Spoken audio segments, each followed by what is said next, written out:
Good morning and welcome to Live Now from Fox. I'm Mackenzie Stasko and I'll be joining you here for the next few hours, of course, bringing you up to speed on all of the major top stories that we are covering today. We do have several live events and live feeds that we do have coming into our desk today that we do want to show you. Of course, the war in Ukraine, we do now know going on 6 weeks. We do know that Ukrainian President Volodymyr Zelensky will be addressing the UN Security Council later this morning. We will, of course, bring that to you live, raw, and unfiltered as soon as we get that in. Also, some news out of California. We do know that police have arrested a suspect in connection to the Sacramento mass shooting that killed 6 people and injured 12 others. Also, we are tracking some severe storms impacting parts of the South. We do know that there is a severe storm threat stretching all the way from Texas to Florida and up through North Carolina. We will have a live report from our Fox weather team coming up in about 45 minutes. We do know President Biden will also be meeting with former President Barack Obama today, talking about the successes of the Affordable Care Act. But happening right now, we do have a meeting coming into our desk here at Live Now from Fox. The European Union currently meeting right now to discuss the protection of children and young people who are fleeing the war against Ukraine. We do know, according to the United Nations, more than 4 million people have fled Ukraine since this war began. So again, we do want to take you to this live feed coming in from the European Union.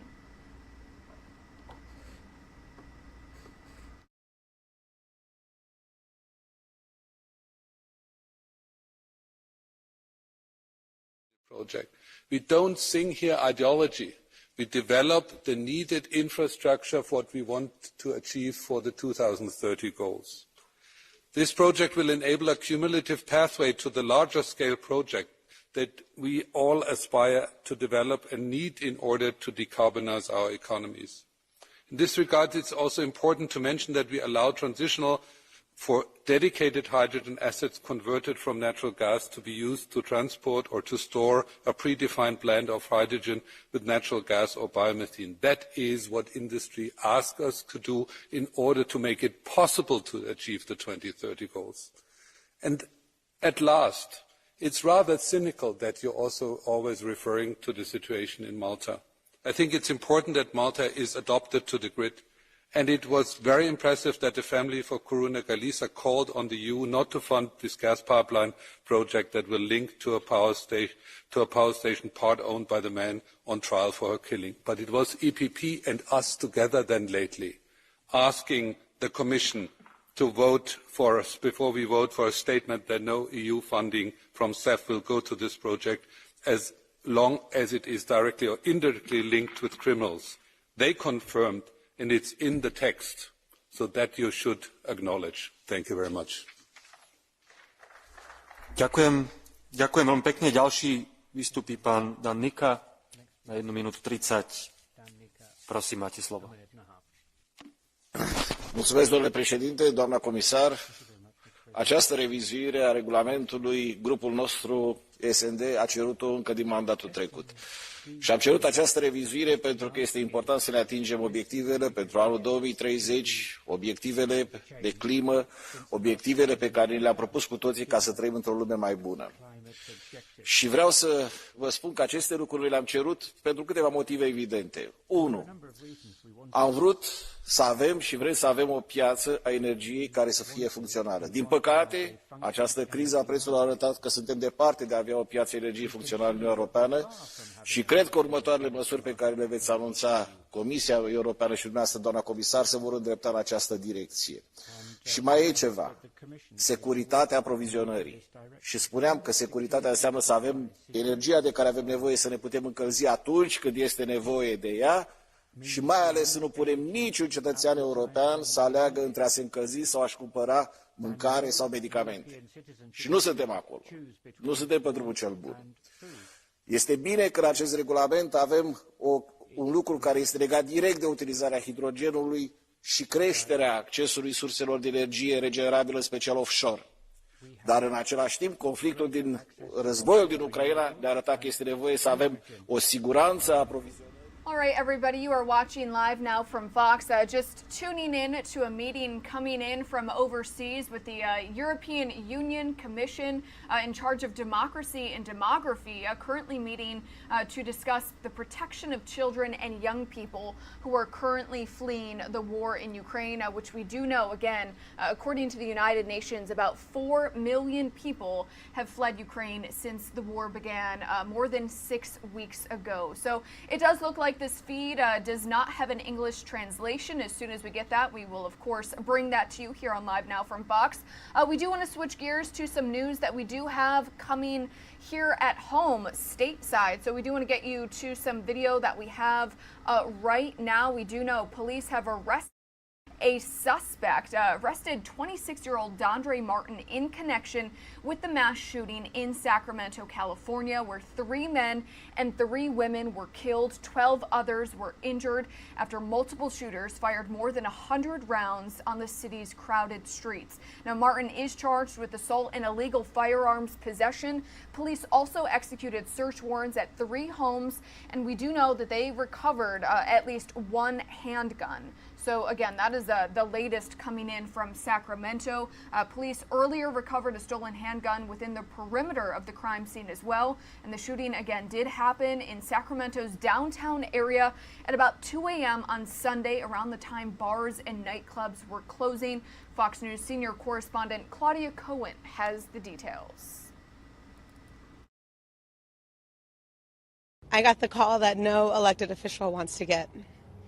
And you'll have to excuse me for being emotional because I haven't really slept since. Officials in Sacramento have made an arrest following a mass shooting over the weekend in the city's entertainment district. Investigators say the suspects opened fire moments after a massive brawl broke out at around 2 a.m. Sunday morning. Multiple police officers were in the area and rushed to the scene when they heard the shots. It isn't known whether the brawl is linked in any way to the deadly shooting.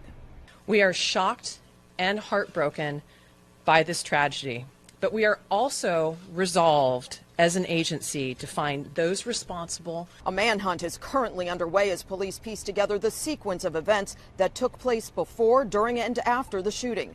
Investigators have confirmed that 6 people were killed, 3 men and 3 women ranging in age from 21 to 57. Pop duo Ali and AJ were performing in the area and were forced to take cover after the shots rang out. Probably something small, little stupid arguments, so they want to pull out guns and start shooting each other, not even think about the innocent people that is around. Meanwhile, more than a dozen people gathered at the scene Sunday night for a vigil. In addition to the deceased, at least a dozen people sustained injuries during the frantic melee. The suspect in custody is being held without bail and makes his first court appearance tomorrow. In Sacramento, Claudia Cohen, Fox News. Claudia, thank you for that report. We are also learning new details in the Dallas concert shooting that left 1 person dead over the weekend. Police there revealing 16 people were hurt when gunshots rang out early Sunday at an outdoor rap concert. The shooting reportedly happening after an argument broke out when someone fired a gun into the air. This led to multiple people being trampled as they tried to flee the scene. Dallas police also saying several off-duty officers were working at the outdoor rap event, but the event itself did not have a permit to operate and should have never been allowed to move forward. Our Fox 4 team in Dallas has more.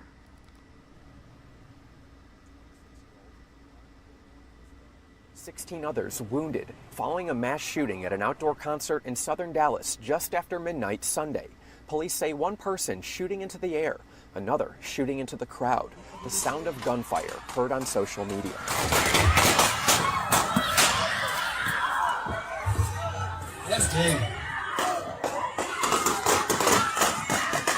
The concert and trail ride catering to adults and kids. Dallas police now call it an illegal party. It's important to note that this promoted event did not have a permit. Wow. This crime is a prime example that non-permitted and promoted events can lead to violence. City of Dallas requires a permit for gatherings of more than 100 people. Some estimate the party had 2,000 people. Still, it went on, even with 7 off-duty officers working security. We did have Dallas police officers working the event while off duty. While the off-duty employment was approved, These officers should not have been working the event that had no permit. Chief Garcia says those officers left an hour before the shooting. The chief now issuing a memo saying DPD officers shall not work events that require a permit and have not been issued a permit, adding it is the responsibility of each officer/coordinator to confirm permitting of the event. We got to look at policy. Councilman Tanel Atkins and Chief Garcia each say they'll work with city leaders to see if it can strengthen ordinances related to promoters and illegal gatherings, while better educating the public to call in tips. We got to say, oh, is something going on? Do you know they got a permit over there? So we got to, be more proactive. Saturday's party took place in a field off Cleveland Road. A public record search points to St. John Missionary Baptist Church owning the property. It's unclear what sort of, if any, involvement the church may have with party organizers. And I think this is a lesson to learn, but I hate to learn a lesson when someone died. Now, while city officials work with police on enforcing non-permitted large gatherings, detectives are working to find who's responsible for the shootings. We will have zero tolerance for this type of violence in our city. David Centendry, Fox 4 News. And we do want to switch gears to some other news. Judge Ketanji Brown Jackson's nomination is moving forward within the United States Senate. We have learned that 3 Republican senators have expressed their support for Ketanji Brown. Susan Collins, Mitt Romney, and Lisa Murkowski have all said that they will approve her nomination, giving her more than enough confirmation votes. And that full Senate vote could happen as early as this week. Our Fox News correspondent Lauren Blanchard has more from Washington.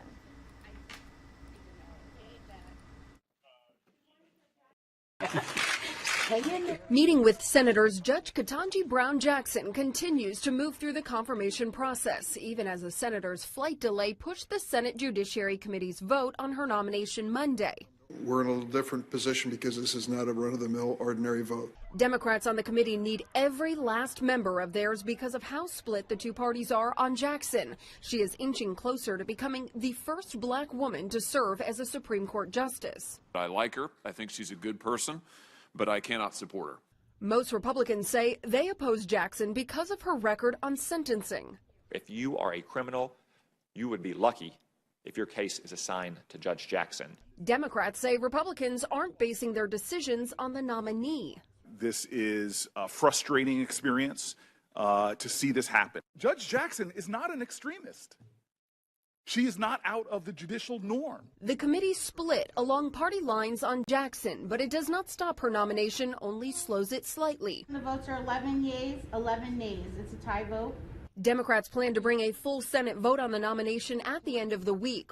Justice Stephen Breyer said he would retire at the end of the current court term so long as there was a nominee confirmed and ready to take his place.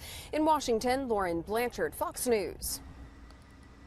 Lauren, thank you for that report. Switching gears to the latest information on Russia's war in Ukraine. This is video of Ukrainian President Volodymyr Zelensky visiting Bucha and says Russia needs to move quickly on negotiations in order to end the war. Now, Zelensky visited the area where hundreds of civilians were found dead after Russian troops withdrew last week. Zelensky said seeing sites like this makes it very difficult to conduct those peace negotiations. He added that as Russia drags out this war, it will make their own situation worse. He also reaffirmed his criticism of Western leaders who oppose his country's bid to join NATO, saying that they should come to Bucha to, quote, see what the flirting with the Russian Federation leads to.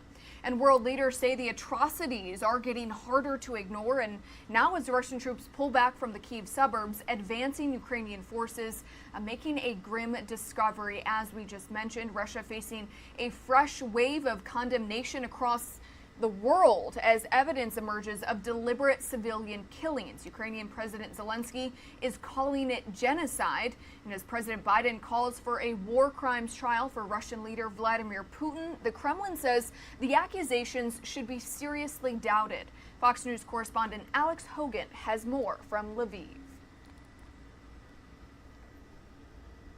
New evidence of alleged war crimes by Russia. Ukrainian troops finding more than 400 dead civilians as they move into areas near Kyiv being vacated by retreating Russian soldiers.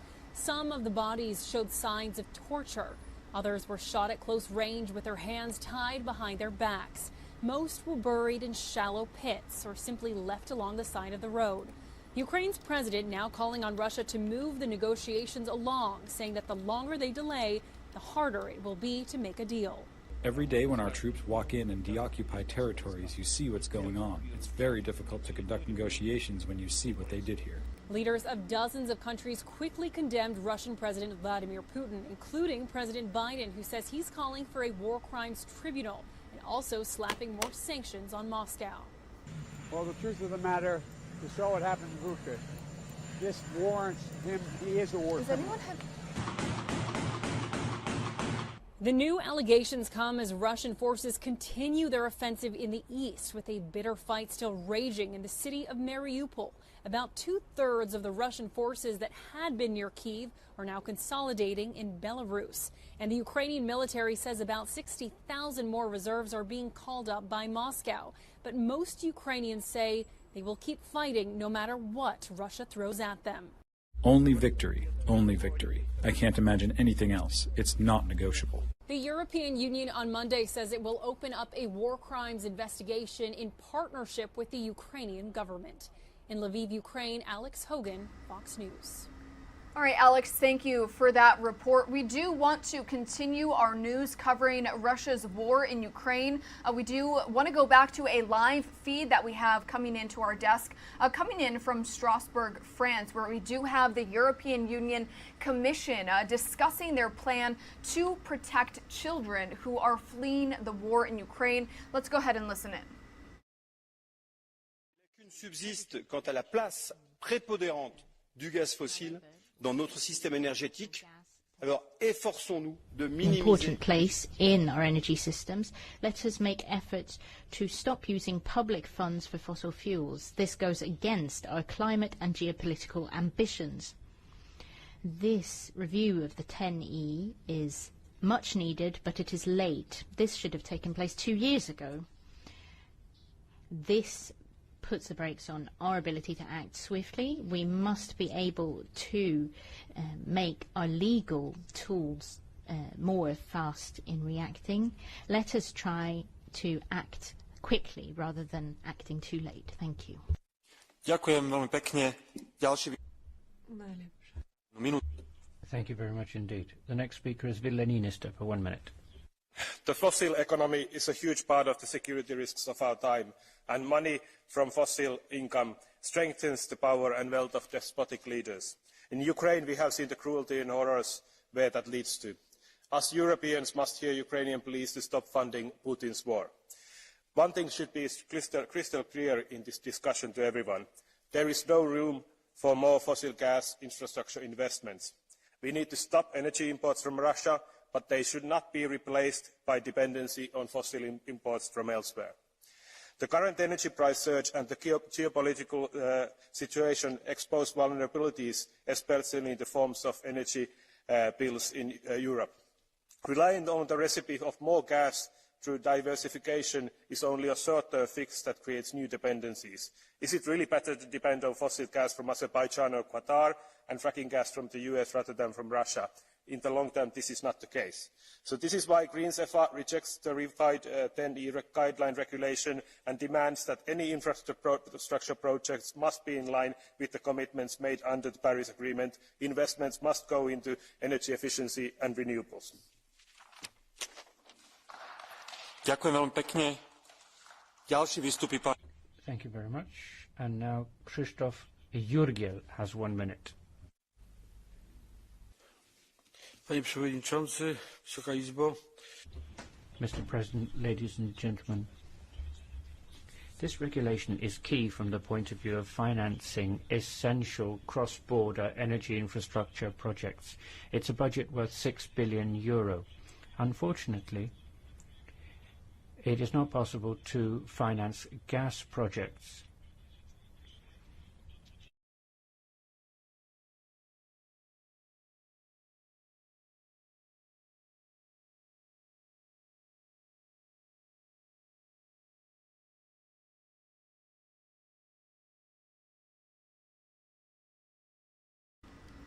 All right, everybody, you are watching Live Now from Fox, where we did have that feed coming into our desk from Europe, from Strasbourg, France specifically. It looks like that did cut out here on Live Now from Fox. As soon as we get that back in, we will, of course, bring that to you. But we do want to bring you up to speed on some of the severe weather that part of the United States is dealing with right now. This is a look at our XRAD weather radar, where we do know severe storms are in the forecast for parts of the South, stretching all the way from Texas through Mississippi, Arkansas, Florida, all the way up to North Carolina. We are going to have a live report from our Fox weather team coming up in just a little bit.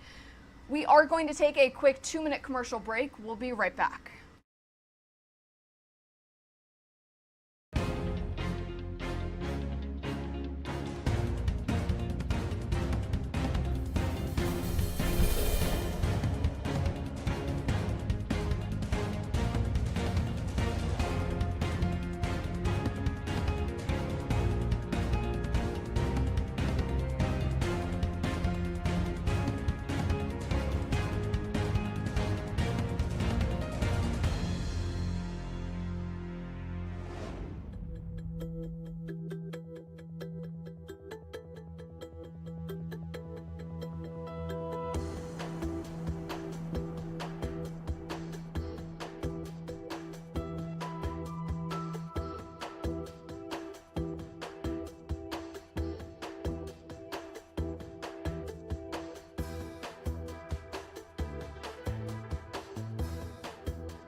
Welcome back to Live Now from Fox. Thank you so much for joining us. I'm Mackenzie Stasko, and it is just before 6:30 in the morning here on the East Coast. We do want to bring you back out live to that feed we have of the European Union Commission currently speaking right now in France, discussing, of course, the war in Ukraine, Russia's war in Ukraine, but also plans to try and protect children who are fleeing the war in Ukraine. So let's go ahead and listen in. Thank you very much. The next speaker is Nicolas González Casares for 1 minute. Well, there will not be a single energy market without interconnections. We will not take advantage of renewables if we don't integrate our electricity networks. We're really facing up to the mistakes of the past. We have been using fossil fuels, and they are a weapon of war, and that is why the prices are being hiked up so much. The IPCC report was very clear. More renewables, less fossil fuels. The funds are limited, and we must restrict our investments to what is compatible to climate neutrality. Let us focus on the best of this legislation. Let us try to use renewables with all the provisions for energy at sea, with the more inclusive governance, with the use of energy efficiency to promote projects which is compatible to hydrogen when we transport gas. And I conclude, in order to achieve a European energy union, we need to try and solve the bottlenecks, such as the Iberian Peninsula and the islands. We cannot continue this way. This is not a true energy market in Europe. Thank you. Ďakujem veľmi pekne. Ďalší výstup. Thank you very much. The next speaker is Walter Flego for 1 minute. Hvala, poštovani predsjedniče. Thank you, Chair. Dear colleagues, if we look back, we will see that the European Union is based on energy. We could talk about the European Community of Coal and Steel and the European atomic energy community, but we are more dependent on fossil fuels than ever, and the question is whether we can survive without Russian gas. It's clear that our economy cannot do without Russian gas, but we can minimize our dependence on Russian gas. Since the 24th of February until today, we have been witnessing radical changes in European energy, and this will speed up the Green Deal and better interconnectivity and closer cooperation in the near future. Of course, we cannot solve overnight something that we haven't been able to solve over decades. So we have to set up a fund that will lessen the impact of new prices on our economy and the citizens. Let's help the economy and the citizens in the short term, and in the long term, let's think green. Thank you. Thank you very much. The next speaker is Jerzy Buzek for 1 minute. Thank you, Mr. President, and thank you, Rapporteur, Professor Krasnodębski. Thank you, Shadow Rapporteurs. This is a report which should be accepted. It's a compromise, and is a completely acceptable compromise. We must not lose sight of the fact that green hydrogen is on the way. The European Green Deal is the objective. Renewables are the objective. But there's something else that we were not expecting to have to do, to cut ourselves off from Russian fossil fuels, and that requires temporarily different measures. The European Commission should help us build a common market, lower energy prices and security of energy supplies. We need to put in place those missing gas storage facilities, cross-border interconnectors, simplified procedures for investment in the field, financial support from the Union, and a clear message to transporters of liquid methane. We have to have security of supply. The Green Deal is our future, and we shouldn't forget that.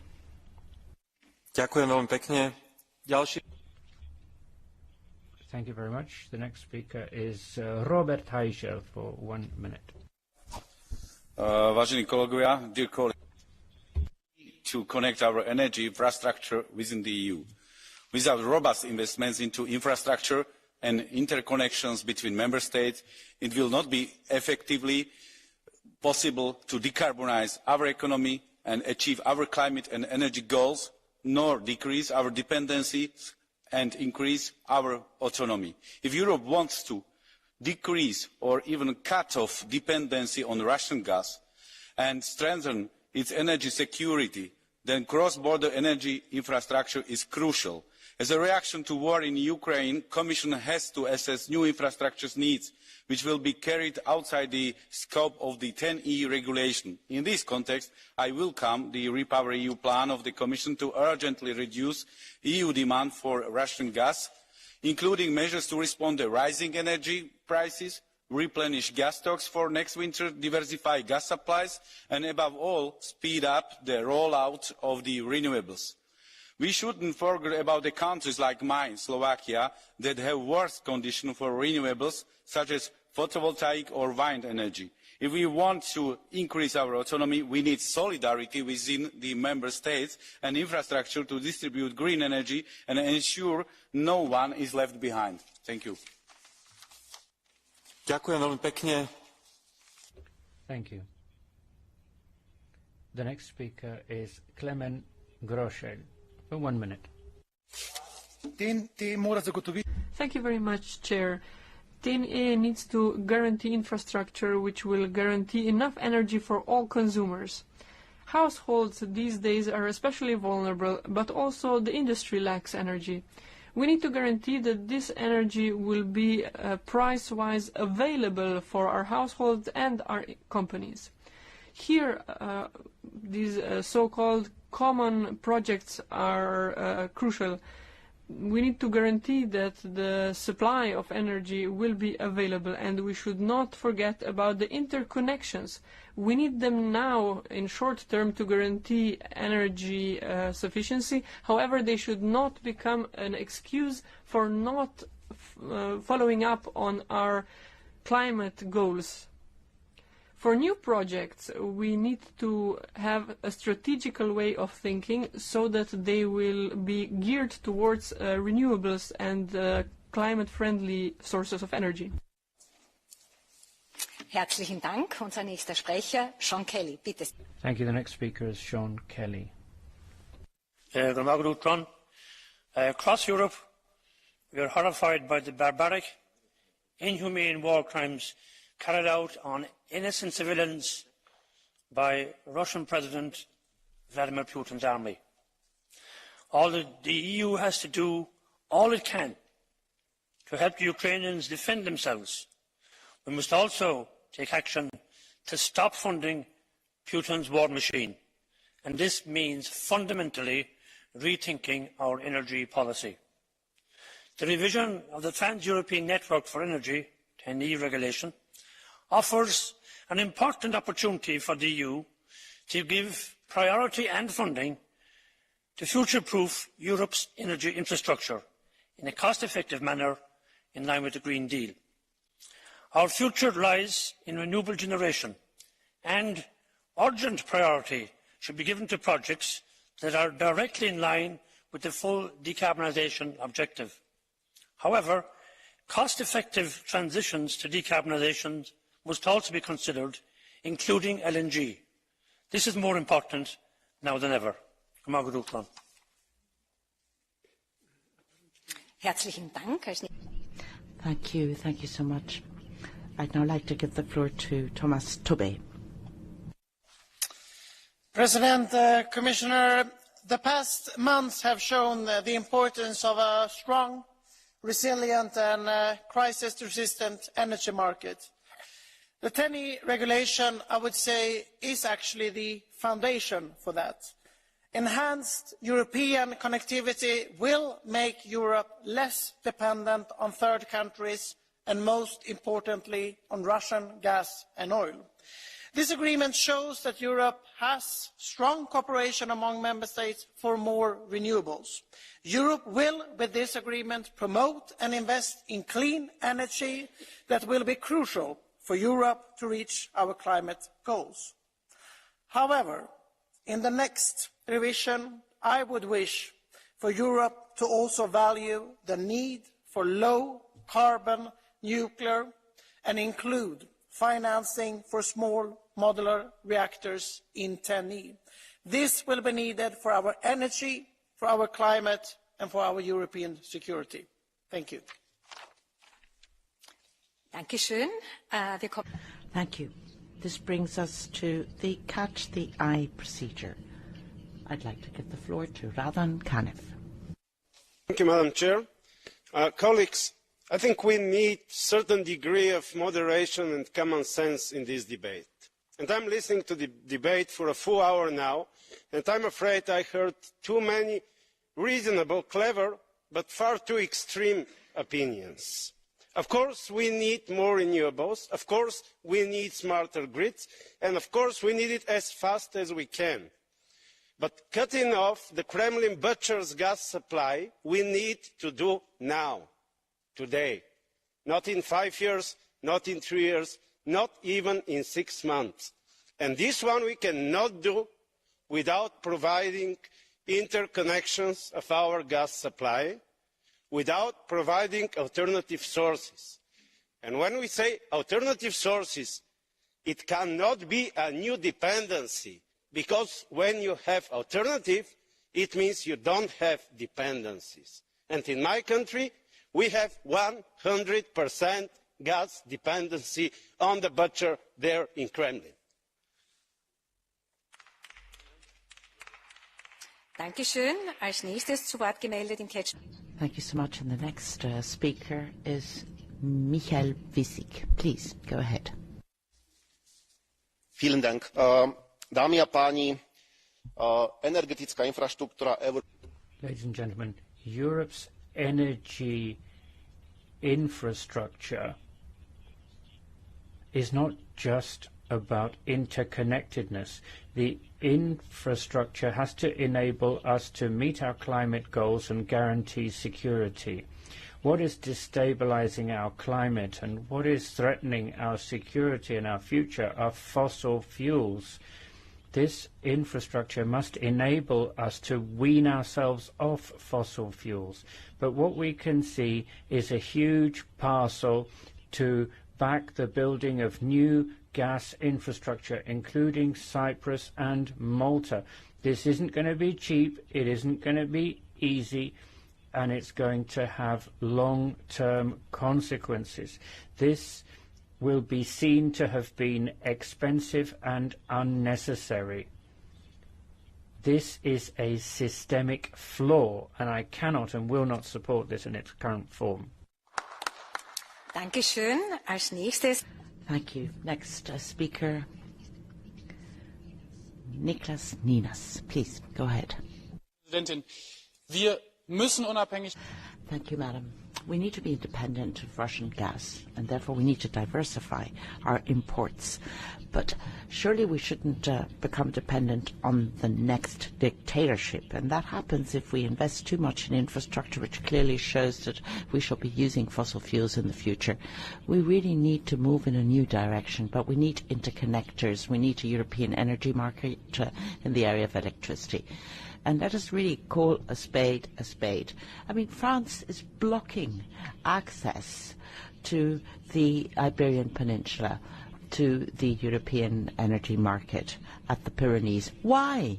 Because their own failed nuclear energy policies need to be promoted, and I think that's totally un-European. From one of the presidents who is prepared to spend money on nuclear energy, but can't expect Europe to accept this lack of interconnection. The Commission needs to work on this. France needs to make sure that these interconnectors can be built and that we get a true European energy market. We can gain independence and support the Ukraine in its war. Thank you. Und schließlich als Thank you. The last speaker under the Catch the Eye procedure, Nick Wallace, you have the floor.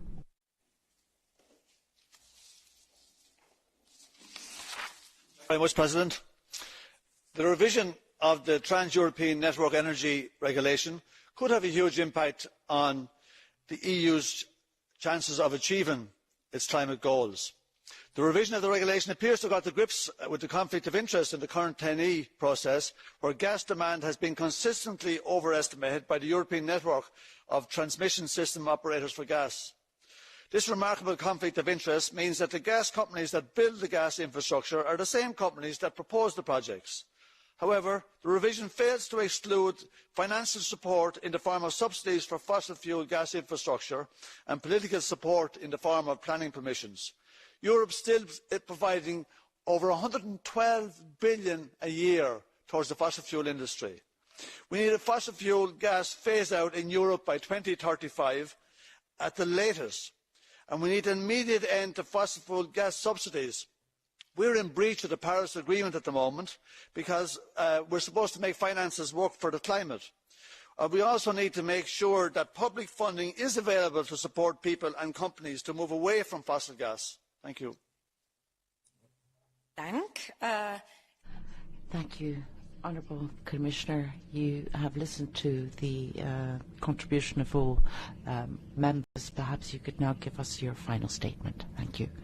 Dear Madam Chair, honourable members of the Parliament, thank you very much for your support for the agreement, but also for your further comments and reflections on the current situation of Europe's energy market.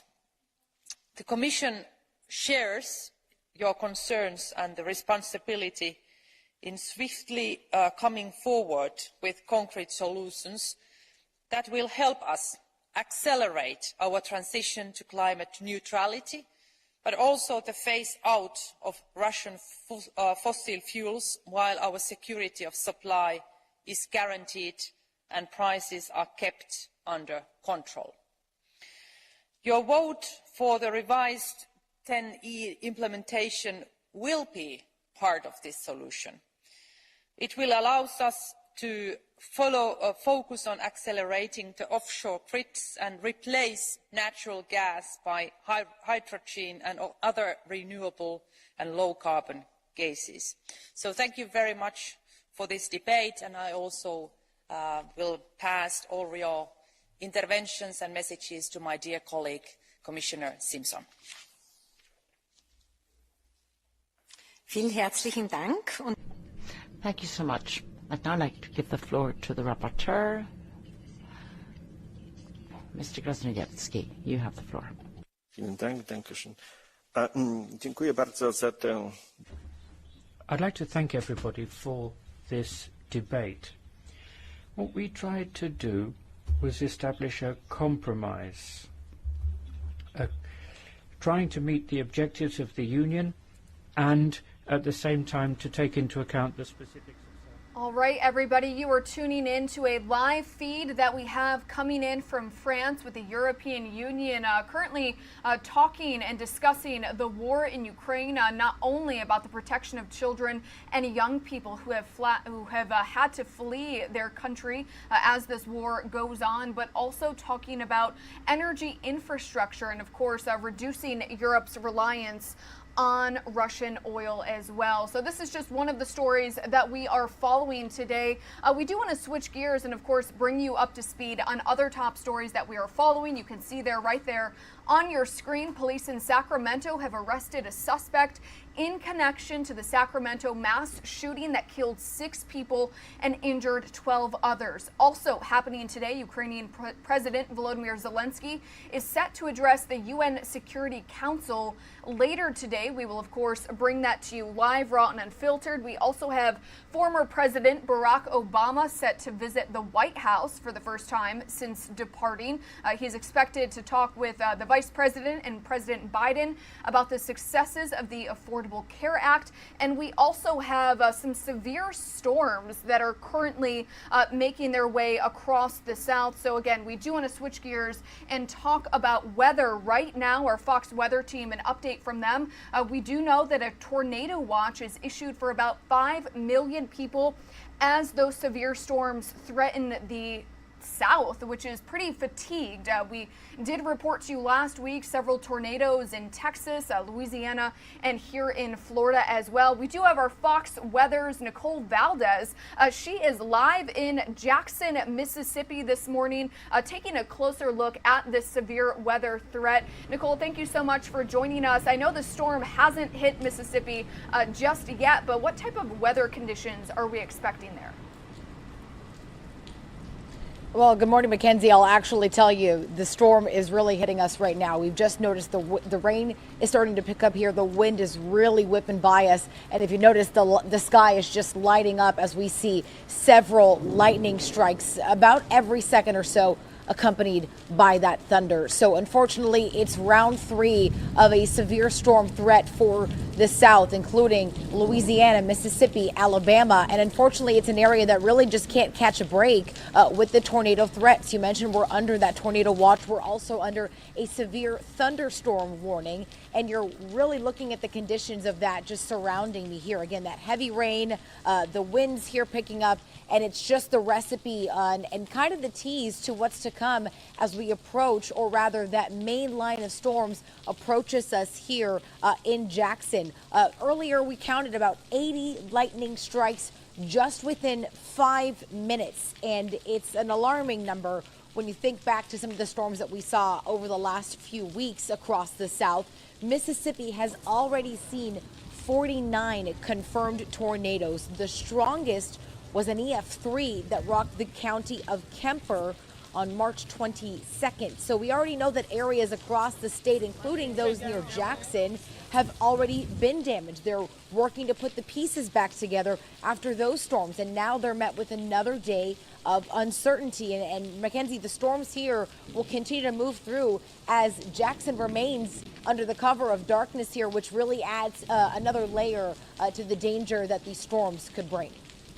All right, our Fox Weather's Nicole Valdez. Nicole, we do have this video playing right now from some of that storm damage over the past week that we do know, again, has hit the storm-fatigued South, specifically where you are, Jackson, Mississippi. Any word on possible evacuations as this storm moves in, or shelters possibly for people there?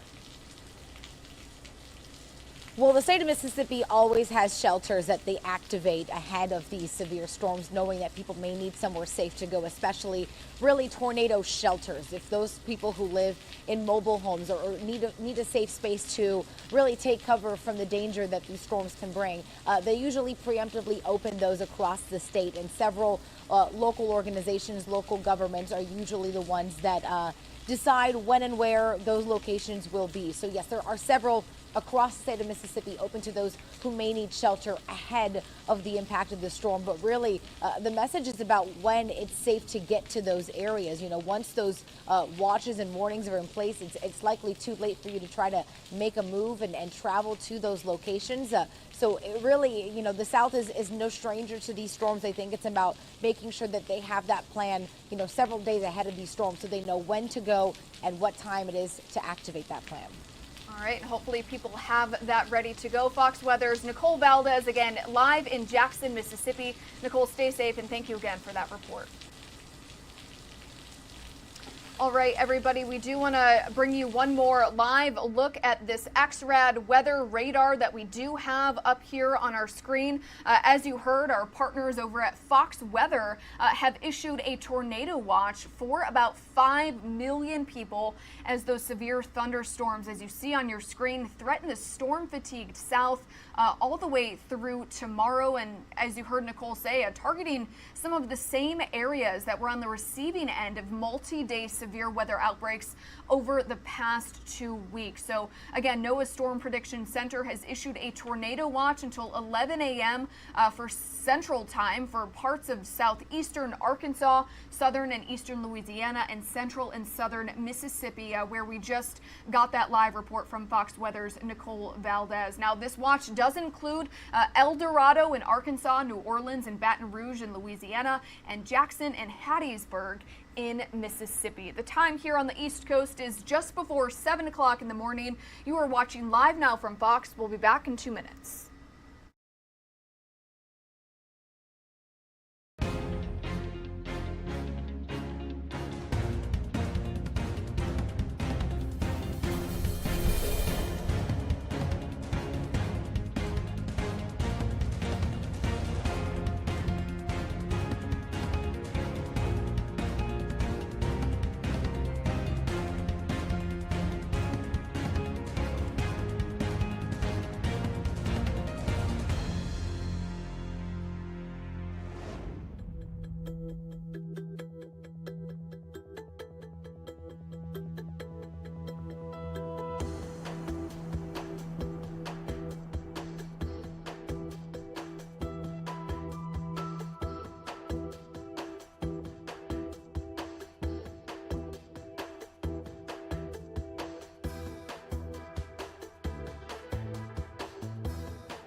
Welcome back to Live Now from Fox. Time here on the East Coast is 6:54 in the morning. We were tuning in to a meeting from the European Union coming out of Strasbourg, France, of course, discussing the ongoing war in Ukraine. It looks like that feed did cut out, but as soon as we get that back, we will, of course, bring that to you here on Live Now from Fox. In the meantime, sticking with the war in Ukraine, we do want to get you to some video that we have right now. This is satellite imagery coming in from Maxar Technologies, taken between February 28th and March 31st. Maxar Technology says that they have verified reports of bodies lying in the streets in Bucha, Ukraine. Maxar said that the imagery, again taken while Russian forces were still reportedly there, verifies and corroborates recent social media videos and photos that reveal bodies lying in the streets and left out in the open for weeks. Now, according to analysis from the New York Times, the images show dark objects of similar size to a human body that, again, remained in those positions for over 3 weeks. Russia has claimed that the killing of civilians in Bucha took place after its soldiers have left the town. Ukrainian officials, though, say that the Russian army had been forced out by April 1st. Now, additionally, Maxar said satellite images verify those reports, again, that a mass grave was established on the grounds of the Church of St. Andrew's. It shows bags that sources described as filled with human remains being lowered into that mass gravesite next to the church. Russia has denied Ukrainian allegations that it has killed civilians in the Ukrainian town of Bucha, describing footage and the photographs that you're seeing as provocation and a staged performance by Kyiv. Now, some other video that we do have coming into our desk. This is footage posted on April 4th, so just yesterday, by the Azov Battalion, which is a far-right paramilitary group absorbed into the Ukrainian National Guard. It shows widespread damage and destruction in the southeastern city of Mariupol. The video, captioned 40 Days of Hell there, shows the level of destruction that Russian attacks have caused to the city. The video captures the moment civilian buildings are being hit by strikes and shows a series of burnt-out, smoking apartment blocks and buildings. The Deputy Prime Minister of Ukraine said that a column of 7 buses traveling with the International Committee of the Red Cross to evacuate people there was blocked roughly 20 kilometers away. And this is really some heartbreaking video coming into our desk. A widow in Bucha, Ukraine, begging for peace after her husband was reportedly killed by Russian troops. Now, the woman recalled how her husband was detained by Russian soldiers in their town. She then found his body dumped at a nearby building along with 2 other people. She then buried her spouse in the garden outside of their shared apartment. Over the weekend, Russian forces faced new accusations of genocide after those images we just showed you in video emerged, reportedly showing hundreds of civilians dead after those Russian troops withdrew from Bucha last week. Russia's defense ministry, again, denying those accusations, claiming that the videos are staged. President Biden's national security advisors say that the carnage in Ukraine is not an accident, but part of Russia's official wartime policy towards Ukrainians. The president and other world leaders trying to keep up the pressure on Russian President Vladimir Putin. Fox News White House correspondent Peter Doocy explains. Leader is leveling a more serious accusation. But President Biden isn't ready to go there. Up to Allah. No, I think it is a war crime. Here's the difference, according to the administration. We have not yet seen a level of systematic deprivation of life of the Ukrainian people to rise to the level of genocide. Russian forces seen retreating are not believed to be gone for good. We believe that Russia is revising its war aims. Striking at Putin's inner circle, the U.S. worked with Spain to seize a 254-foot-long yacht worth a reported $120 million. Today marks our task force's first seizure of an asset belonging to a sanctioned individual with close ties to the Russian regime. It will not be the last. The U.S. is hoping to kick Russia out of a United Nations group. He believes it's ludicrous for Russia to be a member of the Human Rights Council. And continues helping Ukraine in ways people can see and ways people can't. For very good reasons, some of these systems we cannot advertise. We cannot talk to you all about. Now President Biden is hoping to lay the groundwork to bring Putin to court. We have to gather all the detail so this can be have a war crime trial. This guy is brutal. Does he expect Putin to turn himself in to stand trial, or does he think somebody's going to have to go into Russia and arrest him? Well, without getting into the mechanisms, which I know were the good questions everybody was asking our national security advisor, there is precedent in the past of how this process can work. We're not going to prejudge what the process would work. Once the West decides where to have a trial, maybe the International Court, maybe the United Nations, it's going to be tough for prosecutors to go and get the evidence they need because it is so dangerous inside Ukraine right now. It's also going to be tough getting Putin to comply with an arrest warrant. At the White House, Peter Ducey, Fox News. Peter, thank you for that report. We do want to get to some other video that we have today. This video coming in from Kyiv, Ukraine. We do want to get this graphic up for you right now. Actually, this is not coming in from Kyiv.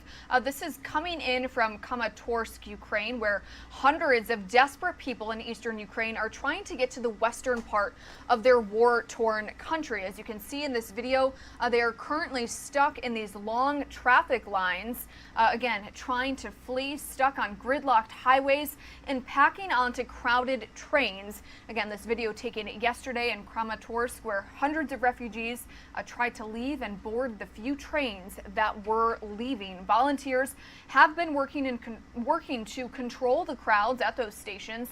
The Ukrainians are attempting to leave before Russian forces advance on those neighborhoods.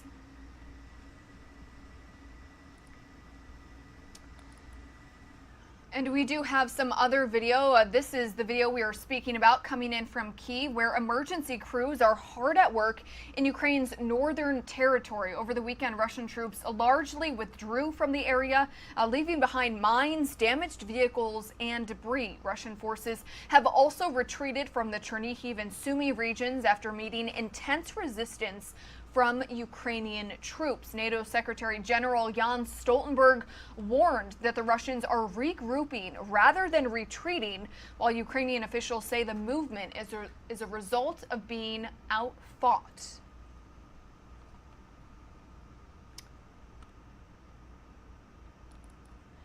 And we are learning new information and getting new evidence that Russian hackers are currently targeting and attacking infrastructure here in the United States.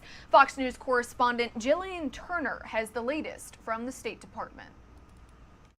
Russia may seek to use its significant cyber capabilities to go after American interests, including interests here in this country. One such American interest, Bradley International Airport in Connecticut, which has been hacked by a Russian cyber group aligned with the Kremlin. It's the first known attack on an American airport since Russia invaded Ukraine. According to an internal government document shared with Fox News, the attack occurred March 29th, and the hackers behind it call themselves KillNet. They left this message behind.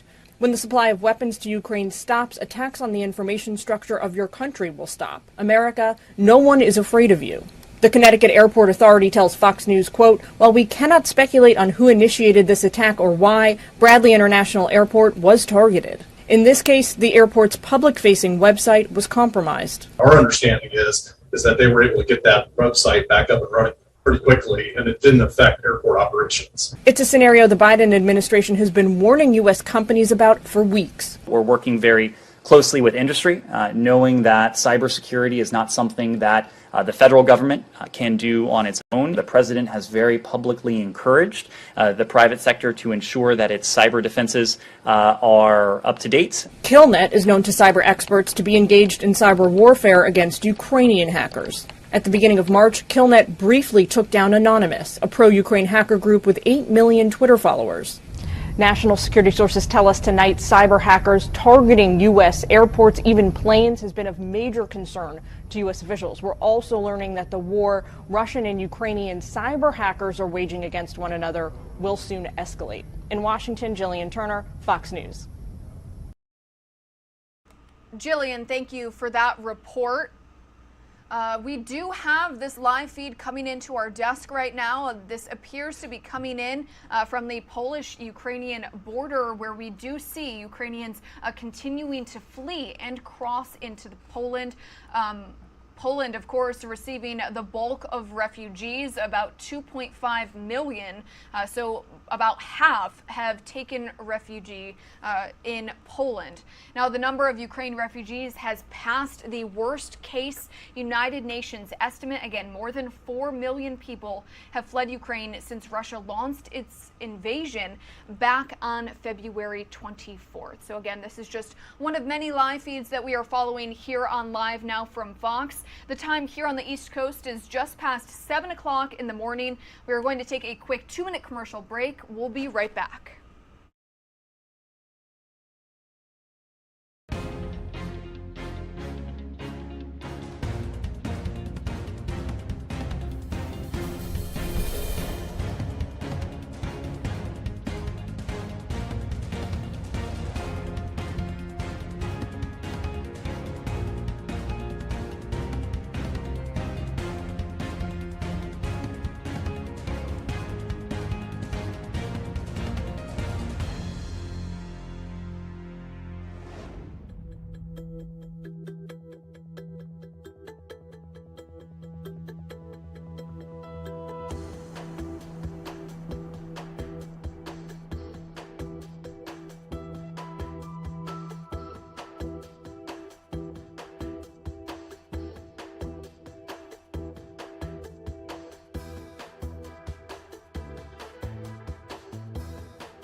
Welcome back to Live Now from Fox. Time here on the East Coast is 7:07 in the morning.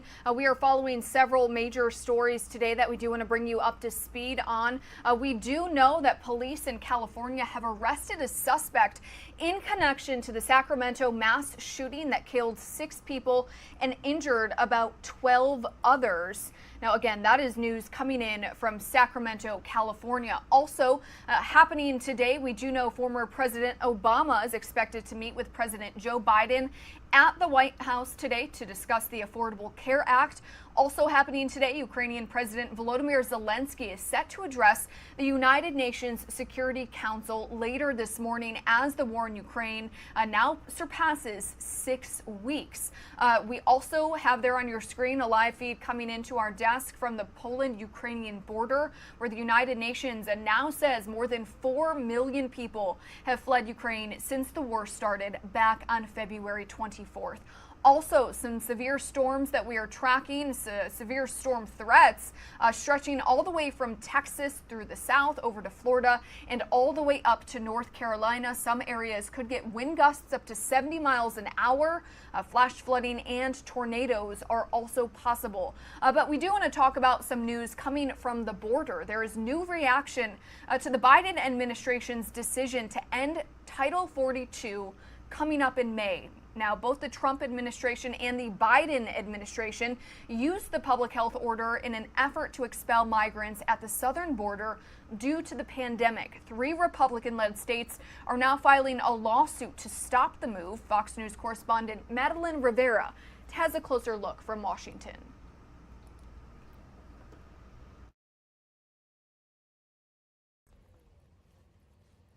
As an influx of migrants flow through the southern border, 3 Republican-led states warn the situation is about to get worse. Right now, it's essentially on fire, and this will be like throwing gasoline on a fire. Arizona, Missouri, and Louisiana are suing the Biden administration for deciding to end Title 42 next month. Since March 2020, the Department of Homeland Security has used Title 42 to quickly turn away migrants because of health concerns related to the coronavirus pandemic. The CDC has moved to rescind the order, saying it's better prepared to fight COVID-19 with vaccines and therapeutics. We've been following the science. That's what this is about. This is such an absurd decision, such an unforced gap. The White House is pushing back, arguing Title 42 was a public health measure and not an immigration policy.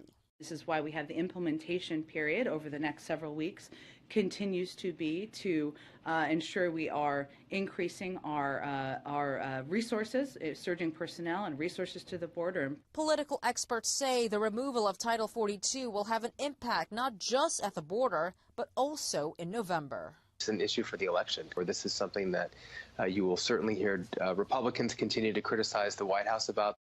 According to Customs and Border Protection, there were more than 160,000 border encounters in February, 63% higher than the same time last year. In Washington, Madeline Rivera, Fox News.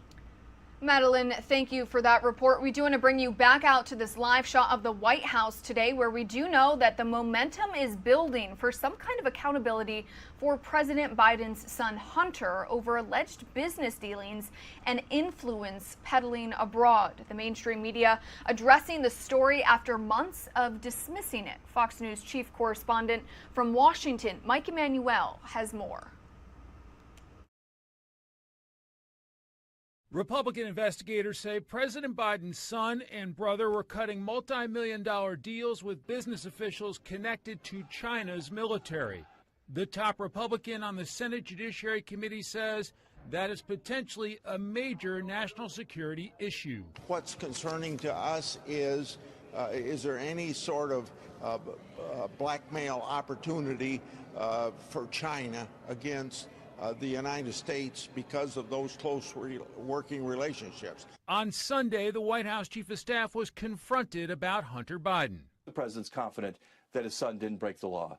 But most importantly, as I said, that's a matter that's going to be decided by the Justice Department, by the legal process. It's something that no one at the White House has involvement in. The Washington Post editorial board now says the Hunter Biden story is an opportunity for a reckoning, writing, quote, "For now, what's more compelling than the assorted accusations about the Biden's behavior is this question.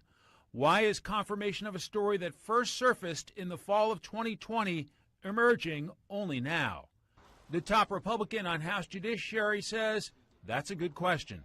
Why all of a sudden is there this focus on now that what we all knew back then was the truth, that the laptop was real, the only thing fake back then was the news? Fox News has confirmed Hunter Biden is paying about $20,000 per month to rent this Malibu, California home, and that Secret Service is spending more than $30,000 a month to rent a neighboring property to protect him. A Secret Service spokesman says due to the need to maintain operational security, it does not comment on the means, methods, or resources used to conduct its protective operations. In Washington, Mike Emanuel, Fox News. Mike, thank you for that report. Sticking with the news here stateside, we do want to bring you an update from some news coming out of Grand Rapids, Michigan. A police officer shot and killed a man yesterday morning during a traffic stop. Now, there's a limited information coming out of this story, but we do know it happened in a residential part of the city. According to police there in Grand Rapids, the driver exited his vehicle before, quote, a lengthy struggle ensued. The officer then shot and killed the driver. Police did not say why the officer initially made the traffic stop, but did note that the vehicle had a license plate that did not belong on it. The officer was taken to the hospital as a precaution. Michigan State Police are taking over the investigation, which is typically standard practice in cases like this. And we also have some news coming out of Philadelphia, Pennsylvania, a parent's worst nightmare. A Philadelphia teenager shot and killed while walking home from school. It happened yesterday. This is video of the scene that you see here on your screen. Happened yesterday afternoon in North Philly as a 15-year-old student left the Dr. Tanner G. Duckery School. Police say someone approached the teen from behind, pulled out a gun, and fired, shooting off at least 20 rounds. Now, 4 of those shots hit the teen in the torso, and despite life-saving efforts by first responders, the teen died at a nearby hospital. So far, no arrests have been made in the shooting, and a motive for the shooting is currently under investigation. And lawyers for Daryl Brooks, the man accused of plowing into a Christmas parade in Waukesha, Wisconsin, are asking a judge to delay his trial, saying that they need more time to analyze hundreds of parade videos. Brooks's defense attorneys were in court yesterday asking a county circuit judge for a new trial date. The trial is currently scheduled to begin on October 3rd, but those attorneys say that they need at least 6 months to analyze those videos and break down the speed of the SUV during the attack. Now, Brooks is accused of killing 6 people and injuring dozens of others after allegedly driving through the parade route. He faces more than 80 charges in connection to that attack. And here in Florida, jury selection for the Parkland shooter, Nicholas Cruz's sentencing trial is underway. Court officials say more than 1,500 candidates could be screened in the coming weeks. The final jury is expected to be 12 people plus 8 alternates.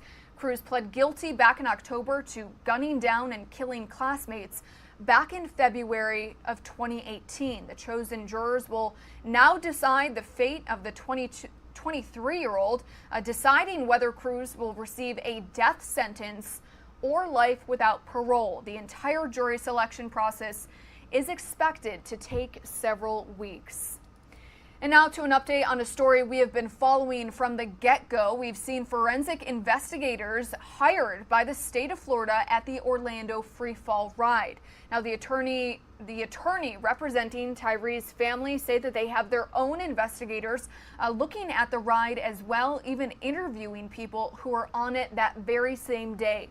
Now, since the accident, there have been questions over the ride's weight limit or if it should have had better restraints. Florida Commissioner of Agriculture Nikki Fried said many of those things are up to the markers of the ride.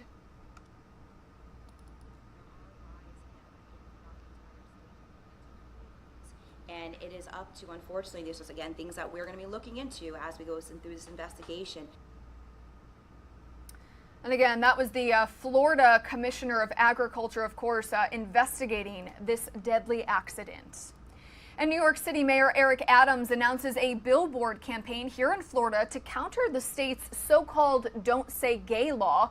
5 images will appear on billboards in Fort Lauderdale, Jackson, here in Orlando, where the LiveNOW team is based, Tampa, and West Palm Beach. You see it right there on your screen. One saying loud, proud, and still allowed. They are New York City's response to the Parental Rights in Education bill, but as you know, it's been commonly referred to as the Don't Say Gay law, which, among other things, bans instruction on sexual orientation and gender identity in public classrooms here in Florida for kindergartners through the 3rd grade. Those billboard ads began yesterday and will run through May 29th.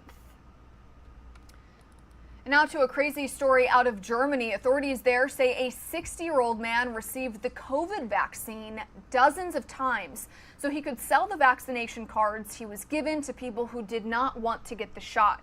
Now, genuine vaccine batch numbers were written on each of the cards, which made them appear legitimate.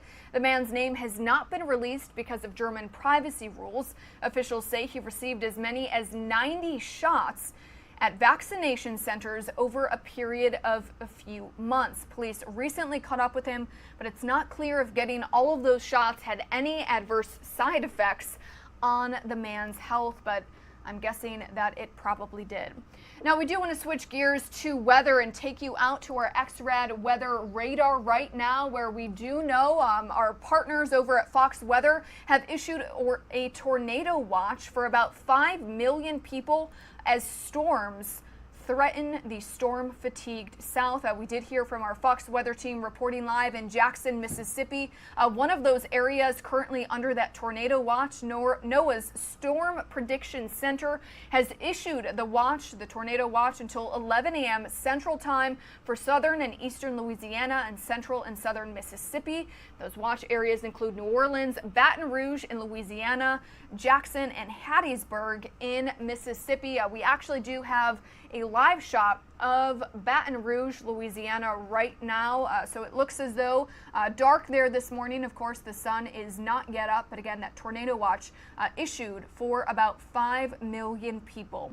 The time here on the East Coast is about 7:20 here in the morning. You are watching Live Now from Fox. We're going to take a quick 2-minute break. We'll be right back.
Welcome back to Live Now from Fox. Thank you so much for joining us here. We do want to bring you up to speed on several top stories that we do have today. First, news coming out of Sacramento, California. We want to bring you an update to that story, which happened over the weekend, and we broke that to you here on Live Now from Fox. We do know that police have arrested a suspect in connection to the mass shooting in Sacramento, California.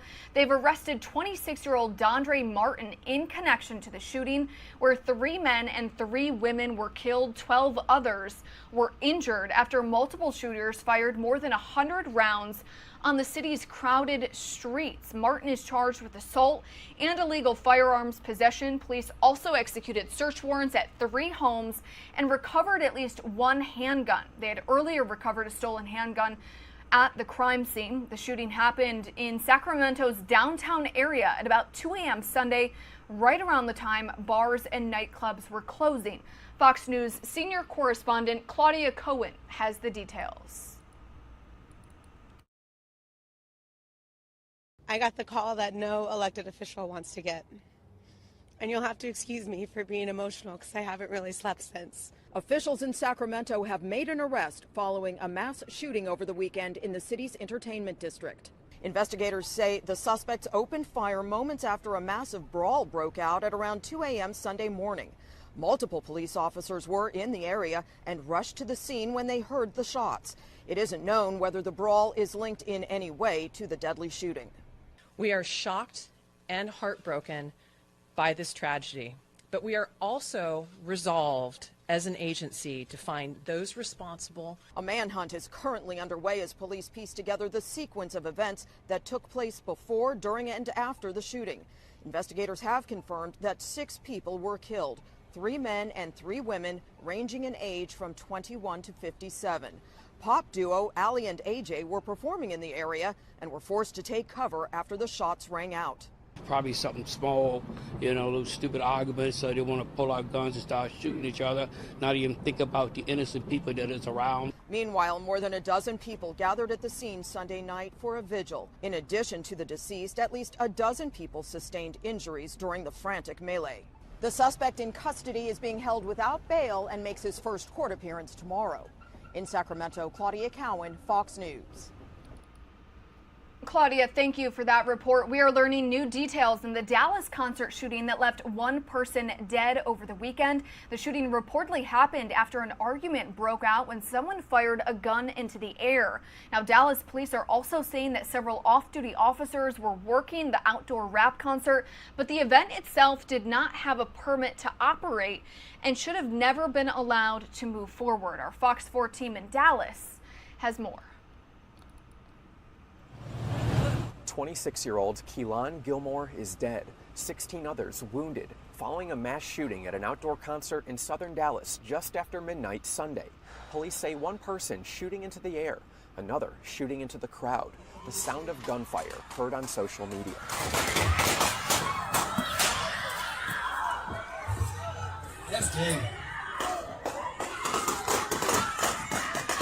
The concert and trail ride catering to adults and kids. Dallas police now call it an illegal party. It's important to note that this promoted event did not have a permit. Wow.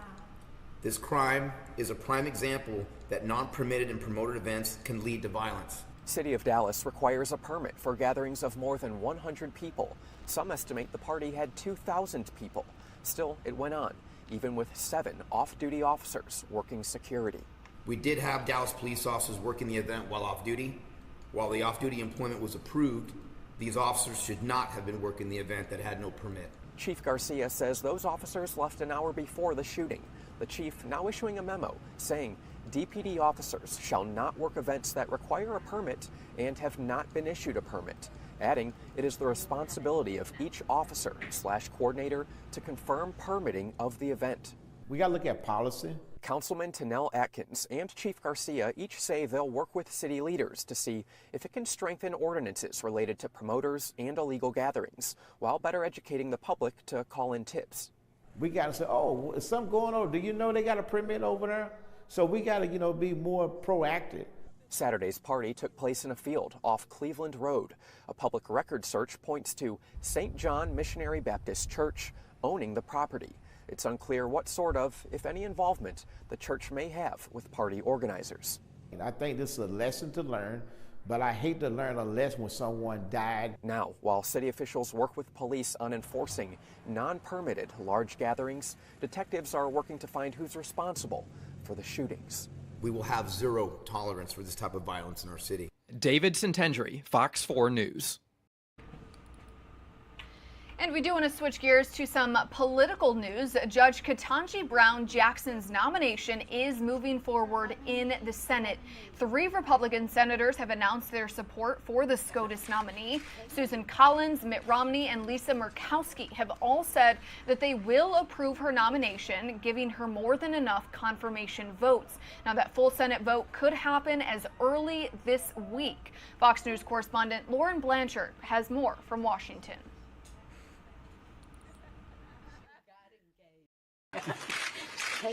Meeting with senators, Judge Ketanji Brown Jackson continues to move through the confirmation process, even as a senator's flight delay pushed the Senate Judiciary Committee's vote on her nomination Monday.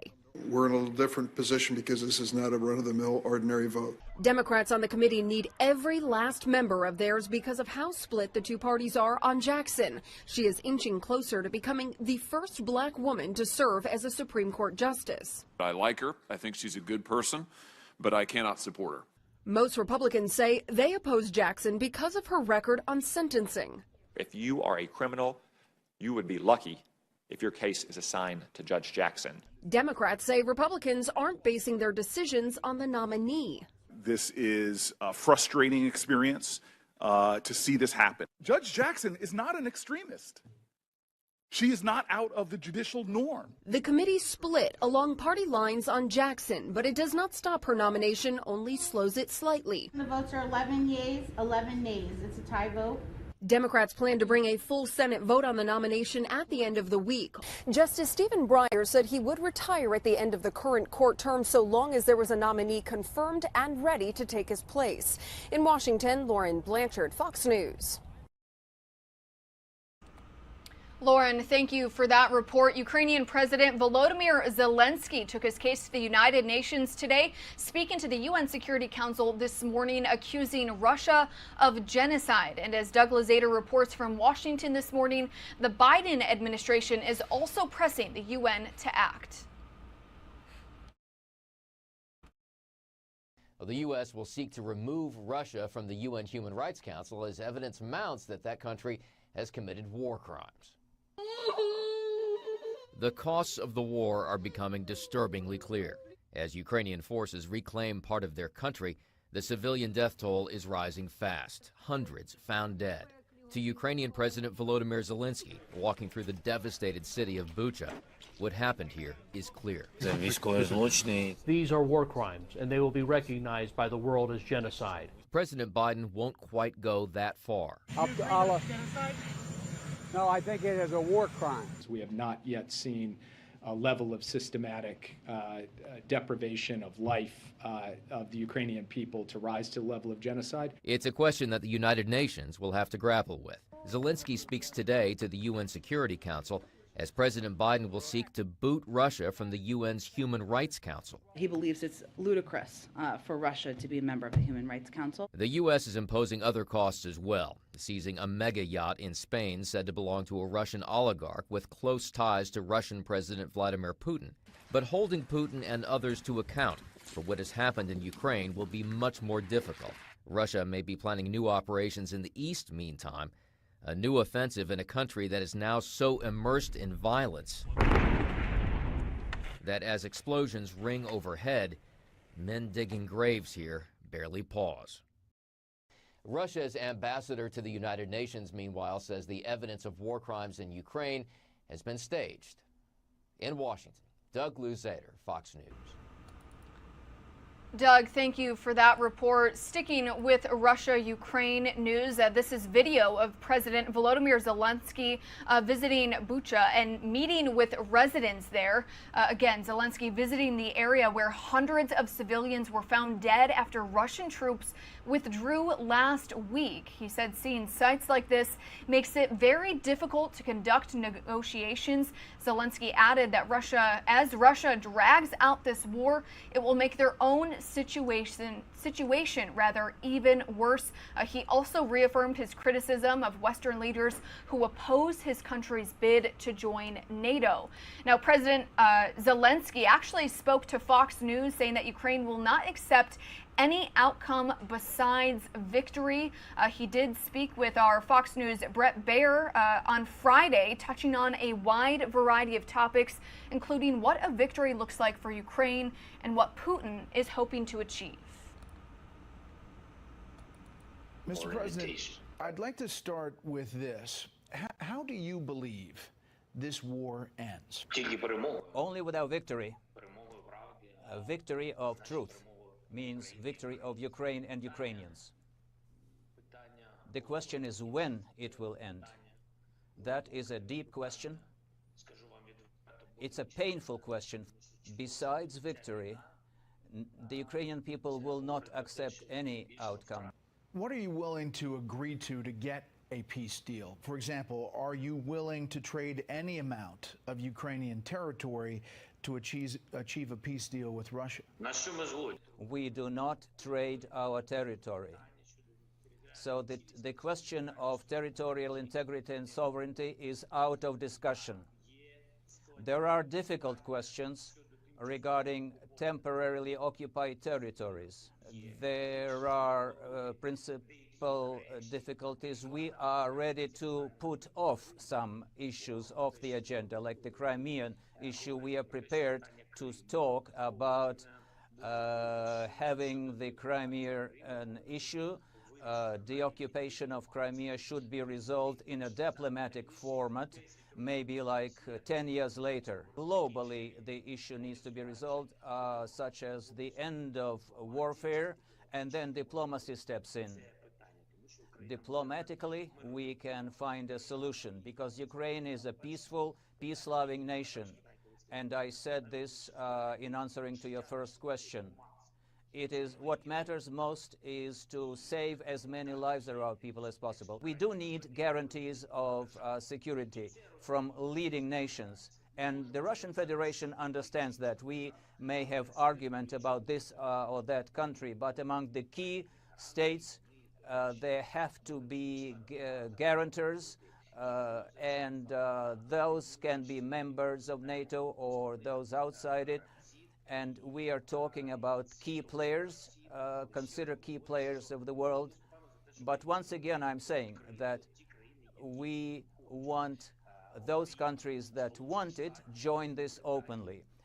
In addition to the US, Great Britain, Germany, France, Turkey. Why I named this list, this is not all of them. We would like to have China join it. We understand that Russia needs to find a place in that agreement as well, because it will be an agreement between Ukraine and Russia, so that because they are a party to this war, they are a subject of this invasion, and they need to be bound by that treaty. And I know that several different countries want to be a member of this alliance. Among the security guarantors for Ukraine, I know Israel and Ireland, etc. But for now, I only named those countries which have already said that they are prepared to be guarantors, or those who we contacted and already exchanged some early drafts of the documents about them being guaranteed. So short of NATO, short of Article 5 protection, you're saying a group of nations provide security guarantees. Has President Biden offered the U.S. as one of those countries? We talked with President Biden. We talk with him quite often enough. We had a conversation yesterday. We are saying that Ukraine would like to see among the leaders of those guarantors those who are joining this important peace settlement process. We would like to see the United States led by the president among those leaders. And on our part, we received a message that the United States are considering this proposition. They're considering it in a positive way. We want to see specific guarantees. What will be our future if we now make an agreement with Russia, but 2 years later they come back with another war? What will happen, not in the next 3 weeks or a week, or a year. We want to know what will happen within the first hours of a new war. If American intelligence says that there may be an invasion starting in January, then what? Will there be prevention sanctions? Will there be pressure on those individuals who push for escalation? What will be further steps regarding weapons, regarding troops? There are many questions. And we would like to have answers, even if not much, but some specific answers. Mr. President, what do you think Vladimir Putin wants? Vladimir Putin wants the world and Western countries what they give to him. Then appetites usually grow. I think the president of the Russian Federation is not an exception if you look in the historical time. And many people have such appetites grow. The more you give them, the more their appetite grows in terms of territories. So those appetites keep growing. And then your surrounding keeps saying, believe me, now is the time to take this step. That surrounding usually creates some kind of an information bubble around a leader. Now you live in that information environment that they created for you. When you begin to live in such a world, then you get such information, and then you try to undertake certain solutions which are terrible. Not civilized, not democratic, but some kind of authoritarian. That's how they took our Crimea, they took away our Donbas, and now they want to take more of our territory. We will not let them, because one can't do things like that. Someone has to stop it. If not us, then there'll be others after us. Europe, countries of Europe, the European Union, the former Soviet republics, and then, of course, Poland, Romania, and so on. Those are big plans. So that's what he wants. And he will get it unless he is stopped. They talk about the ambition to bring back the former Soviet countries back into the Russian Federation, saying that their territory is much bigger than what they have, and it goes way outside of today's borders of the Russian Federation. So what he wants is his personal business. The question is about us, what we can allow him to get. Our military experts believe that you want to build on recent successful Ukrainian counterattacks by expanding to kind of a counteroffensive phase. And that's why you're requesting all these advanced weapons like long and mid-range air defense, combat aircraft, tanks, armored vehicles, counter-battery, radar, etc. Our people also believe that the Biden administration is resisting this in some way. Is that true? Are they resisting that effort? Regarding heavy weapons, everything's very simple. If the world is ready to tell the truth to their people, if we don't have heavy weapons, how can we defend ourselves? How can we fight against one of the strongest armies in the world? Our military, our people, soldiers are stronger than the Russian Federation. But they have a lot more weapons, so these forces are not equal. And they will say, excuse me, you now have enough of what you were given, and we cannot go and die for your territory. These are serious challenges. Powerful weapons are needed to Ukrainians. Heavy weapons will give us an opportunity to talk with them at the negotiation table. Do you believe that President Biden wants Ukraine to win, or that President Biden and his administration fear Putin's reaction if Russia loses? I have faith that President Biden, like any true American citizen, believes and wants the truth to win. And the truth is on the side of Ukraine. I believe that they want the values that make our nations closer to win. That's freedom, that's democracy, freedom of speech, freedom to choose, freedom to choose your dignified life, work, who to live with, who to love, how many children to have.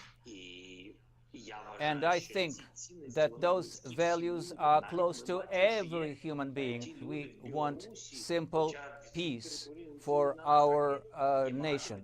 We don't want a million of quality bulletproof vests or some special brand helmets. Just give us missiles. Give us airplanes. You cannot give us F-18 or F-19 or whatever you have. Give us the old Soviet planes. That's all. Give them into my hands. Give me something to defend my country with, my state. And if you want it, and I believe that the United States, the people of the United States want that, but if this process gets longer, continues to be delayed, if we can see that the process of transferring those weapons is getting slower, then people begin to ask the question, is it really true? Maybe there is some game behind it. I don't want to believe that some partners of ours are playing games. We want simple peace for our nation. We don't want a million of quality bulletproof vests or some special brand helmets. Just give us missiles. Give us airplanes. You cannot give us F-18 or F-19 or whatever you have. Give us the old Soviet planes. That's all. Give them into my hands. Give me something to defend my country with, my state. And if you want it, and I believe that the United States, the people of the United States want that, but if this process gets longer, continues to be delayed, if we can see that the process of transferring those weapons is getting slower, then people begin to ask the question, is it really true? Maybe there is some game behind it. I don't want to believe that some partners of ours are playing games. I don't know if President Biden is fearing President Putin. I believe that he doesn't. I want to believe that he doesn't, because he's the leader of a big nation, a great nation. I'm holding my fist. That's our tradition. I don't know if you understand this this standard. I hold my fists or cross my fingers so that this will never happen, that any president of the United States would fear Russia, because America for us was always a symbol of democracy, and I have faith that Ukraine is also now, for Ukraine, you're also a symbol of freedom. Did you order the attack into Russian soil, the Ukrainian helicopter attack on a Russian military depot across from Kharkiv, across the border in Russia? I'm sorry. I do not discuss any of my orders as Commander-in-Chief,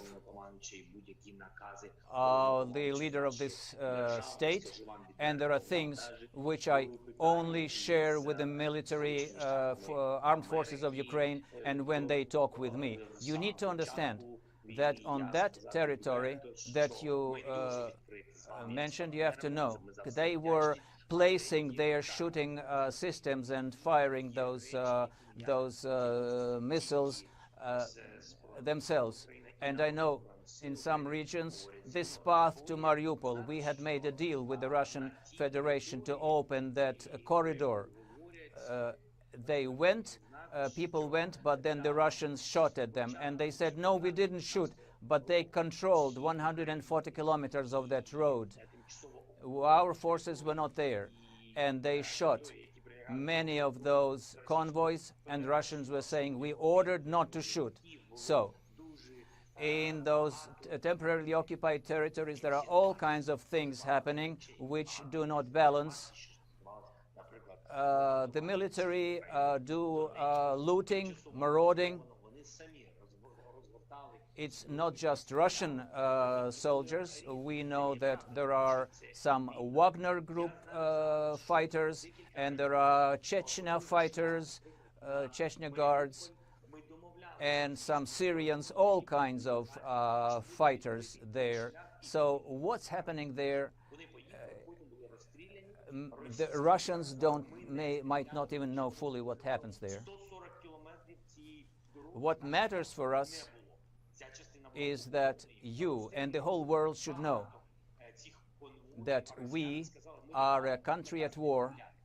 We were attacked. That is what matters.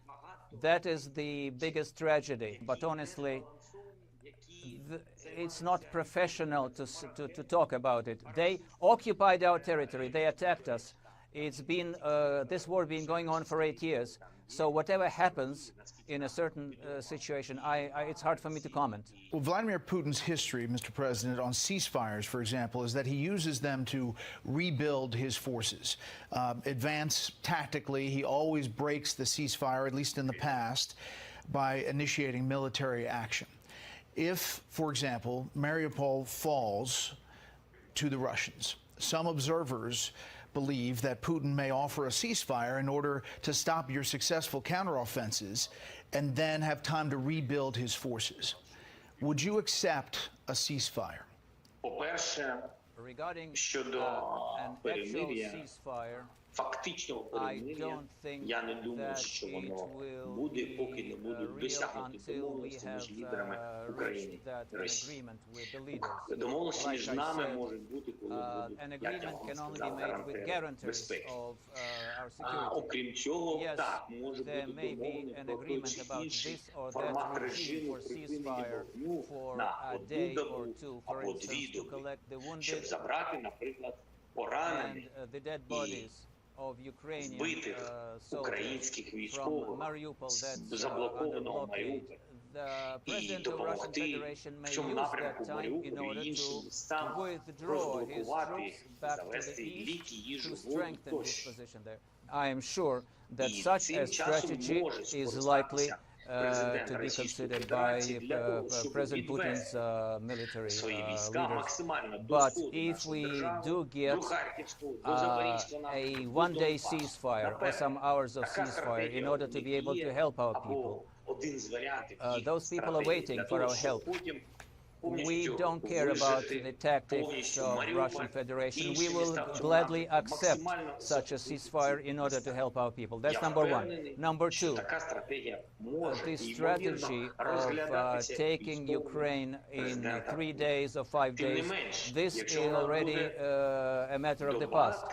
Let's not forget that it failed, and we will stand defending us, and we will be the first ones among those who want to finish the war diplomatically, and we will always support it. From the beginning, we were speaking in favor of peace, but we are fighting on our territory. But everybody must know that if we are pressed in a corner on our territory, we will respond the way we can in order to save as many our lives as we can. We will answer at full strength. And what's your final message for Vladimir Putin? I wish him to watch television that is not Russian, to see what really is happening in the world.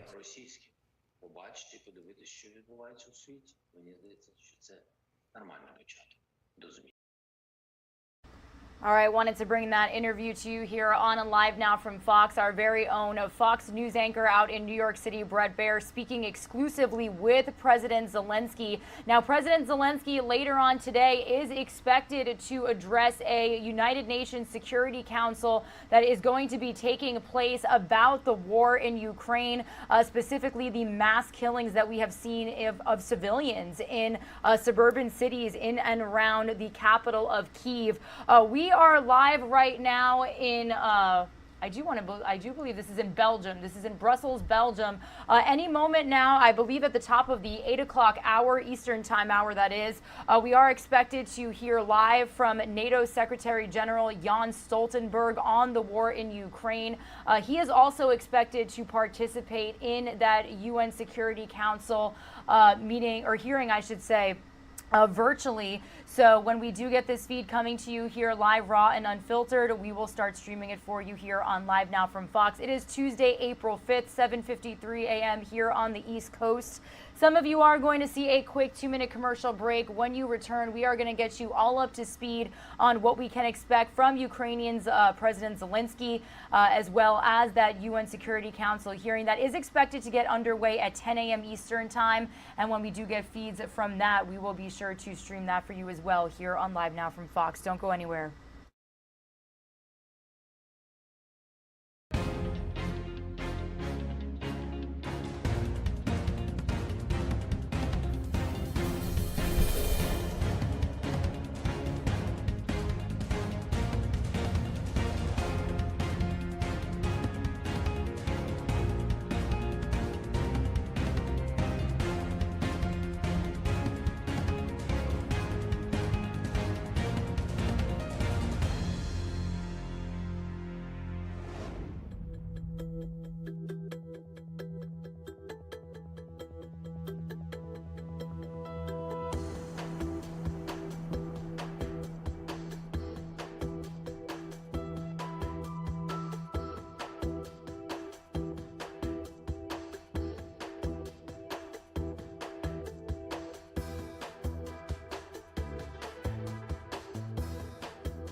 Good morning, everybody, and happy Tuesday. My name is Regina Gonzalez with you here live from Orlando, Florida this morning on Live Now from Fox, raw, unfiltered, nonstop news. Thank you so much for starting your morning with us as we continue to bring you all of the major top stories and headlines that we are not only following here in the United States, but around the globe as well.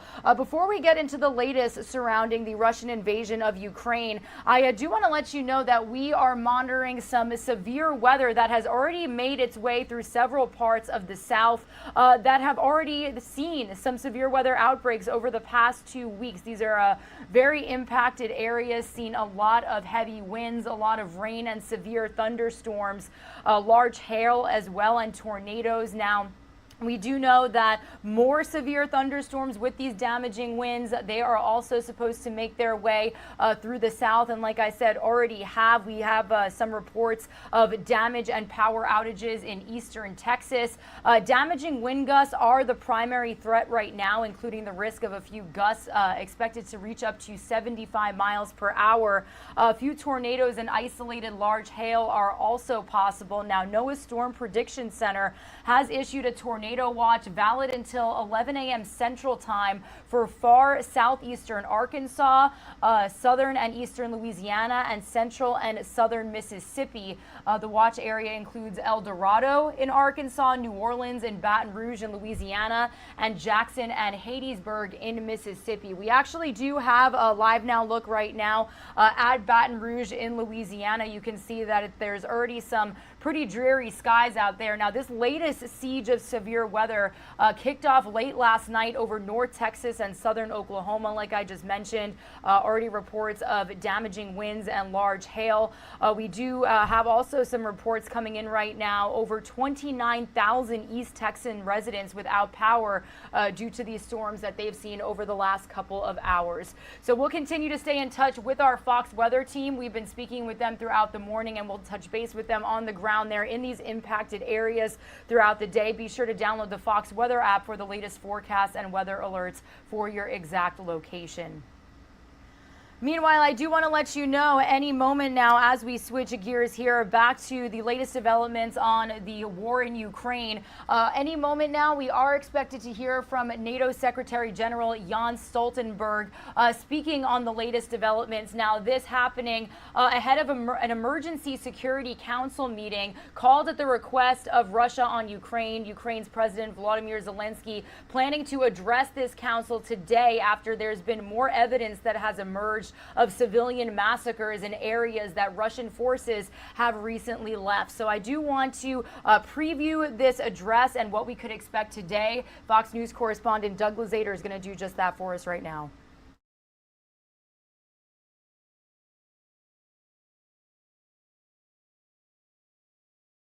The U.S. will seek to remove Russia from the UN Human Rights Council as evidence mounts that that country has committed war crimes. The costs of the war are becoming disturbingly clear. As Ukrainian forces reclaim part of their country, the civilian death toll is rising fast. Hundreds found dead. To Ukrainian President Volodymyr Zelensky, walking through the devastated city of Bucha, what happened here is clear. These are war crimes, and they will be recognized by the world as genocide. President Biden won't quite go that far. Up to Allah. No, I think it is a war crime. We have not yet seen a level of systematic deprivation of life of the Ukrainian people to rise to the level of genocide. It's a question that the United Nations will have to grapple with. Zelensky speaks today to the UN Security Council as President Biden will seek to boot Russia from the UN's Human Rights Council. He believes it's ludicrous for Russia to be a member of the Human Rights Council. The U.S. is imposing other costs as well, seizing a mega yacht in Spain said to belong to a Russian oligarch with close ties to Russian President Vladimir Putin. But holding Putin and others to account for what has happened in Ukraine will be much more difficult. Russia may be planning new operations in the east meantime, a new offensive in a country that is now so immersed in violence that as explosions ring overhead, men digging graves here barely pause. Russia's ambassador to the United Nations, meanwhile, says the evidence of war crimes in Ukraine has been staged. In Washington, Doug Lazater, Fox News. And here is more video as Ukrainian President Volodymyr Zelensky visited the area where hundreds of civilians were found dead after Russian troops withdrew last week. He said seeing sites like this makes it very difficult to conduct negotiations, also adding that as Russia drags out this war, it will make their own situation worse. He also reaffirmed his criticism of Western leaders opposing his country's bid to join NATO, saying they should come to Bucha to, quote, see what the flirting with the Russian Federation leads to. We are just moments away again from hearing from NATO Secretary General Jens Stoltenberg. This is a live now look from Belgium, where he is expected to step up to the podium any moment now, continuing to monitor that feed for you here on Live Now from Fox. Meanwhile, as we do that, we do want to continue showing you some more video from the air and on the ground there in Ukraine as this war rages on. All throughout the invasion, we have brought you these images coming from Maxar Technologies. Well, they released more photos just within the last several hours. These were taken between February 28th and March 31st. They said they verified reports of bodies laying in the streets in Bucha, Ukraine. Now, Maxar said the images were taken while Russian forces were still reportedly in Bucha. Russia claimed that the killings of civilians in Bucha took place after its soldiers had left the town. town, but Ukrainian officials said the Russian army had been forced out by April 1st. Additionally, Maxar said these images verify reports that a mass grave was established on the grounds of a local church out there. And Russia, again, has denied Ukrainian allegations that it had killed civilians in the town of Bucha, describing the footage and photographs of dead bodies as, quote, provocation and a staged performance by Kyiv, according to reports out there. Meanwhile, we do have some more drone footage coming in this morning. This is posted by the Azov Battalion, which is a far-right paramilitary group absorbed into the Ukrainian National Guard, showing widespread damage and destruction. And this is in the southeastern city of Mariupol. Now, this video was captioned 40 days of hell in Mariupol, showing the level of destruction that Russian attacks have caused to this city. This footage capturing the moment civilian buildings are hit by strikes and showing a series of burnt out smoking apartment blocks and buildings. Now, Deputy Prime Minister of Ukraine, Irina Vereshchuk, said that a column of 7 buses traveling with the International Committee of the Red Cross to evacuate people from Mariupol was blocked a couple of miles away from getting them out through the border. And we did hear from President Zelensky earlier, well, I want to say later last week in an address, he did actually say that the city of Mariupol is 90% destroyed. So again, these videos that we're getting to you really so heartbreaking, but just truly showing you a raw depiction of what war is doing to this country. Also bringing you this video, and this is some very sad video and some news to report as well.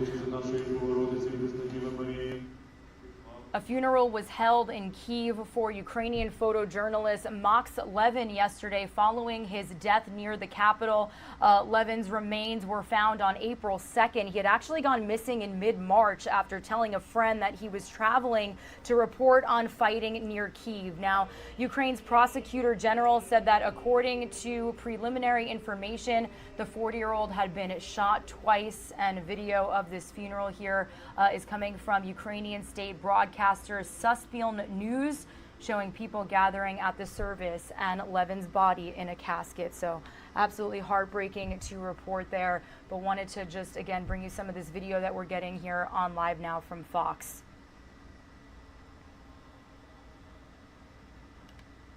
Meanwhile, a small dog is helping Ukrainian forces in a very big way, and this is that dog right here. Ukraine State Emergency Service sharing footage of this little guy. His name is Patron, and Patron is a terrier, part of a Ukrainian demining team sniffing out explosive devices planted by Russian troops. So you could see him hard at work there. When the unit arrives to an open wooded area like you see right here in the video, he's released to search that area with his handler, and if he finds anything, he scratches at the ground and barks. And according to Ukrainian Emergency Services, Patron has actually sniffed out almost 90 devices since the war began. The SES even wrote in a post with the video saying, "Thank you, my friend, for your tireless work." Now, the Russian military pulled back from the capital of Kyiv in recent days, and the Ukrainian military said its forces had also retaken some towns in the Chernihiv region, and humanitarian aid was being delivered. That's this area that you're looking at right now and where Patron is working there in Chernihiv. As a result, Ukraine's SES has issued several warnings about mines and detailed some different types that people may come across, as well as information about unexploded mortar shells. So people were urged to keep away from explosives and to alert authorities if they see anything suspicious. So some of our furry friends also hard at work there with Ukrainian forces on the ground as this war continues to rage on and impact millions of people. We do know that 4 million and counting refugees have fled, and millions remain displaced in Ukraine as we speak. Getting some more depictions of what this war has done on the ground there. This is a video by Radio Free Europe at an airport outside Kyiv, showing the wreck of the world's biggest plane, the Anatov 225, and destroyed Russian military vehicles at the site, which saw very heavy fighting in the first days of Russia's invasion of Ukraine. Now, Russian forces also retreated from this area at the end of March, according to the Pentagon. So You could see so many damaged vehicles there. This is the world's biggest plane shot down there, and this gentleman is speaking in Ukraine. All right, everybody, perfect timing. We've got NATO Secretary General Jens Stoltenberg stepping up to the podium there, speaking on the war. Let's listen in, live, raw, and unfiltered. Putin's war against Ukraine. We have all seen the horrific images of murdered civilians in Bucha and other places controlled by the Russian military until a few days ago. This is unbearable brutality that Europe has not witnessed in many decades. Targeting and murdering civilians is a war crime. All the facts must be established, and all those responsible for these atrocities must be brought to justice. NATO allies are supporting investigations, including through the United Nations and the International Criminal Court. The Ukrainian armed forces are putting up fierce resistance, retaking territory from the Russian invaders, and forcing Russia to change its war plans. But Moscow is not giving up its ambitions in Ukraine. We now see a significant movement of troops away from Kiev to regroup, rearm, and resupply, and they shift their focus to the east. In the coming weeks, we expect a further Russian push in the eastern and southern Ukraine to try to take the entire Donbass and to create a land bridge to occupy Crimea. So this is a crucial phase of the war. And as Ukraine faces this new offensive, NATO foreign ministers will discuss what more we will do. Allies are determined to provide further support to Ukraine, including anti-tank weapons, air defense systems, and other equipment. Allies have also increased humanitarian assistance and financial aid. NATO will also look to provide cybersecurity assistance and equipment to help Ukraine protect against chemical and biological threats. I expect we will also decide to do more for NATO's other partners, which are vulnerable to Russian threats and interference, including Georgia and Bosnia-Herzegovina. By stepping up our political and practical support, we can help our partners strengthen their resilience and prevent any future aggression. On Thursday, we will be joined by Ukrainian Foreign Minister Dmytro Kuleba. He will update us on the latest developments, including Kiev's negotiations with Moscow. Finland, Sweden, Georgia, and the European Union will be at the table, and we will be joined by NATO's Asia-Pacific partners, Australia, Japan, New Zealand, and the Republic of Korea. Because this crisis has global implications, which concerns us all.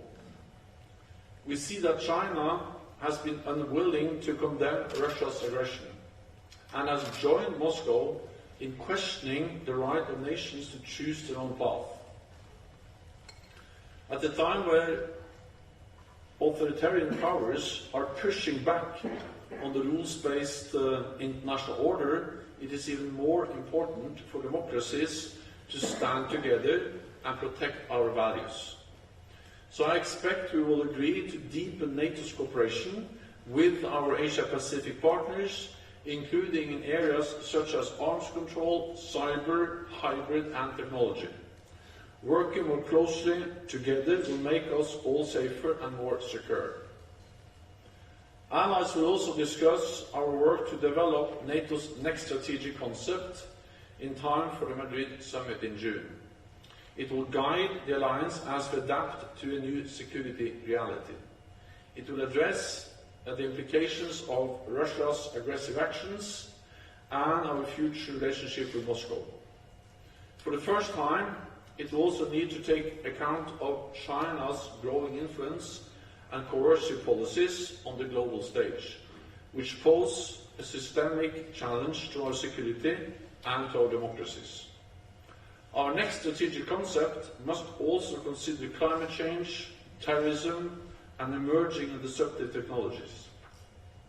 At our summit last year, we agreed to establish a €1 billion NATO Innovation Fund and Defence Innovation Accelerator for the North Atlantic Diana.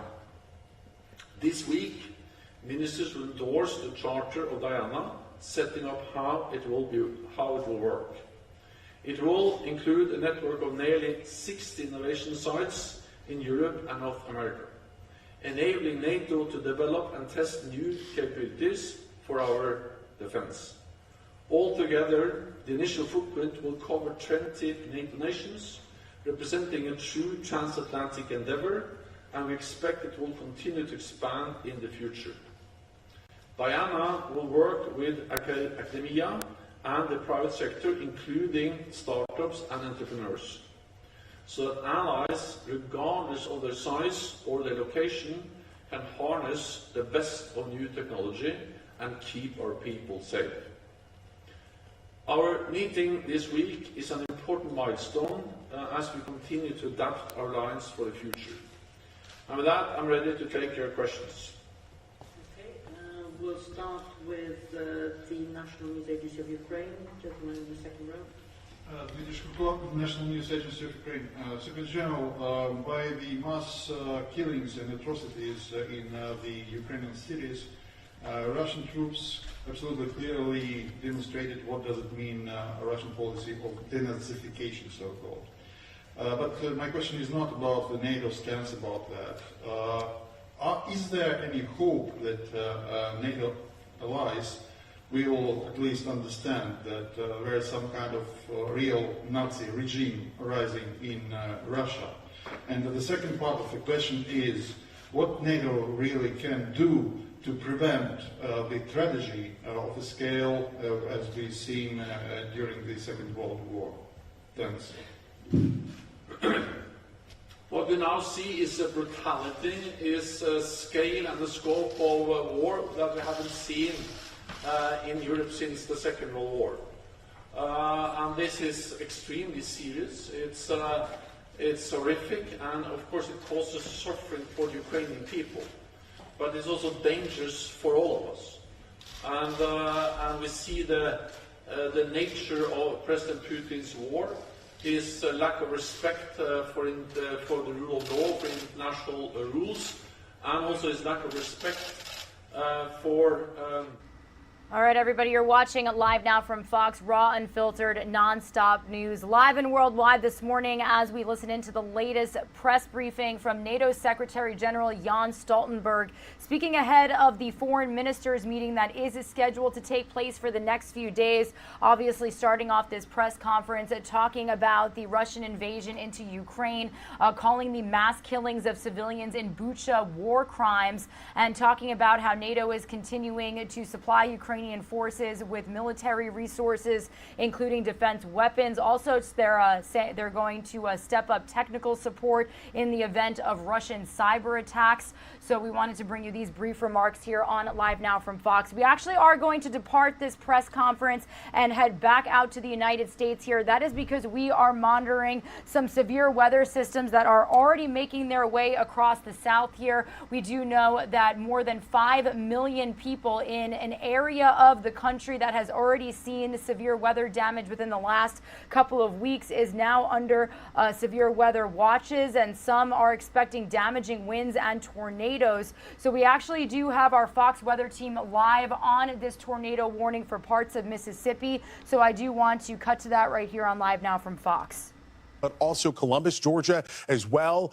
Those of you that use that 75 corridor as well as that I-16 corridor in Georgia are likely going to see some pretty heavy rain showers. I know a lot of truckers use that to go in and around Georgia. This is not going to be a time where you're going to want to be on the roads. Those of you in Tallahassee as well as even Mobile will likely end up seeing things go downhill as well sometime right around the 2 o'clock hour. And this is going to continue here. The good news here is we are not anticipating this line of showers remaining stationary. It will continue to move eastward, so that is always a good thing. By dinner time, sometimes between about 5 and about 8 o'clock, those of you in Charlotte extending into Columbia, South Carolina, will likely see the severe weather threat impact your area.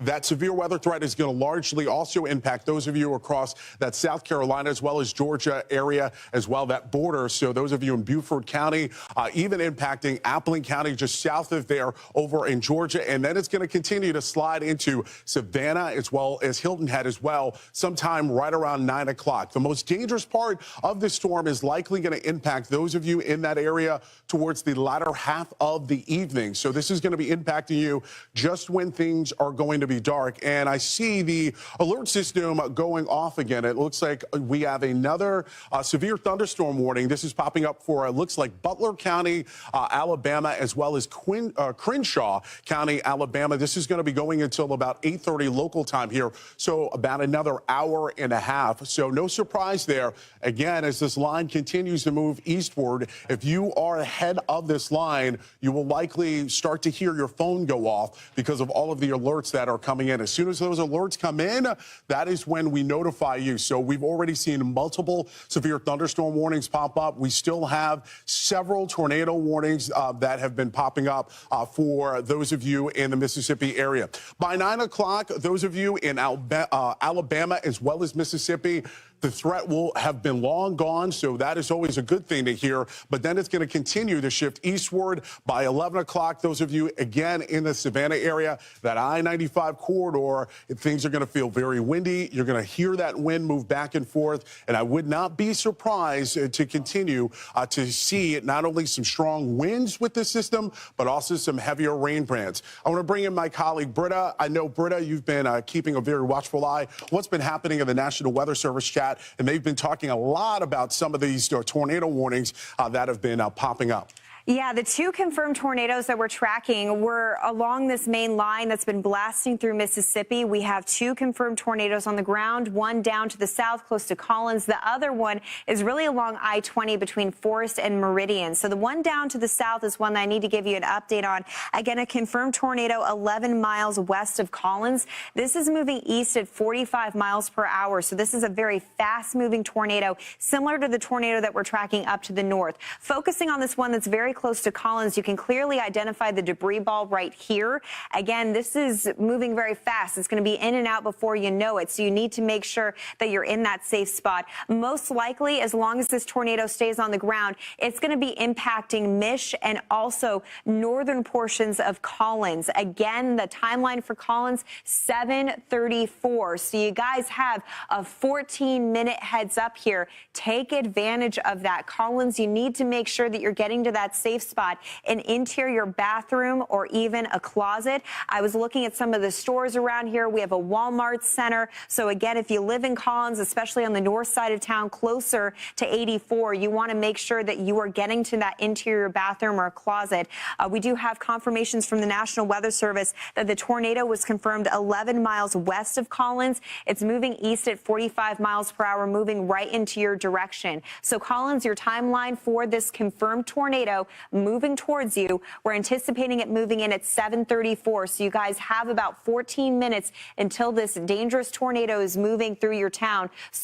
We're expecting it at 8:04. So again, tracking a confirmed tornado in Mississippi. This is basically paralleling 84. So it's going to be moving through northern portions of Collins and right through Mish, which is another community that is just north of 84. So if you live in that area, you need to hunker down and let this tornado blast through. through. As we go up to the north along Interstate 20, this is where we have our second confirmed tornado from the National Weather Service. Again, when this was reported, it was reported 7 miles southeast of Forest, moving east at 50 miles per hour. We're still tracking a debris ball right on top of Newton. So Newton, we brought this warning to you about 20 minutes ago, so I hope that you're in your safe spot. We still have a confirmed debris ball on radar paralleling I-20. So again, this is moving towards Hickory. Hickory, you guys are the next community up for this.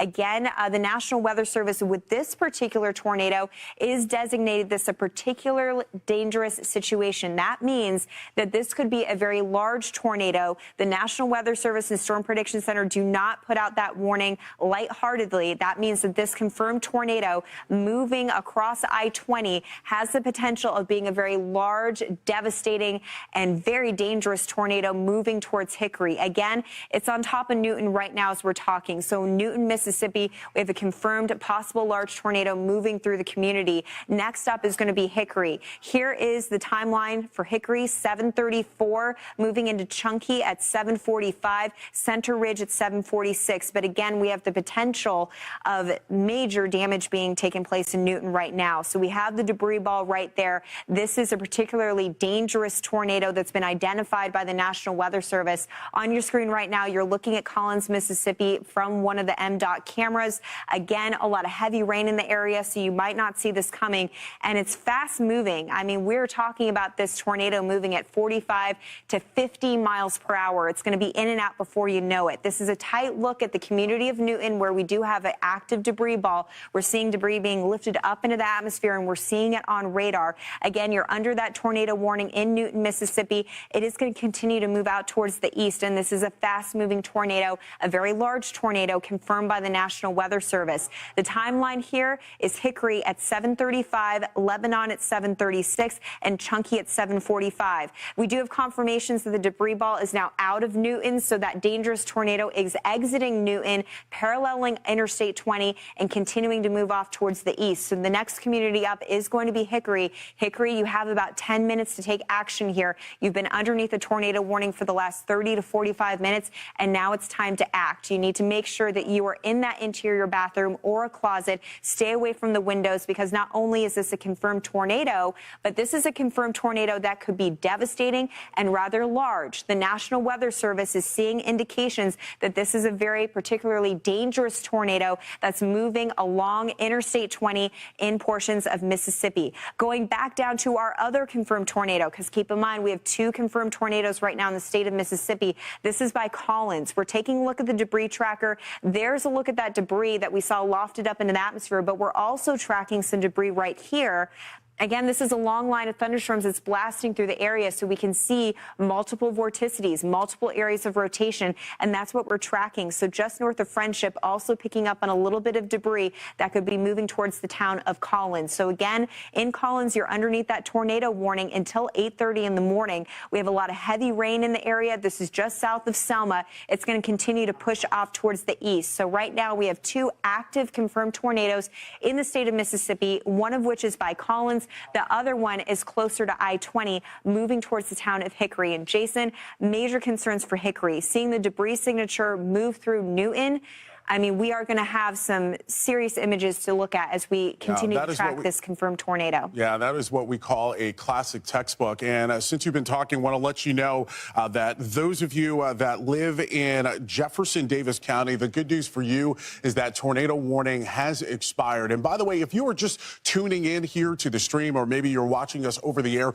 we want to let you know that the Weather Wire is now active. You can get live updates on foxweather.com, or you can also make sure to get it actually on the Fox Weather app. And if you don't have the Fox Weather app, what you can do is you can just hold up your phone to the screen there, right there in front of you, and you can scan that QR code there. You see another severe thunderstorm warning that was issued. This is for Jasper as well as Jones County there. This is over in Mississippi right now. So things right now in Mississippi are not looking good as this line continues to move eastward there. So we continue our Fox Weather alert here already for parts of Mississippi. We have a tornado warning that has been confirmed here on the ground by the National Weather Service. And just a much larger picture that I just want to show you here.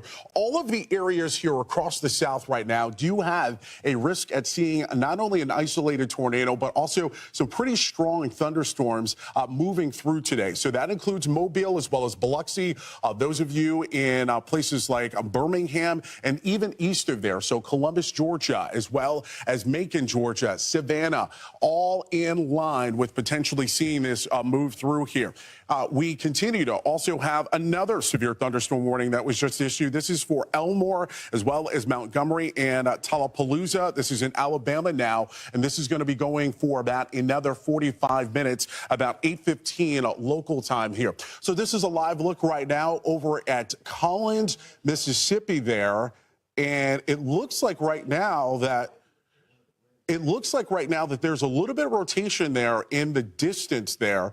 We have not been able to confirm whether or not this is a actual tornado, but you see there in the distance there, it looks like it is a tornado that is on the ground there. But again, I want to speculate here. It looks like it, but we have not been able to confirm there. But it looks like there is something that's going on. And I want to bring in my colleague here, Britta, here, and we can, talk about this as this was moving forward there. But you just saw there about a minute ago, it looked like there was something there, Britta, that touched down there. There was some lightning there. We continue to see it.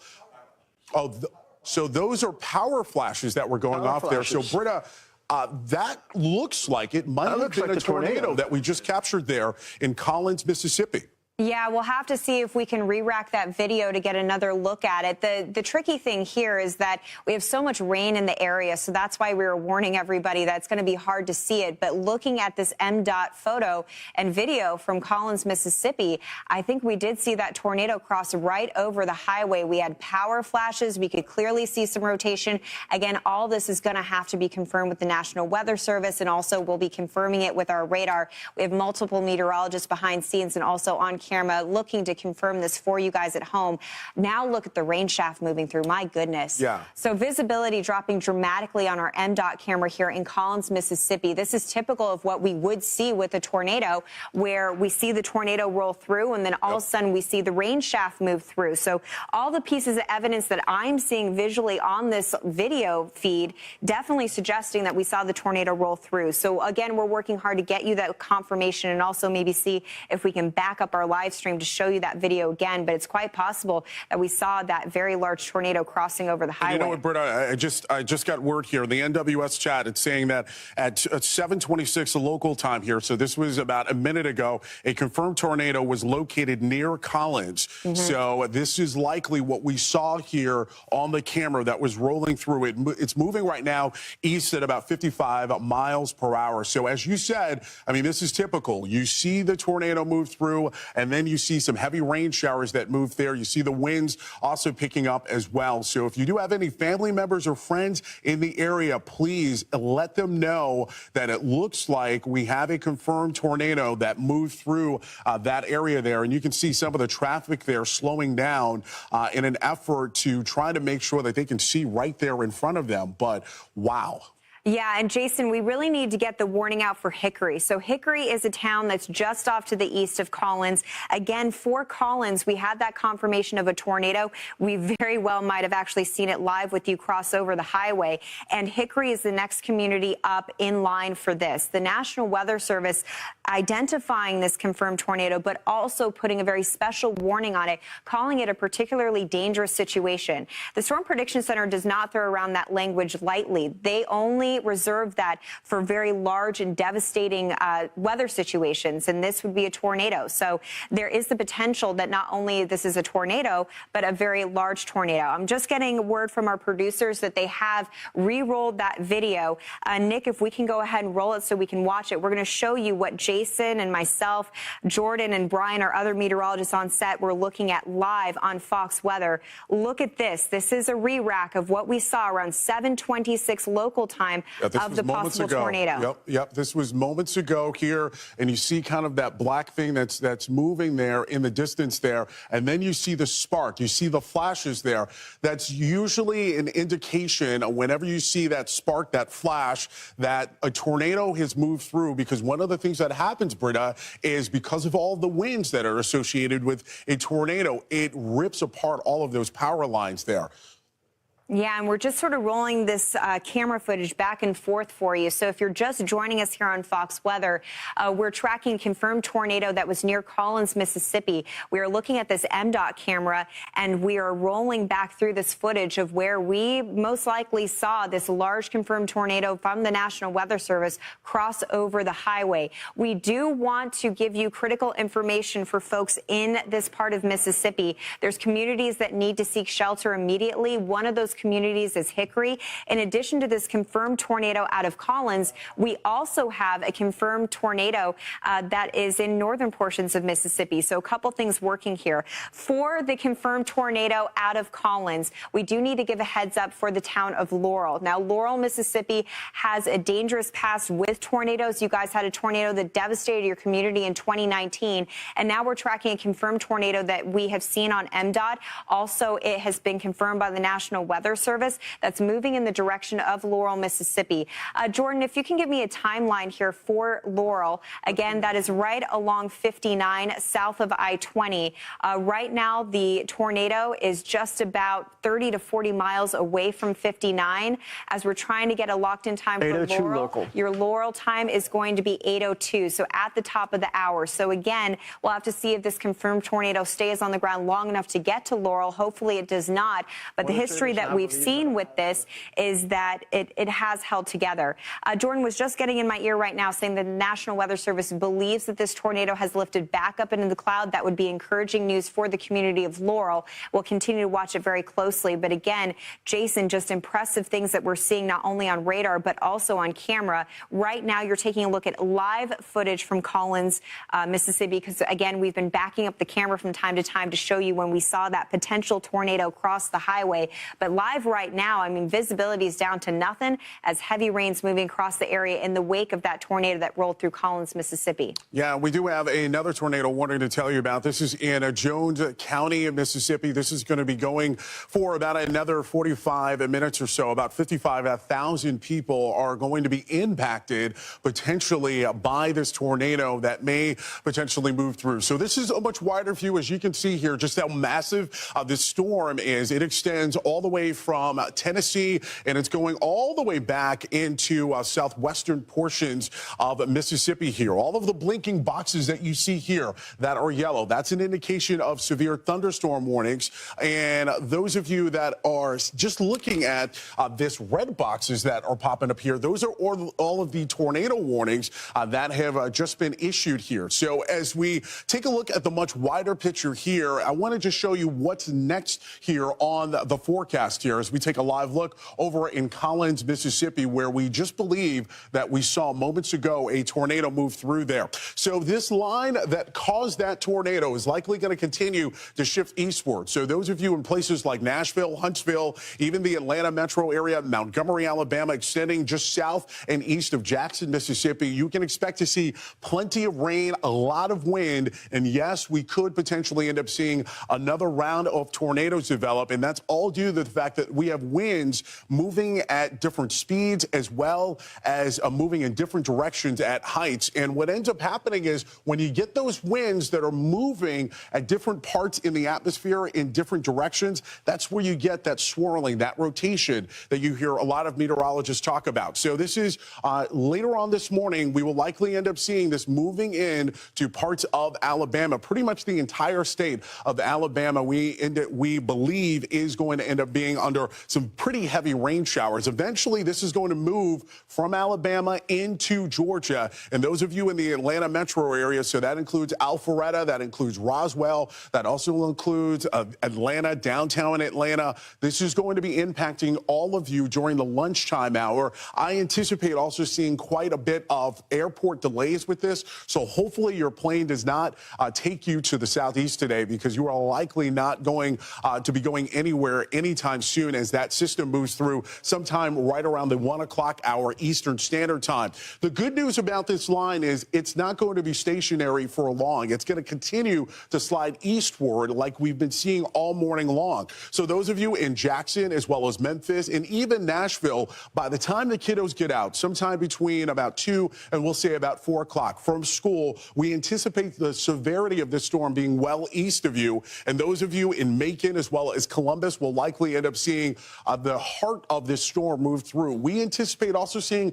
a little bit of additional hail with this system as well, along with those stronger winds. And then Savannah as well as Beaufort County, Hilton Head, it is your turn to see this system. This is likely going to start impacting those of you right along that I-95 corridor that extends not only from North Carolina through South Carolina, eventually into South Georgia, and then even those of you in the Jacksonville area of Florida will likely start to hear those winds howl sometime right around 5 o'clock. And then by 6 o'clock, we're anticipating that line being directly over you. And within about a couple of hours, we anticipate that storm finally exiting. And those of you in Columbia, South Carolina, by about 10 o'clock, you'll likely be in the clear with this system. But it is those of you in Tallahassee as well as Valdosta that will have to deal with some other thunderstorms that will likely pop up as a result of this system here.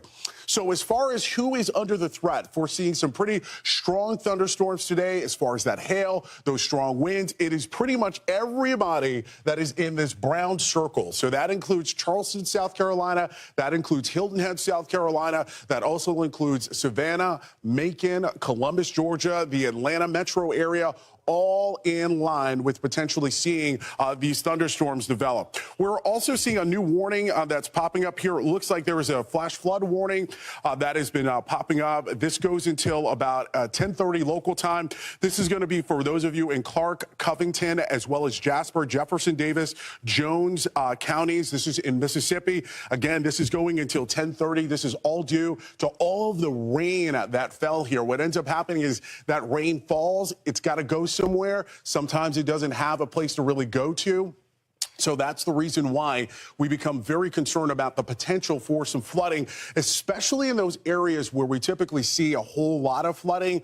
Your area will likely end up flooding as well. So as far as the tornado threat is concerned, those of you in the Macon area, Valdosta, Dothan, Alabama, these are all going to be places where we are pretty confident where we will end up possibly seeing a tornado develop. Those of you in Atlanta, as well as Jacksonville, North Carolina, even extending into Charlotte, Charleston, South Carolina, Jacksonville, Daytona Beach, Panama City, Hattiesburg, you will potentially end up seeing a tornado develop here. But if we had to pick one or two particular places where we will likely end up seeing a tornado, it is right here in that darker shade of red here. And there is that potential for seeing that EF2 tornado develop. So those of you in Tifton as well as Dublin, this is right along a very busy corridor of central as well as South Georgia. You would definitely want to make sure that those alerts are definitely activated as well. So, Nick, I'm sorry, one of my producers here is going to be, okay. So one of the things that we want to remind you is we have our weather wire. It is up. It is monitoring all of the developments all across not only the South, but across the country. You can get live updates right now at foxweather.com. If you're watching us possibly over the air via Tubi, etc., what you can do right now, if you don't have the app, is you can hold your smartphone up. You can take a picture of that QR code there, and it will link you directly to that weather wire as well as the Fox Weather app. Britta. And Jason, just to reset where we're sitting, so we've had 2 confirmed tornadoes in the state of Mississippi. We were tracking 2 tornado warnings across the state. We do have an update, the tornado warning up to the north, which was for Newton, Mississippi, where we did have a confirmed tornado tracking towards Hickory and then on to Chunky. That has now been expired. So good news there. Again, the tornado warning that was triggered off of the confirmed tornado that rolled through Newton, Mississippi has now expired. The southern warning is still in effect, and that's where we actually saw possibly that tornado crossing over the highway. Take a look at this video. We were watching the MDOT camera in Collins, Mississippi. Look right down on the right side of your screen, that rotation quickly moving over the trees. That is potentially the large tornado. Again, the National Weather Service indicated and confirmed that there was the possibility of a very large tornado moving through Collins, Mississippi. We had confirmations of the tornado on the ground, and they were suggesting that it could be a particularly dangerous and large tornado. We're going to re-rack the video. Look right there, right over the highway. The tree line to your right, you can see that rotation right above the tree line. That's where we possibly could have been seeing that tornado cross the highway. Again, this is backed up footage from about 7:26 local time around Collins, Mississippi, and you can see those bright flashes of light from the lightning and also that possibility of maybe seeing a power surge with that tornado crossing through. But again, just to give you an update, we still are tracking that tornado from Collins, Mississippi on the ground. This is going to be tracking towards Laurel, Mississippi. Again, we do have an active tornado warning. That's up until 8:15 local time for Jones County, Mississippi. We had a confirmed tornado move through Collins. We just showed you the video of where we possibly could have seen it crossing over 49 on our MDOT camera. It is continuing out towards Laurel. Jordan, if you can give me a timeline for Laurel. Now, Laurel, Mississippi, you guys have a history with tornadoes, of course. The last big one that rolled through was in December of 2019. You guys had an EF2 roll right through downtown Laurel. The timeline for this tornado, which is confirmed on the ground that has already moved through Collins, is expected to move into Laurel at 8:01. Now, we did get information from the National Weather Service that this rotation did weaken slightly, and they thought that the tornado went back up into the cloud. Hopefully, it stays there. But again, we have an active tornado warning in effect, and it's possible that we could still have a tornado on the ground, or if it has pulsed a little bit and weakened and gone back up into the cloud, it can touch down, back down again. So we have to treat it as if this is moving towards Laurel. And again, the timeline is 8:01. We have an active tornado warning out for Jones County, Mississippi. Again, we had a confirmed tornado roll through Collins. The National Weather Service giving this tornado warning also added that there was a possibility that this could be a large tornado that they were tracking on radar. It is pushing off to the east at 45 miles per hour. This is extremely fast moving. Again, it would be in and out before you know it. Also, we have very heavy rain associated with this because this is an embedded tornado within a line of very strong to severe storms. So again, you might not visually be able to see it. We did see some rotation cross over the highway on our MDOT camera, which is where we do suspect that we saw the tornado crossing over the highway. Again, we're just looking and analyzing with radar where we see that rotation. Next up, some of the communities that we're concerned about would be Laurel, also Ellisville, and also Sandersville. But again, this is kind of paralleling 84, so we're most concerned with Bethel, Mount Zion, and Laurel as this continues to pass off towards the east. Again, the rotation is slightly weaker, so hopefully this has gone back up into the cloud. That would be wonderful if we could just be done with this tornado, but the tornado warning is still in place. So if you live in Laurel, also Mount Zion, you need to get to your safe spot. So we're talking about an interior bathroom or a closet. You want to put as many walls between you and the outside as you can so you can let this storm and this possible tornado pass through. Again, we're tracking that confirmed tornado that rolled through Collins. It could still be on the ground as it continues to move off towards the east. Moving up towards Meridian, Mississippi, we do not have a tornado warning, but we are indicating that we could have wind gusts in excess of 70 miles per hour. So not only are we concerned with that potential of tornadoes, but also the potential of strong straight line winds. Now, a straight line wind is 70 miles per hour. That can cause some damage. That could cause significant damage to your roof. Also, it could knock over a fence, and more importantly, it could throw debris at your home. So again, you are under a severe thunderstorm warning in Meridian. This did prompt a tornado warning. So this is the same part of the storm that rolled through Newton where we had a confirmed tornado. So again, we had a confirmed tornado roll through Newton. That rotation went back up into the cloud, and that severe storm has now moved past Chunky and is moving right into Meridian. So along that line, we still have strong straight line winds in excess of 60 to 70 miles per hour. So this is a bad storm moving into Meridian. Stay off of I-20. Do not head out and do any errands. You know, it's right in the morning when folks are trying to start their day. You want to make sure that you're staying off the roads and staying home because the weather moving into Meridian is not safe to be out in. We're talking about strong straight line winds in excess of 60 to 70 miles per hour. And in addition to that, it did produce a tornado about a half hour ago. go. And it sounds like the National Weather Service now issuing another tornado warning. So again, this line of storms has the history of producing tornadoes. It produced a tornado in Newton, Mississippi. It went back up into the cloud. And now as it is approaching Meridian, it's back on ground. So we're watching this very closely. Again, the potential of a tornado moving closer to Meridian, Mississippi. We do have a tornado warning in effect until 8:30 in the morning for Laureldale County, Mississippi.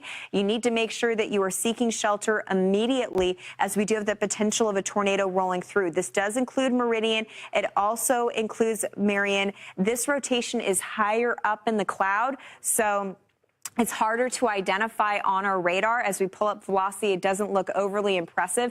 But again, it's because it's happening higher up in the cloud. When we're trying to analyze tornadoes that are on the ground, we need that rotation right at the surface, which gets a little difficult depending on where the tornado is happening in relation to where the radar site is. So again, although it doesn't look overly impressive, the rotation on radar, it doesn't mean that that tornado is not on the ground and it's happening below the sweep of the radar. Again, when you think about a radar sweep, it's going out into the air. The farther away you are from the radar, the higher the beam is off the ground. So sometimes these tornadoes, they literally happen underneath that radar site, and you don't get a very clear image of that rotation. But the National Weather Service is seeing it. They're giving you that warning. And in Meridian, you need to seek shelter right now. We do have the potential of a tornado rolling through. This exact line, when it rolled through Newton, produced a tornado. So we're talking about extremely heavy winds and also very heavy rain. I mean, if we have a tornado on the ground, you would not be able to visually see this because it would be rain wrapped. A little bit of a timeline for you guys. Meridian, 7:55. So we're talking about that rotation moving in over the next 10 minutes. Bonita, 7:57. Houston, 7:57. Again, this is Houston, Mississippi. Poplar Springs, 7:57. Moving into Russell at 8:04. You're under a tornado warning. You need to make sure that you're seeking shelter immediately. This is right along Interstate 20, a very strong line of thunderstorms with a possible embedded tornado. Now, this exact line, as it passed through the town of Newton just about 30 minutes ago, it did produce a tornado. So this is the history that we're seeing with this main line of thunderstorms, is that as it's moving through Mississippi, it's tapping into more instability, it's tapping into more shear, and we're seeing stronger rotation along the line. So this is sort of setting the stage of what we're anticipating for the remainder of today. So if you live in Mississippi, make sure that you're vigilant and listening out for these warnings, because the warnings that we're passing along are usually connected to an actual tornado on the ground. So again, tornado warning out for Laureldale, Mississippi. This does include the town of Meridian, Marion, and then continues closer to Cuba. The timeline for Meridian is 7:55, so you guys have about 6 to 7 minutes to prepare. You have a possible tornado moving in. Jason? All right, right now, we want to focus in a little bit more on what's happening in southeastern portions of Alabama right now, where we are getting reports there of some golf ball size hail. And one of the things that's a real concern whenever you see hail is the fact that it can do a lot of damage here very quickly. So if you are in Alabama, we would highly recommend that you bring inside your car if you can. Maybe you are ahead of this line here that's going to be moving through, or make sure to put your car into some place where it's potentially protected here. So we do have a severe thunderstorm warning. This is for Crenshaw, Alabama. This is going to be going until 8 o'clock local time here. And you can see right there, all of this pink that's popping up here. This is just to the west there of Troy. And this is the area that we continue to monitor. This is just east of Greenville. So right along, this is, I believe, I-65 here is where we are getting these reports here. And what's also really telling about this, anytime you see golf ball size hail, that is really an indication that we are potentially seeing a whole lot of wind, a lot of updrafts as well as downdrafts. You're also seeing there on the side of your screen here, as far as a recap of all of the things that we continue to monitor. So 17,000 people are still without power. In Mississippi, we've already seen 2 confirmed tornadoes. We believe that we actually got one of them on a traffic camera, and there have also been reports of some damage. That was near Collins, Mississippi. That is where we do believe that we captured that tornado there on the ground there. And again, these storms continue to push here. So those of you just to the north here of Brantley, this is right along 331 here. That is where we are seeing some hail. This is one of our hail detection areas. This is part of a storm that just bubbled up ahead of the line that we continue to talk about here. And look at all of the possible hail and pretty much how it extends just to the south here of Greenville. I mean, these are all indications of some of that hail here. And again, this when we talk about the hail, again, it's golf ball size hail that was reported by this cell that was potentially moving just to the north as well as to the east of there. Excuse me here. We continue to have a severe thunderstorm warning that is just to the north and west of Tuskegee. Also, those of you in Montgomery, Alabama right now, what I need you to do is I need you to make sure that you remain indoors right now for at least the next hour or two. And that's all because this line that we have been talking about across parts of Mississippi, it is going to continue to slide eastward. Let's take a much wider view here on the radar and just show you pretty much what's been happening here. So those of you in Birmingham, Huntsville right now, seeing some pretty heavy rain bands that continue to slide eastward. These boxes that you're seeing up pop here, those are flash flood warnings. That's just to the south here of Jackson, Mississippi. The reason why we're seeing those flash flood warnings in effect here is because we've had a whole lot of rain that has fallen. And typically what happens whenever you get these very strong supercells that move through, because they have a lot of rain within them, that rain falls very quickly and it doesn't have time to be absorbed here in the ground. So if you live in an area that typically floods, you're likely going to be seeing some flooding here momentarily here. So within the past 3 hours, we've basically seen anywhere from about 1 to about 2 inches of rain that has fallen. And this is over in Jackson, Mississippi. So those of you in Brookhaven, as well as just to the north of Macomb, this is exactly the area that I'm talking about here. So just south of Jackson, Mississippi, right along I-55, I anticipate that we've seen a pretty good chunk of some flooding here as well. Those of you in Meridian, Mississippi right now, you continue to be under a tornado warning.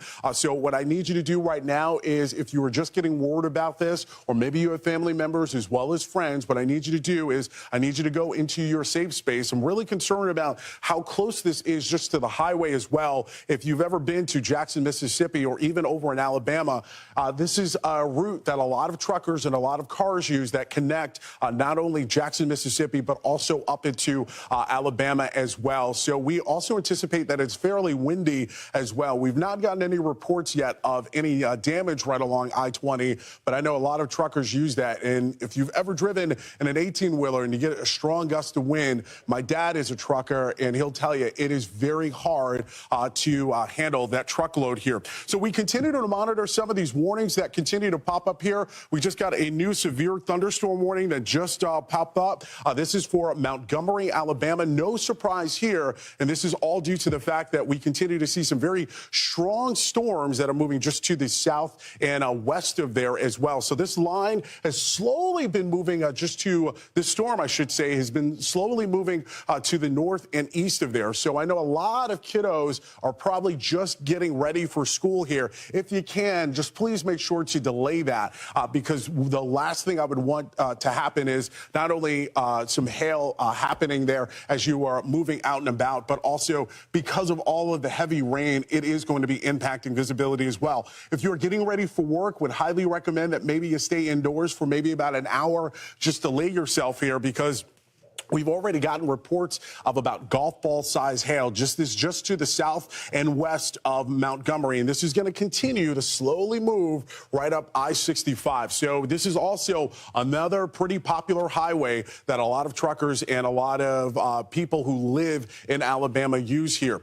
So again, if you're just tuning in here, we do have a number of watches and warnings to tell you about. We still have a number of tornado watches for a good chunk of the south here. This is all associated with this line here. And this is just about, we'll say, about 10 miles outside of Montgomery. And for those of you in Montgomery, you can expect to see this move into your area here within about the next 20 minutes or so. Over and shorter, if this continues to move north and east, this will likely impact your area here within about the next 30 to about 35 minutes.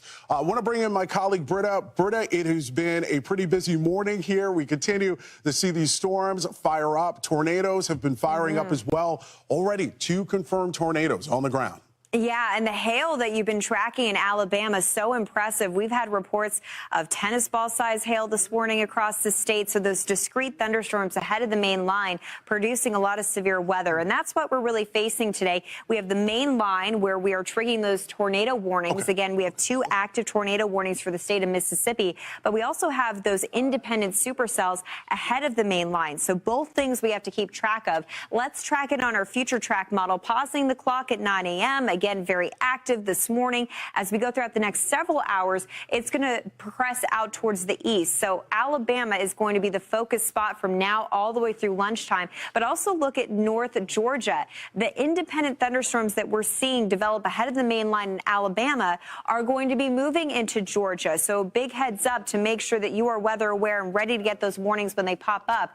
As we get into the afternoon, we'll see some improvements for Alabama. Georgia is still going to be in the thick of it. At 3 p.m., we have those severe storms that are crossing across eastern portions of Georgia and moving into South Carolina. By the evening commute, the severe threat has dropped in Atlanta. It's done for Montgomery, but Charlotte to Columbia, you are just dealing with it. So the evening commute could be treacherous in North Carolina and South Carolina. It's not until about 10 o'clock tonight that everything is offshore. We can kind of take a little bit of a break and reset. We do have a second cold front in the mix for Wednesday. That's going to bring in another threat of severe weather. But again, let's just get through today at this point. Here's a look at the outlook for today. Again, highlighted in maroon from Alabama into Georgia to South Carolina. It's very likely that we'll continue to see these severe storms. That means the potential of very large hail, also the continuation of tornadoes. And yes, we could see some strong straight line winds. I mean, close to Meridian, before we had that tornado warning issued, we had a strong straight line wind gust in excess of 60 miles per hour.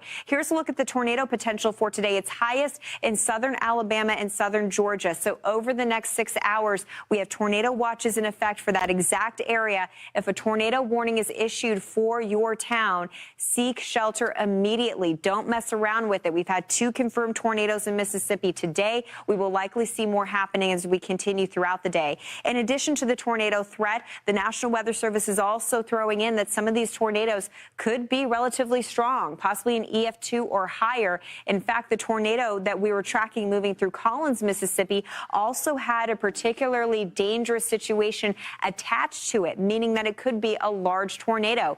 Look at the visibility here across Mississippi, just going down the gutter with the heavy rain moving through. This is an MDOT camera out of Laurel. Now, the tornado that rolled through Collins is tracking towards this area. You can tell how heavy the rain is in the location that you're looking at, and in Laurel, you're not going to see what's coming your way. So again, you're under a tornado warning in Laurel, Mississippi. You need to make sure that you are in an interior bathroom or a closet in the lowest level of your home as a potential tornado is tracking in your area. We did have confirmations of a tornado roll through Collins, Mississippi, which is just off to your west and moving towards Laurel. Stay with us. We continue to track these tornado warnings in Mississippi.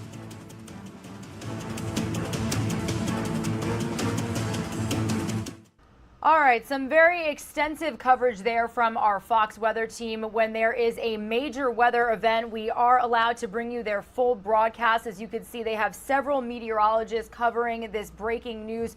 2 confirmed tornadoes on the ground in Mississippi, 1 in the town of Collins and 1 in the town of Newton. Now, the one in Collins, that was pretty crazy. They showed you some video from the MDOT camera that basically showed the lightning and parts of that tornado making its way across the highway. Really crazy to hear the meteorologists too say if you live in this area, you have X amount of minutes to seek immediate shelter, to get into some sort of interior portion of your house. So definitely some extensive coverage there that we are going to continue bringing you here on Live Now from Fox. We do know that Fox Weather has now confirmed tornado watches issued for 7 million people across the South. And they've mentioned several times, as have we, that these are portions of the South that have already been impacted by severe weather within these last 2 weeks. So we're going to stay on top of this here on Live Now from Fox, but we are going to send you to a quick 2-minute commercial break. We'll see you soon.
Good morning, everybody. You're streaming live now from Fox on this Tuesday, April 5th. My name is Regina Gonzalez with you live from Orlando, Florida. If you've been streaming our show here for about the last 45 minutes at this point, we have been monitoring 2 confirmed tornadoes that have touched down in the state of Mississippi, one in the town of Collins and one in the town of Newton. Now, actually really crazy, in major events like this, we are able to take you full coverage from our Fox weather team, and they brought us that M.Dot camera over one of the highways in Collins, showing you portions of that severe weather, that literal tornado making its way across the highway there. Also issuing warnings for people in surrounding communities, saying you have 7 minutes, 14 minutes to seek immediate shelter. So like I mentioned, in major weather situations like this, we are able to bring you Fox Weather's broadcast, as they have several meteorologists covering all of the warnings. We do know tornado watches have officially been issued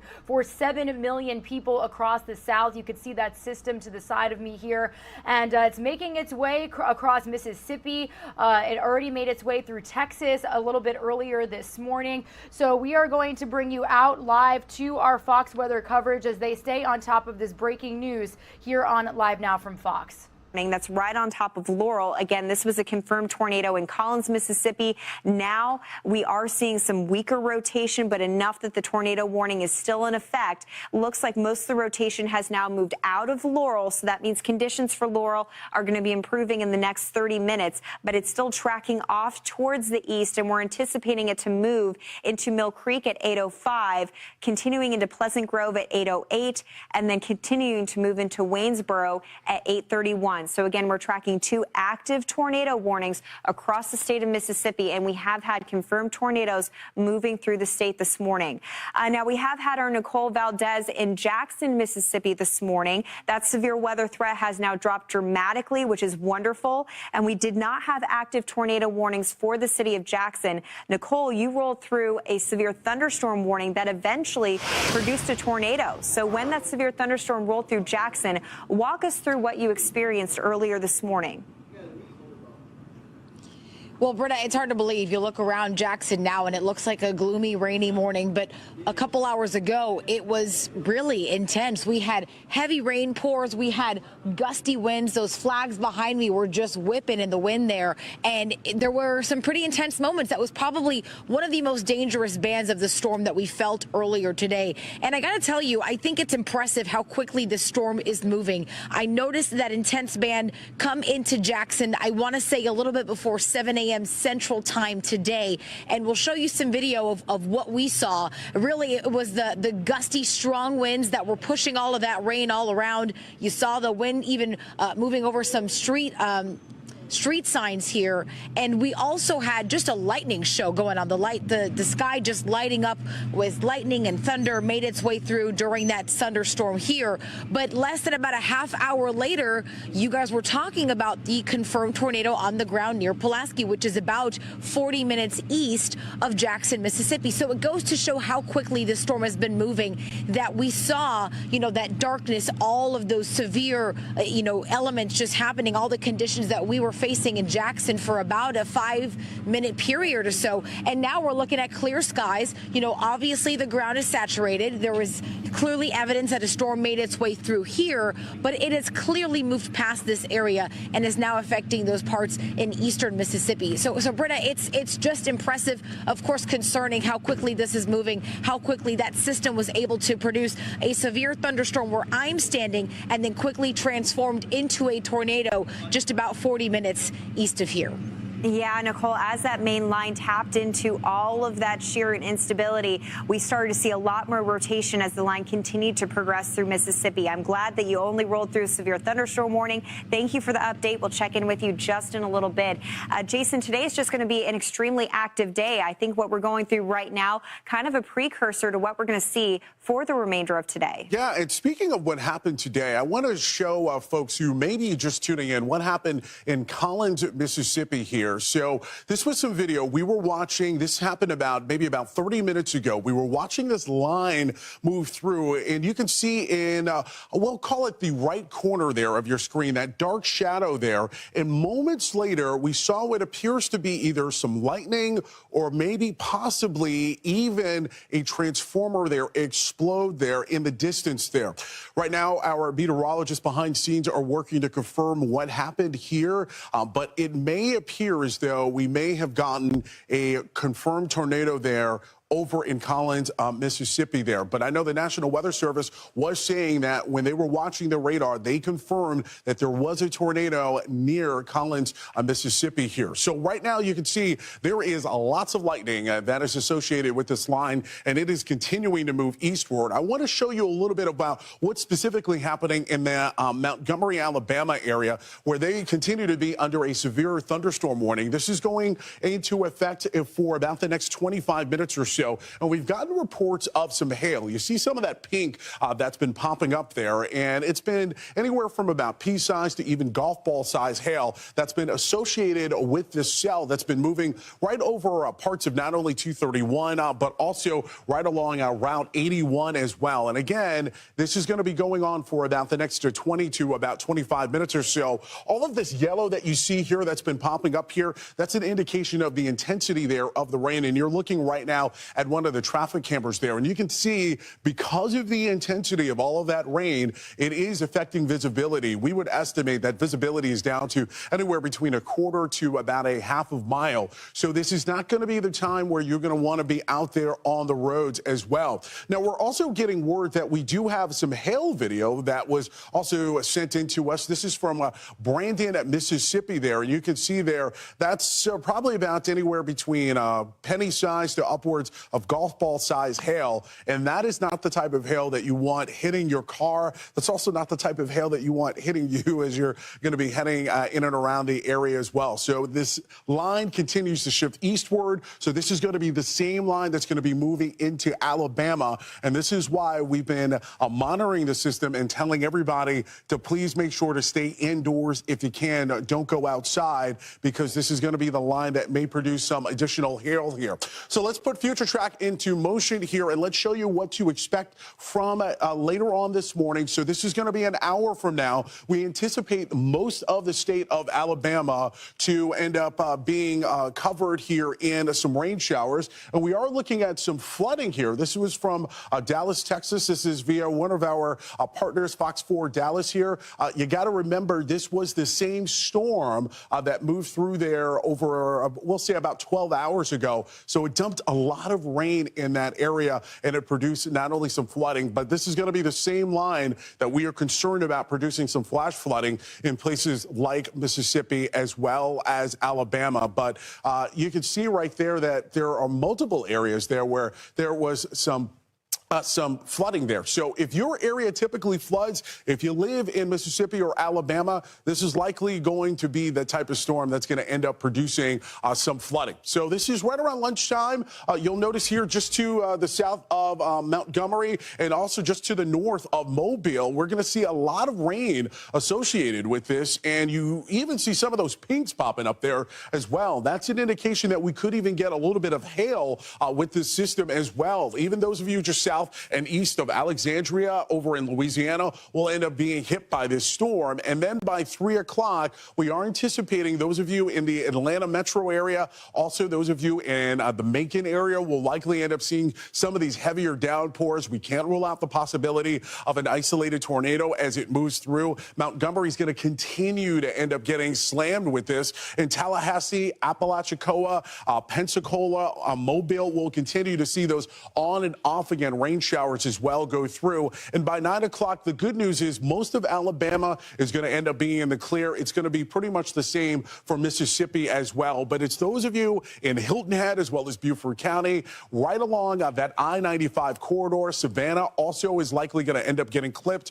Really concerned about the possibility that we could see all of these showers and an isolated tornado move through just during the nighttime hours. So that is not what you typically want to see, because if you do have a tornado, what ends up happening is it likely will be rain wrapped. And the only way that you can actually end up seeing that usually is when it's either too late or it slams into a electrical pole. So all of the areas that you see that are shaded here, and that darker color brown there, that includes Charleston, South Carolina, Savannah, Hilton Head, Jacksonville, Florida, Mobile, as well as those of you in the Macon, Georgia area. Those are all of the areas where we could potentially end up seeing some very strong thunderstorms as well as some very strong winds. Already this line has produced winds gusting more than 60 miles per hour, and we've also seen some hail with this, and that will likely continue. One of the last points I want to make here is, again, we've been talking a lot about those tornadoes. The greatest threat that we believe of seeing some of those tornadoes is going to be in places like Montgomery, just to the north of Valdosta, Georgia, Dothan, as well as Montgomery. So once this storm gets done with this side of the country, Britta, we need to talk about what the threat is going to be for Wednesday as well. Yeah, because unfortunately, Wednesday and Thursday, we have an additional threat. So we have another cold front that's going to roll through, a different storm than what we're tracking today, and that's going to bring back severe weather to the exact same area. So I know you guys are tired, but we want to make sure that you have that information to arm you for tomorrow. We do have that threat of severe weather. It's slightly higher to the north than what we're dealing with today, but again, across very tired states of Alabama and Georgia. Georgia, you're going to see the threat that we're tracking this morning later today, so stay vigilant over the next 48 hours. It's very likely that between central portions of Alabama, North Georgia, southern Tennessee, that we'll see severe storms that could produce hail, even isolated tornadoes. And we could see this development as far south as the Gulf Coast and also pushing up into Kentucky. Here's the timeline. 7 o'clock in the morning, we're not anticipating much, but as we go throughout the day, conditions start to fall apart. It's very similar today as today, in fact, that we'll have a cold front and then some thunderstorms developing ahead of the cold front. So by lunchtime, here's a look at that cold front rolling through Arkansas and Mississippi. As we go into the afternoon, we'll start to see thunderstorms develop ahead of the cold front, and those can produce severe weather in Georgia and South Carolina. The timeline right now in our Fox weather model is 6 p.m. tomorrow. Once we get into the crux of the evening, we'll have thunderstorms develop along the actual cold front, and by 8 o'clock tomorrow night, we are focusing on the thunderstorms along the front, in addition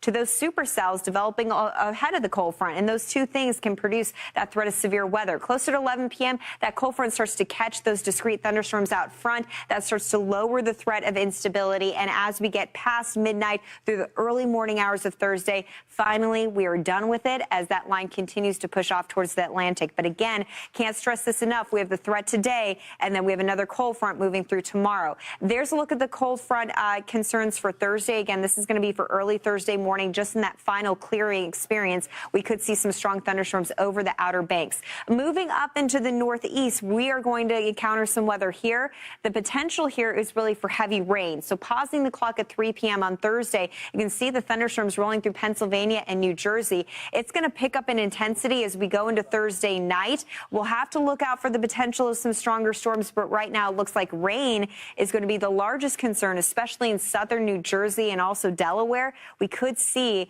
in excess of 2 inches of rain over a 48-hour period, Jason.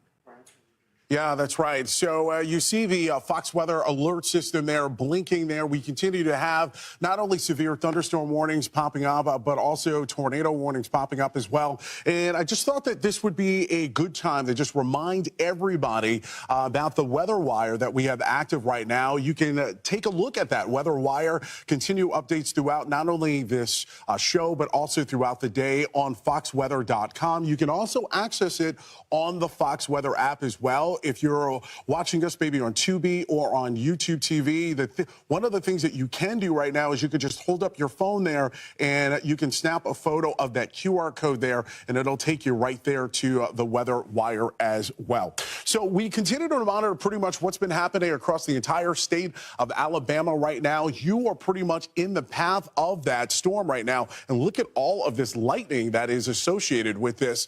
We have gotten another tornado warning. This is for over Wayne County, Mississippi. This is going to be going until the 9 o'clock hour here, so for about another 45 minutes. Those of you watching in the East Coast, they are on the Central Time. That's the reason why. So this is covering those of you in Waynesboro. So this is right along the I-84 highway area, and you can see all of the lightning that's associated with this as well. We continue to monitor the winds here with this. Anytime you see the twisting of those winds, it's usually an indication that we have a radar indicated tornado as well. And you can see right around there, that is where we're starting to see that interaction there. Thank you so much, Jordan, for pointing that out here. So anytime you have red popping up here on velocity, that's an indication that the winds are moving towards the radar. Whenever you have winds that are moving away from the radar, they appear in green there. So whenever you have that interaction there, that is, again, meaning that there's a little bit of twisting that's popping up there as well. We're getting another warning that's popping up. This is a flash flood warning. This is for those of you in Forest, Lamar, as well as Marion counties. This is in Mississippi. This is going to be going until 2:15 local time here. Again, if you've been watching us here, we've been seeing a whole lot of rain pouring down, and because of all that rain, and it really has nowhere to go. So if you are in an area that typically floods, you are likely going to see some flooding as well. So some of these darker shades that you're seeing right here indicate that within the last 3 hours, we've seen anywhere from about 1 to about 2 inches of rainfall. And this is just to the east of Laurel right now, where we are just beginning just to see that cell moving through as well. We continue to monitor that tornado warning as well. So this includes those of you in Waynesboro. This is over in Mississippi. So if you have any family members or any friends in that area, please let them know that this is happening. If you are living in this area, we would highly recommend that you get into your safe spot. So those of you in Waynesboro, 8:33 is when we anticipate this rolling through here. If this continues to be here on the ground, I'm assuming this is pronounced Millery. This is going to be going in your direction here at about 8:57. I apologize if I messed that up there. And Silas, it's going to be impacting your area here at about 8:58. All of the other yellow boxes that you see popping up here, those are all of the severe thunderstorm warnings. So the reason why we have those is all due to the fact that we have the potential to see some very strong winds moving across here as well. So this is just to the south of Meridian, Mississippi. This is also right on the border here of Mississippi as well as Alabama here. So let's just take a little bit more of a wider view, guys. And I just want to show people just how wide this storm is, because even though we have been focusing a large majority of our time here on not only Mississippi and Alabama, but it's even those of you in Nashville that are just seeing some of these heavier downpours move through as well. The good news for all of you in Middle Tennessee, we don't have any warnings to tell you about here, but there is going to be quite a bit of rain that's going to be falling through. And those of you in Huntsville also right now seeing a whole lot of rain moving through as well. Britta? And Jason, you were talking about the intense rain, and that is producing that flash flooding. It's a large concern along the main line. Not only are we tracking the tornado warnings in the exact same area, the flash flood warnings on top of that. Across Brookhaven, Hattiesburg, Laurel, we've picked up a couple inches of rain in a short amount of time, and that is producing that threat of flash flooding. Just to give you perspective of how dangerous flash flooding can be, take a look at these images from McKinney, Texas. This happened last night north of Dallas.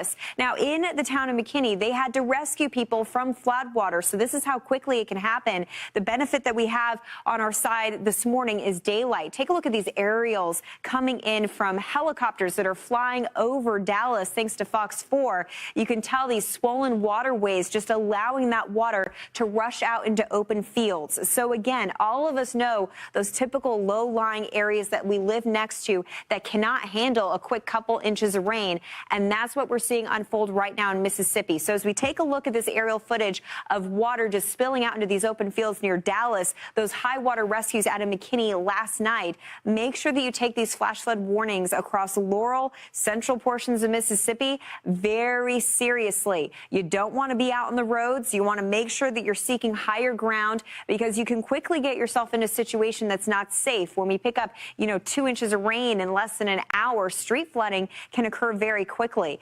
As you're also taking a look at this aerial footage from Fox 4 out of Dallas, you can tell that we do have a little bit of damage here, some roof damage on that farm. So we definitely have impressive weather. So as you take a look at those images covering the flooding concerns, please, in central portions of Mississippi, stay off the roads. I know that that threat of severe weather has dropped for Jackson, but, you know, just off to the south of Jackson, we stacked up 2 inches of rain. So it's not safe to be out on Interstate 55, Interstate 59 until we can really start to lower some of those water levels. If you're under a flash flood warning, that means that flash flooding is occurring right now. You could head out on a roadway that you think is completely fine. You come up on a stream and it's washed over the roadway. So avoid that situation. If you're under a flash flood warning right now in central Mississippi, stay home, stay off the roads, let all this intense rain move through. And then it takes at least 2 hours after that rain has stopped to really allow for some of those waterways to recover. So again, don't take that false hope that you see some bright, clear sky and you think, oh, I can head out. The heavy rain's moved out. If you're still under that flash flood warning, that means flash flooding is still occurring. It's still taking a little bit of time to rebound off of the weather that moved through. So again, flash flood warnings are up south of Jackson. Again, that threat of severe weather is now over for Jackson, but because the heavy rain that we have stacked up just south of you, I would highly recommend staying off of Interstate 55, also Interstate 59, and that's where we still have active weather moving through. I mean, Meridian down to Hattiesburg, it is pouring, and that heavy rain has to still move through, and then we have to let those water levels continue to drop. Jason? Well, this morning, Fox Weather has just learned that in White House, Texas, overnight, we have confirmed our first death as a result of the storms that roll through there. So no other details have been released by the local sheriff's office, but we're working to learn more about that. And so when you think about the fact that we've already seen one death as a result of this, this is how intense some of these storms can be.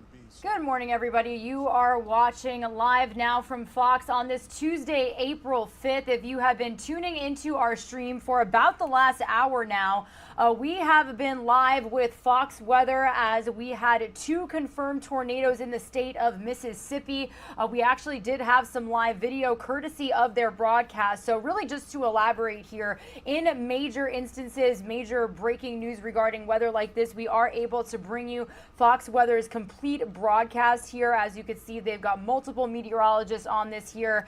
And we also have our very own XRAD radar here showing you the conditions, this system, multiple systems, I should say, moving across the south. Now, these are severe thunderstorms, packing damaging winds, large hail, and tornadoes. And it's important to mention, and really heartbreaking to mention, that a huge portion of this area is a majority of the area that's already seen severe weather within these last couple of weeks. So you could see that little tornado watch there, that little box to the right-hand side of your screen. Now, a tornado watch is valid until 11 a.m. Central Time for southern and eastern Louisiana and central and southern Mississippi. The watch area includes New Orleans and Baton Rouge in Louisiana and Jackson and Hattiesburg in Mississippi. And a tornado watch valid until 2 p.m. Central Time for southeastern Mississippi, southern Alabama, and the Florida Panhandle. It is expected to bring some rain to the Florida Panhandle as well. Now, we also got rain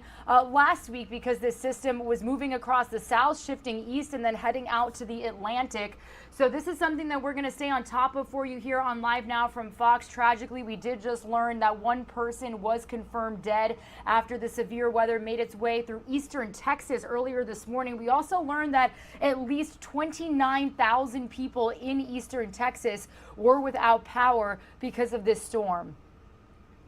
Now, this latest siege of severe weather actually kicked off late last night over Texas and southern Oklahoma as well. And it was those damaging winds and large hail that were reported across that region. Again, we also did bring you within the last hour the news of 2 confirmed tornadoes in Mississippi. That was in the area of Collins and the area of Newton. So, you know, my colleagues and I were talking amongst ourselves too. Really crazy to hear them say, if you live in this area, you know, know, you have 7 minutes, you have 14 minutes to seek interior shelter. So if you are in any of these impacted areas, be sure to stay inside, have a plan, and we do hope that you are getting to safety. So again, stay with us. We did speak live with our Fox weather reporters earlier this morning out in these impacted areas, and we'll continue to do so throughout the rest of the day.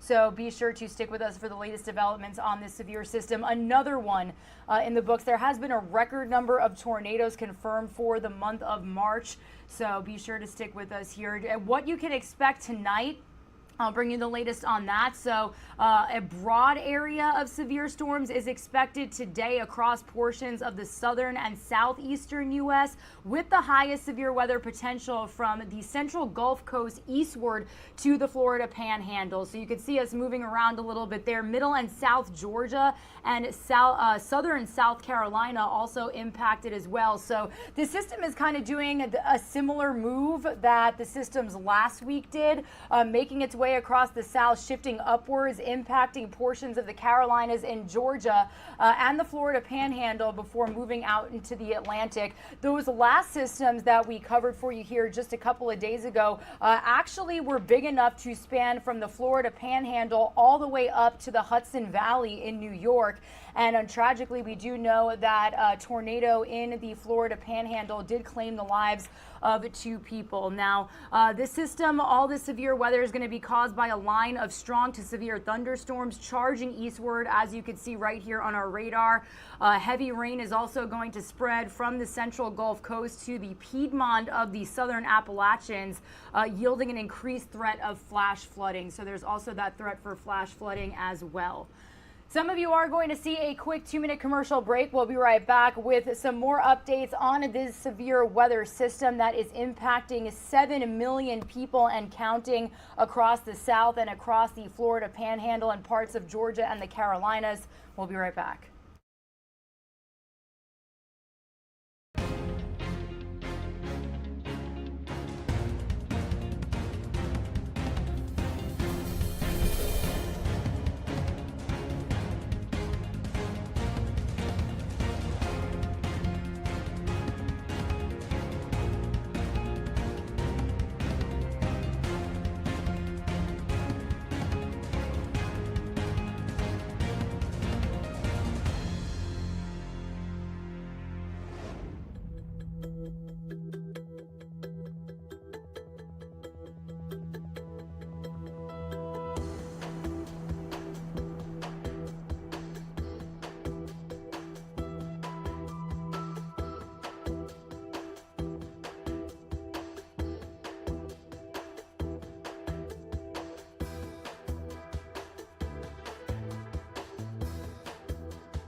Out over time. Meanwhile, what's vital is to sustain and build on the support for Ukraine, to sustain and build on the pressure against Russia, to bring this war to an end, to stop the death and destruction that Russia's perpetrating in Ukraine. Thank you very much, everyone. Thank you.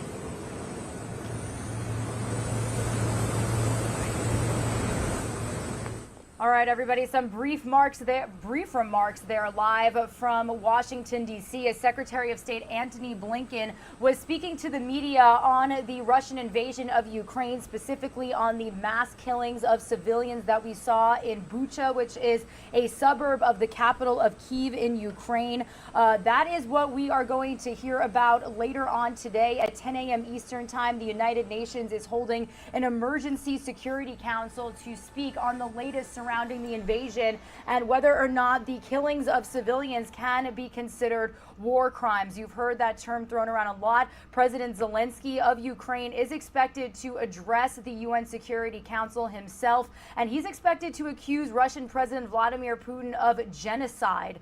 He actually did visit the suburb of Bucha just yesterday, and his facial expressions, it is his country, it is his people that have lost their lives due to this war that has now entered its 6th week.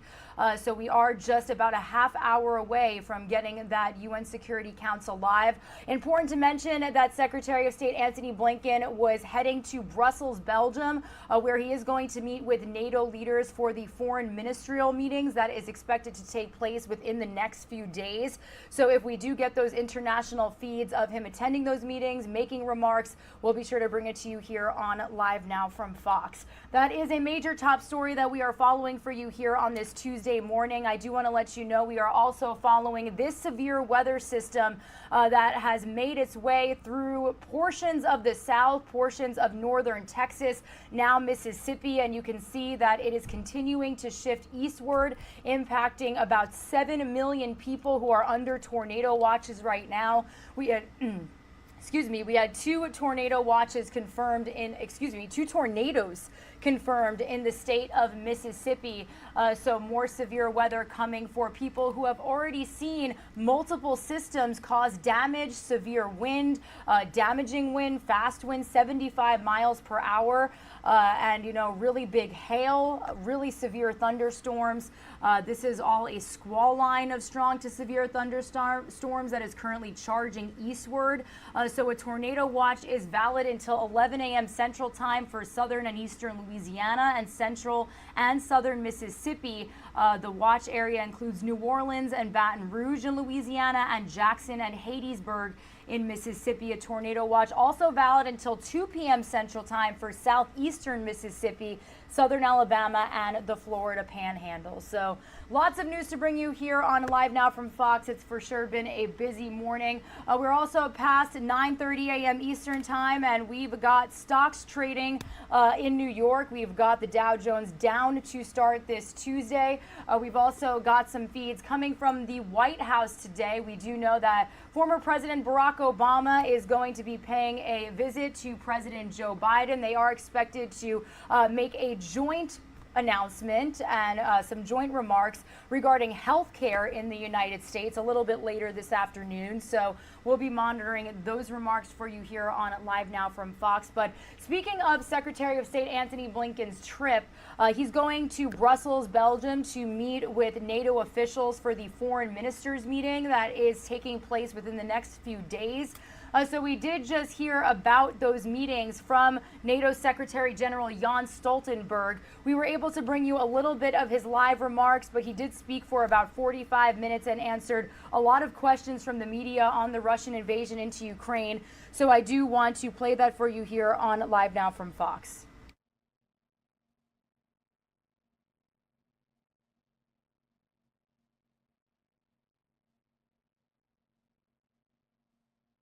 Dmitry Shkurko, National News Agency of Ukraine. Secretary General, by the mass killings and atrocities in the Ukrainian cities, Russian troops absolutely clearly demonstrated what does it mean, a Russian policy of denazification, so-called. But my question is not about the NATO stance about that. Is there any hope that NATO allies will at least understand that there is some kind of real Nazi regime arising in Russia? And the second part of the question is what NATO really can do to prevent the tragedy of a scale as we've seen during the Second World War. Thanks. What we now see is a brutality, is a scale and a scope of war that we haven't seen in Europe since the Second World War. And this is extremely serious. It's horrific, and of course it causes suffering for the Ukrainian people. But it's also dangerous for all of us. And we see the nature of President Putin's war his lack of respect for the rule of law, for international rules, and also his lack of respect for basic human rights, including the right to life for all those who are killed in this conflict. And this is the most serious security challenge we have faced since the Second World War, and it has triggered a very comprehensive and strong response from the whole NATO alliance. NATO allies provide support to Ukraine, and we have provided support to Ukraine for many years. NATO allies have trained tens of thousands of Ukrainian troops, many of whom are now on the front line fighting against the Russian invaders. NATO allies have equipped Ukrainian military for many years, and after the invasion, allies stepped up and provided even more support. We see the effect of this support every day on the battlefield, because it is first and foremost the bravery, the courage of the Ukrainian soldiers, but of course the help and the equipment they have received from NATO allies have enabled them to put up much more resistance, to fight back in a much more effective way that the Russians expected. They totally underestimated the strength of the Ukrainian armed forces, and NATO allies have made it clear they will further support Ukraine, not least in light of the atrocities we have seen in Bucha and other places in Ukraine. So allies are providing support. Allies will continue to provide support because it is absolutely unacceptable what we see President Putin is doing against a sovereign, independent and democratic nation in Europe. We had CNN, first row. Thank you very much. Nick Robertson from CNN. President Zelensky has said that he will not accept a peace unless all Russian troops leave Ukraine, pre-February 23rd lines. Can NATO accept a peace that leaves Russian troops in Ukraine beyond their February 23rd positions? NATO's task is to provide support to Ukraine, and we do so with the modern military equipment, financial military support, and also humanitarian support. Then it is for the Ukrainian government and for President Zelensky and the people of Ukraine to decide what kind of peace arrangements they can accept. We know that there is a very close link between what they can achieve at the negotiating table and their strength on the battlefield. So the stronger we are able to make them on the battlefield, the more support, the more strength we can provide to the Ukrainian armed forces, the better results they can achieve at the negotiating table. So it's not for me to give advice, but it's for me and NATO allies to provide them support, and then at the end of the day for the Ukrainian authorities, for the Ukrainian president and for the Ukrainian people to decide what kind of agreements they can accept. We will never recognize illegally occupied territories. So NATO allies have not recognized illegally annexed Crimea, and we will never recognize illegally occupied territories. If you are just joining us, welcome into Live Now from Fox. I'm your host, Gabrielle Amato, live now from our Orlando studios, 939 here on the East Coast. And we are listening in to NATO Secretary General Jens Stoltenberg speaking at NATO headquarters in Brussels, Belgium, giving his reaction and condemning the actions of Russia in Ukraine as those horrific images have made their way around the world out of Bucha, Ukraine. We are going to interrupt this press conference, and we will return to it because we do have a bit of breaking news to bring to all of you right now out of Sacramento. Welcome into the show. A second suspect has been arrested in connection with that mass shooting in Sacramento, California in the very early hours of Sunday morning. We have been covering this story for you from the very beginning, and we do have a bit of news to bring to you now that a second suspect has indeed been arrested. arrested. Let's take a look at the crime scene images that did come into our newsroom on Sunday. And the latest update is, once again, that there has been a second suspect arrested today. We can confirm that on Tuesday today, police say they arrested 27-year-old Smiley Martin.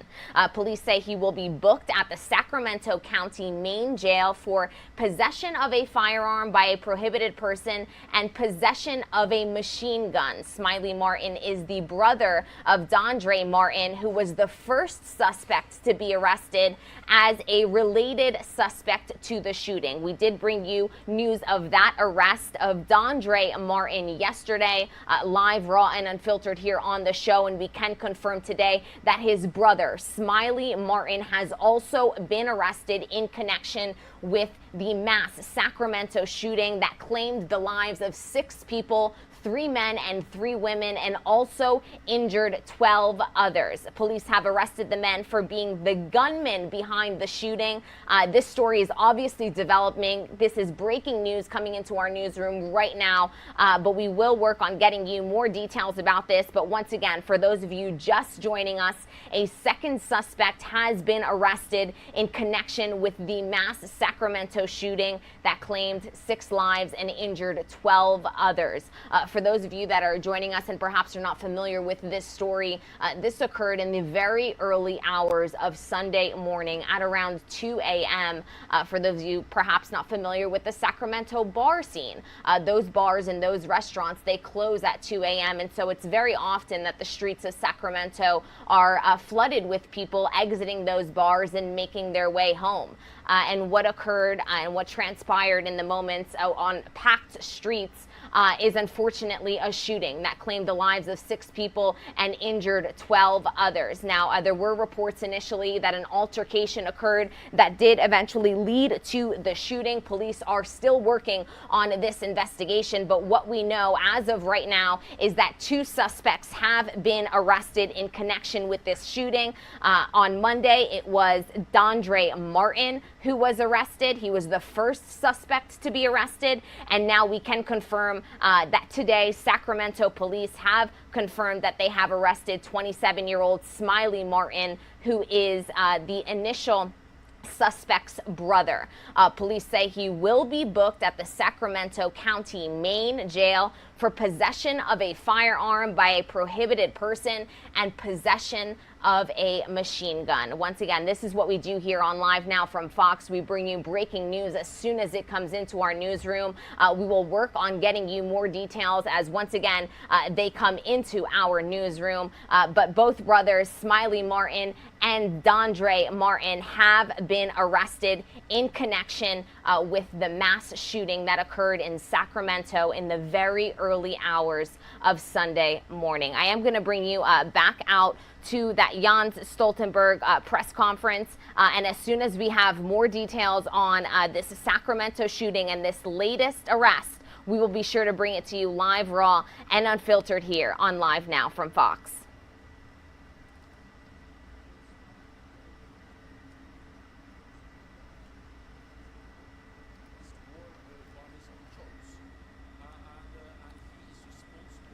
For the atrocities, for the casualties, for the whole effects of the war, which we are seeing every day taking place on the ground in Ukraine.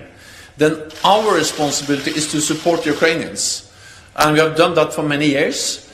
And the training, the equipment NATO allies have provided since 2014 has helped them. So they are in a total different position now than Ukraine was back in 2014 when Russia invaded for the first time.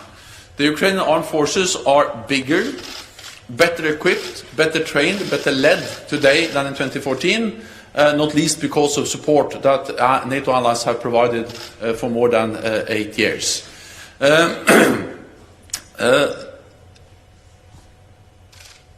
We need to continue to put unprecedented pressure on President Putin. And that's the reason why we are on the right side of history, because we are standing up for our values. We are imposing unprecedented economic costs on Russia, And we have stepped up and have made it clear and expect the allies when they meet here tomorrow and the day of tomorrow to make clear that they will continue to further support Ukraine with more advanced equipment and military support. But NATO has also another responsibility, and that is to prevent this conflict from escalating beyond Ukraine, because the suffering we see in Ukraine is horrific. But if this turns into be a full-fledged war between a nuclear power, Russia, and NATO, then we will see even more suffering, even more death, even more destruction. And that's the reason why NATO has to make some hard and difficult decisions to provide support, but to do that in a way that doesn't escalate this conflict into a war that will really be a full-fledged war between NATO and Russia and nuclear power. And that's a reality we all have to face. NPR, Deutsche Welle. Could you tell me what NATO's assessment is realistically of Russia's capacity to actually launch a chemical or biological or radiological attack? Because you keep warning them against it, and I understand some of this is classified, but there are also experts who say that Russia doesn't have this capacity and that it's fear-mongering to keep talking about the fact that they may launch an attack. So does the alliance believe that Russia really could do this in a way that would affect NATO countries? Thanks. I will be careful speculating, but what I would like to say is that it's actually Russia who started to speak about these types of weapons, because they have accused us, Ukraine, the United States, NATO allies, for preparing the use of biological chemical weapons.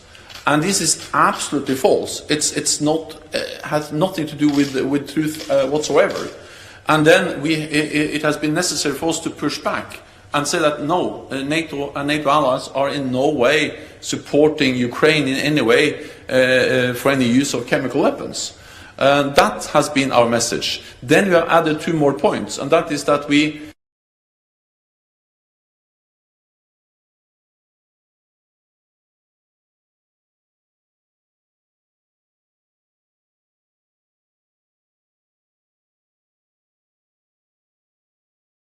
And it does appear that we have lost that Jan Stoltenberg update. We will work on getting that back for you. But in the meantime, if you are just joining us, we do want to update you on a bit of breaking news coming into our newsroom. We can confirm that the second suspect has been arrested in connection with the mass Sacramento shooting that happened over the weekend. This is once again breaking news coming into our newsroom, and we can confirm that today Sacramento police have confirmed that they have arrested 27-year-old Smiley Martin, who was injured during the early deadly event at 10 and K Street. So those were the streets that this event currently and did occur at on Sunday morning. We can actually, those are new details coming into our newsroom. So it does appear that this suspect who was arrested today, he was actually injured in the altercation. So once again, this is a breaking news situation, and new details are hitting our desk. As soon as they do that, we bring them into your homes so that you are all up to date. So we can confirm once again, Smiley Martin, a 27-year-old male who was injured during the altercation on Sunday morning. That event did occur at 10 and K Streets in downtown Sacramento. Well, he has been arrested as the second suspect in connection with this mass Sacramento shooting that unfortunately claimed 6 lives and injured 12 other people. 3 men and 3 women did lose their lives in the very early hours of Sunday at around 2 a.m. Police said he will be booked at the Sacramento County Main Jail for possession of a firearm by a prohibited person and possession of a machine gun. Now, it is worth noting that this is the second arrest made in this investigation, and the first arrest was a male by the name of Dondre Martin. Now, Smiley Martin was arrested today. Dondre Martin was arrested on Monday. He is 26 years old, and we can confirm that these two individuals are brothers. He was also arrested as a related suspect to the shooting. Dondre was booked on suspicion of assault with a deadly weapon and being a convict carrying a loaded gun. He is expected to be arraigned in court on Tuesday. So that is expected to happen today. As soon as we have details on Dondre Martin's arraignment, we will be sure to bring that to you live, raw, and unfiltered here on Live Now from Fox. As of Tuesday morning, Smiley Martin was not found in Sacramento jail. And he was still in the hospital, so that is the suspect that was arrested today. He has not been booked yet, but he is expected to be booked at some point today. Police did not provide a photo of him, but we do have a photo of his brother, Dondre. We will work on getting you that on the show. Now, neither brother has been charged by the Sacramento District Attorney. As soon as we have an update on that, we will be sure to provide that for you. Sacramento police are working very diligently to get this investigation underway and confirm exactly what transpired in those very early hours of Sunday morning, where unfortunately, once again, 6 people lost their lives and 12 were injured. The police department say they have received more than 170 video and photos of that morning, but they continue to seek more evidence. So if you out there tuning in, you do have evidence of that evening, be sure to reach out to the Sacramento Police Department. Police did say in their update on Sunday evening to the media that there were multiple shootings on Sunday and there were multiple shooters. It is still unclear how many more people they plan to arrest and how many more suspects they are after. Now, news of this second arrest today has come just hours after a vigil was held on Monday night in Sacramento to honor those killed during this fight that unfortunately claimed the lives once again of 6 people. The victims have unfortunately been identified. The fallen include a father of 4, a young woman who wanted to be a social worker, a man described as the life of the party, and a woman who lived on the streets nearby and was simply looking for housing. Those victims have been identified, and unfortunately we can confirm once again that this investigation is still very much underway. But the latest news into our newsroom, a second suspect has been arrested. This was a man who was injured in this altercation on Sunday morning. He is currently still in the hospital. We can confirm that he is the brother of the first suspect who was arrested on Monday.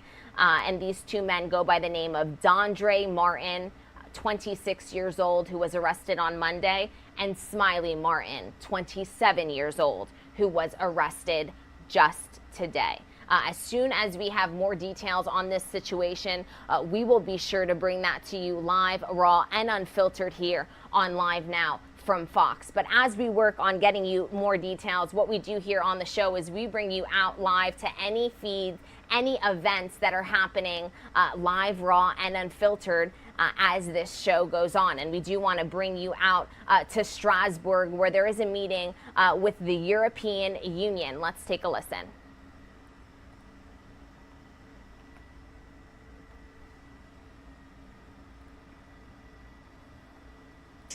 But the general direction must be get rid of gas, get rid of fossil.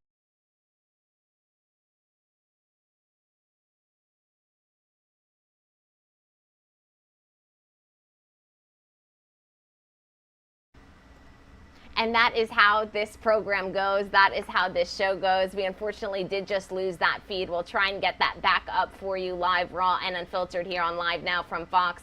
But as you can see, it's been a very busy morning here on the show. We are monitoring the latest news coming out of Sacramento, as we did just bring you that bit of breaking news that a second suspect has been arrested. But we are also monitoring a weather system that is affecting millions across the country. We're going to step away for a quick 2-minute commercial break. When we come back, we'll get you up to speed on the latest out of Sacramento, and we'll also get you up to speed if you are one of the 7 million people currently under a tornado watch. All of those details on the other side of this break. We'll see you then.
Hi there, and welcome into Live Now from Fox. I'm your host, Gabrielle Amato, live now from our Orlando studios, 9:57 here on the East Coast, just before the 10 o'clock hour. And we are covering breaking news that just came into our news desk. I do want to bring you out to a side panel so that you fully understand what it is that is the information that has just come into our newsroom. We can confirm that a second suspect has been arrested in connection with the mass Sacramento shooting. Sacramento police say that they arrested 27-year-old Smiley Martin. Smiley is the brother of Dondre Martin, who was arrested on Monday as a related suspect to the shooting. Now, we do want to bring up this other video that you're going to see on your newsroom. This is a photograph of Dondre Martin. So this is not to be confused with Smiley Martin, who was arrested today. This is Dondre Martin, who was arrested as the first suspect in connection with this mass Sacramento shooting that occurred on Sunday morning in the very early hours of Sunday at about 2 a.m. Once again, to set the scene here for all of you just joining us on Live Now from Fox. This was an incident that occurred as bars and restaurants closed in downtown Sacramento around 2 a.m. That's when the businesses shut their doors and everyone obviously heads out to the streets to head home. Police say that some kind of altercation ensued, which resulted in a mass shooting that claimed the lives of 6 people and injured 12 others. Initially, there were no arrests made. In the day after, on Monday, the man that you just saw on your screens, and we'll bring the image back up for you, this man, Dondre Martin, was arrested in connection with this shooting.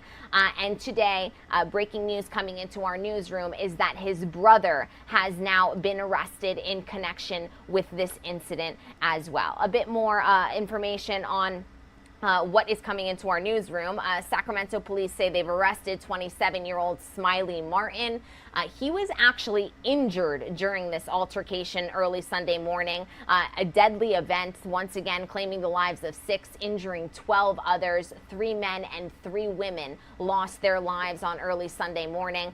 This occurred in downtown Sacramento at 10 and K Streets. Now, police say he will be booked at the Sacramento County Main Jail for possession of a firearm by a prohibited person and possession of a machine gun. It is worth noting that that is of particular relevance because there were reportedly around 100 rounds fired in just under a minute in this situation. And so possession of a machine gun is of particular relevance to the details that we do know of this story. Smiley Martin, once again, the man arrested today, is the brother of Dondre Martin, who was arrested on Monday. Dondre Martin, and I'll bring his image back up for you so that you can all see it. He was booked on suspicion of assault with a deadly weapon and being a convict carrying a loaded gun. He is expected to be arraigned in court today. So as soon as we have details on Dondre Martin, the man on your screens, arraignment today, we'll be sure to bring that to you live on the show. Now, Smiley Martin was not found in Sacramento jail records. He was still in the hospital as of today. So we can confirm that this gentleman's brother, Smiley, the second suspect that was arrested today, is still in the hospital.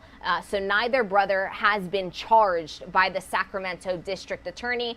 But as soon as we have developments on that front, once again, we'll bring them to you live. Sacramento police say they have received more than 170 videos and photographs of that incident that occurred in the very early morning of Sunday, but they continue to seek more evidence. So if you are tuning in and you are from the Sacramento area, or you know someone who is and perhaps has information tied to this case, please be sure to reach out to the Sacramento Police Department.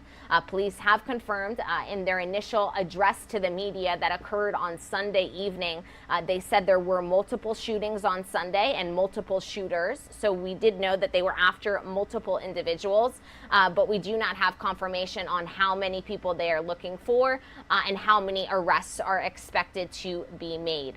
News of this second arrest comes just hours after a vigil was held on Monday night tonight in Sacramento to honor those killed during this horrific incident that occurred on Sunday morning. We can also confirm that the identity of those 6 individuals who were killed in this incident, they have been revealed. The fallen included a father of 4, a young woman who wanted to be a social worker, a man described as the life of the party, and a woman who lived on the streets nearby and was simply looking for housing. So once again, this is what we know. What we know is on your screens because that's what we do here on Live Now from Fox. We'll recap what we know and get over to our other top stories of the day because we're also monitoring a weather system that is impacting 7 million people in this country. So once again, to recap, a second suspect has been arrested in connection with this mass Sacramento shooting. Sacramento police say they arrested 27-year-old Smiley Martin. Smiley is the brother of Dondre Martin, who was arrested on Monday as a related suspect to the shooting. We're going to work on getting you more details, but we are getting a video of what appears to be some kind of vigil. And our reporters are actually on the ground there. So we're going to work on getting a live shot for you with our reporters, with our Fox LA team who are on the ground to give us the latest details. We do have some of our team members who are out there covering this story and have been since the very beginning. And so we'll work on getting you those details and that latest update and bring it to you live, raw, and unfiltered here on Live Now from Fox. As promised, I do want to bring you our other top story of the day, which is about wicked weather. 7 million people currently under a tornado watch as severe thunderstorms and a massive system that you are seeing on your screens plows through the south. This has been an area that obviously has dealt with tornadoes before, but it was a very busy March tornado season for them. And once again, they are coming in the line of this fire. We do have our Live Now from Fox specialist Mackenzie Stasko standing by with the details on this system. Mackenzie, what can you tell us? Yeah, Gabby,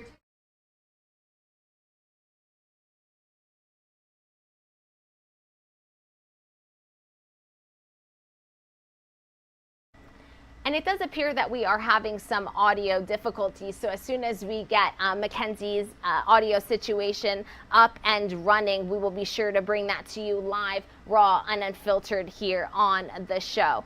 We do have a live feed coming into our newsroom of the Security Council. Of course, that UN Security Council is expected to begin today. We've been covering this Sacramento shooting since the news broke, and obviously we do want to bring you the latest on this wicked weather as well. We're going to step away for a quick 2-minute commercial break. We'll be right back.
Testing, testing, testing, testing, 1, 2, 3.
Hello and welcome into Live Now from Fox. I'm your host, Gabrielle Amato, live now from our Orlando studios, 10:07 here on the East Coast. And we are live wide and worldwide today as we are monitoring a slew of breaking news. We are going to bring you the latest out of Sacramento, as we do have a bit of breaking news that a second suspect has been arrested. But we also want to let you all know who are tuning in to us for that UN Security Council meeting. We are going to head live to that meeting because President Zelensky of Ukraine is expected to address the UN for the very first time since Russia invaded 41 days ago. We are just 1 day shy of the 6-week mark, and President Zelensky is going to once again ask the world leaders for support. All of this coming as horrific images have emerged out of Bucha and Kyiv suburbs of the horrific occurrences that did happen while those areas were occupied by Russian forces. Now, before we get to that UN Security Council meeting, we do, of course, want to make sure that you are up to speed on the breaking news that just came into our newsroom surrounding the Sacramento mass shooting that we brought live to you on Sunday. We can confirm that a second suspect has been arrested in this incident in connection with the mass Sacramento shooting that did occur in the very early hours of Sunday. Sacramento police say they have arrested 27-year-old Smiley Martin. Now, Smiley is the brother of the man that you see there on your screen. That picture is of Dondre Martin. He was arrested on Monday as a related suspect to this shooting. And today we can confirm that his brother Smiley Martin has also been arrested. As soon as we have details on these arrests, on when they will be booked, on when they will be arraigned, and really any updates that we get about this investigation, we will be sure to bring it to you live, raw, and unfiltered here on Live Now from Fox. We also are keeping everyone up to date on a mega storm system that has resulted in 7 million people being put under tornado watch. Our very own Live Now from Fox's Mackenzie Stasko stands by with the details on this system. Mackenzie, what do we know? Yeah, Gabby, you can see on our X-Red weather radar just how massive this storm is. If we pull out just a little bit, you can see just that this is impacting much of the southeast all the way up through parts of the Midwest. But if we zoom in a little bit closer, we do want to bring you those details on those tornado watches and warnings in effect for millions of people in the southeast. The National Weather Service in Mobile, Alabama has issued a tornado warning for southwestern Choctaw County, northwestern Washington County, and Wayne County in southeastern Mississippi. We're going to zoom in a little bit closer so you can see, and that is going to be in effect for the next 5 minutes. So again, that tornado warning in effect until 7:15 Central Time. You can see the green, the orange, the yellow on your screen indicating just the severe weather that they are dealing with for the third straight week in a row. Now, the purple that you see on your screen right here, that means that this is the area with a tornado watch. We are talking wind gusts, maximum wind gusts up to 70 to 80 miles an hour. Some areas are receiving hail between 1.5 inches to 2 inches big. So again, just an indication of just how severe this storm is. So that purple area that you just saw, that is the wide area for the tornado watch. But if we zoom in a little bit closer and we click here, these little purple sort of boxes that you're seeing, this is the tornado warning. So again, tornado warnings in effect for parts of southwestern Mississippi, southeastern until 9:15 Central Time. We also know that a tornado watch is in effect until 11 a.m. Central Time for southern and eastern Louisiana and central and southern Mississippi as well. So that watch area does include New Orleans, Baton Rouge, and Jackson and Hattiesburg, Mississippi. So again, that tornado watch in effect for several areas of the southeast. We do want to let you know, though, there is a difference between tornado watch and warning. A tornado watch means that those conditions are right for a thunderstorm or tornado. Those are issued hours in advance. A tornado warning, though, means that a tornado has been sighted in person or by radar. So if you are part of this massive group that is under either a watch or warning, you do want to have a plan to get to a place that is the lowest level of your home, hopefully in the center of the floor and away from any windows. And of course, put yourself between any walls and away from that tornado as possible. Gabby, back to you. And thank you, Mackenzie, for all of those details. We will be sure to monitor this system very closely, as 7 million of you are impacted by it. As soon as we have details on these moving tornadoes, on these watches that continue to move really by the minute here, we will be sure to bring it to you live, raw, and unfiltered here on the show. We are live wide and worldwide, and I do want to let you all know that we are keeping a very close eye on this UN Security Council meeting that is happening right now. We are working on getting a live shot for you out of Los Angeles on the latest details that have emerged out of the Sacramento shooting. We're going to step away for a quick 2-minute commercial break. When we get back, those details, plus President Zelensky addressing this very UN Security Council after this break.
Welcome back into Live Now from Fox. I'm your host, Gabrielle Amato, 10:15 here on the East Coast. And I do want to head out live to Sacramento, where our Fox LA team is currently on the ground.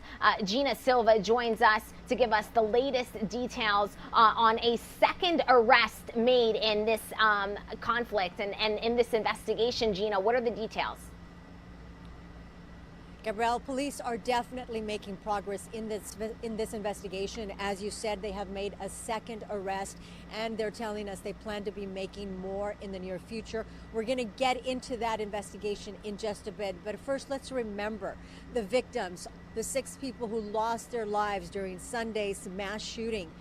We have those images. They are 21-year-old Jontaya Alexander, 57-year-old Melinda Davis, 21-year-old Yamil Martinez Andrade, 38-year-old Sergio Harris, 29-year-old Devasia Turner, and 32-year-old Joshua Hoy Lusachi.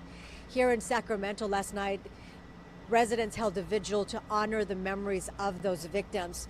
Now, early Monday morning, Sacramento police arrested 26-year-old Dondre Martin. We do have a photo of Dondre Martin. They are calling him a related suspect, a person important to the investigation. His arrest was a result of SWAT officers serving search warrants at 3 different homes. Martin was booked on charges of assault with a firearm. He wasn't supposed to be in possession of a weapon. At the time of his arrest, Martin had an outstanding warrant out of Riverside County for a misdemeanor crime. Today, he will be arraigned at 3 p.m. His brother is the second arrest, 27-year-old Smiley Martin. He was seriously injured in the shooting. This morning, he remains under guard at a local hospital. Investigators say the shooting, which struck a total of 18 people, started with a large fight that erupted into gunfire. Police say they expect to be making more arrests in the near future. That is the latest reporting from Sacramento. I'm Gina Silva. I'll send it back to you guys in the studio. Gina, thank you very much for those details. We'll be keeping up to date with you, and be sure to check in as this investigation proceeds. Stay safe. Thank you. And as promised, we do want to head out live right now to the UN Security Council that is meeting right now, an emergency meeting on the situation in Ukraine. President Zelensky is set to address the UN for the first time since this invasion started 41 days ago. Let's listen in. President, the Global Crisis Response Group on Food, Energy and Finance that I set up last month has formulated some initial recommendations for the consideration of member states, international financial institutions and others. On food, we are urging all countries to keep markets open, resist unjustified and unnecessary export restrictions, and make reserves available to countries at risk of hunger and famine. This is not the time for protectionism. Humanitarian appeals must be fully funded.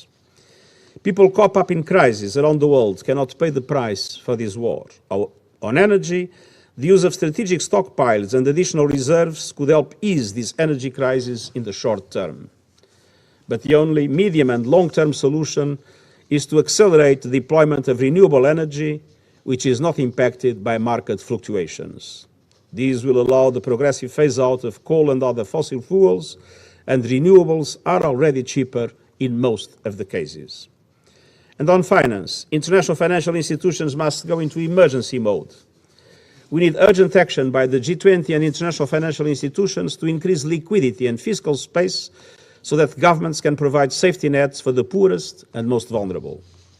The reform I've been calling for the global financial system is long overdue. All these actions are closely linked with the prevention agenda and with building and sustaining peace. Madam President, the war in Ukraine must stop now. We need serious negotiations for peace based on the principles of the United Nations Charter. This Council is charged with maintaining peace and doing so in solidarity. I deeply regret the divisions that have prevented the Security Council from acting not only on Ukraine, but on other threats to peace and security around the world. I urge the Council to do everything in its power to end the war and to mitigate its impact, both on the suffering people of Ukraine and on vulnerable people and developing countries around the world, and I thank you. I thank the Secretary-General for his remarks. I now give the floor to Ms. Rosemary DiCarlo. Thank you. Madam President, since I last briefed this Council on 17 March, the security situation in Ukraine has seriously deteriorated. The number of Ukrainian civilians killed has more than doubled. Ukrainian cities continue to be mercilessly pounded, often indiscriminately, by heavy artillery and aerial bombardments. And hundreds of thousands of people, including children, the elderly, and the disabled, remain trapped in encircled areas under nightmarish conditions. The devastation wrought on Mariupol and other Ukrainian cities is one of the shameful hallmarks of this senseless war. The horror deepened this past weekend as shocking images emerged of dead civilians, some with hands bound, lying in the streets of Bucha, the town near Kiev formerly held by Russian forces. Many bodies were also found in a mass grave in the same locality. Reports by non-governmental organizations and media also allege summary executions of civilians, rape and looting in Chernihiv, Kharkiv, and Kiev regions. Madam President, away from the fighting, diplomatic efforts to end this war, including direct talks between Ukrainian and Russian representatives, have continued. We commend the government of Turkey for hosting these discussions, as well as the efforts of many others engaging with Russia and Ukraine to help bring about peace. We welcome the willingness of the sides to continue engaging to reach a mutual understanding. This requires good faith and earnest efforts, and progress in the negotiations should be translated quickly into action on the ground. While there has been a reported reduction of Russian troops in attacks around Kyiv and Chernihiv, such moves should not be merely tactical, repositioning forces for renewed attacks on Ukrainian cities and towns elsewhere. The General Assembly has twice called for Russian forces to withdraw entirely from Ukrainian territory and cease all military operations. We also take note of the reported withdrawal of Russian forces from around the Chernobyl nuclear site. The International Atomic Energy Agency reports that this development will hopefully allow it to conduct an assistance and support mission to provide technical advice and to deliver equipment where necessary as soon as possible. All nuclear sites in Ukraine must be fully protected and secured. Military operations in or around these locations must be avoided. Madam President, the numbers tell a tragic, if yet incomplete, story. According to the Office of the High Commissioner for Human Rights, at least 1,480 civilians have been killed and at least 2,195 injured between 24 February and 4 April 2022. OHCHR believes that the actual figures are considerably higher. We are gravely concerned by the persistent use of explosive weapons with the wide impact area in or near populated areas. Such weapons are causing most civilian casualties, as well as massive destruction of civilian infrastructure, including residential buildings, hospitals, schools, water stations, and electricity systems. OHCHR has received credible allegations that Russian forces have used cluster munitions in populated areas at least 24 times. Allegations that Ukrainian forces have used such weapons are also being investigated. As noted by the High Commissioner, indiscriminate attacks are prohibited under international humanitarian law and may amount to war crimes. The massive destruction of civilian objects and the high number of civilian casualties strongly indicate that the fundamental principles of distinction, proportionality, and precaution have not been sufficiently adhered to. In besieged cities, a significant increase in mortality rates among civilians can also be attributed to the disruption of medical care and basic services. People with disabilities and the elderly are particularly vulnerable. As of 4 April 2022, the World Health Organization has reported a total of 85 attacks on healthcare facilities, resulting in at least 72 fatalities and 43 injuries.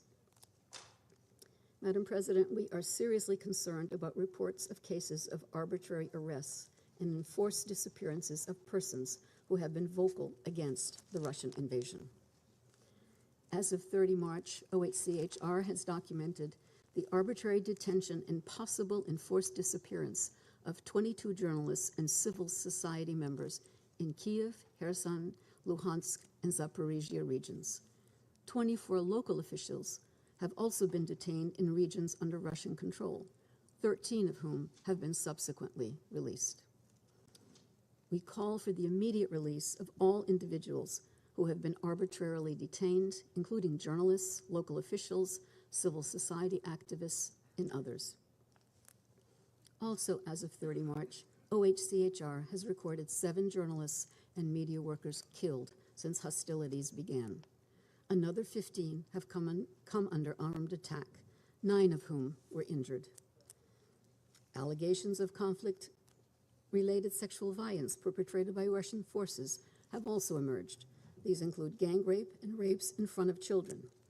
There are also claims of sexual violence by Ukrainian forces and civil defense militias.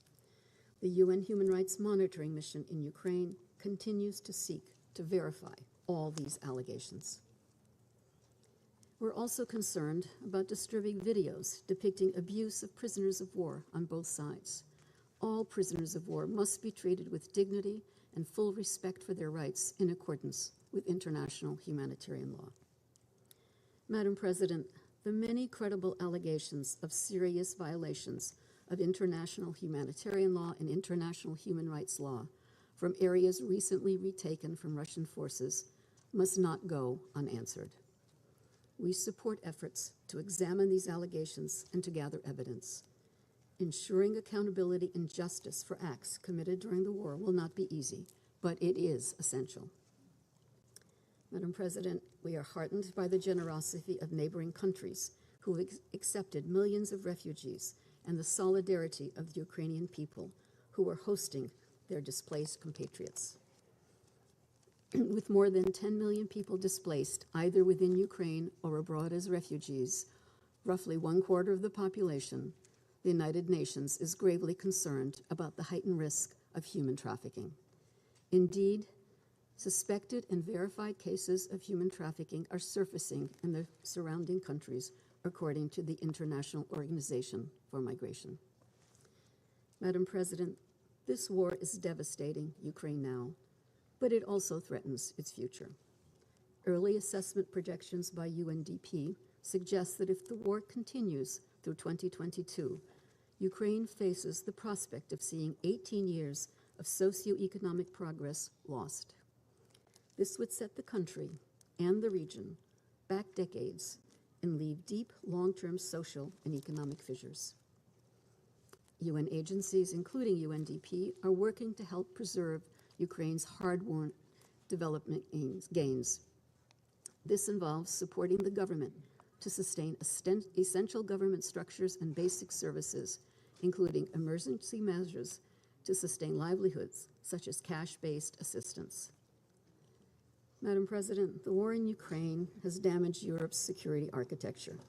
Its economic repercussions are already evident far from the battlefield. The longer the war continues, the greater the risk that it will further weaken the global institutions and mechanisms dedicated to preserve peace and security. The war was started by choice. There is no inevitability to it or to the suffering it is causing. The United Nations is ready to do everything within its means to help bring an end to it. Thank you, Madam President. I thank Mr. Carlo for her briefing. And I now give the floor to Mr. Martin Griffiths. Thank you, Madam President. As you've just heard from the Secretary General and Under Secretary General De Carlo, Ukrainian civilians are paying far too high a price for this war. I want to speak briefly about humanitarian needs and what we're doing to meet them before I then refer to my recent travels. In the last 6 weeks, as we have heard, at least 1,430 people have been killed, among them over 121 children, and we know this is very likely a serious underestimate. Homes and civilian infrastructure, bridges, hospitals, schools have been damaged and destroyed. And in fact, the current figures on displacement tell us that more than 11.3 million people have now been forced to flee their homes, and of that, 4.2 million are now refugees in those generous neighboring countries that Rosemary has just been referring to. So in total, more than a quarter of the population of Ukraine has fled in this extraordinary short time. And unfortunately, we can imagine that these figures will continue to rise until we can find a pause and some peace. Madam President, the ground and air offensives and counteroffensives are making life nearly impossible for many civilians in Ukraine. Families, the elderly, women and children have been trapped by fighting already for too long. For more than 5 weeks, the people of Mariupol have been caught up in the fighting. And it is well documented that really Mariupol is a center of hell. Other cities like Chernihiv, Sumy and Kharkiv remain cut off from essential goods and services. And perilous conditions are hampering our efforts to access civilians or for them to access us. And we restate here that civilians must be allowed to move to safer areas without the fear of attacks and at their own choice and at their own selection. It's vital that all parties to the conflict respect their obligations under international humanitarian law to protect civilians and to allow impartial humanitarian organizations safe, rapid, unimpeded access to all civilians in need wherever they are in Ukraine.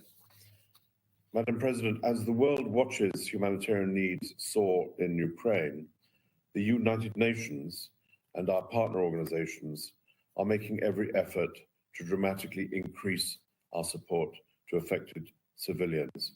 The work of the 6,000 volunteers from the Ukraine Red Cross, as we have noted before in this chamber, together with local NGOs in eastern Ukraine, these people, these organizations continue to work tirelessly at the front line of assistance to communities. The World Food Programme has reached more than 1.3 million people with cash and food assistance and plans to push that number up to 2.5 million people in this month. Health partners report that more than 180 tons of medical supplies were delivered in Ukraine, with another 470 tons on the way. And this will address the health needs of around 6 million people in the months ahead. And I'm pleased to say, that seems an odd word to say in the context of Ukraine, that after much effort in the past day, another convoy went from our humanitarian hub in Dnipro to the Far East. Today, food, winter clothing, non-food items, medicine, hygiene kits were offloaded to the Ukraine Red Cross and will reach the hands of those most in need. Indeed, following notification to both parties, a formal process that we and also the International Red Cross are engaged in, 4 convoys in total from the UN have provided critical support to people in some of the cities encircled by war and affected by ongoing fighting. Several more are planned. So these are initial steps. For those of you just joining us, welcome into Live Now from Fox. I'm your host, Gabrielle Amato. Just past the 10:30 mark here on the East Coast, and we are awaiting an address by President Zelensky of Ukraine to this UN Security Council emergency meeting that is occurring live and on your screens. I do just want to set you up with all of the latest details if you are just joining us. The war in Ukraine enters its 41st day today. Over 4.2 million refugees have fled since the start of this war. This meeting comes just days after mass graves were discovered in Kyiv, in a Kyiv suburb of Bucha. That is an area just outside of the Ukrainian capital. President Biden has called for war crimes, a trial on war crimes against Vladimir Putin and Russia. And this UN Security Council emergency meeting is going to address some of those discoveries. NATO Secretary General Jens Stoltenberg, we heard from him just about an hour ago. He condemned China for not condemning Russia. He also warned that Russia wants to take control of Ukraine's Donbas region. We have seen Russia change their tactics over the last couple of days. They are exiting western and northern cities, and really now with a massive concentration on the eastern portion of the country and also on the southern portion of that country. We can confirm that evacuation corridors were supposed to be underway today in Mariupol, a city that you have heard so much about since the start of this invasion, and unfortunately those were unsuccessful. When we speak about the mass graves and the horrific discoveries that were made in Bucha, many, including President Zelensky himself, suggests that what we will see out of Mariupol will be far worse. So once again, we are just minutes away from hearing President Zelensky address this UN Security Council emergency meeting. This will be his first address to the UN since the start of this invasion. We also are keeping a very close eye on the upper right-hand box on your screen because 7 million people have been put under a tornado watch today. 249 reports of tornadoes were tallied back in March, and that continues to be a trend now into April.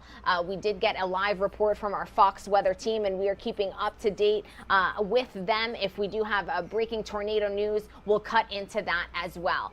We also want to make sure that you are all aware that a second arrest has been made in the Sacramento shooting that occurred in the very early hours of Sunday. We can confirm, and this just came into our newsroom, we broke it just about a half an hour ago, that Sacramento police have arrested 27-year-old Smiley Martin. He was actually injured during the altercation that occurred on Sunday morning that took the lives of 6 people and injured 12 others. Smiley Martin is the brother of Dondre Martin. Dondre Martin was the first man arrested in connection with this shooting. We're working on getting you more details out of Sacramento, and as soon as we do, you will be the first to hear it. Let's listen back in to the UN Security Council emergency meeting right now. Has indeed been scaled up, allowing us to meet the needs of 1.5 million people. We will need sustained financial support for needs in Ukraine. And like the Secretary General, I want to stress, as he has done consistently, that funding must not be diverted from other crises. And Madam President,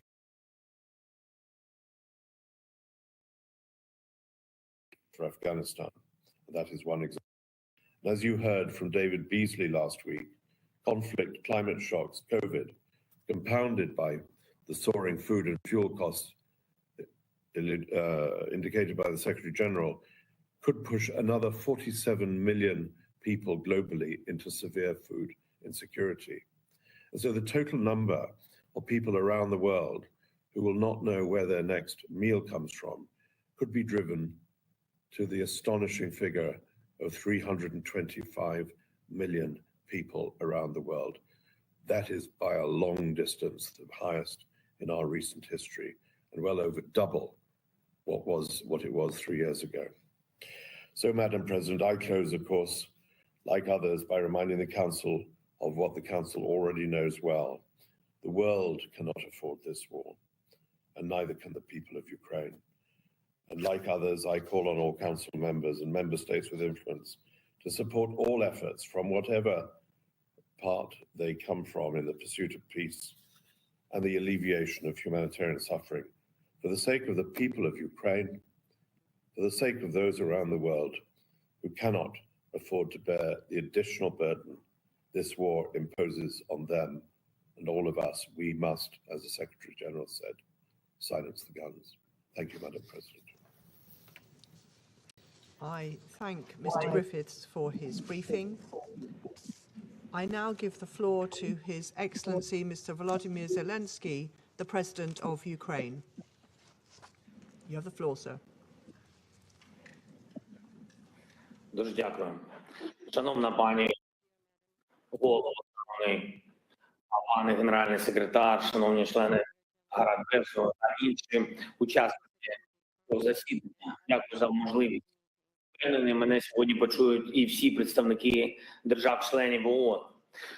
Вчора я повернувся з нашого міста Буча, днями звільненого від військ Російської Федерації. Складно знайти такий воєнний злочин, який окупанти не вчинили би там. Російські військові розшукували і цілеспрямовано вбивали кожного, хто служив нашій державі. Вони розстрілювали жінок з дверима будинків, коли підходили і просто women outside their houses when they just tried to call someone who is alive. They killed entire families, adults and children, and they tried to burn the bodies. I am addressing you on behalf of the people who honor the memory of the deceased every single day, in the memory of the civilians who died, who were shot and killed in the back of their head after being tortured. Some of them were shot on the streets, others were thrown into the wells, so they died there in suffering. They were killed in their apartments, houses, blowing up grenades. The civilians were crushed by tanks while sitting in their cars in the middle of the road. just for their pleasure. They cut off limbs, cut their throats, slashed their throats. Women were raped and killed in front of their children. Their tongues were pulled out only because the aggressor did not hear what they wanted to hear from them. So this is no different from other terrorists such as Daesh, who occupied some territories. And here it is done by a member of the United Nations Security Council, destroying internal unity, borders, countries, and taking the right of more than a dozen of countries who are self-determined and independent. They pursue a consistent policy of destroying ethnic and religious diversity. They inflame wars and deliberately lead them in such a way that to kill as many regular civilians and cities, to leave the country where they deploy their troops in ruins and filled with mass graves. You all see that. And they support hatred at the level of the state and seek to export it to other countries through their system of propaganda and political corruption. They provoke a global food crisis that could lead to famine in Africa, Asia, and other countries, and will surely end in large-scale political chaos in many countries, and destroying their domestic security. So where is the security that the Security Council needs to guarantee? It's not there, although there is a Security Council. So where is the peace? Where are those guarantees that the United Nations needs to guarantee? It is obvious that the key institution of the world, which must ensure the coercion of any aggressor to peace, simply cannot work effectively. Now the world can see that what Russian military did in Bucha while keeping the city under their occupation, but the world has yet to see what they have done in other occupied cities and regions of our country. Geography might be different or various, but cruelty is the same, crimes are the same, and accountability must be inevitable. Ladies and gentlemen, I would like to remind you of Article 1, Chapter 1 of the UN Charter. What is the purpose of our organization? Its purpose is to maintain peace and make sure that peace is adhered to. And now the UN Charter is violated literally, starting with Article 1.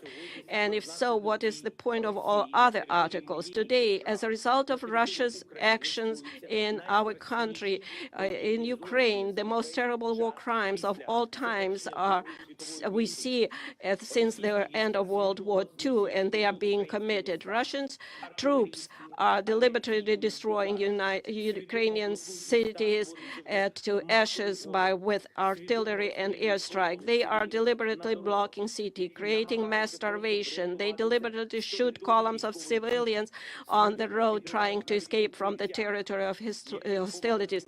They even deliberately blow up shelters where civilians hide from airstrikes. They are deliberately creating conditions in the temporarily occupied territories so that as many civilians as possible are killed there.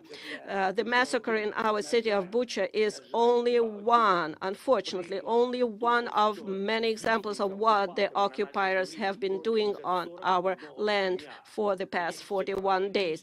And there are many more cities, similar places where the world has yet to learn the full truth. Mariupol, Kharkiv, Chernobyl, Tyrka, Borodyanka, and dozens other Ukrainian communities.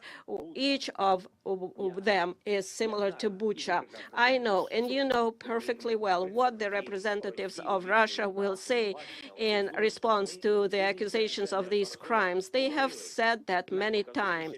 The most significant was after the shooting down of the Malaysian Boeing over Donbas by Russian forces with Russian weapons, or during the war in Syria.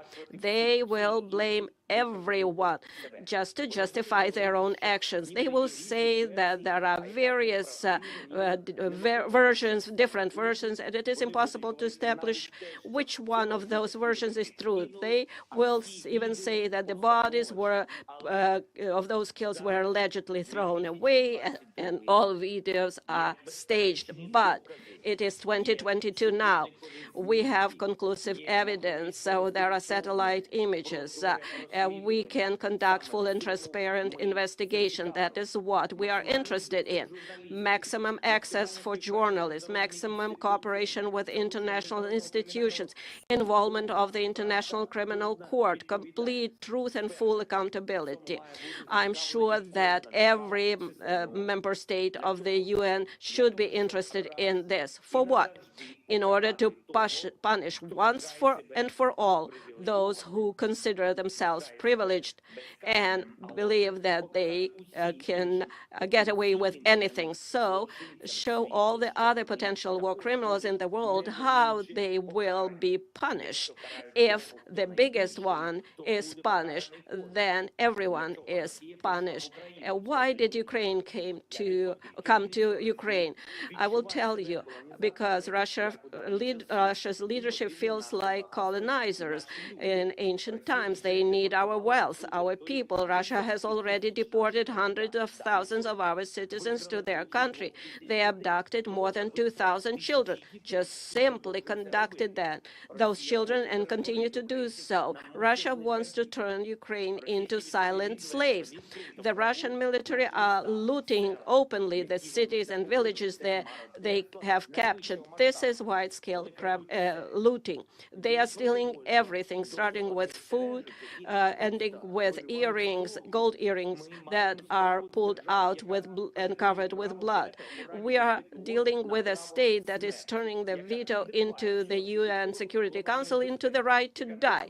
This undermines the whole architecture of global security. It allows them to go unpunished. So they are destroying everything that they can. So if this continues, the countries will rely only on the power of their own arms to ensure their security, and not on international law, not rely on international institutions.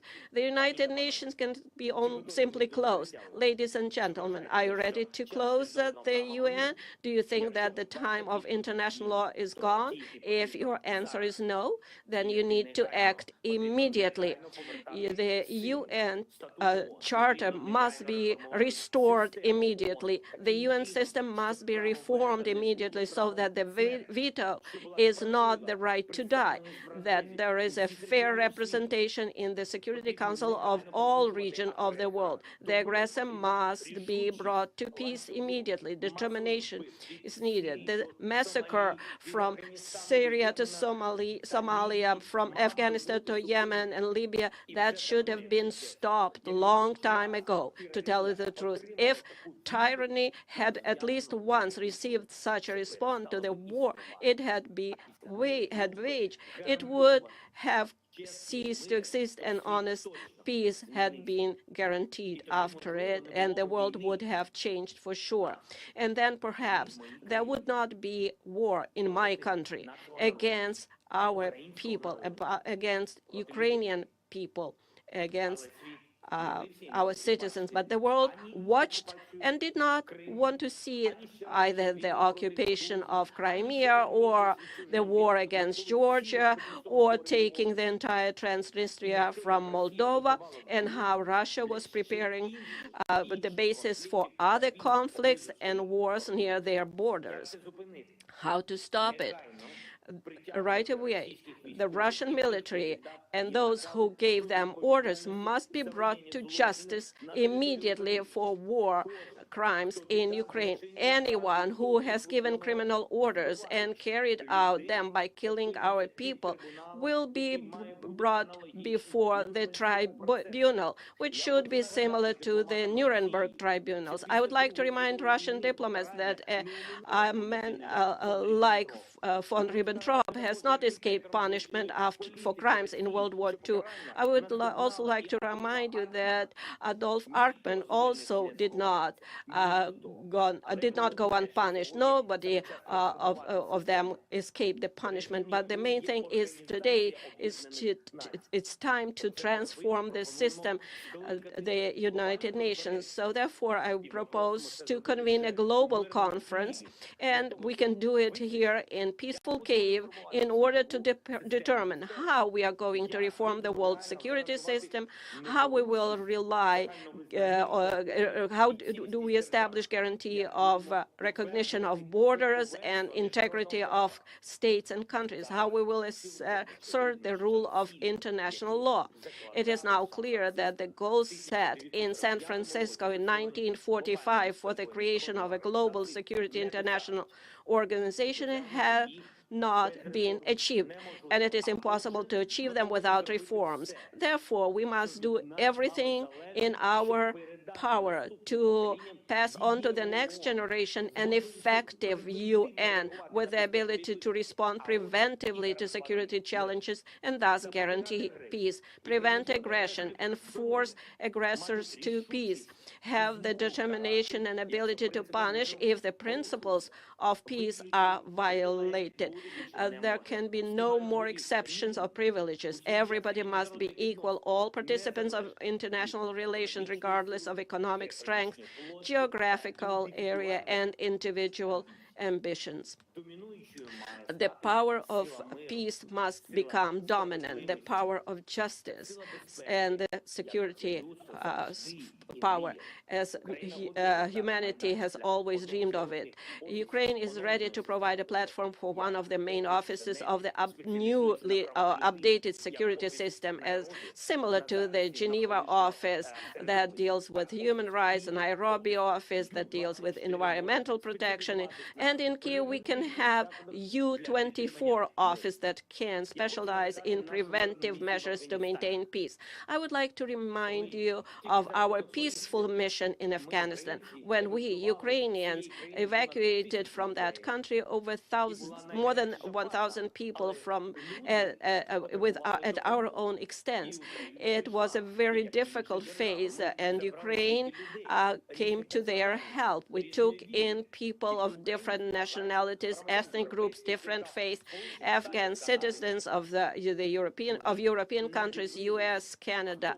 We did not look who needed help. Was it one of our own or somebody else? We helped all of them. We saved everyone. If every time there was a need, everyone in the world would be confident that help would come, the world would be definitely safer. Therefore, Ukraine has the moral right to propose a reform of the world security system. We have proven that we helped others not only happy time, but in dark times too.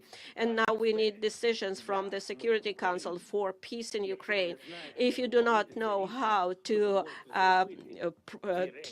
make this decision, you can do two things. Either remove Russia as an aggressor and a source of war, so it cannot block decisions about its own aggression, its own war, and then do everything that we can do to establish peace. Or the other option is, please show how we can reform or change, dissolve yourself and work for peace. Or if there is no alternative and no option, then the next option would be dissolve yourself altogether.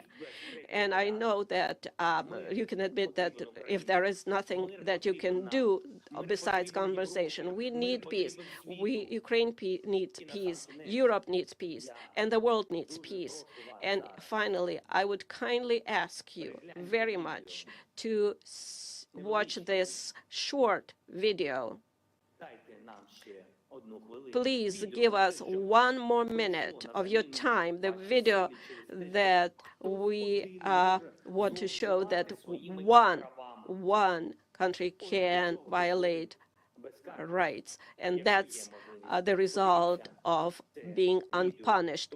If possible, please watch this video, because it is impossible to get everyone to come to our country and see it with your own eyes. Therefore, I would ask you to watch this video. Thank you very much.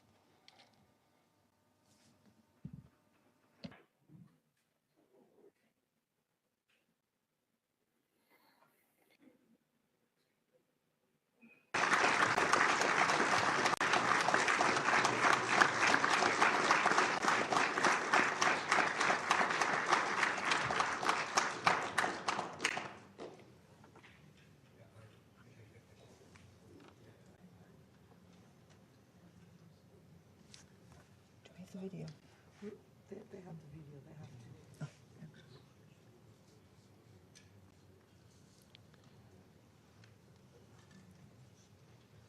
I'm not sure. The video, is it just coming?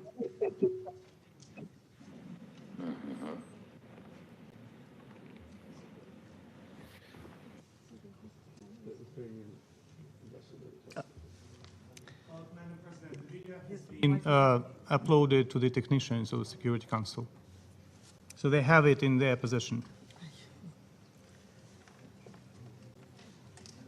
We will sort that one out.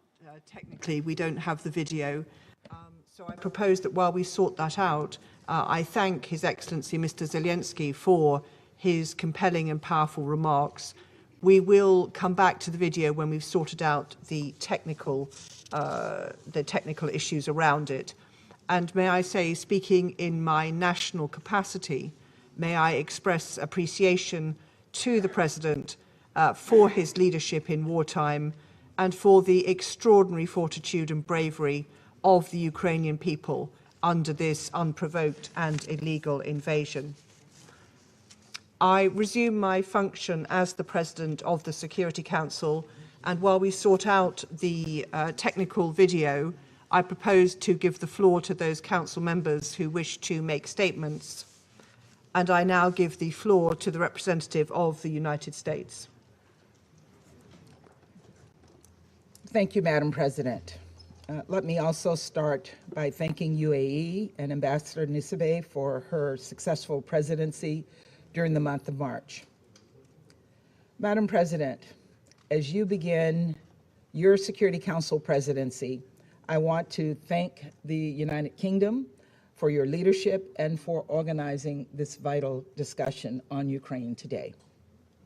I also want to thank the Secretary General for his remarks and the other briefers. And I'd like to extend a warm welcome to President Zelensky. I was so moved by the address he made recently to our Congress, and we are truly honored by his presence here under the circumstances that he and Ukraine face today. Madam President, last night I returned from a trip to Moldova and Romania. I saw with my own eyes the refugee crisis caused by Russia's unconscionable war. I spoke to refugees who indicated to me their desires to return to their home. And we've all seen the images on TV of the bombed out buildings. But what we have not seen is that behind those destroyed buildings are destroyed lives and destroyed families. I met with women and children who had fled Ukraine, who stuffed their lives into backpacks and left the only home they had ever known. And these were sobering conversations. One young woman I spoke to came with her 6-year-old brother who had autism and is struggling with cancer. Their single mother helped them escape to save their lives. But Russia's war has interrupted the care her brother desperately needs. Another woman I spoke to fled with her 8-year-old from Odessa. The father, who they'd left behind, told them there was shelling right next to their apartment that very night. And they very well could have died had they not left. A third woman I met told me that she used to love to travel, but never expected her next trip would be to flee her life, flee for her life. When I asked her where she was from, but never expected her next trip would be to flee her life, flee for her life. When I asked her where she was from, she started to say, and then she stopped with tears in her eyes and said, "I'm sorry. I don't know how to say it, whether I live in Kyiv or whether I used to live in Kyiv." She was realizing in the moment just how dramatically her life had changed because of this senseless war. These are 3 stories of more than 10 million people, 6 million internally displaced, 4 million who have left Ukraine altogether, 4 million people who have relied on the big-heartedness of countries like Moldova, Romania, Poland, Slovakia, Hungary, and others across the region and the world to welcome and support all those leaving Ukraine in search of safety. Ukraine's neighbors are bearing the brunt of Europe's most significant refugee crisis since World War II. And I want these countries to know that they have a committed partner in the United States. And that is why the United States announced recently that we are prepared to provide more than $1 billion in new funding toward humanitarian assistance for those affected by Russia's war in Ukraine and its severe impact around the world. And it is why we are welcoming up to 100,000 Ukrainians and others fleeing Russia's aggression to the United States. We will continue to assist humanitarian efforts to help the people of Ukraine and all those fleeing Putin's violence. But as heart-wrenching as the stories are that I heard in Moldova and Romania, there are some stories we will never get to hear. Those of the people we saw in the images out of Bucha. We've all seen the gruesome photos. Lifeless bodies lying in the streets, apparently summarily executed, their hands tied behind their backs. As we work to independently confirm the events depicted in these images, I would remind this council that based on the currently available information, the United States has assessed that members of Russia's forces have committed war crimes in Ukraine.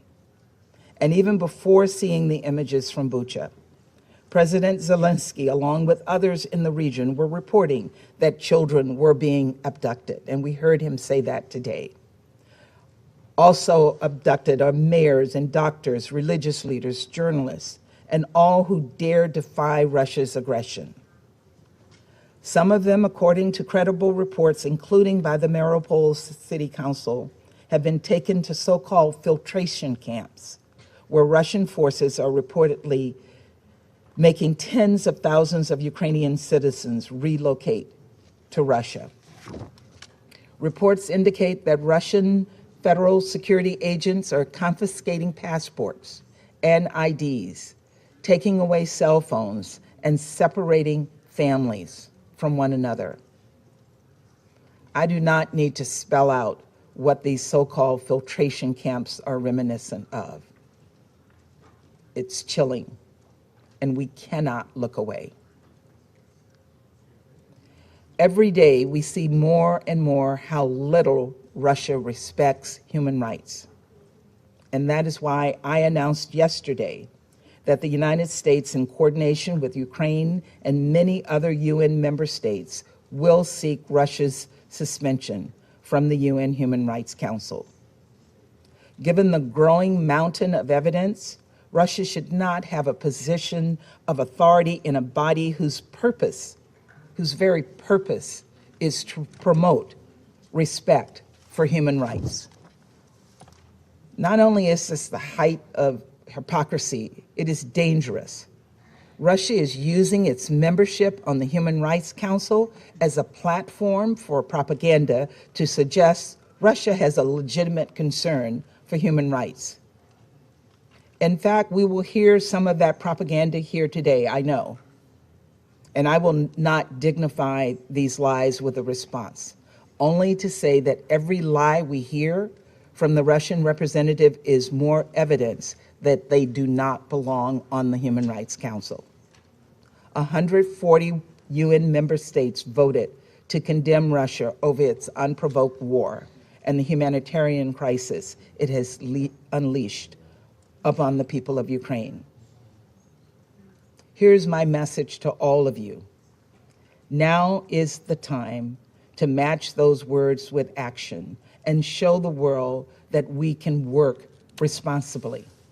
And I share President Zelensky's view that this moment requires responsible world powers and global leaders to show some backbone and stand up to Russia's dangerous and unprovoked threat against Ukraine and the world. The Secretary General said that confronting this threat is the Security Council's charge. It is, and it is also the responsibility of UN leaders and leaders around the world, every single member state with a voice in the GA. No one can be a shield for Russia's aggression. Suspending Russia from the Human Rights Council is something we collectively have the power to do in the General Assembly. Our votes can make a real difference. Russia's participation on the Human Rights Council hurts the Council's credibility. It undermines the entire UN, and it is just plain wrong. Let us come together to do what is right and do right by the Ukrainian people. Let us take this step to help them to start to rebuild their lives. And let us match the courage of President Zelensky, who we are so honored to have with us today. President Zelensky, I want you to know that we stand with the people of Ukraine as you face down this brutal attack on your sovereignty, on your democracy, and on your freedom. Thank you. I thank the representative of the United States for her statement, and I give the floor to the representative of Albania. Thank you, Madam President. Let me thank Ambassador Nusibe for having steered our work during the month of March and wish the UK and you, Madam President, full success in our common work during this month. Albania welcomes President Zelensky's presence to this meeting. His remarks are painful, and his account on what Ukraine is experiencing under Russian occupation is revolting. We stand by you, Mr. President, by your compatriots, all Ukrainians, for their heroic resistance, for their resilience that the entire world is admiring. You are not alone. You have the world on your side, because it's the side of the right, of the just, and as we hope, of victory. Slava Ukraini. Madam President, let me thank SG Guterres for his, again, very clear and powerful remarks. I also thank USG DiCarlo and Griffiths for their updates. This is the 14th meeting of the Security Council on Ukraine since the 31st of January, while the war of aggression has entered the second month. Let's establish a few basic yet meaningful facts. Russia has stalled and its imperial dreams are nowhere. Taking Ukraine finally proved impossible. Kiev was too hard to swallow.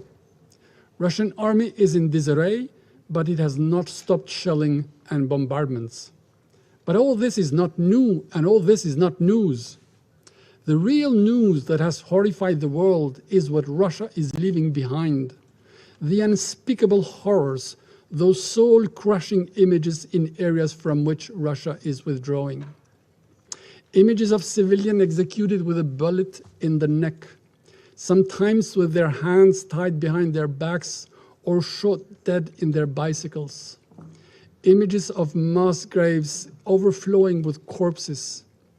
Images of carnage and devastation, including looted homes, rape, and sexual violence, acts usually attributed only to thugs. They spring from the same cruel impulses as the bombardment of cities, homes, hospitals, schools, and kindergartens by the Russian forces. Bucha is an open-air graveyard, the notorious facelift of the Russian aggression. Madam President, we have heard time and again, it is not Russia. Yes, but no. It will be hard, actually impossible, to convince anyone that the destroyed tanks that clutter the roads, the mines and booby traps left behind amidst the wreckage, and the bodies of civilians killed by arbitrary executions and laying in the streets amidst debris are staged scenes for propaganda. Who would believe that Russia aggressed Ukraine simply to protect civilians, while Ukraine is busy staging horror movies? You may muzzle media back home, but you cannot fool satellite images. You cannot blind independent reporters and human rights NGOs on the ground. Waiting for Russia to accept and tell the truth is waiting for Godot to arrive, and he never does. These are facts, hard and sickening proof of the atrocities committed, the ugly face of this madness.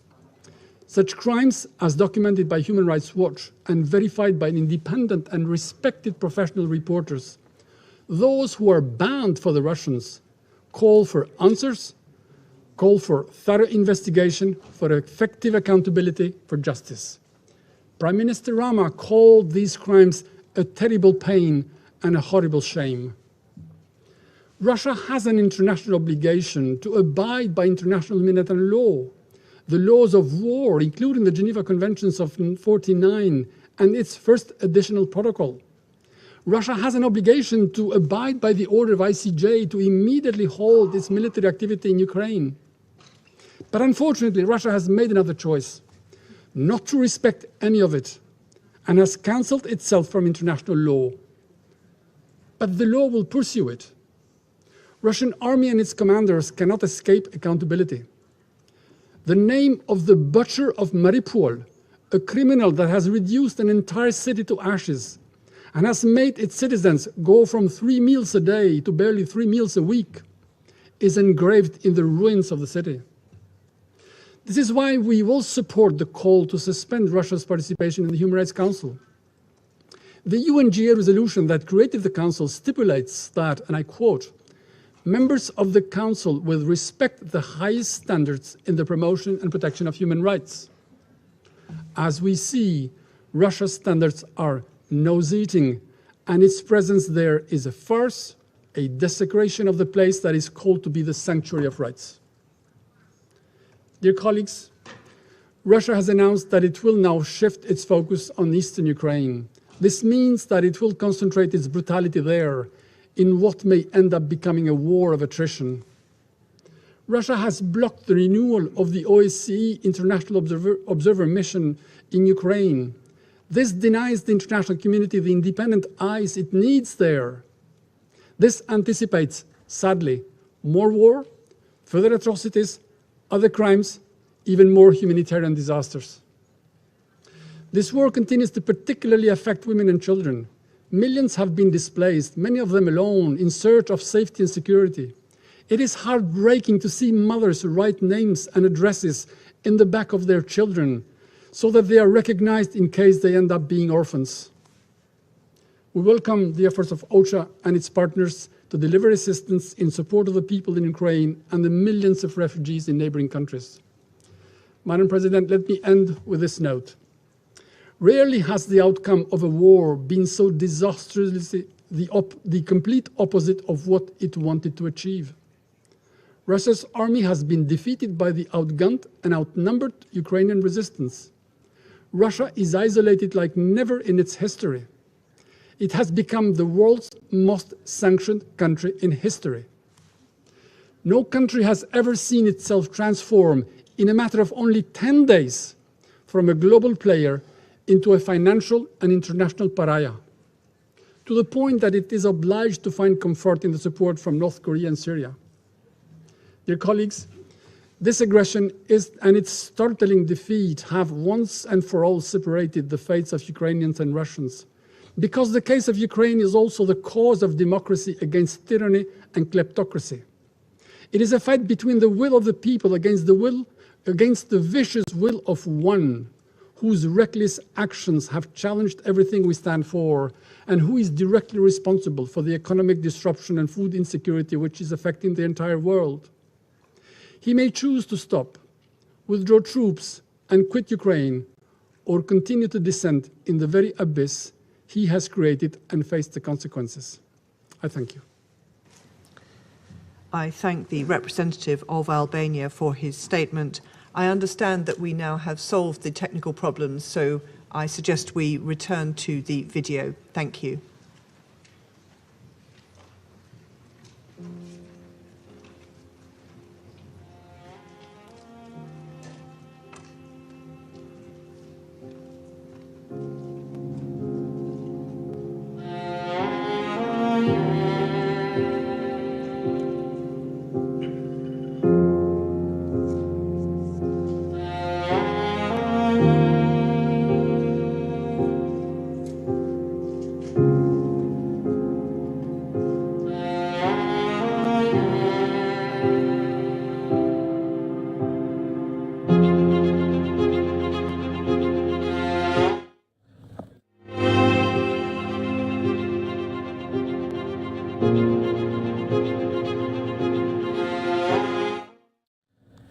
And unfortunately, that is what is happening right now in Ukraine there. We are going to pull out there just because the graphics are so raw and very, very sad at the same time there. Live look right now at the White House here.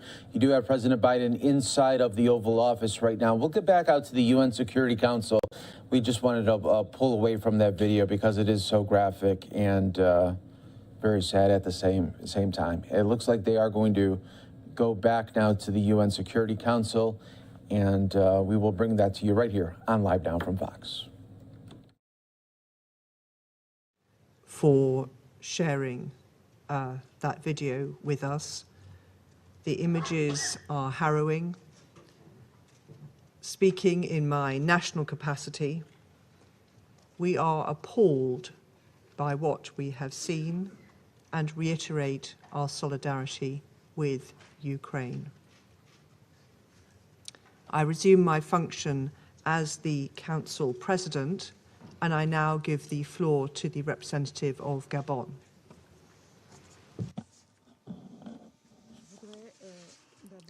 I would like to, at the outset, express my appreciation to the Ambassador of the United Arab Emirates for her remarkable presidency. I thank the Secretary General, Mr. Antonio Guterres, Under Secretary General Madame Rosemary DiCarlo, as well as Mr. Martin Griffiths, for their respective briefings. I welcome the participation in this meeting of President Zelensky. Madam President, we continue to witness, powerless, the war in Ukraine. While the grim toll of the dead and displaced mounts and fighting continues, even as lives and civilian infrastructure are destroyed day in, day out. One day of war is without a doubt one day too many. And as the conflict enters its sixth week, the number of displaced persons is now surpassing the 10 million mark, almost 4 million of which have sought refuge in neighboring countries. This is a frightening humanitarian catastrophe, the repercussions of which are sure to worsen as a result of the risks of food insecurity due to the unpredictability of harvests, which will in turn have trans-regional knock-on effects. I'd like to welcome the Secretary General's establishment of a working group task force on food security, energy and finance to reduce the impact of the war. Madam President, allegations concerning violence, especially sexual violence against women, are cause for very grave concern. My country is very concerned as well at attacks against infrastructure and humanitarian personnel. Humanitarian workers working in theaters of conflict should never be the target of armed attacks. They are very often the link between victims of war and what remains of humanity when the rug has been pulled from under their feet. Humanitarian workers should be able to funnel humanitarian assistance to wherever it is needed without obstacles and in conditions of security guaranteed by all parties. It should be possible to form secure evacuation convoys to allow for the smooth evacuations of persons wishing to leave combat zones. This is a vital form of assistance to the almost 18 million people in need of humanitarian assistance in Ukraine. The situation in Mariupol, to mention just this town, is becoming plainly untenable. The exponential deterioration in living conditions, indeed survival conditions in certain places, is very concerning, especially when civilian infrastructure and the provision of essential public services is affected. We are concerned at the risks of disease resulting from water shortages in certain parts of Ukraine, but also health risks ensuing from the lack of access to primary or specialized health care. Women, children, the elderly, and anyone not taking part in hostilities should be able to be rescued in every sense of the word without fearing for their lives. Madam President, war is a horror, a break with that which binds us together as humans. It is precisely to seek to reduce the effects of this break that international humanitarian law exists. To not give free rein to the expression of might is right. In fact, it is an attempt to address through law a break in the human contract. All parties should abide by international humanitarian law. Concerning the persistent reports of massacres, summary executions, atrocities, and other mass crimes against civilians in Bucha, there is an urgent need for a UN-led, free and independent inquiry into, as soon as possible, to shed light on the victims and the circumstances surrounding these atrocities. In the interim, it is vital that this council not lose sight of its role, which is to work towards restoring peace and security by offering an alternative to war. The return to peace in Ukraine will not be achieved through mudslinging. Madam President, this war has lasted long enough, and its effects are already being felt beyond Ukraine's borders. From our perspective, the equation is posed in terms of a decision on establishing a ceasefire and on creating the conditions for safe and unfettered provision of humanitarian assistance needed by populations in distress. I wish to reiterate Gabon's appreciation to neighboring countries that continue to mobilize to urgently welcome refugees. We encourage them to extend the same welcome to all persons in distress without distinction as to origin or race, including African nationals and students. We request them to ensure respect for their dignity, and we call for fair treatment of all persons in distress. It is urgent that the parties commit resolutely Je voudrais à cet égard saluer la mise en place par le secrétaire général d'un groupe de travail sur l'alimentation, l'énergie. Is closely following current negotiations between the parties, especially in Istanbul, and we hope that they will soon lead to a ceasefire so as to create a climate of confidence and to establish the climate of calm needed for diplomacy to make its voice heard and for the guns to be silenced. Thank you. I thank the representative of Gabon for her statement, and I now give the floor to the representative of the Russian Federation. Thank you, Madam President. I would like to, first of all, express our gratitude to the delegation of the United Arab Emirates for their presidency in the month of March. We're also grateful to the Secretary General, to Rosemary DiCarlo and Martin Griffith for their briefings. We also listened to the President of Ukraine, Volodymyr Zelensky, We'd like to thank Martin for his visit to Moscow, during which, as far as we can judge, he had some useful meetings and discussions. Better than anyone else, he should know the efforts that Russia is undertaking every single day to organize humanitarian corridors. However, the arrangements reached with the help of international mediators is consistently not being implemented by the Ukrainian side. I'm not going to overload you with figures. You can such communiques are published every single day by our Ministry of Defense. I simply would like to say that just out of Mariupol toward the east, without any participation by the Ukrainian side, we have managed to save 123,500 people. Now, overall, since the beginning of the special military operation, over 600,000 people have been evacuated to Russia, including over 119,000 children. And we're not talking about any kind of coercion or abduction, as our Western partners like to present this, but rather the voluntary decision by these people is testified by many videos that are accessible in social media. Madam President, another topic of the meeting was declared today, which is practically not being discussed today, so I'm going to leave that out. I simply would like to take advantage of the virtual presence here of the President of Ukraine and would like to address him directly.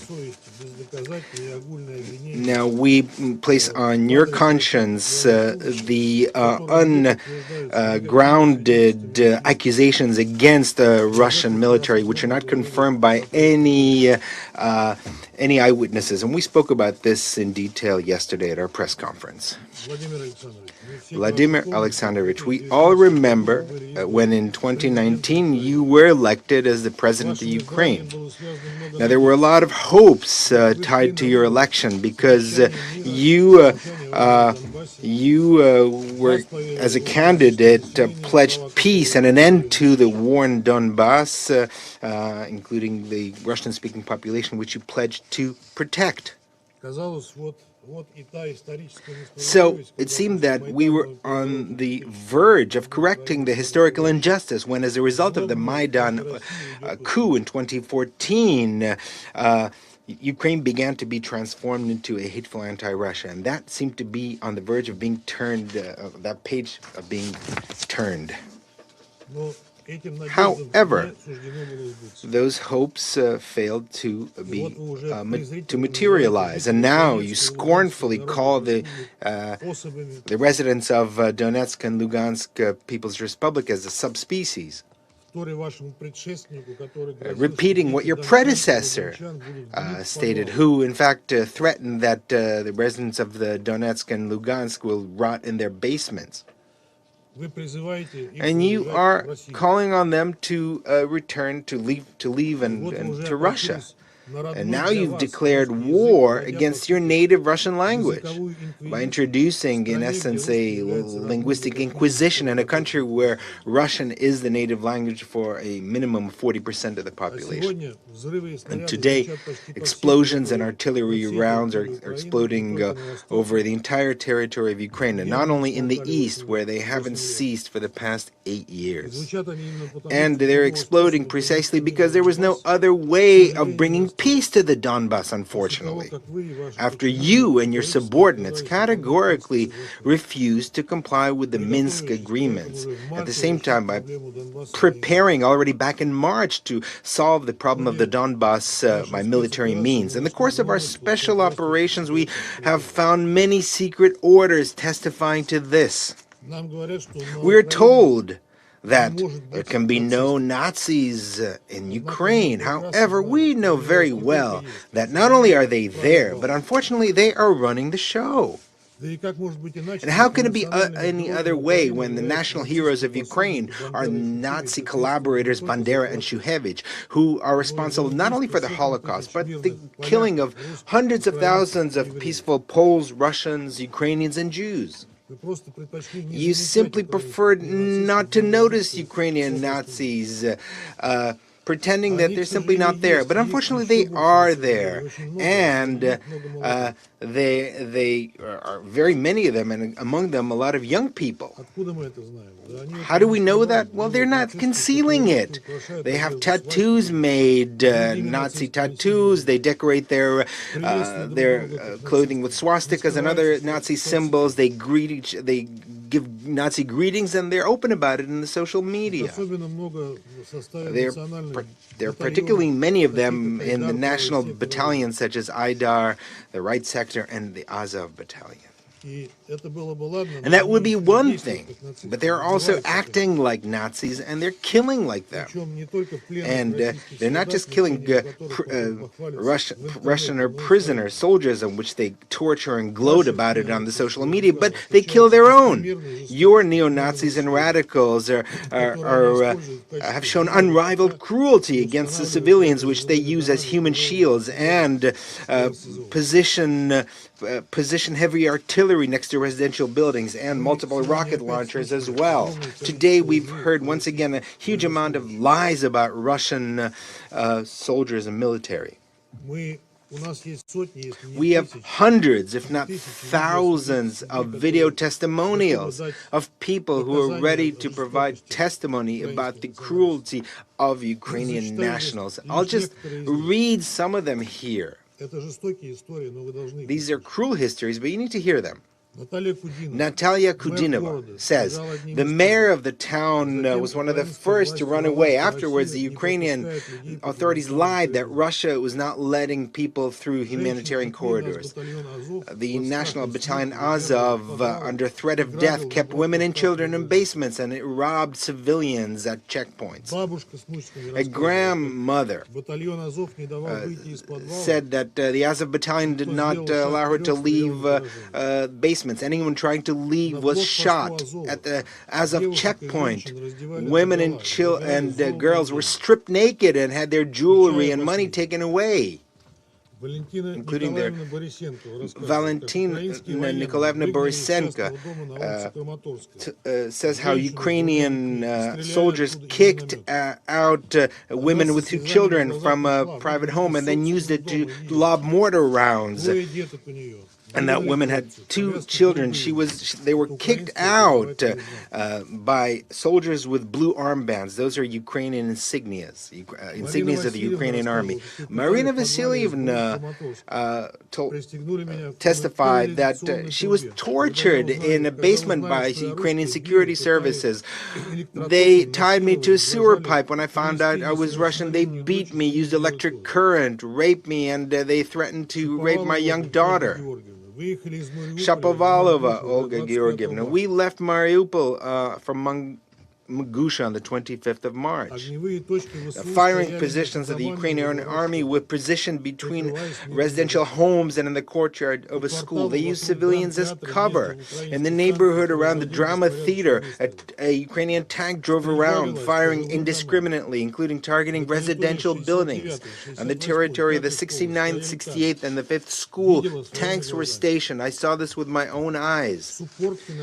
Madam Suportkina Olga Sergeyevna, this is her testimony. In school number 15 of Mariupol, starting from 25th of February, the Ukrainian armed forces took up positions and left on the 7th of March. They directed fire from there. Our building was badly damaged from the shelling. On the 8th and 9th of March, there was intense shelling, intentionally targeting residential homes. Ukrainian soldiers were asked why they're doing it. They replied that until they destroy the entire Russian spirit in whole, they will remain there. They started looting immediately. They plundered all the shops. And it was the forces of the Donetsk People's Republic that helped evacuate us and drove us to Mangusha. There are many other heartrending stories. There are Russians and Ukrainians tortured to death with swastikas burned into their chests. There are looters and criminals who you distributed weapons to. There are civilians and foreigners who are held hostages. And in spite of all factual evidence and common sense, you're trying to lay the blame for their death on the Russian military. This is absolutely unacceptable. The fact that even consider that Russian military would be capable of this. And now we're seeing blatant criminally staged events with the Ukrainian civilians who are killed by their own radicals in the best traditions of Goebbels to accuse the Russian army. Those killed in the areas from which the Russian forces withdrew after encouraging peace negotiations in Istanbul. So now it turns out that we shouldn't have withdrawn. I'm talking about Bucha first and foremost. I understand that you were shown, you saw corpses and heard testimonials, but you only saw what they showed you. You couldn't ignore the flagrant inconsistencies in the version of events which are being promoted by Ukrainian and Western media. The fact that the corpses were not there right after the withdrawal of the Russian forces, which is confirmed by several videos, and the fact that there are recordings where Ukrainian radicals urged shooting at those with white armbands, in other words, against civilians. If you saw the video very carefully that was shown today, you'll see that those people who are on the ground have white armbands. These are civilians. And the fact that the corpses on the video in no way resemble those that could have been lying on the street for 3 or 4 days. And based on the sensational and completely scientifically absurd information of the New York Times, they were there since the 20th of March. So the only ones who could fall for this fake are absolute dilettantes or our Western partners who don't want to hear anything and have been calling black, white, and vice versa for a long time now.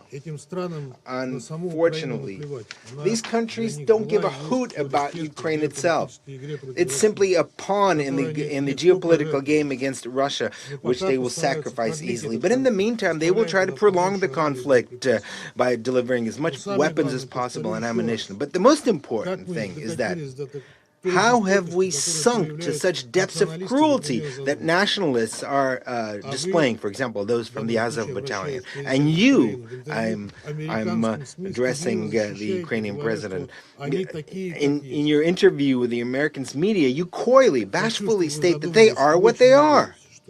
I really hope that you will reflect on this and hope that you will find a solution to the situation, because it depends only on you.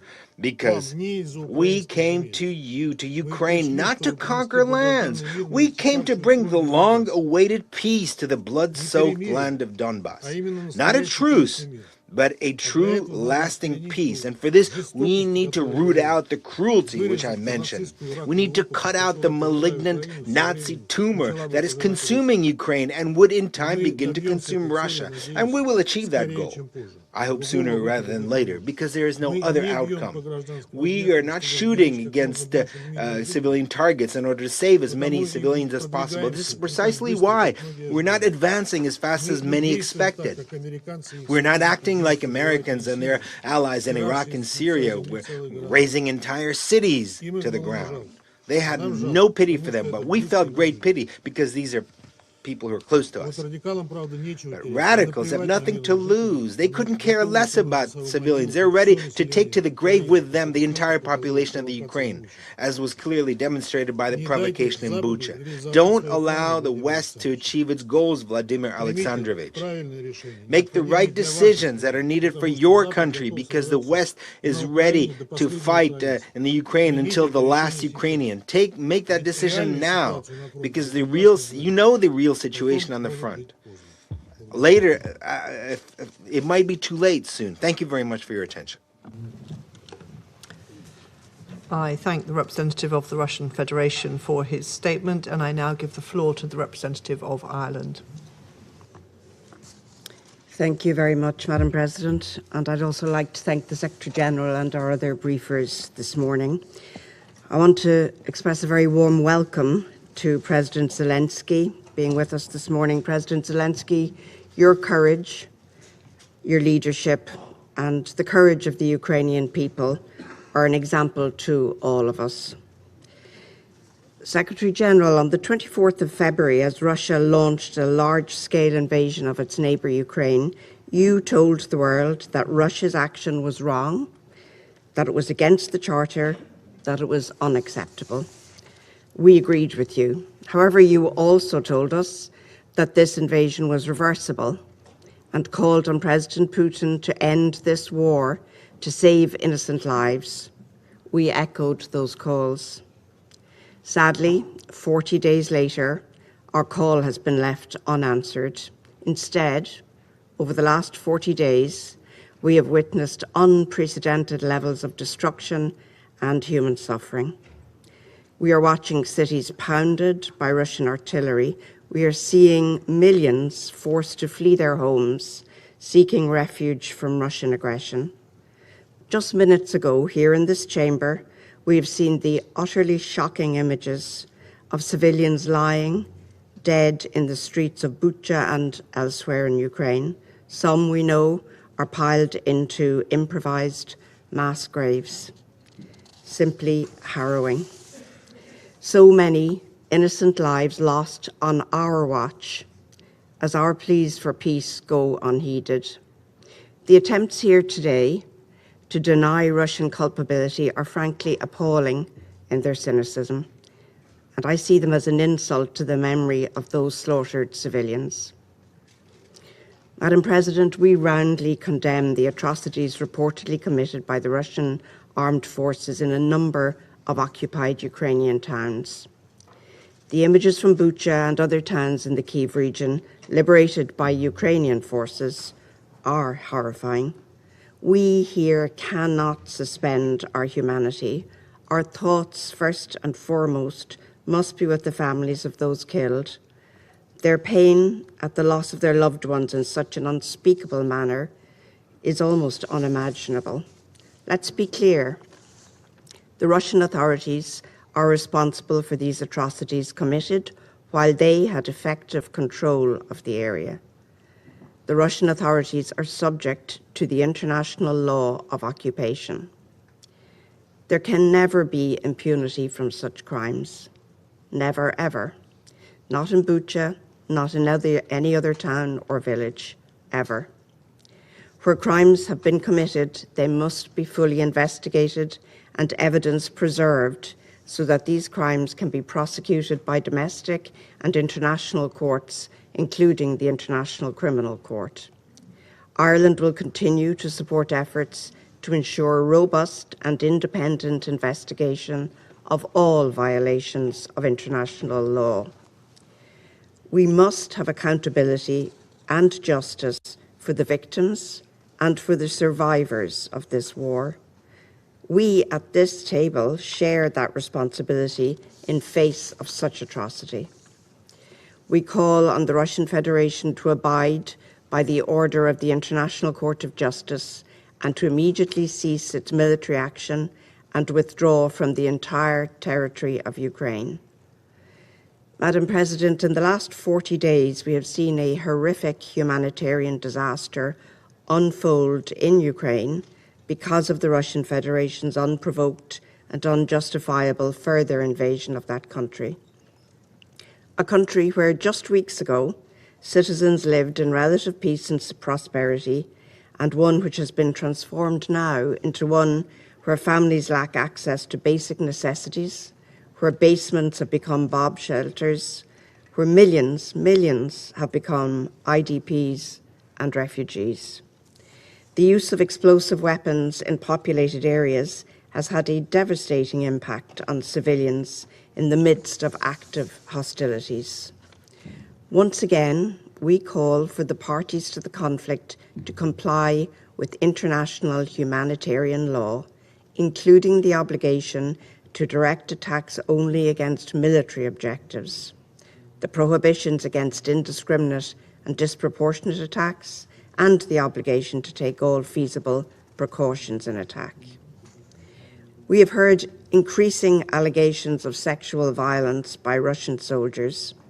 You referred to this morning, Secretary General. We must stress that conflict-related sexual violence can constitute a war crime. The perpetrators of such crimes must be accountable. They must be held accountable. They will be held accountable. Sexual violence is another abhorrent crime of this war that cannot go unanswered.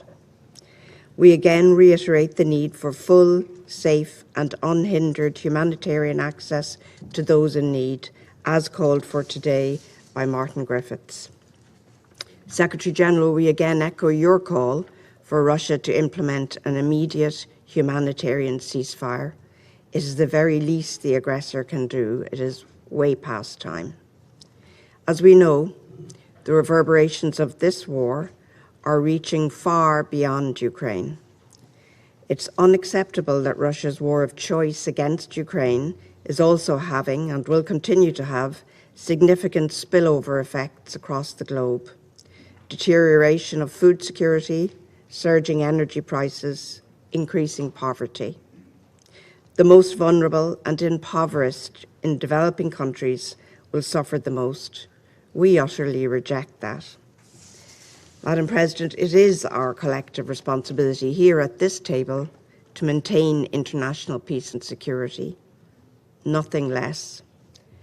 This is why we call on the Russian Federation to stop this war, to stop its unlawful attempts to establish occupying authorities, to stop destabilizing the democratic foundations of the Ukrainian state. Such steps are yet further reprehensible violations of Ukraine's independence, sovereignty, and territorial integrity. It gets harder each time to say this, but it is never too late to do the right thing and to end this war now. Thank you, Madam President. I thank the representative of Ireland for her statement, and I now give the floor to the representative of Brazil. Thank you, Madam President. Let me start by thanking Ambassador Nusseibeh, along with her team at the UAE mission, for competently navigating the work of the Security Council in March. I welcome His Excellency, Mr. Volodymyr Zelensky, President of Ukraine, in the Council today. I would like to thank the Secretary-General, Antonio Guterres, Under Secretary-General for Political Affairs, Rosemary DiCarlo, and Under Secretary-General for Humanitarian Affairs, Martin Griffiths, for their updated presentations about the situation in Ukraine.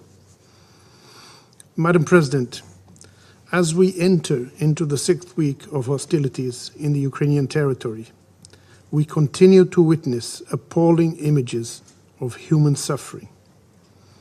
The recent reports of acts of violence against civilians in Bucha, Irpin, Kharkiv, Donetsk, and other places affected by the conflict are extremely worrying, according to the statement by the ICRC. We call for a really independent and thorough investigation of all reported violations with the full cooperation of both parties to the conflict, without prejudging any conclusions, and underscore the need for perpetrators to be held accountable. The international community is witnessing for too long appalling scenes of destruction of once peaceful cities, with shocking images from the conflict and the desperation of thousands of civilians trapped in the battlefield, with no food, no water, and no electricity. Once again, we renew our pleas for a broad, effective, and immediate cessation of hostilities in Ukraine. Only after the silence of the guns and the withdrawal of troops are achieved will it be possible to halt the immense costs of human suffering this conflict has brought. Madam President, the General Assembly has recently adopted a resolution on the humanitarian situation in Ukraine. As we said on that occasion, the General Assembly could not become a bystander of the shocking consequences of the conflict. And, as we added last week in this chamber, neither can the Security Council. As the main UN organ with primary responsibility for the maintenance of international peace and security, the Security Council has the mandate and the responsibility to address this situation in an effective manner. Nevertheless, our assessment is that the Security Council is failing in its role to help in supporting efforts to foster a constructive dialogue between the parties, with the aim of brokering an effective peace settlement to this conflict.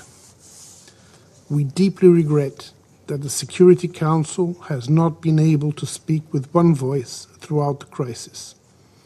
Promoting compliance with international humanitarian law, protecting civilians, calling for peace, these are objectives that should unite rather than divide us.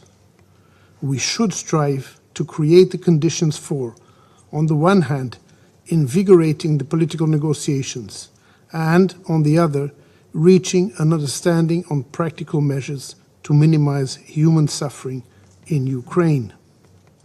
Civilians wishing to flee the hostilities must be able to do so in safety, and those who decide to stay cannot become targets of attacks. In the same vein, parties must grant safe passage to relief consignments to those in need. Once again, Brazil reiterates the call for all parties to fully respect and ensure respect for international humanitarian law. The causes of conflict, whatever they are, do not undermine the obligations of all parties have to guarantee that civilians should be protected, that the wounded receive medical care, that humanitarian assistance reach those in need, and that detainees be treated humanely in all circumstances. There must be no politicization of humanitarian actions, nor selective application of international humanitarian law. Also, geopolitical objectives must not supersede the endeavor for peace, nor prolong the human suffering caused by war. Madam President, this conflict and its associated sanctions, apart from the enormous human suffering and devastation caused in Ukraine, is having spillover effects in the entire world, especially through increased prices of oil, gas, grains, and fertilizers, among others. Food insecurity has become an even greater threat to the world's poorest people, above all in developing countries. The longer this conflict persists, the higher the risk of further instability, hunger, and devastation in Ukraine and around the world. It is high time to return to the path of dialogue and diplomacy for a peaceful settlement of the conflict. We urgently need the cessation of hostilities. De-escalation of tensions and negotiations are the only way out of this conflict, not only for the countries directly involved, but also for the entire world. I thank you, Madam President. I thank the representative of Brazil for his remarks, and I now give the floor to the representative of Kenya. Thank you, Madam President. I congratulate you on We will take our last break here of the hour. You're watching Live Now from Fox. We'll continue to wait here for the representative from Ukraine to speak to close out this very moving and disturbing at the same time UN Security Council meeting. To hear that our fears that the war in Ukraine has entered a new, more dangerous phase were exaggerated. Sadly, they offered no such comfort. Instead, we are left with the words of His Excellency Volodymyr Zelensky, the President of Ukraine, who has described the horrifying suffering of civilians in Bucha and other towns and neighborhoods in Ukraine. His account of the atrocities is in stark contrast to that of our colleague in the Security Council, the representative of the Russian Federation. But the fact that the truth in Bucha is contested is the surest sign that we stand on the precipice of more widespread abuses of human rights. In April 1994, even as genocide engulfed Rwanda, there were members of the Security Council contesting the horrifying truth that 1 million people were being murdered. We should stand warned that the inability of the Council to establish the facts and accordingly attribute responsibility may enable the risk of escalation into far worse crimes. Beyond the city of Bucha, Madam President, we're extremely worried about the safety of civilians who are trapped in other besieged cities and villages, such as Mariupol and Kherson. Our actions today should seek to prevent what we have witnessed happen in Bucha take place in Mariupol and Kherson. While we debate who is responsible for the horrors of Bucha, it is incontestable that what started as a special military operation is now a war, and that what began with reassurances of limited aims, not targeted at civilians, has led to thousands of dead civilians and millions of refugees and internally displaced. No one can doubt that there are flagrant violations of international law, international humanitarian law, and the UN Charter underway in Ukraine. Kenya condemns the abuses undertaken in the past few weeks and those in the eastern provinces of the country during the years that the conflict has raged. Madam President, the war in Ukraine is today's most dangerous threat to the maintenance of international peace and security. It is the latest assault by the most powerful states against the multilateral order. Their continued abuse of the Charter created growing cracks over the years in the global security order. Now the bottom has fallen out elsewhere. Accelerating food and energy prices are plunging millions into worse forms of poverty.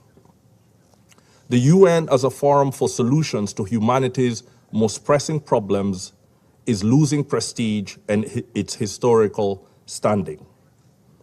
President Zelensky has left us with ideas for Security Council reform that we need to consider seriously. Things have fallen apart, and the center cannot hold under these assaults on our United Nations. We must reform. There are no easy solutions. Even a negotiation that is not properly structured to protect the people and sovereignty of Ukraine could be the prelude to a wider war. For now, we urge the following urgent steps, understanding their limits due to the continued inability of the Security Council to act decisively. We call for an impartial and prompt United Nations investigation into the atrocities against the civilians in Bucha and other towns in Ukraine. This calls for an immediate end of all hostilities to guarantee unfettered access by the investigating teams.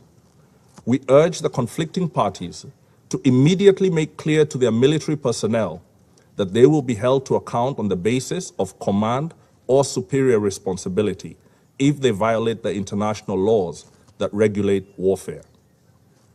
We commend Ukraine's neighbors for opening their borders to refugees of multiple nationalities from Ukraine. We continue to urge them to ensure that the thousands of affected Africans be treated in accordance with international humanitarian law and basic dignity. We commend OCHA and many other organizations and individuals who have come to the aid of the deserving people of Ukraine. In this regard, we welcome the third UN-organized humanitarian convoy that reached thousands of people in need in Sumy and other cities. We call for the urgent activation of safe passages with no restrictions and call for unimpeded humanitarian access to the many in need, particularly those in Mariupol, Kherson, and other besieged cities. We also urge the Security Council to reassure the world of its relevance by approaching the other conflicts with renewed vigor. The humanitarian crisis caused by conflict in Afghanistan, in Haiti, the Horn of Africa, the unfolding situation in the Korean Peninsula, Lebanon, Libya, Myanmar, Palestine and Israel, Syria, Yemen, and the Sahel deserve our urgent attention.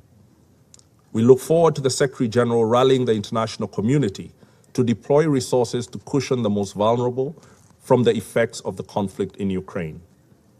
We reiterate our call for the cessation of hostilities to allow humanitarian operations under clearly defined contact lines and humanitarian passages.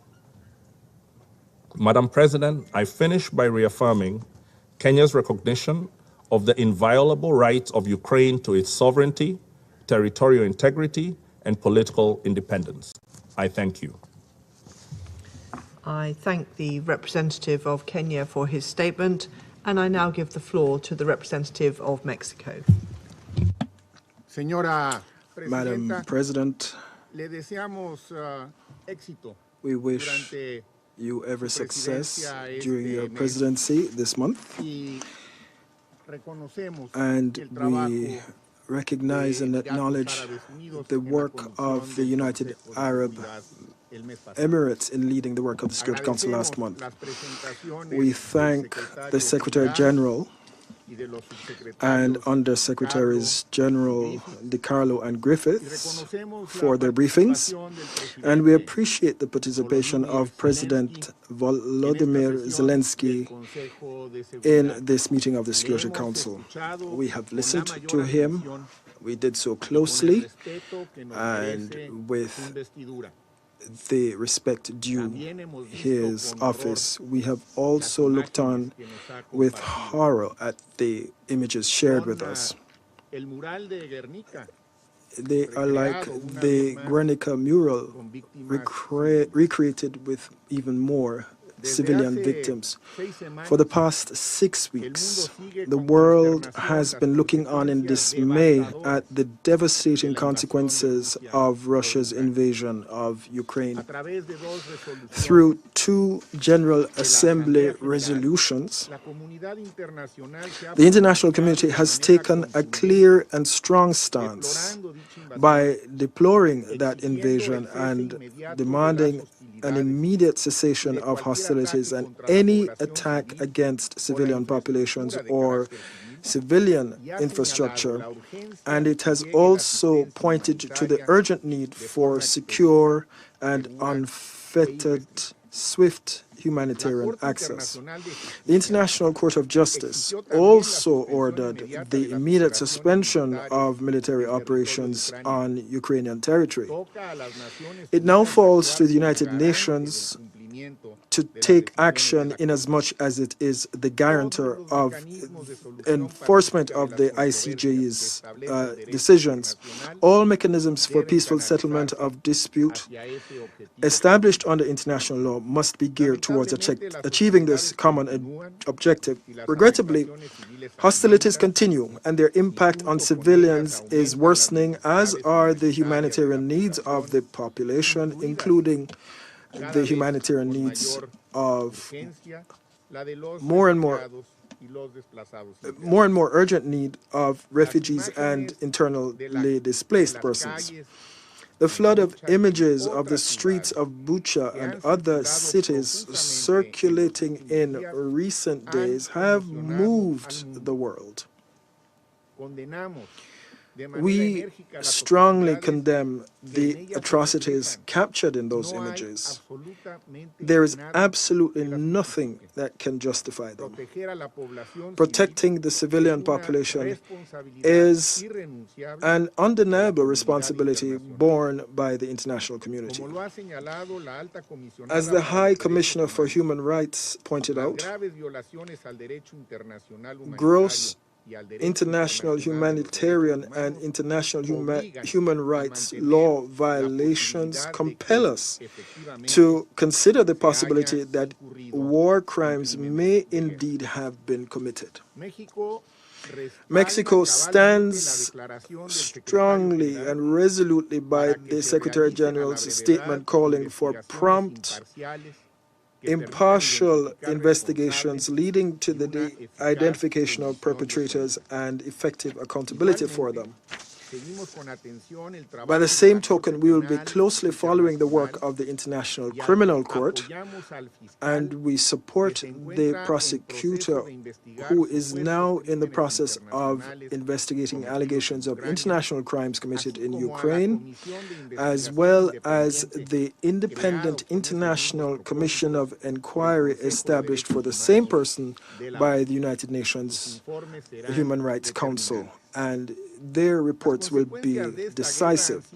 The consequences of this war have been horrifying its tragic impact will produce serious effects in the medium and long term, not only in the region, but throughout the rest of the world. As was clearly stated by the Executive Director of the World Food Programme, millions of people will pay themselves the toll in this conflict.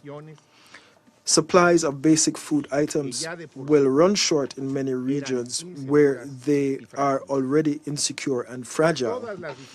Now, given all the difficulties that this implies and the urgency ensuing, the efforts of the international community to tackle the humanitarian tragedy are only temporary. The solution, as it has been said, is an immediate end to the hostilities and a political agreement that restores diplomatic negotiations. We are resolutely in support of Undersecretary General Griffith's initiatives to broker humanitarian pauses to pave the way for smoother delivery of humanitarian assistance. Mexico appreciates and commends the work of all humanitarian actors involved in Ukraine, as well as the solidarity of neighboring countries that have received millions of refugees and the mediation efforts of various actors and countries. It is our hope that this Council will fulfill its responsibility to contribute effectively to putting an end to the war and restoring peace, and to do so in strict compliance with international law and international humanitarian law, and put an end to war and restore peace. Thank you. I thank the representative of Mexico for his statement, and I now give the floor to the representative of India.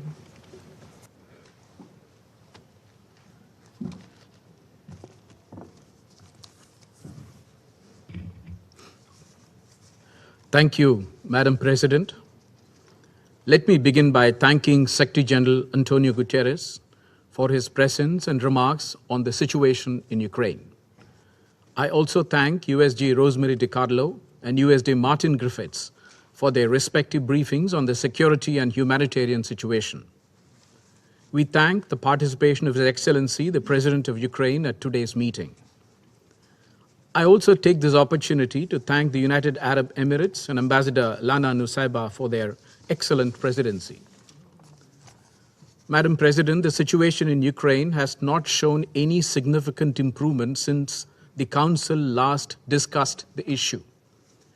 The security situation has only deteriorated, as well as its humanitarian consequences. Recent reports of civilian killings in Bushehr are deeply disturbing. We unequivocally condemn these killings and support the call for an independent investigation. We hope the international community will continue to respond positively to the humanitarian needs. We support calls urging for guarantees of safe passage to deliver essential humanitarian and medical supplies. Keeping in view the dire humanitarian situation in Ukraine, India has been sending humanitarian supplies to Ukraine and its neighbors, which include medicines and other essential relief material. We stand ready to provide more medical supplies to Ukraine in the coming days. India continues to remain deeply concerned at the worsening situation and reiterates its call for immediate cessation of violence and end to hostilities. We have emphasized right from the beginning of the conflict the need to pursue the path of diplomacy and dialogue. When innocent human lives are at stake, diplomacy must prevail as the only viable option. In this context, we take note of the ongoing efforts, including the meetings held recently between the parties. The impact of the crisis is being felt beyond the region, with increasing food and energy costs, especially for many developing countries. It is in our collective interest to work constructively, both inside the United Nations and outside, towards seeking an early resolution to the conflict. Allow me to reiterate the importance of UN guiding principles of humanitarian assistance once again. Humanitarian action must always be guided by the principles of humanitarian assistance, just humanity, neutrality, impartiality, and independence. These measures should never be politicized.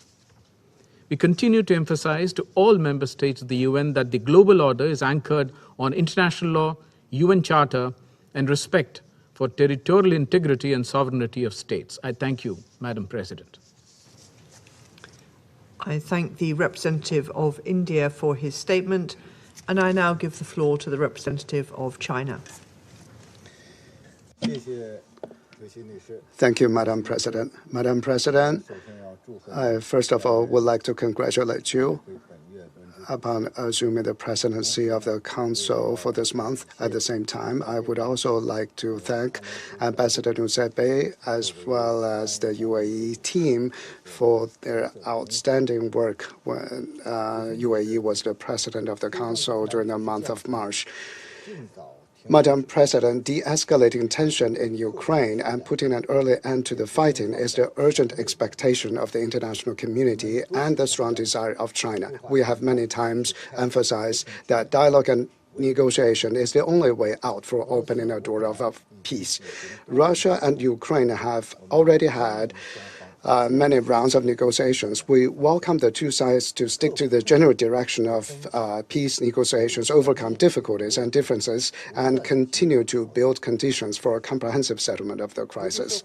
The international community should create favorable conditions and environment for negotiations between the two sides, open up space for political settlement, and should not set up roadblocks to increase resistance for peace, let alone add fuel to the fire to aggravate confrontations. Every effort should be made to prevent the escalation of the localized conflict. China attaches great importance to the humanitarian issue in Ukraine and supports all initiatives and measures conducive to alleviate the humanitarian crisis in Ukraine. As the current conflict continues, we call on the parties to abide by international humanitarian law, protect the safety of civilians and civilian facilities, minimize civilian casualties, and ensure safe and smooth evacuation and access of humanitarian corridors, as well as guarantee the basic rights of women, children, and wounded fighters. Humanitarian issues should not be politicized. The humanitarian needs of Ukraine and its neighboring countries are enormous. International humanitarian agencies should maintain neutral and impartial should maintain neutrality and impartiality, actively mobilize and coordinate more resources, and make unremitting efforts to save lives and protect civilians. China has provided and will continue to provide humanitarian assistance to Ukraine and its neighboring countries. Under international law, civilians should be spared of any forms of violence in armed conflict, and attacks against civilians are unacceptable and should not occur. The reports and images of civilian deaths in Bucha are very disturbing, and the relevant circumstances and specific causes of the incident must be verified and established. Any and all accusations should be based on facts. Before conclusions are drawn, parties should exercise restraint and avoid unfounded accusations. Madam President, as pointed out by Secretary-General Guterres, the spillover effects of the Ukrainian crisis is having a major impact on the world and the developing countries in particular.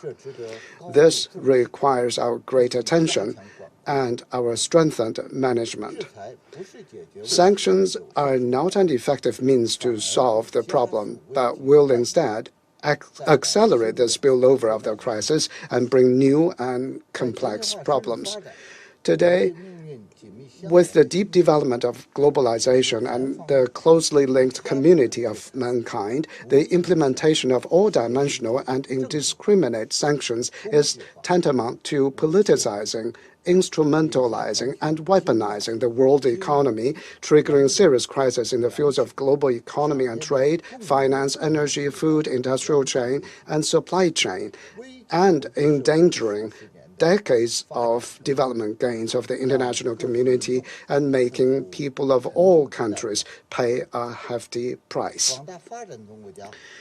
The vast number of developing countries are not parties to the conflict and should not be involved in this confrontation, let alone be forced to bear the consequences of geopolitical conflicts and great power competition. The world's major economies should be responsible for managing the risk of crisis spillover and maintaining the stability of global markets and the momentum of the global economic recovery.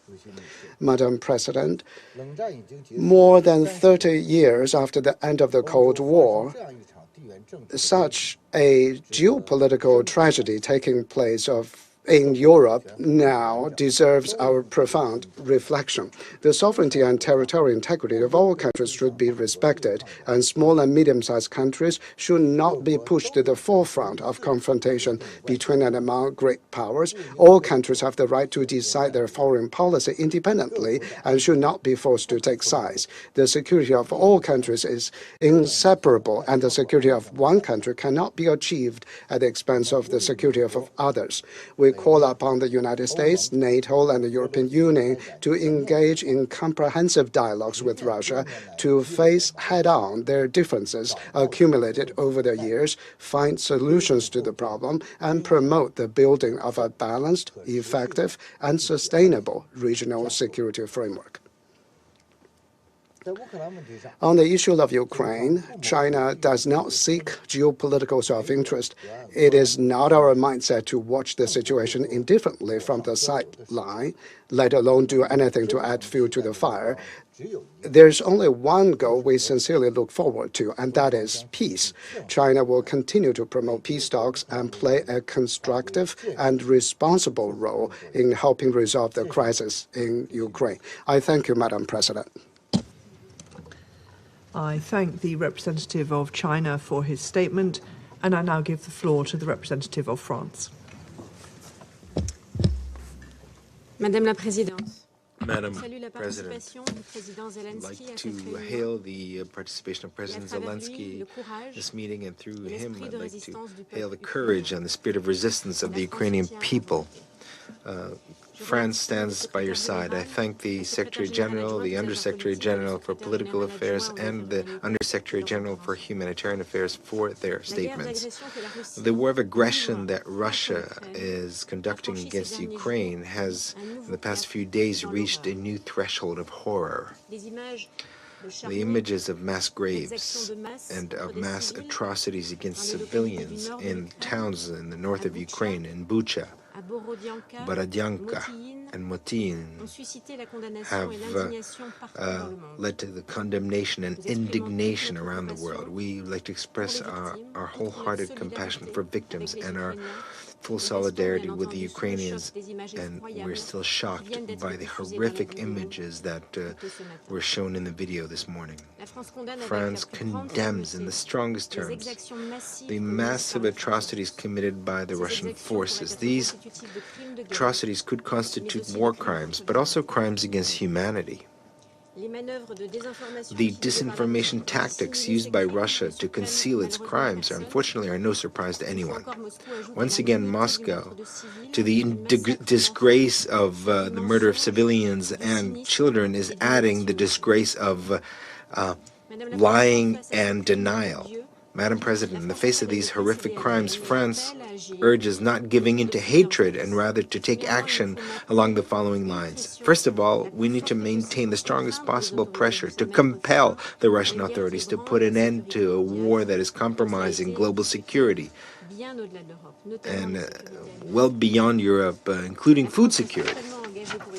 France is fully engaged to contribute to this, in particular with its European partners in the framework of the French presidency of the European Council and the G7. It will continue its determined support to the Ukrainian authorities in all possible forms. Secondly, the crimes committed in Ukraine should not remain unpunished. Credible, independent inquiries should be conducted to allow national and international jurisdictions that have competence to judge the perpetrators of these atrocities. In particular, we call on Russia as well as Ukraine to fully cooperate with the International Criminal Court and with the Commission of Inquiries set up by the Human Rights Council. Madam President, Russia is pursuing methodically and with determination its war of Ukraine with its share of destruction and tragedy. We call for the respect of international humanitarian law. Civilians, including children and humanitarian personnel, must be protected. The same goes for civilian infrastructure, in particular hospitals and schools. We welcome the mobilization of the countries neighboring Ukraine, who are playing a major role in receiving refugees. The hospitality that they've demonstrated is a credit to Europe. The European Union has in particular mobilized a package of over 500 million euros of urgent support to the Ukraine, and the European Council that took place on the 24th and 25th of March also is planning to set up a trust fund of solidarity for the Ukraine. France has also contributed 100 million of humanitarian assistance. We support the efforts of the Secretary General and Martin Griffith to achieve a humanitarian ceasefire, to allow the evacuation of civilians from besieged cities, and to ensure access of humanitarian assistance. All efforts should be made in order to achieve a cessation of hostilities. This is an initial stage towards a lasting solution to the conflict, and it's necessary for the credibility of the Russian involvement in negotiations. France is determined to continue to contribute to efforts of peace, in particular by supporting Ukrainian authorities in seeking a political solution once the ceasefire is achieved, as well as by maintaining channels of dialogue with Russia. Madam President, as the French Minister of Europe and Foreign Affairs recalled on the 3rd of April, France is fully engaged in putting an end to this war of aggression, of which the human cost and humanitarian impact is increasing by the day. In the face of the horror of the Russian aggression, France reaffirms its solidarity and support for the Ukraine and Ukrainian people. We also call on the Russian people, who are also victims in this war, to continue to find ways of expressing their opposition to this conflict, in spite of the repression. This is necessary to break the logic of hatred in which Vladimir Putin wants to imprison both Ukrainians and Russians. Thank you very much. I thank the representative of France for her statement, and I now give the floor to the representative of Norway. Thank you, President. I thank the briefers for their valuable inputs. Norway also express its utmost support to you, Secretary General, to make full use of your good offices in search for a peaceful solution. I want to thank President Zelensky, through you, Ambassador, for his strong testimony this morning, and for the heroic fight the President, the Ukrainian government, and the Ukrainian people are engaged in for your country and for the peace and freedom of us all. We are with you and we support you. As we heard from President Zelensky and have seen this weekend, the need for peace could not be more urgent.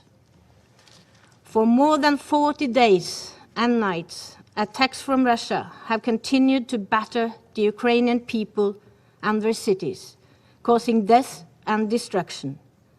And the suffering is escalating. We too are appalled by the reports coming out of the areas around Kyiv and other regions. We are deeply shocked by the atrocities committed against civilians in places that has been held by the Russian forces, including Bucha. The images are distressing: dead bodies on the roads and in mass graves, homes, schools, hospitals, and other civilian infrastructure destroyed and reportedly left mined. President, Russia is desperate to hide the truth about the war, but atrocities must be investigated and those responsible must be brought to justice.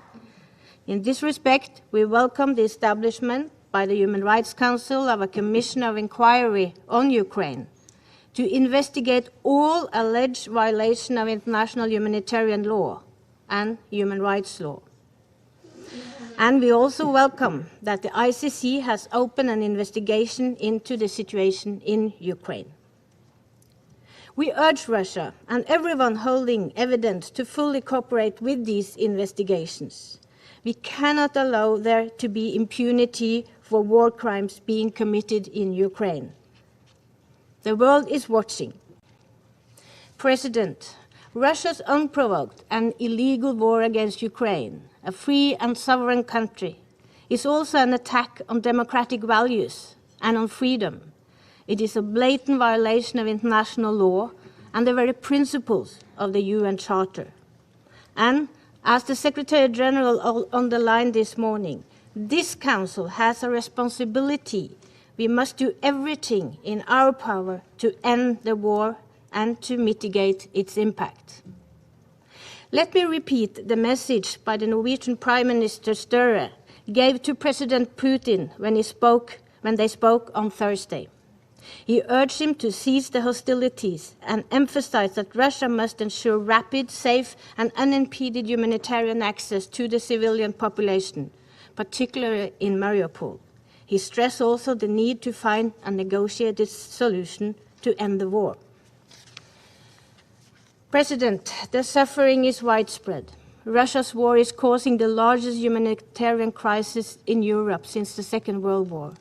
A quarter of the Ukrainian population has now been displaced, and cluster munition will continue to maim and kill long after the conflict has ended. The reconstruction, when it comes, will take years. Ukraine has been set back decades in its economic development, and the consequences of this war will be felt by generations of Ukrainians. Russia's war is also being felt globally, exacerbating other humanitarian crises and causing a serious negative effect on the agricultural sector with a global rise in food insecurity and increased prices of fuel and fertilizers. President, before concluding, let me be very clear. Russia must abide by international law. It must comply with the order of the International Court of Justice to immediately suspend its military operation and to withdraw its troops from Ukraine. The killing and destruction must end. Russia must stop its illegal war. Thank you. The representative of Norway for her statement, and I now give the floor to the representative of Ghana. Thank you very much, Madam President. I congratulate the UAE for its successful presidency in the preceding month and wish you and the UK delegation the very best for this month. Let me begin by thanking the Secretary General for his statement to the Council and welcoming the briefings of USG Rosemary DiCarlo and USG and Emergency Relief Coordinator Martin Griffiths on the prevailing situation in Ukraine and the coordinated humanitarian response of the United Nations agencies in the face of difficult operational challenges on the ground. I also welcome the virtual participation in this meeting of the President of Ukraine, His Excellency, Mr. Volodymyr Zelensky. My delegation has taken careful note of the Ukrainian President's remark, noted his country's steadfast commitment to peace, and encouraged the path of dialogue and diplomacy in finding a settlement of this needless war. Madam President, the prolongation of the war in Ukraine continues to be a situation of deep concern for Ghana. We are particularly disturbed by the increasing humanitarian cost arising from the unjustified aggression by the Russian Federation against Ukraine. We have observed with pain the unbridled bombardment of civilian populated areas as well as civilian and other critical infrastructure without regard to the customary norms of international law and the principles of international humanitarian law relating to armed conflict. Ghana is gravely concerned by the reports of alleged gross violations of international humanitarian law and international criminal law since the onset of the invasion, including emerging reports and images of human rights violations and the killings of civilians in Mariupol, Chernihiv, Kharkiv, and areas on the outskirts of Kyiv, such as Bucha. We support the call by the Secretary General for an independent, impartial, and thorough investigations to establish the facts, gather the evidence, and to hold all perpetrators of such atrocious crimes accountable for their actions. The killing of children, the aged, medical personnel, humanitarian workers, and journalists are deplorable, and we condemn all such acts unreservedly. We urge restraint on all sides and re-emphasize the urgency of an unconditional cessation of hostilities nationwide to enable the evacuation and safe passage of civilians and facilitate the delivery of life-saving aid to the people in the cities that remain under siege. Humanitarian agencies require unobstructed access to reach people in need of food, water, and medicine and other critical supplies, and all parties must guarantee such access. The ravages of both the global COVID-19 pandemic and the situation in Ukraine demonstrates the interconnectedness and interdependence of states and reinforce the need for a unified international response in support of the path of dialogue and diplomacy. Madam President, we have followed closely the direct negotiations between the conflicting parties and note the progress made in the fourth round of consultations which took place in Istanbul on 29th of March 2022. To sustain the negotiations, we urge a restraint in the ongoing hostilities and a follow-through of the express commitments to resolve the security concerns of the parties. In furtherance of the efforts of the parties, the Council must at this time focus attention on supporting confidence-building measures that facilitate a negotiated settlement of the immediate conflict and the wider question of European security on the basis of international law and other internationally agreed frameworks. The convergence of the parties and the international community on these matters would be the only way to end the tensions, bridge the differences between the parties, and forge a unified position on the situation in Ukraine. I thank you for your kind attention. I thank the representative of Ghana for his statement, and I now give the floor to the representative of the United Arab Emirates. Thank you, Madam President, and I'd like to join others in congratulating you and your team for assuming the presidency and wishing you a productive month. I'd also like to thank the Secretary General, the Under-Secretary General for Political and Peacebuilding Affairs, and the Under-Secretary General for Humanitarian Affairs and the Emergency Relief Coordinator for their helpful briefings. We also thank President Zelensky for his address to this Council. We have once again heard in this Council deeply sobering and concerning reports from the ground, including from Martin Griffiths and Rosemary DiCarlo. And with every meeting, the Council is reminded of the rapidly deteriorating humanitarian situation on the ground in Ukraine. 1/4 of the country's population have fled their homes. And the rising death toll and the destruction of critical civilian infrastructure are a grim reflection of the tragic human cost of war. The images coming out of Bucha and other towns and cities are shocking. The alleged crimes they entail are of the utmost gravity. And first and foremost, as others have said, we must establish what has happened here with the cooperation of all parties. It is imperative that we do not get caught up in a war of narratives, in addition to the conflict that is ongoing. Indeed, we need to allow for the existing mechanisms to investigate the facts on the ground impartially so that justice for all victims can be served, and we acknowledge the Secretary General's call for that independent investigation, as well as last week's appointment of the members of the Human Rights Council's Independent International Commission of Inquiry on Ukraine. As we enter the 6th week of conflict, we believe that an immediate cessation of hostilities throughout Ukraine is imperative to move towards a peaceful solution to the war in Ukraine. And we take note of efforts to reach a diplomatic resolution to the conflict, and we see the ongoing negotiations and several rounds of negotiations between Russia and Ukraine as a very positive development. We remain hopeful that these efforts at the negotiating table can urgently translate into de-escalation on the ground, and we urge others to support these efforts. We also welcome the readout from Mr. Griffiths on his meetings with senior Russian officials, as well as his upcoming meetings with Ukrainian officials. Establishing a viable humanitarian ceasefire could be a stepping stone for broader negotiations and eventually a sustainable peace. However, until a cessation of hostilities is achieved, the priority must be to work towards protecting and alleviating the suffering of civilians. And in addition to the points we made during the last Council meeting on Ukraine on 29th March, I want to focus here on 4 additional points for the Council's consideration. First, as others have done, we all need to continue to reaffirm the need for all parties to abide by their obligations under international humanitarian law, in particular the protection of civilians and the respect for the principles of distinction and proportionality that are paramount in conflict. Second, the difficulties in providing relief and humanitarian access need to be addressed immediately and can be addressed quickly. It's critical to find either local or broad-based agreements for security guarantees to allow for the safe provision of humanitarian assistance and for civilians to voluntarily evacuate safely.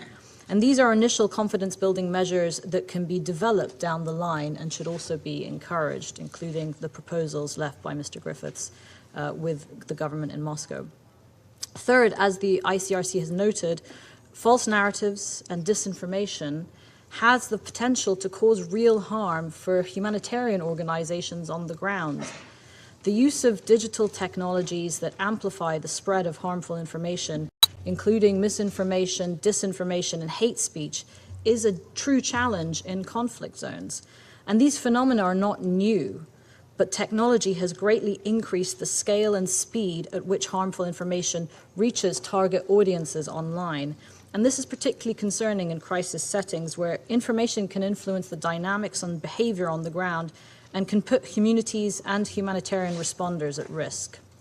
Fourth, at a time of conflict, protecting civilians, of course, must be our top priority. However, we should not forget the impact that war has on a nation's cultural heritage and identity. We're concerned by UNESCO's recent reports on the dozens of cultural sites that have been damaged in Ukraine since the conflict began. We know from our experience in the Middle East that protection of cultural sites is critical to rebuilding peace. And in moments of violence and turmoil, cultural sites are essential cornerstones for collective memory and a foundation for future reconciliation. We therefore call on all parties to refrain from the unlawful destruction of cultural heritage and to think about what comes next after the war concludes for the people living there and how they go about building peace. Before I end, allow me to take a moment to reflect on what others have commented on, including the Secretary General, and that is the devastating impact of the conflict on food security worldwide. And we're alarmed by these figures shared by the Secretary General just now on how the war is affecting some of the most vulnerable communities around the world. 1.2 billion people in 47 developing countries are at risk due to rising food prices.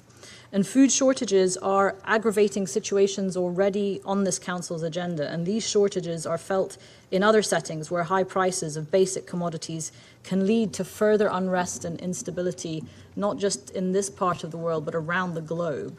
So we look forward to seeing the UN Global Crisis Response Group on Food, Energy and Finance address these issues and offer it our full support. And let us not forget that the effects of this war are hitting communities that are still reeling from the global COVID-19 pandemic. And these vulnerabilities are further exacerbated by reduced domestic food production due to the rising costs and scarcity of chemical fertilizers and pesticides. And the knock-on effects, including global conflicts, will be grave, and the Council must stay focused on all of them.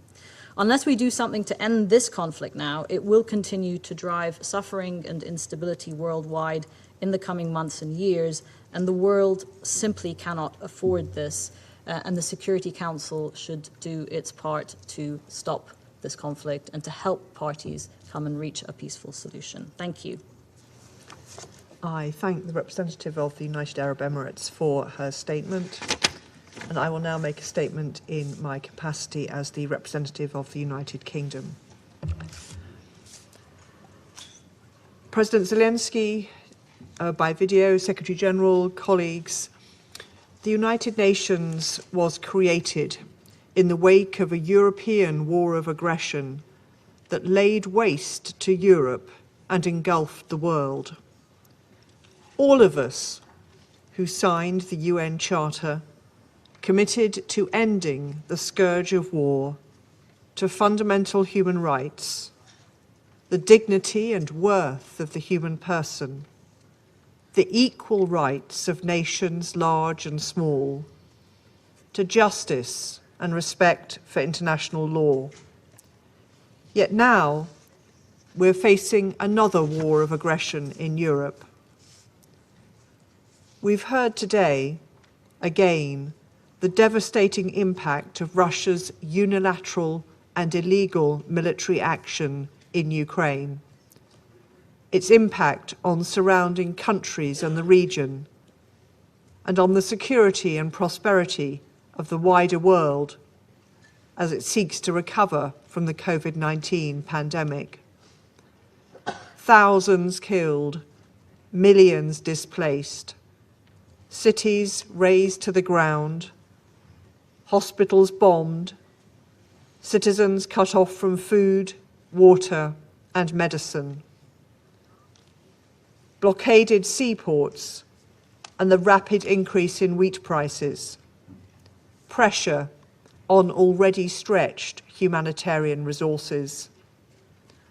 And now, as Russia is forced into retreat from areas around Kyiv, the brutality of the invasion is laid bare.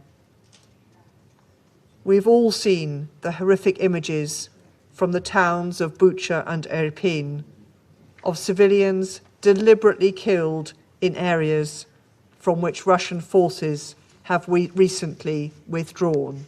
And the video we saw earlier underlined that horror. These acts and other credible incidents must be investigated as war crimes, and the UK fully supports the work of the International Criminal Court and the work of the Ukrainian Prosecutor General and other national prosecutors. Colleagues, as we and so many others have said so many times, all of this could be stopped if the Russian Federation ended this war now. I resume my function as President of the Council. The representative of the Russian Federation has asked for the floor to make a further statement. Thank you, Madam President. I know that this does not bring us closer to the end of today's meeting, but since today's topic is extremely important, I think it's essential to say a few words about what was the reason for this meeting, which we didn't have a chance to say yesterday because we were not given a chance to have a separate meeting of the Security Council on this topic. And unfortunately, yesterday's meeting, in any way possible, our Western colleagues tried to kind of sweep it under the carpet, and we have seen an example of how of the new new rules-based order.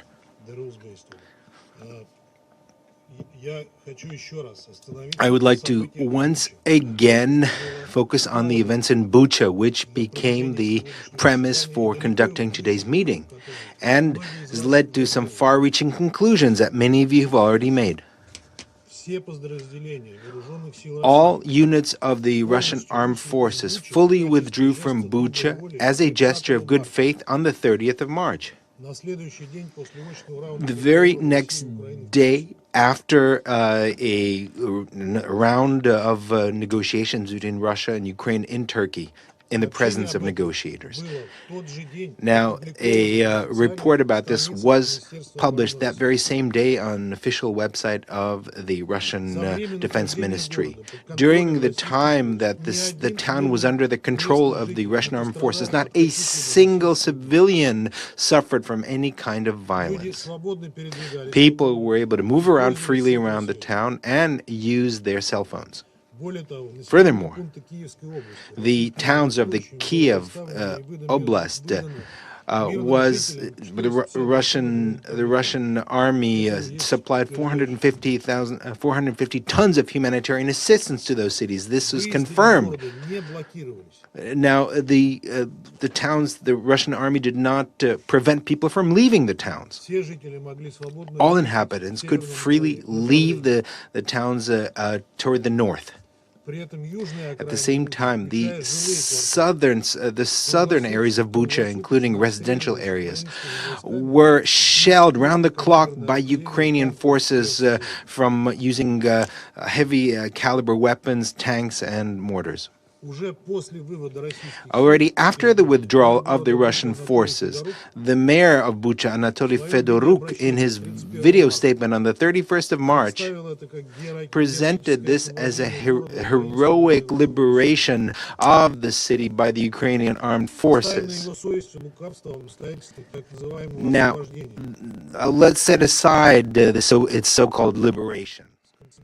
And let's focus on the fact that he confirmed the fact on the 31st of March that there were no more Russian soldiers in the town on the 31st of March. Furthermore, the mayor did not mention any local inhabitants with their hands tied and having been shot. I mean, could you believe that the mayor would not have noticed on the streets, as reported, of 280 corpses? He wouldn't have noticed that? On the 1st of April, the deputy of the council, Yekaterina Ukraintseva, the deputy of council of Bucha, in a 2-minute video, warned several times the local residents that representatives of the Ukrainian security forces have entered the town and are conducting a mop-up operation, and she's asking everyone to be very careful. Now, on social media, you can also find an almost 8-minute video about the announced mop-up of Bucha by the Ukrainian National Police on the 2nd of April. On that video, there are no bodies of civilians on the streets. Furthermore, on that video, the National Guard of Ukraine also interviews local residents who didn't mention any corpses or mass shootings. On one of the Ukrainian news sites, there was also a warning posted on the upcoming mop-up of Bucha on the 2nd of April from a mop-up of Russian collaborators. Now that's been deleted, but users were able to save that video. Now, testimony, so-called testimony of crimes, or evidence of crimes by the Russian armed forces in Bucha appeared only on the 3rd of April, on the 4th day after the Russian forces left the town.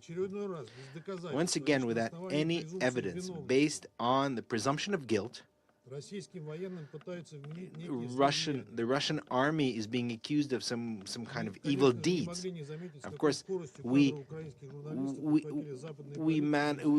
could not notice how these Ukrainian videos were taken up by Western media and human rights organizations who claim to be impartial. And the clear inconsistency between the Ukrainian version and the actual facts is clear. If the corpses of civilians had been out in the open several days, they would have had several signs that were well known to forensic specialists. And our Western colleagues don't seem to be bothered by that. Otherwise, the New York Times would not even go further by stating that the corpses were there on the street since the 20th of March. Can you imagine what kind of state they would have been in? Furthermore, many of the bodies in the videos circulated by the Ukraine had white armbands on.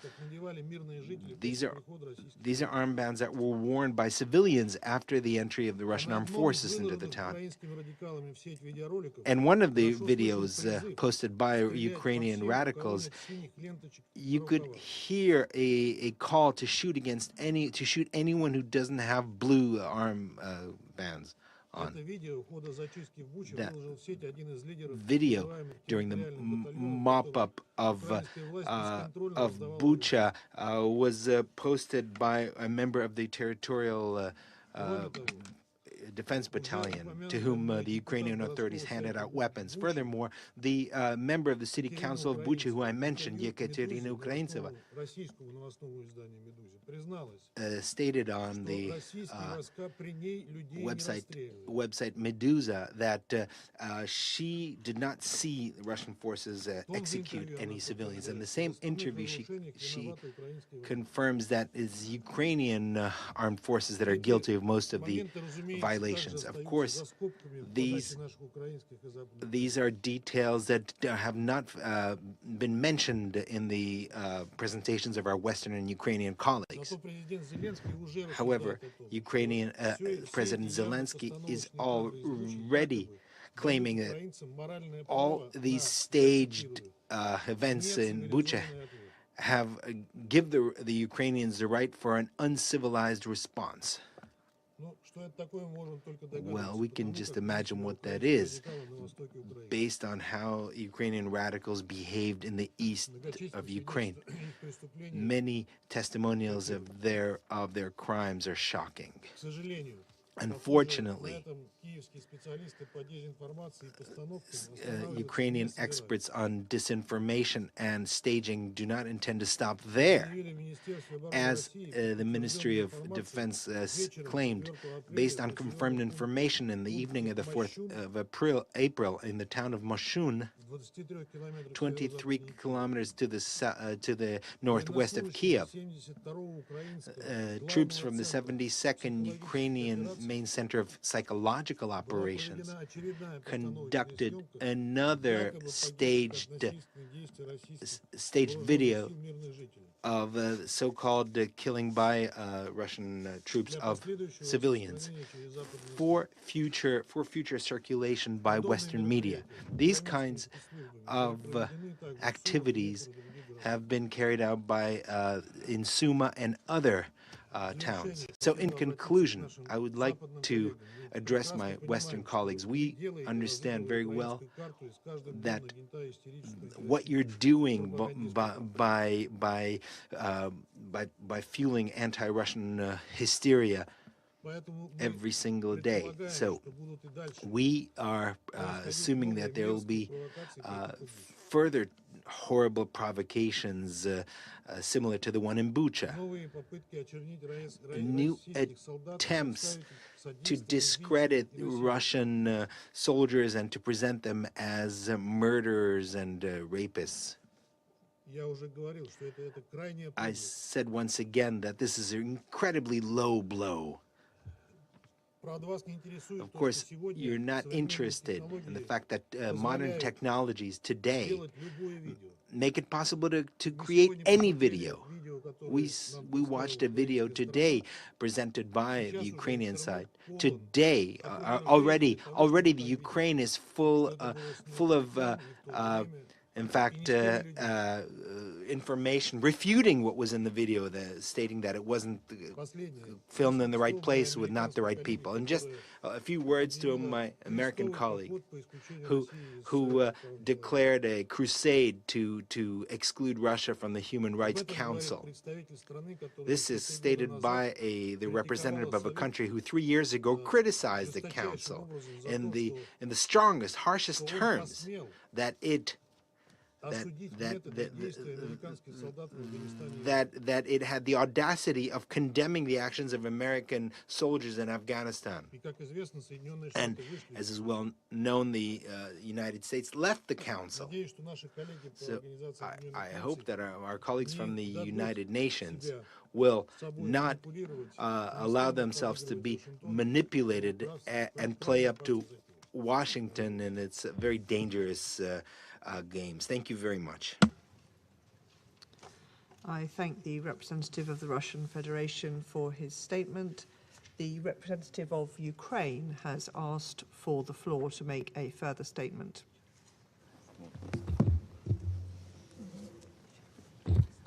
Well, thank you, Madam President. Before I switch to English, I would say a couple of lines rather, in Russian.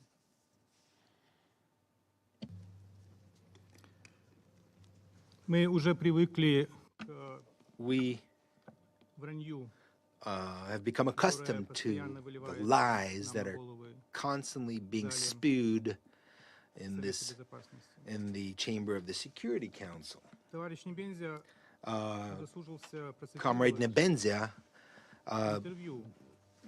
decided to quote from an interview from a media outlet called Medusa. I'd like to ask Comrade Nebenzia, excuse me, why he doesn't quote the interview in full. Let me quote that interview, who the representative of Putin wanted to use for his purposes.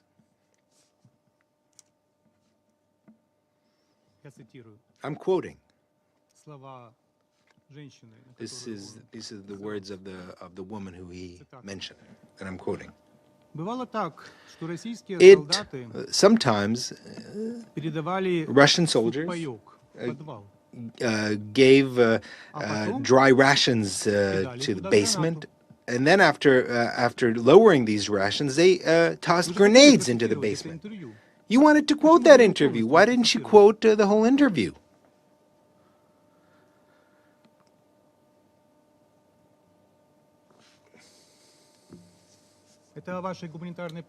This is about your humanitarian assistance, after you provide that humanitarian assistance, you toss grenades. That's an interview from the same woman who you mentioned. Now let me switch to English. I would like to make my further statement in response to the hypocritical questions by Putin's representative. After the video we saw with the shocking images from Bucha, Irpin, Matizhin, and other sites, he should ask these very questions to himself. How have Russians got to the cruelty of Nazis? When have you started enjoying acting like Nazis? Killing civilians, attempting to redraw internationally recognized borders, setting the task to finally resolve the Ukrainian issue, like Hitler attempted to resolve the Jewish issue. When did you miss the point of Russia's turning into the Nazi-style cancerous tumor? Unable and unwilling to stop expanding and bringing to neighboring nations sufferings, destruction, pain, and death. I'm appalled over your cynical and outright lie that you don't hit civilian targets, and that is why you're moving so slowly. You hit the civilian targets and you kill the civilians. Shall I quote your own words of yesterday in the press conference that you gave here in the headquarters, where you said that civilians are killed by your army? Or shall I not? Shall I play the video? You said this is a war. Civilians are killed in the war. It's a warfare, you said. Or perhaps in your mindset, a children's hospital in Mykolaiv, destroyed by the Russian strike yesterday, was a military target. And perhaps a child killed as a result of the strike was a Ukrainian nationalist. The only truth you've said is that you are not moving as planned. And the only reason is the resistance of the Ukrainian army and the Ukrainian people, not your smart military planning.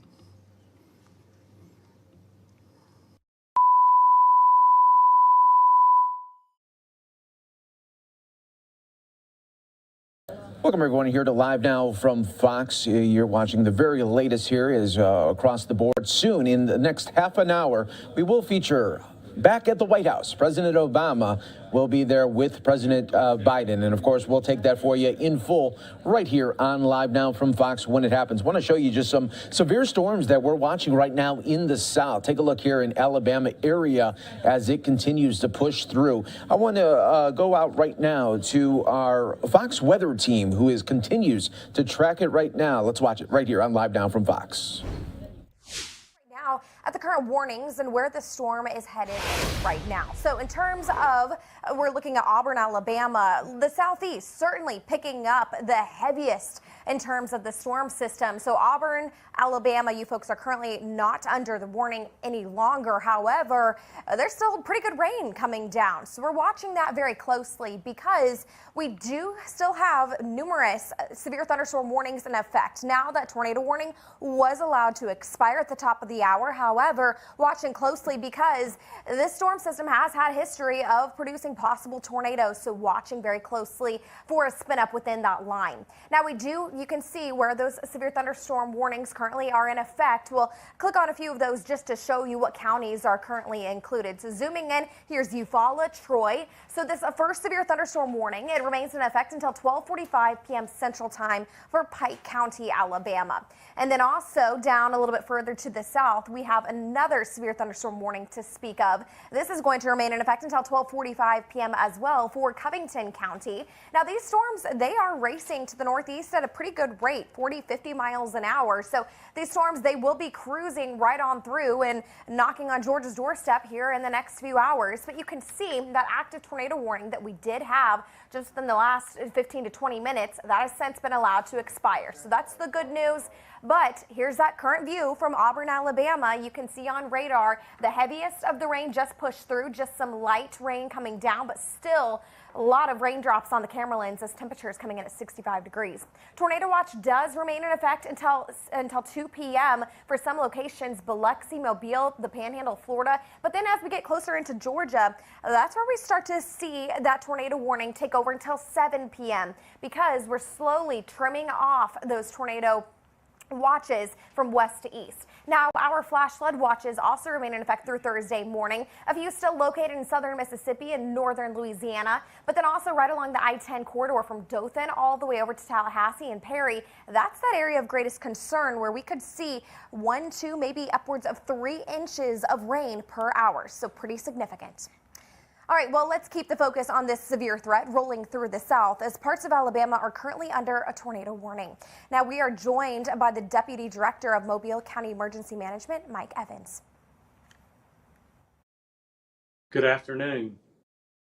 Mike, so what's the weather like as of right now, and what's the biggest concern this afternoon? Obviously, Mobile County, we're watching the severe storms roll through. The good news, that one tornado warning that we just mentioned has been allowed to expire. Right. So, yeah, it appears we had the first wave that was pretty rough, and things have kind of slowed down just a bit. But I was looking at the radar a few minutes ago, and it looks like there's some more heading our way. So the tornado watch or the tornado warning expired. We still have a thunderstorm warning, and we've actually been put under some marine warnings for our extreme coastal parts of the county. So the other concern would be some of the rain that's fell in the last 20 or 30 minutes and the amount and some of the flash flooding in our area. So that's kind of the concern right now. Would you say, Mike, that it is the flooding as we head into the afternoon? I know Mobile, living along the Gulf Coast, is used to these heavy rains and tropical downpours among the worst. Would you say that's the biggest concern as we maybe work a little closer to rush hour? It is. You know, we're at that busy time of day where people are out and trying to go get lunch and go do different things. So, you know, I would caution them and tell them maybe postpone and let some of this water reside before they get out on the roads. Certainly good advice. Now, Mike, have any emergency plans been activated yet for the state? Yeah, so, you know, it seems like this has been 4 to 5 weeks in a row, this midweek severe weather. And so we were on several calls with the National Weather Service yesterday, this morning. And as a result, you know, we were talking to our public school systems and private school systems, getting them, and they made some arrangements. You know, some of them adjusted times for moving kids around the county. And even with our local municipal and county departments, we've made arrangements with them. You know, they're out monitoring the situation with the roads and making sure that if roads are wet with water over them, that there's, you know, if they need to shut any of them down, they're ready to do that as we speak. Well, I'll tell you what, for the third week in a row, Mike, your state under that threat for severe weather.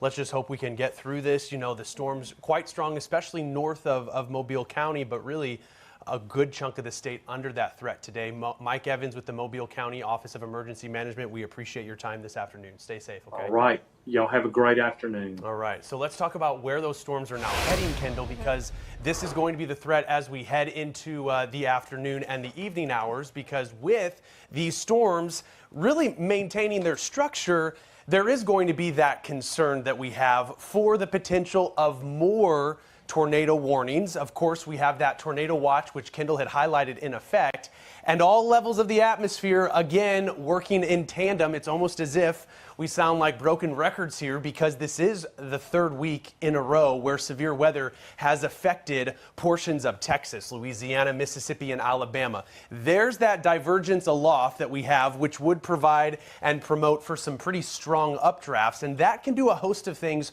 with a storm. If it's a line of storms, yeah, it's those straight line winds that would be the problem. If it's supercells, then we have that potential for tornadoes or even some very large hail. But as this surface low does strengthen, this front's ultimately going to be moving through. But that front, it's really not going to be pushing through until later on Wednesday. So we have this zone that, of course, we're watching for into the evening. That's portions of Georgia on into the Carolinas. And we could even see the panhandle of Florida be under that threat for these pretty strong storms. So we're looking at future track. It does look to be a bit of a mess, and this is always a signal of some heavy rain. And that heavy rain we've already seen in the Big Easy, even on into Mississippi and portions of Alabama. There's where Mike Evans is in Mobile. These storms continuing to push off to the east, and it's really that complex of storms, what we would call a Boeing segment, that has produced this biggest threat for those storms turning, unfortunately, tornadic.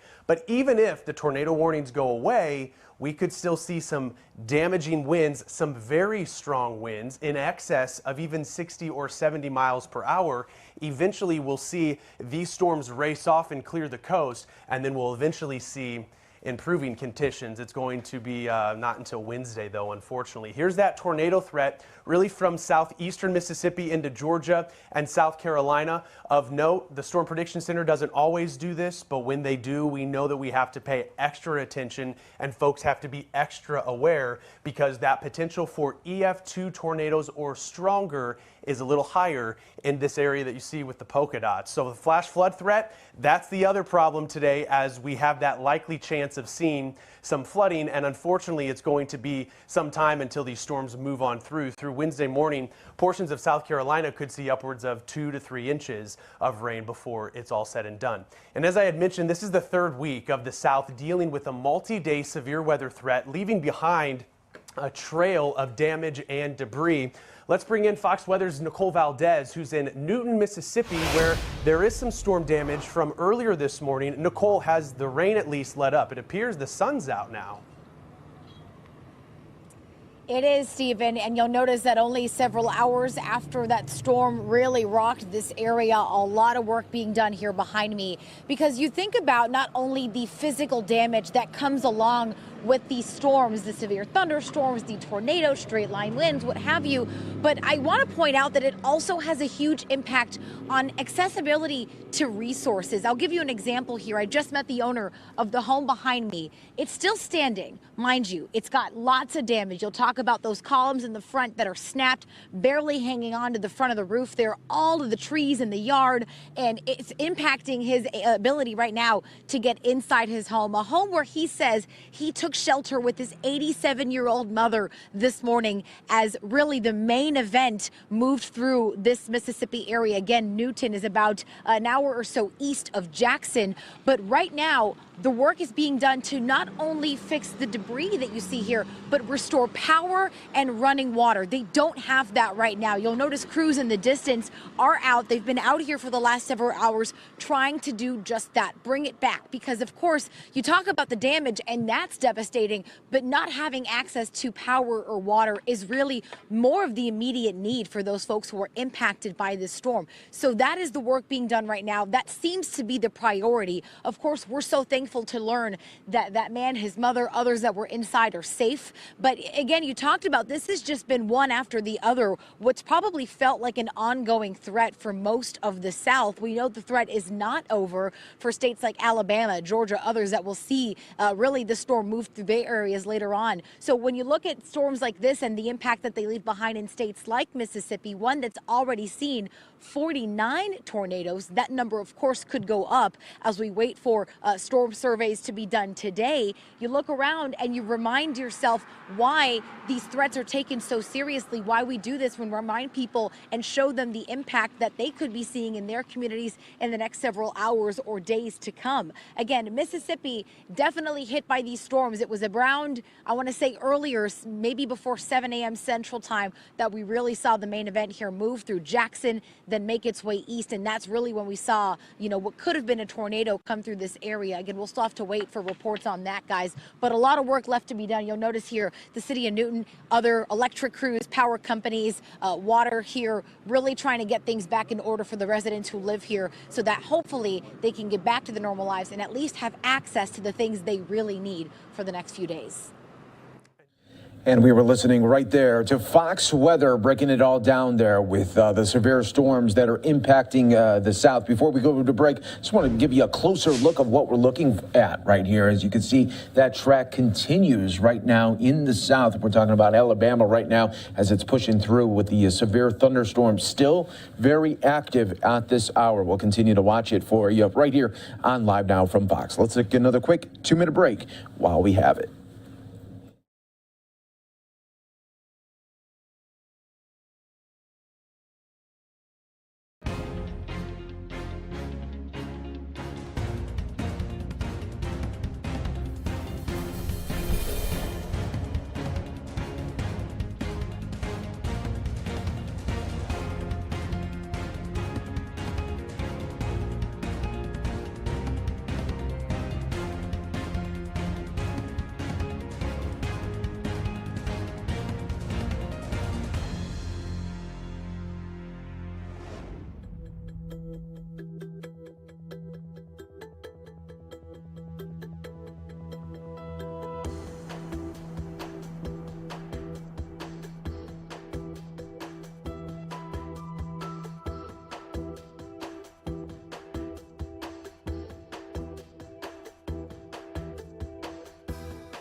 Always in demand here for you on Live Now from Fox. We appreciate you joining us here, as always, bringing you the top stories and headlines from all over the country. I'm your host, Mike Pace. Great to be here with you as we continue to bring you top stories and headlines from all over. Live look right now at the White House. We're actually awaiting the former president Barack Obama. He's going to be back in the White House today, meeting with President Biden, and they will be celebrating the anniversary of Obamacare, the passing right there. So they will be making remarks there at the White House. Of course, we got you covered right here on Live Now from Fox when it does happen. I want to show you just what the Dow is doing.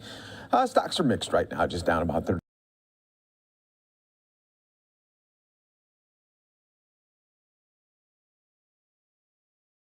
That are on the eastern.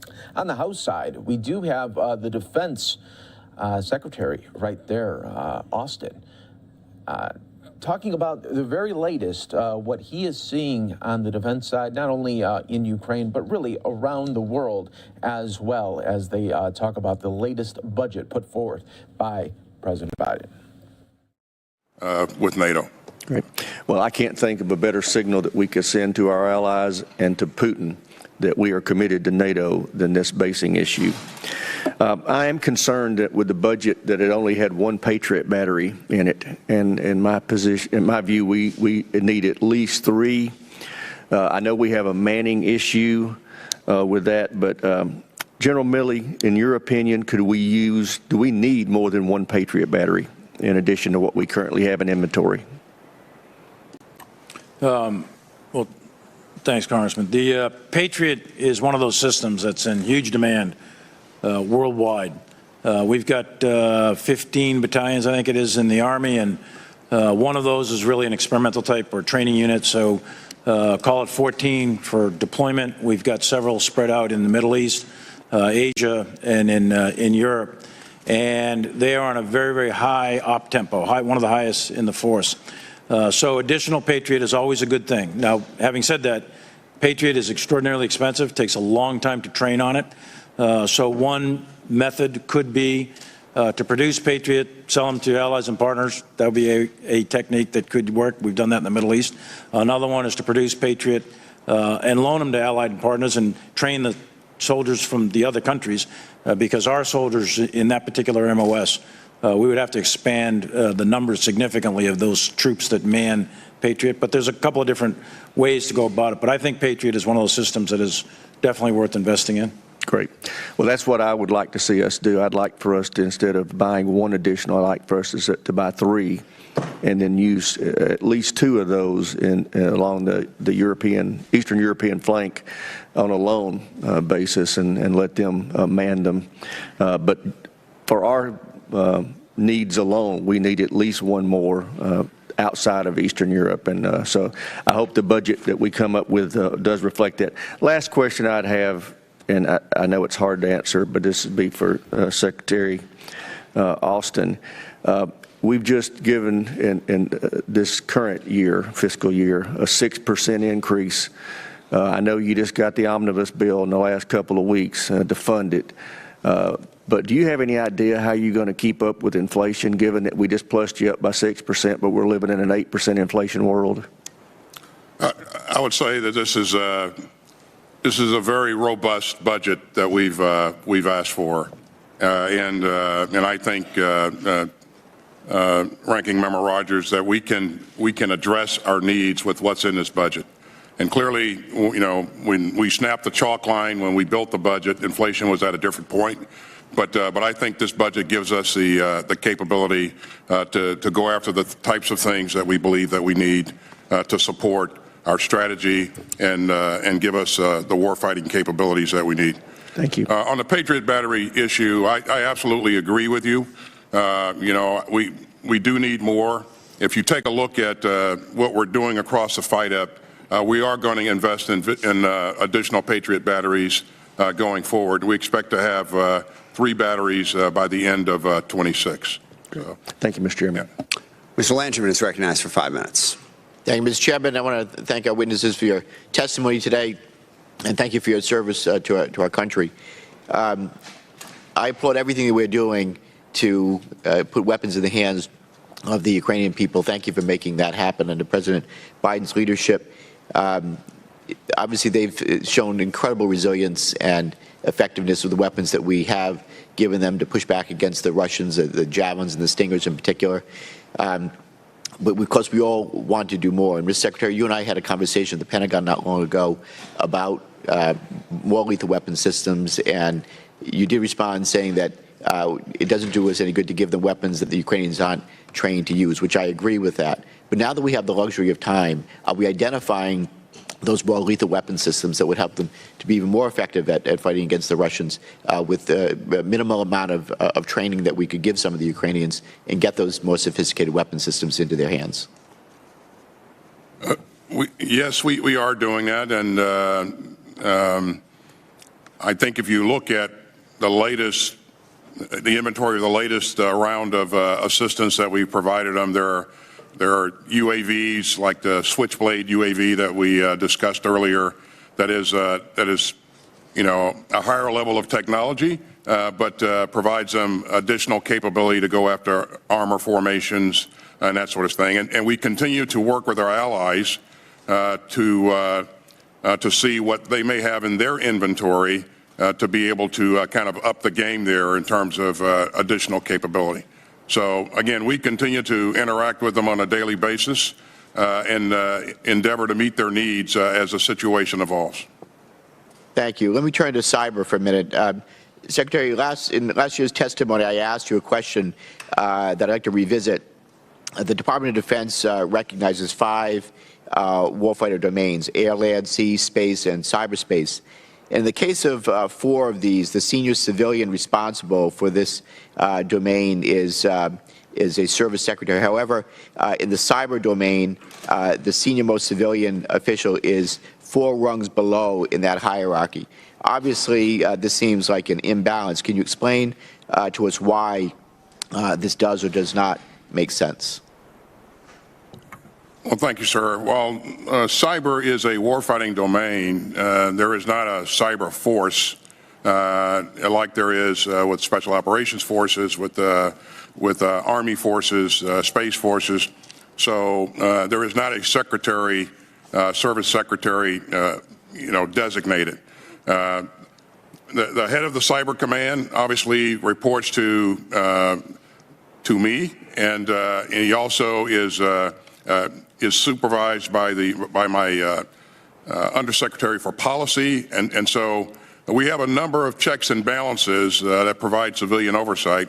But because there is not a separate service, there's not a service secretary designated.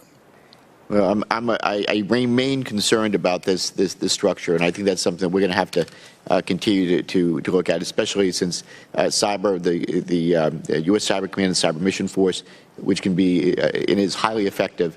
I still think that we need to elevate the civilian oversight on this and involvement. Let me turn to something else. The so-called Valley of Death often makes it impossible for technology to transition from non-traditional organizations to programs of record to support the warfighter. What is the department doing to solve this problem, and how does this budget request reflect that effort? Well, we've established an initiative. It's a reserve. It's called Raider that encourages joint experimentation and encourages entrepreneurs to come in and bring their capabilities forward, and hopefully using initiatives like that, we can help bridge this valley of death that you mentioned here. This is very important to us.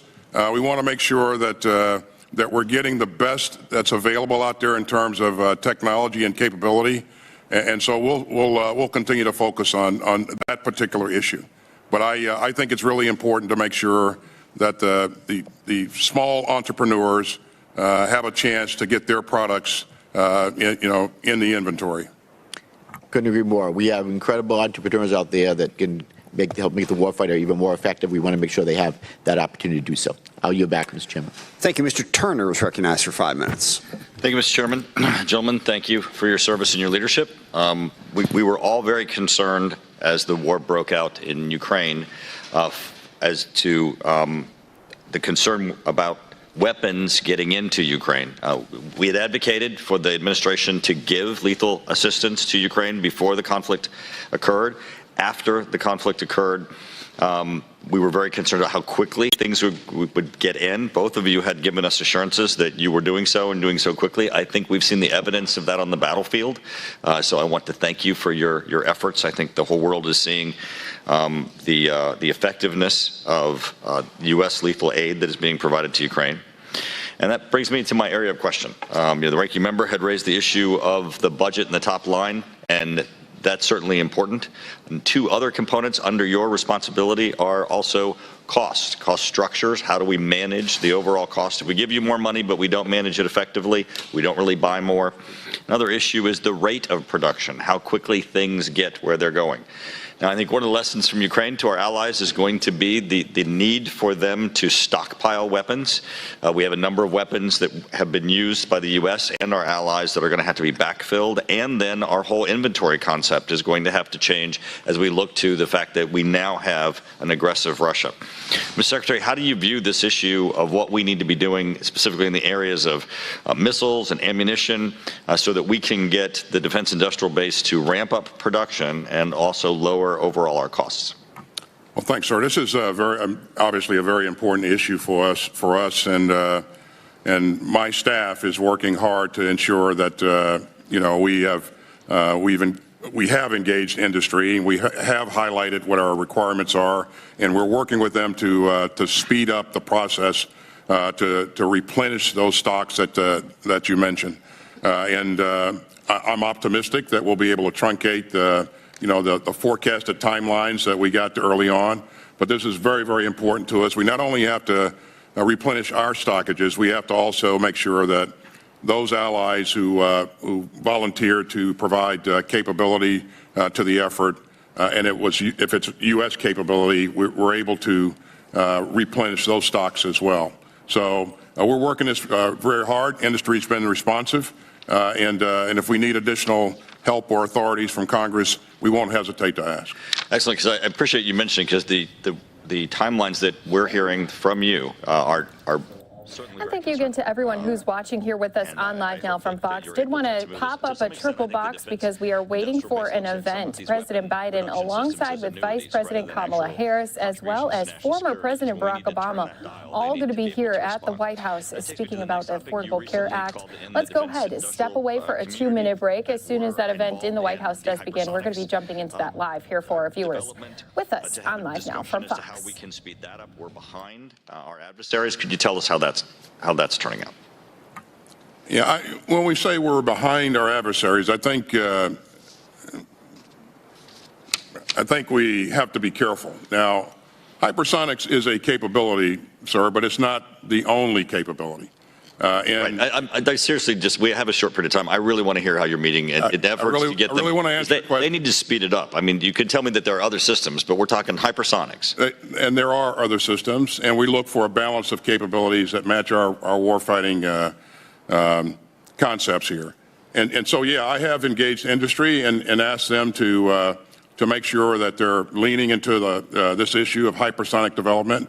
Most importantly, I've asked them to make sure that they're working with us on how we're going to defend ourselves with respect to hypersonics. My staff, my R&E staff, is working with them to ensure that they have good visibility of what we I appreciate that, Mr. Secretary. General, I have a question for you. The sea-launched cruise missile, SLCM, was zeroed out. You have previously stated the importance of the low-yield nuclear weapon and that you supported it. I'm assuming you have not changed your position. I have not. That's correct, Congressman. Thank you. I yield back. Thank you, Mr. Larson. Thank you. Thanks for coming today. Maybe turning to some other issues in the defense budget, perhaps for the Secretary, generally on the research and development and science and technology across the enterprise. How would you characterize that, the budget proposal? Well, it's the largest amount that we've ever asked for in our budget. It's $130 billion, so that's a substantial amount. And is it, how would you characterize how it's allocated? Not by service, but by the timing of the investment to get a result, if you will, to meet this speed of relevance and catching up with peer competitors in certain areas? Well, I think, of course, as you know, you recall in the 22 budget, we invested heavily in RDT&E as well. And so there are a number of capabilities that we're going after that I think some of them will take time to come to reality. But investing in things like AI and those kinds of things and space-based capabilities, again, long-term, in some cases, long-term investments, but investments that we need to make now. Yeah, I know you probably came here to talk about today's headlines and such, so I appreciate your answering those questions.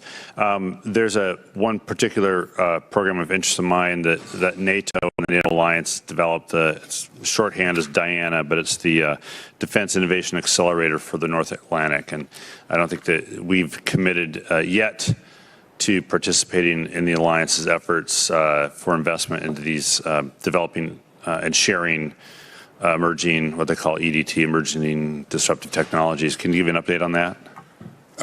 I would just point to some of the things that we are doing, and like you recall AUKUS that we announced here this last year. That only includes the development of a submarine capability. It also includes working with our partners in other areas like hypersonics, like long-range strike and those kinds of things, and AI, and that is coming along really, really well. So I agree with you; those types of investments are really important. Sure, General Milley, the Secretary mentioned artificial intelligence, machine learning, and so on. To what extent are we starting to incorporate just a knowledge base and professional military education on how to use AI, what to expect from artificial intelligence, not to create a bunch of coders, but to ensure that the folks going through PME sort of understand these concepts and how they can be used, as well as the ethics around them? Artificial intelligence, in my view, is what for lack of a better term, I'd say it's the mother of all technologies here when it comes to military operations, because what that will enable you to do is to go through the OODA loop, the observe, orient, direct, and act loop, the decision-making process, at rates of speed far greater than your opponent. So that side that masters artificial intelligence and applies it to military operations is going to have a, perhaps not decisive, but it's going to be a very, very significant advantage over your opponent. We are teaching those techniques and given essentially introductory level information about artificial intelligence in our professional military education at the war colleges, not so much at the lower schools, but the war colleges for sure. And there's a significant amount of investment, and off the top of my head, I don't have it in front of me, but I think it's $15 or $20 billion, something like that, in artificial intelligence in this budget. So that's a real critical area of investment.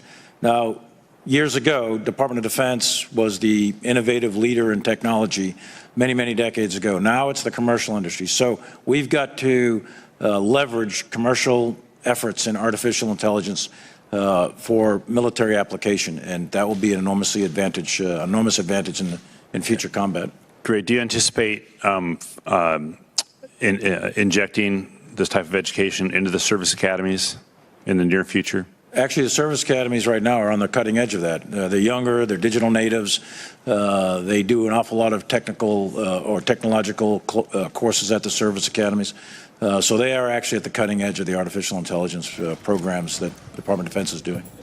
Just wanted to pop in and say thank you again to everyone watching here with us on Live Now from Fox. We are expecting former President Barack Obama to be returning to the White House for the first time in nearly 5 years. He is going to be speaking alongside with the Vice President and President Biden all about President's administration's plans to expand the availability of coverage in the Affordable Care Act. I am sending some of you off to yet another 2-minute break. Got to get those in here before we have the President step out. So let's go ahead, send you out to that as we continue to listen in here to our House hearing on the DOD budget. Was the first alarm bell. At that time, military advisors testified to Congress that, in their opinion, the United States should have kept a troop presence in Afghanistan past the withdrawal date, but this was not listened to. The second alarm bell went off on February 24th when Russia invaded Ukraine. Here, the failure was the inability to deter Vladimir Putin and a misunderstanding of what it meant to deter. Throughout President Biden's response, the only constants have been reaction and assistance provided later than needed. And I'm concerned about what might be a third alarm bell. The flaws in the nuclear posture review, a possible decision to re-enter the Iran nuclear deal, or others. So with those concerns in mind, Chairman Milley, I have some questions for you. Last week, and Representative Turner started on this line of questions, but we heard from General Walters that his recommendation was to proceed with the nuclear sea-launched cruise missile, or SLICM-N, and its associated warhead. General Hyten was a big proponent of ensuring full funding for the SLICM-N. Just yesterday, the committee received a letter from Admiral Richard where he stated that, quote, the current situation in Ukraine and China's nuclear trajectory convinces me a deterrence and assurance gap exists, unquote. He goes on to state that to address this gap, he needs a low-yield weapon with a non-ballistic trajectory. In other words, a sea-launched cruise missile. However, it seems that the Biden administration has chosen to cancel SLICM-N in its nuclear posture review. What was your best military advice, General Milley, on the SLICM-N during the NPR process? And did it mirror that of Admiral Richard, General Walters, and General Hyten? Thanks. And as I have stated many, many times before, my best military advice to this president or any president is a matter between me and that president.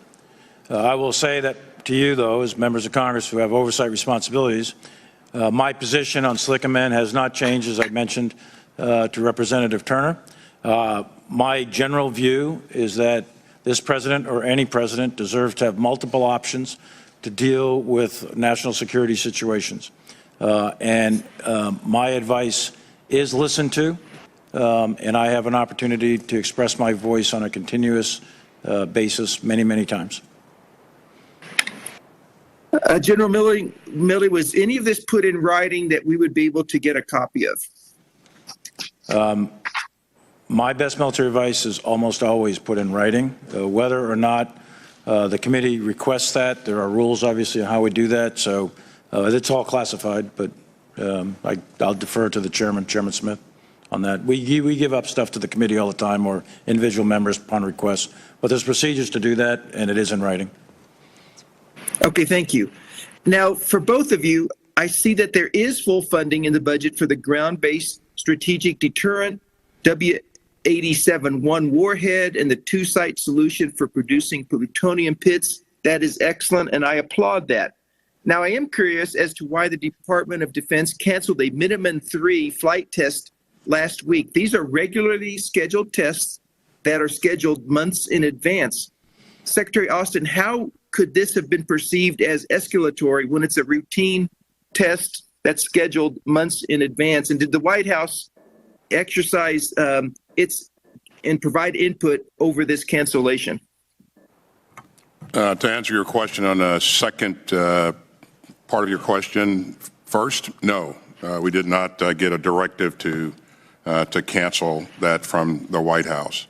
It's my assessment based upon the current state of play with respect to escalation management that it was the best thing to do in terms of postponing and then eventually canceling that test. We will certainly be able to continue to make progress in the program, and so that is not an issue. And by the way, thanks for your concern on our investment in our nuclear triad. I would just point that we've invested $34.4 billion in the modernization of the triad in this budget, and I think that's very substantial. And I apologize, the gentleman's time has expired. Mr. Courtney is recognized for 5 minutes. Thank you, Mr. Chairman, and thank you to the witnesses. Actually, I'm going to continue down this path, Secretary and General. And Actually, on June 4th, we are going to have the keel laying for the USS Columbia, which is the first boat in the recapitalization of the ballistic missile program. The budget that came over, and again, I chair Sea Power, so we look at it pretty closely. It's $6 billion for Columbia. Again, that's the biggest number since this journey started back in 2008. So the commitment by the administration and your department in terms of really the most critical leg of the triad, which is the sea-based leg. I mean, that's 70% of our strategic deterrence is carried on those platforms, and the schedule is knife edge. There's no really margin for delay in terms of moving that forward, and this budget certainly reflects that. I would also note on page 7, General, of your testimony, you noted the fact that the budget invests in the industrial base to support fleet modernization and on-time delivery of the Columbus-class submarine. And there's $538 million for supplier development, submarine supplier development, as well as $227 for submarine workforce development, which means that the Navy now is in the position of trying to boost welders, electricians, shipwrights, pipe fitters. I mean, when we look at really the challenge that's being faced for Columbia, and frankly, shipbuilding across, it really is a workforce issue. And I've been around for a while. Those numbers in terms of DOD investment into workforce, we've never seen anything that robust. And I was just wondering maybe if you wanted to maybe enlarge on your comment in the testimony, General, in terms of that initiative.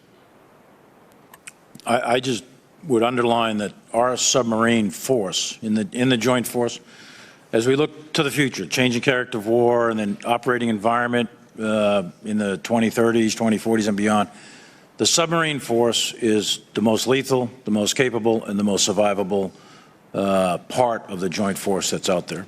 So continued investment in the sub force is fundamental to the nation's security. And reaching beyond really just the Navy's sort of box in terms of reaching out into the industrial base in a way that this budget does. Again, the President back in December designated the submarine workforce as essential in a Defense Production Act executive order. It was at the end of December, which again, I don't think I've ever seen that in any other sort of production platform that we have.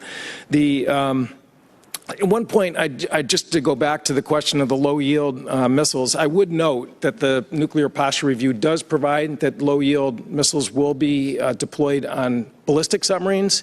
Again, the question of SLCM is really whether they're going to be extended to attack submarines. And I would just tell you, representing a district with a lot of submariners, that issue of changing really the mission of attack submarines is something that is greatly in dispute, and I think the administration made the right choice in terms of keeping the attack subs focused on their main mission, which is to have an agile, mobile, the queen on the chessboard, as Admiral Roughhead used to call them, and I think putting tactical weapons on there really changes it in a really clunky way in terms of moving forward.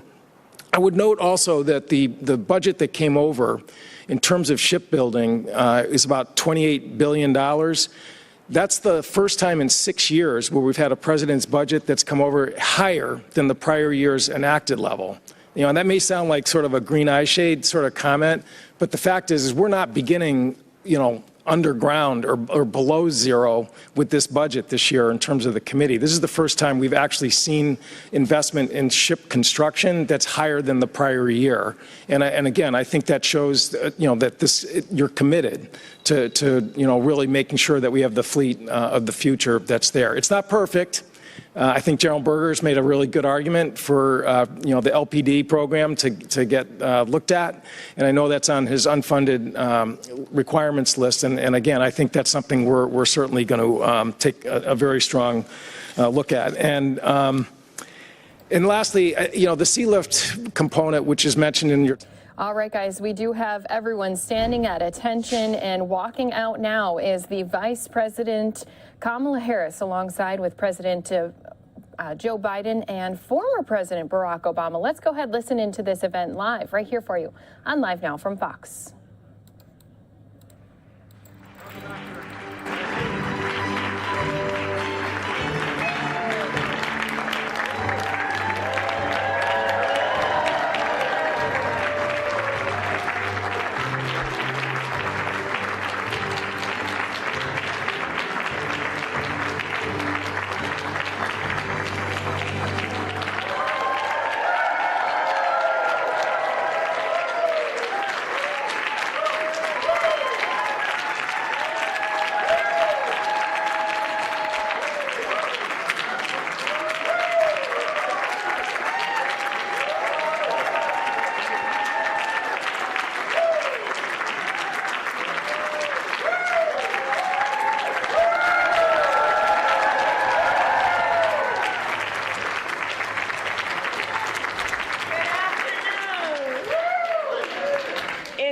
is a good afternoon. Good afternoon. Please have a seat, everybody. Please have a seat. Thank you.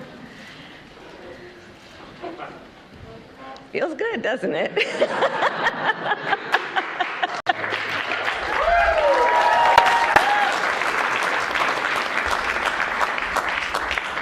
President Biden, President Obama, members of Congress, and my fellow Americans.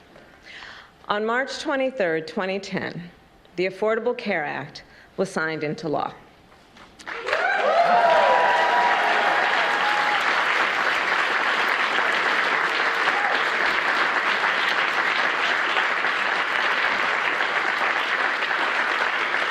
In the 12 years since, the ACA has delivered high-quality, affordable health care to more than 30 million Americans. Yes.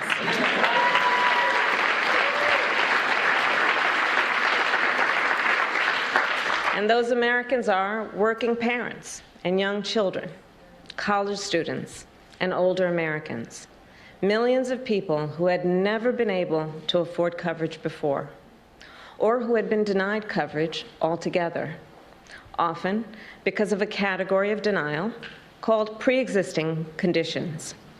Conditions such as cancer, diabetes, hypertension, or even asthma. The ACA is the most consequential health care legislation passed in generations in our country.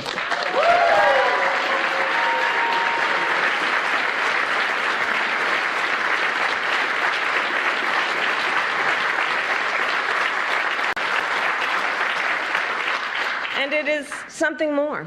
The ACA is a statement of purpose, a statement about the nation we must be, where all people, no matter who they are, where they live, or how much they earn, can access the health care they need, no matter the cost. You know, when I served as Attorney General of California, it was that purpose that led our office and 10 other state attorneys general to submit a brief to the United States Supreme Court in defense of the ACA, and it is that purpose that brings us all together today, to continue to expand affordable health care and its coverage to families across our nation, and to call on Congress to take action, to pass legislation that simply allows Medicare to directly negotiate prescription drug prices with pharmaceutical companies.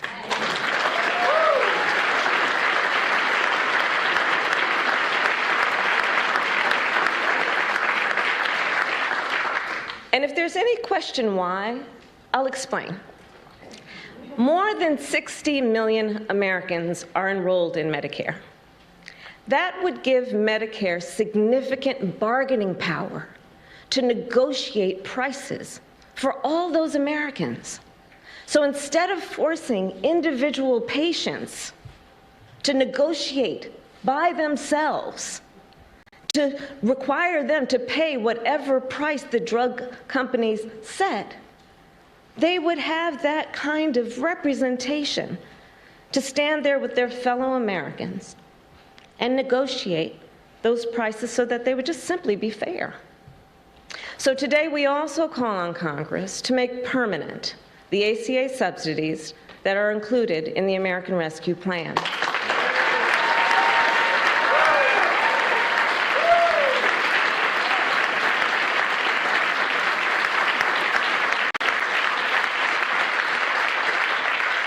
Subsidies that are currently lowering insurance premiums for millions of Americans and which are set to expire in December. And more must be done. Currently, there are 12 states in our nation that refuse to expand Medicaid for no reason other than petty partisan obstruction. As a result, 4 million people in our country are locked out of coverage. And that comes at a cost. For example, women who do not have health care coverage and are therefore less likely to have access during pregnancy or before or after to pelvic exams or vaccinations, prenatal checkups, postpartum, depression screenings, and all the other essential care they need to be safe and healthy, before, during, and after birth. We know that expanding Medicaid coverage significantly reduces the number of mothers who die as a result of pregnancy.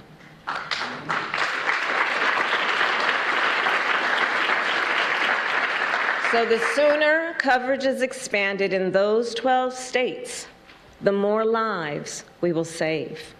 Protecting the health and well-being of the people of our nation should not be a partisan issue. Every person in our nation should be able to access and afford the health care they need to thrive, not as a privilege, but as a right. And that is why our administration will continue to use every tool at our disposal to strengthen the ACA. And with that,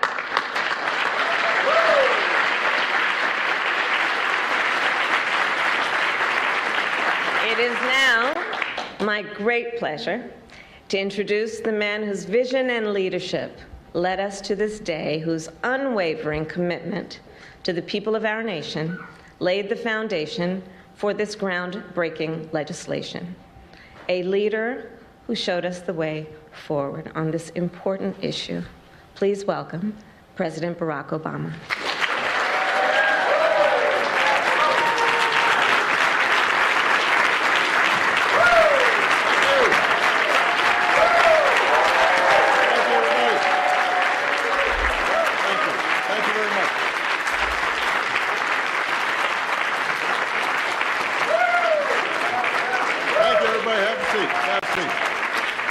Thank you. Vice President Biden, Vice President. That was a joke.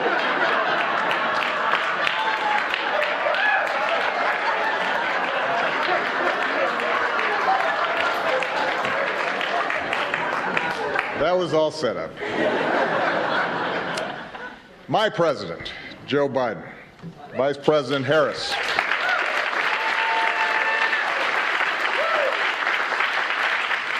our dear friend, Madam Speaker, Nancy Pelosi, all the members of Congress who are in attendance today, the members of Cabinet, it is good to be back in the White House. It's been a while. I confess, I heard some changes have been made by the current president since I was last here. Apparently, Secret Service agents have to wear aviator glasses now. The Navy mess has been replaced by a Baskin-Robbins. And there's a cat running around, which I guarantee you Bo and Sonny would have been very unhappy about. But coming back, even if I have to wear a tie, which I very rarely do these days, gives me a chance to visit with some of the incredible people who serve this White House and who serve this country every single day. A lot of times out of the limelight. They make this government function, and they help people in ways big and small. And from the outside, sometimes people don't understand just how grueling this is and how many sacrifices people make. Because those of us who are in front of the cameras oftentimes get the credit. But it's a lot of people who are devoted day in, day out to making this country better that matter, and a lot of them are represented here. And that's not just in the West Wing, by the way. It's also in the residence. There were a lot of people who looked after our families that I will always be grateful to. So it's wonderful to be back to say thank you to all of you.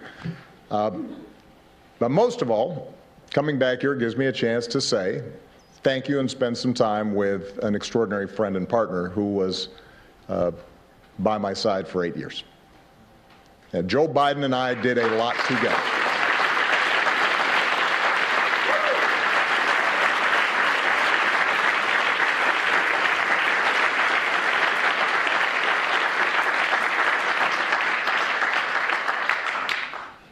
We helped save the global economy, made record investments in clean energy. We put guardrails on our financial system. We helped turn the auto industry around, repealed Don't Ask, Don't Tell.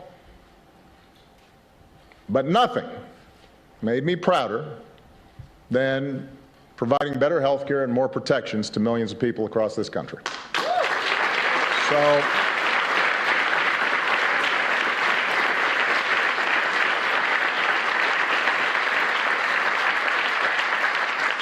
So when President Biden said he was not going to just celebrate the ACA, but also announce actions that would make it even better, I had to show up. I think it's been well documented just how difficult it was to pass the ACA. You can get a lot of testimony here in case folks haven't heard. You know, as a country, we have been talking about reforming health care for 100 years.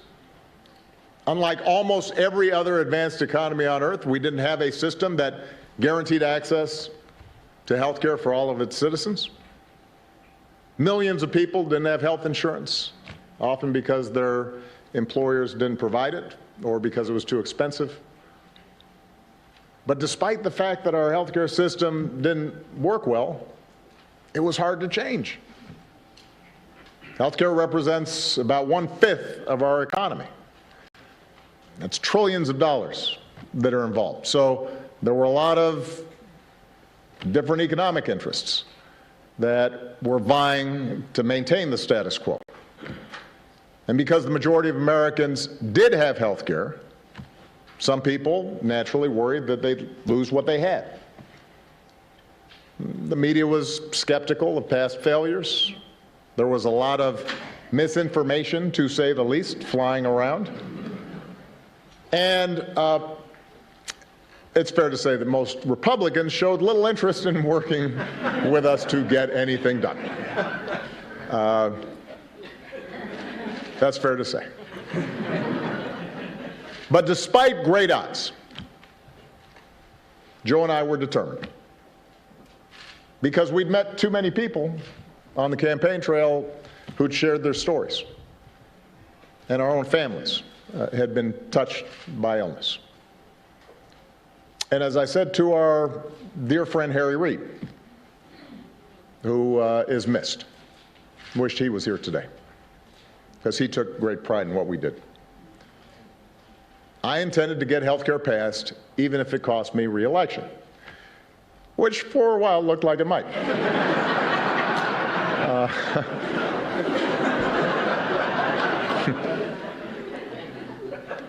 But for all of us, for Joe, for Harry, for Nancy Pelosi, for others, the ACA was an example of why you run for office in the first place, why all of you sign up for doing jobs that pay you less than you could make someplace else, why you're away from home sometimes and you miss some soccer practices or some dance recitals.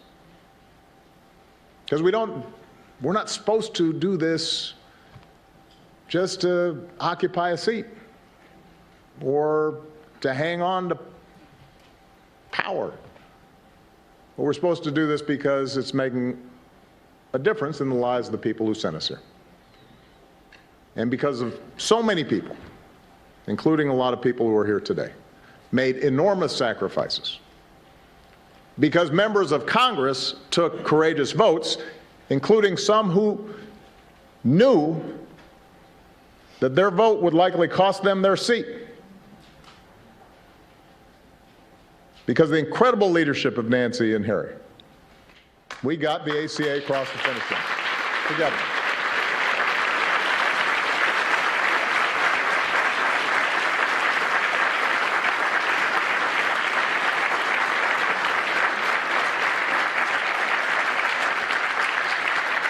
And the night we passed the ACA, I've said it before, it was a high point of my time here because it reminded me and it reminded us of what is possible. But, of course, our work was not finished. Republicans tried to repeal what we had done again and again and again. And they filed lawsuits that went all the way to the Supreme Court 3 times. I see Don Marilla here, who had to defend a couple of them.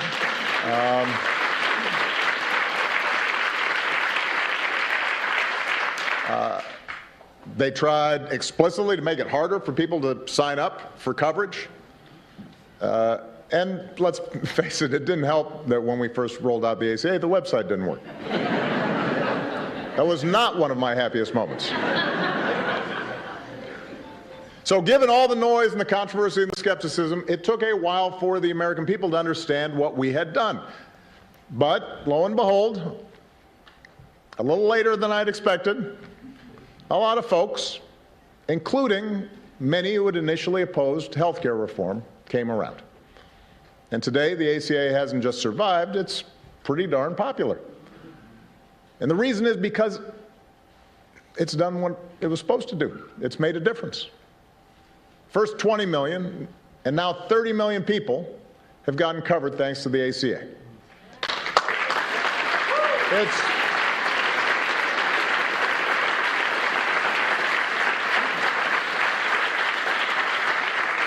It's prevented insurance companies from denying people coverage based on a pre-existing condition. It's lowered prescription drug costs for 12 million seniors. It's allowed young people to stay on their parents' plan until they're 26. It's eliminated lifetime limits on benefits, but often put people in a jam. So we are incredibly proud of that work. But the reason we're here today is because President Biden, Vice President Harris, everybody who's worked on this thing understood from the start that the ACA wasn't perfect. To get the bill passed, we had to make compromises. We didn't get everything we wanted. That wasn't a reason not to do it. If you can get millions of people health coverage and better protection, it is, to quote a famous American, a pretty big deal.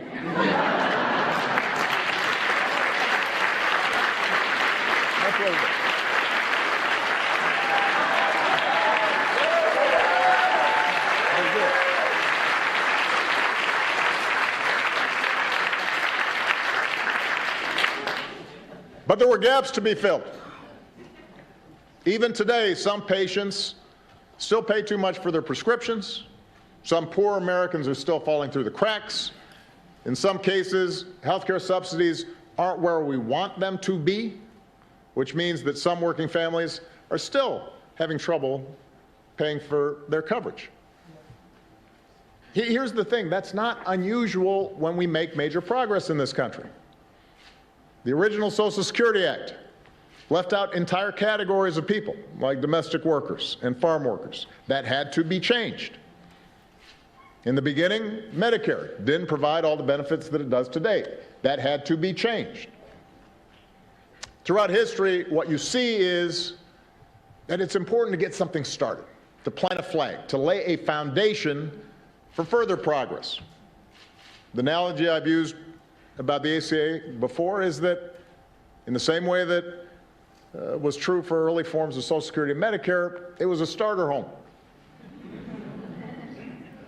It secured the principle of universal health care, provided help immediately to families, but it required us to continually build on it and make it better. And President Biden understands that, and that's what he's done since the day he took office. As part of the American Rescue Plan, he lowered the cost of health care even further for millions of people. He made signing up easier, he made outreach to those who didn't know they could get covered, make sure that they knew, made that a priority. And as a result of these actions, he helped a record 14.5 million Americans get covered during the most recent enrollment period.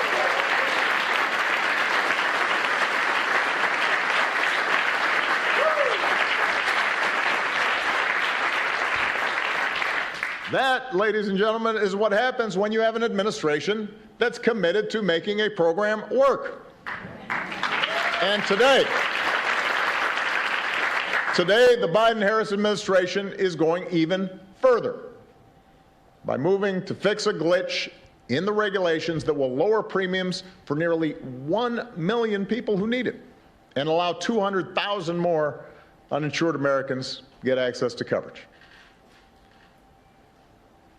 I'm a private citizen now, but I still take more than a passing interest in the course of our democracy.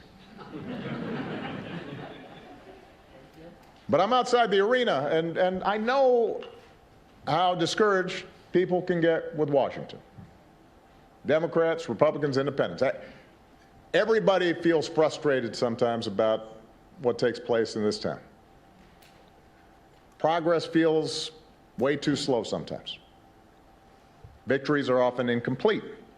And in a country as big and as diverse as ours, consensus never comes easily. But what the Affordable Care Act shows is that you are driven by the core idea that together we can improve the lives of this generation and the next.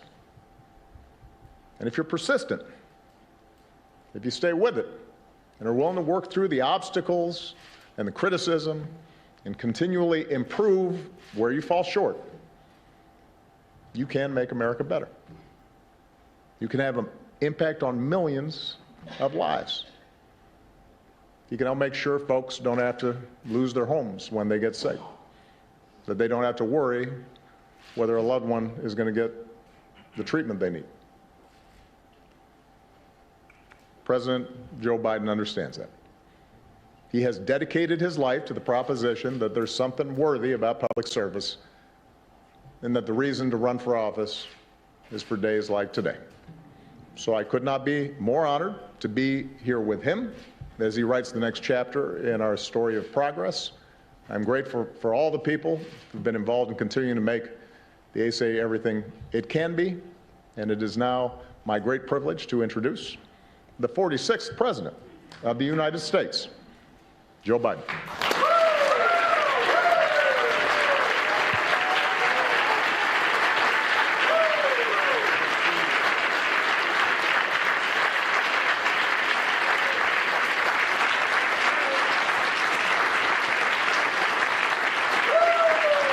Thank you.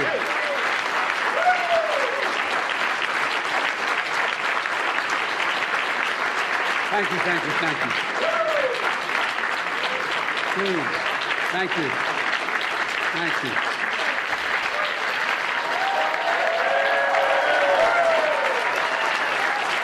Thank you, thank you. Please.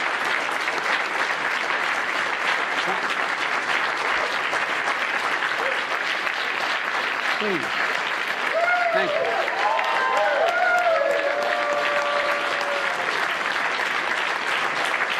Thank you very much. Please. My name is Joe Biden. I'm Barack Obama's Vice President.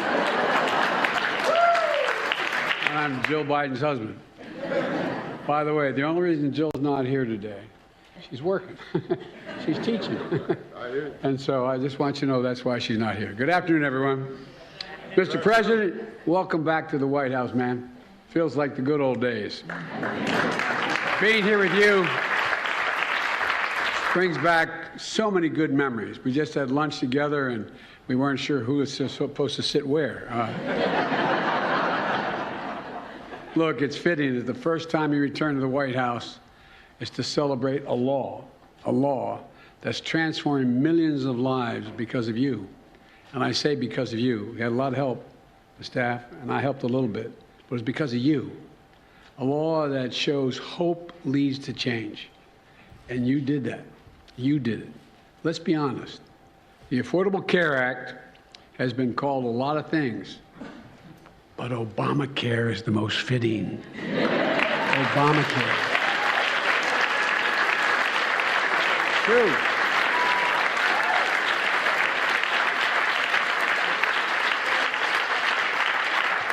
I can tell you all how much Barack Obama cared about getting this done.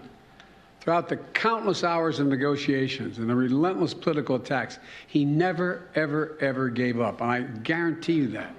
If I had time, I could tell you all the times when he'd say, should we compromise? Should we do? And I'd say, well, we ought to think about it. No, if I do that, then so-and-so won't get covered. This group of people won't get covered.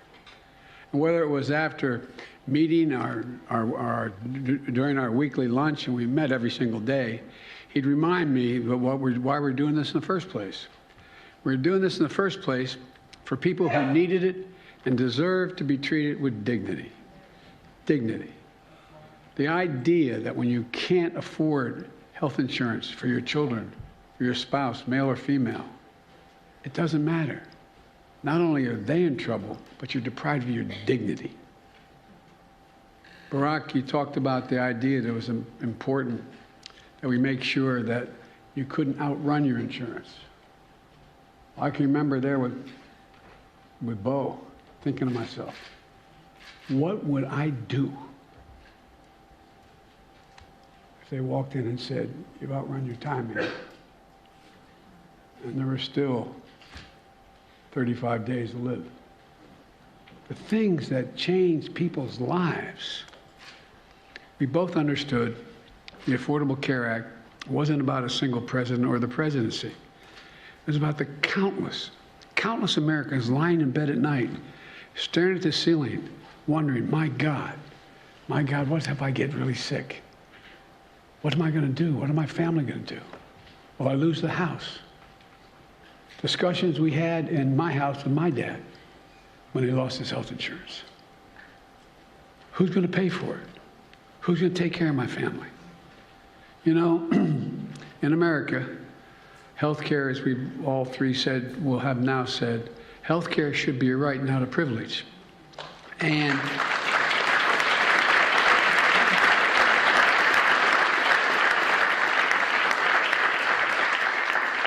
with the help of members of Congress, especially Nancy, and the advocates for families who are here today, 12 years ago, last month, 12 years ago, we made a good effort toward that proposition, and it should be right. And Barack, when you signed the Affordable Care Act into law, it became the most consequential piece of health insurance, most consequential piece of legislation, in my view, since the creation of Medicare and Medicaid in 1965. It made a difference in people's lives every day. You just talked about where we were before the Affordable Care Act and what happened in the past 12 years to make life a lot better for people. Well, I'd like to talk about where we go from here, because we knew back then, as the President said, we knew that we had to keep strengthening this legislation. Look, that's why I ran for president, and I promised to protect and build upon the Affordable Care Act. As soon as I entered office, that's exactly what Kamala and I did, and what our administration and the Democrats in Congress here today did. We passed the landmark American Rescue Plan, which not only helped us on COVID-19 get it under control and our economy back on track, it got millions more people insured under the Affordable Care Act. It made it easier for people to sign up for coverage in the middle of a pandemic. It opened to special enrollment people and gave millions and millions of Americans more time to enroll. It quadrupled the number of navigators out there in the communities, helping people to sign up for coverage because it's confusing to people. It's confusing. Presidents heard me say when we worked together, you know, they'd say, well, Biden and Obama are doing great on foreign policy. You want to do something difficult, try health care. Not a joke. Not a joke. So we continue to expand Medicaid. Missouri and Oklahoma became the 37 and 38 states to expand Medicaid under the Affordable Care Act.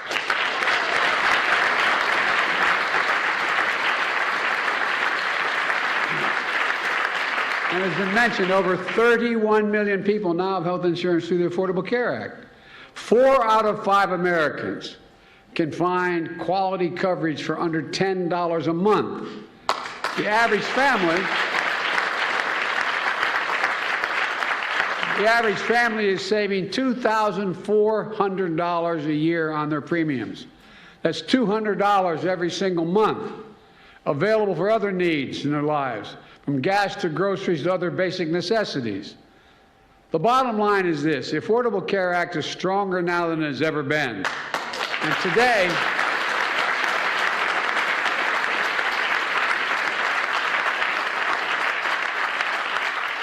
now I'm not even talking about what your former chief of staff is doing to make sure health care is available to all our veterans in the way he did. Yeah.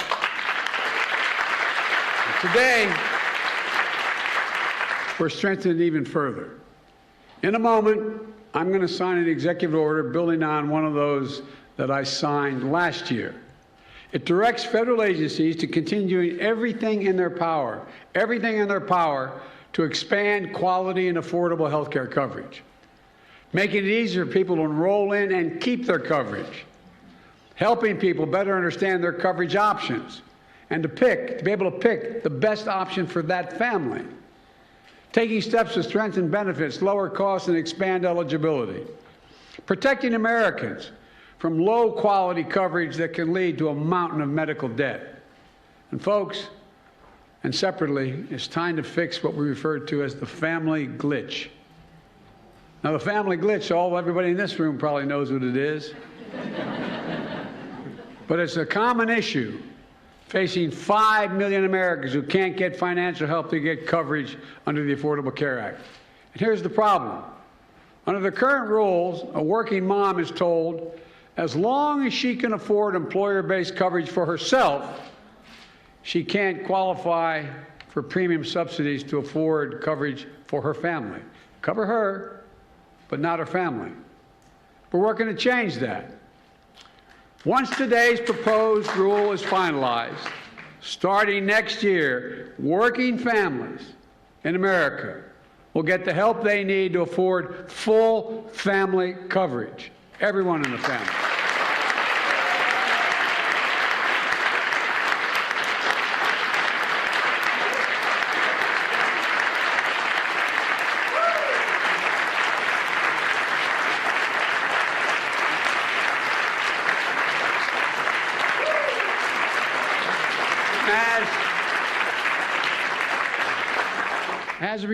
As a result, families will be saving hundreds of dollars a month.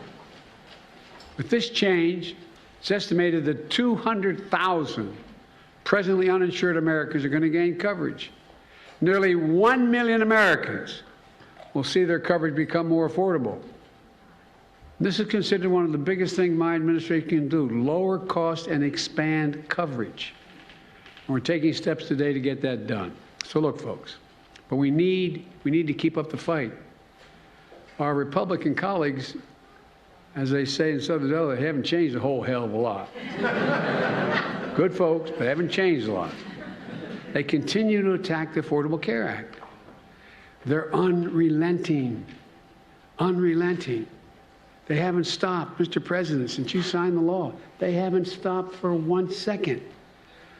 Multiple court challenges you mentioned, sabotage from the previous administration. Over 70 attempts to repeal the law by Republicans in Congress. In fact, just last month, the distinguished senator from Wisconsin said, if Republicans get back in power, they should try to repeal the Affordable Care Act again. Again, try. Today, 12 years later, Republicans have not stopped their attacks on this life-saving law. So pay very close attention, folks. If Republicans have their way, it means 100 million Americans with pre-existing conditions can once again be denied health care coverage by their insurance companies. That's what the law was before Obamacare. In addition, tens of millions of Americans could lose their coverage, including young people who will no longer be able to stay on their parents' insurance policy at age 26. Premiums are going to go through the roof. Well, I got a better idea. Instead of destroying the Affordable Care Act, let's keep building on it. Let's extend it. Extend.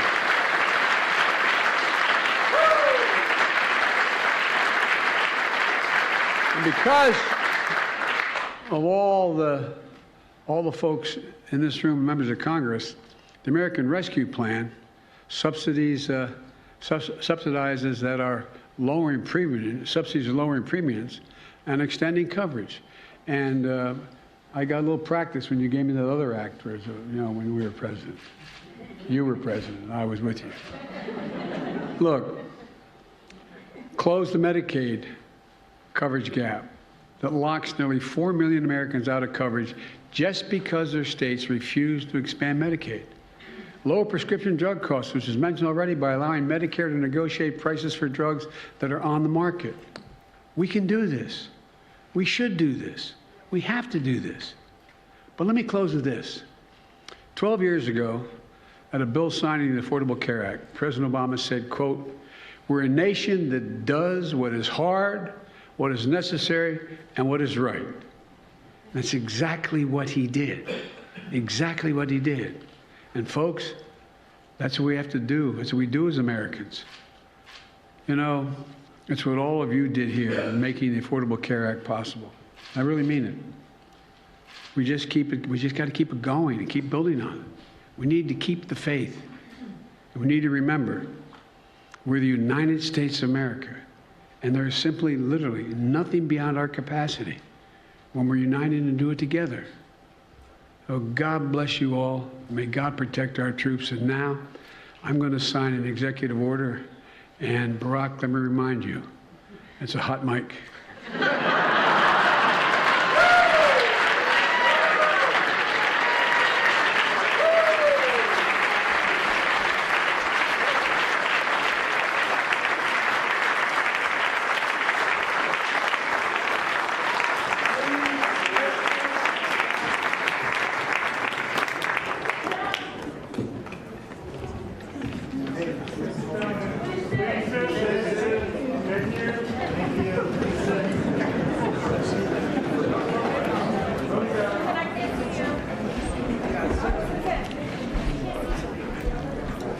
See everybody?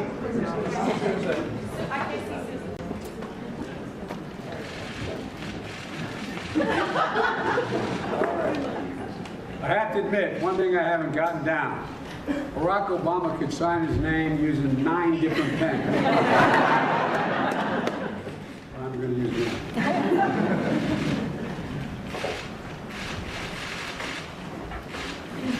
There you go.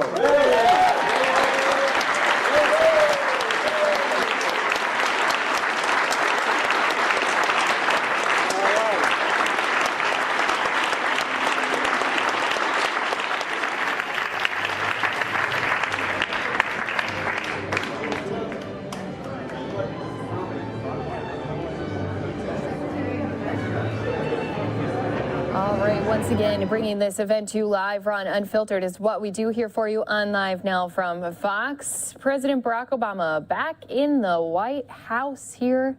Last time he was at the White House was back in January of 2017. And again, this is all about expanding Affordable Care Act, which is, of course, something that Barack Obama helped instate there. So do want to say thank you to everyone who's been here with us on Live Now from Fox. I'm sure you also saw in that bottom corner the radar that was showing us some severe weather that continues to push its way south. It seems like week after week we've had these storm systems rolling through and just pounding down on our southern states. This storm continuing to track east, and it is leaving behind a path of destruction. We've been hearing of overnight in Texas, unfortunately, 1 death because of this storm. Also, some confirmed tornadoes that had been popping up in Mississippi. Now we do have some alerts that are happening just south of Atlanta. So what I want to do for all of our viewers who are watching here with us on Live Now from Fox, of course, this is a very big deal, especially when some of these storms have been so severe. I'm going to take us into some of that coverage that we have with our Fox weather team as they continue to give us some more details on what to expect here in these next few hours and even into the evening as well. System. Kirkland's Crossroads moving through at 1:27 p.m. Newville, followed by that 1:35 p.m.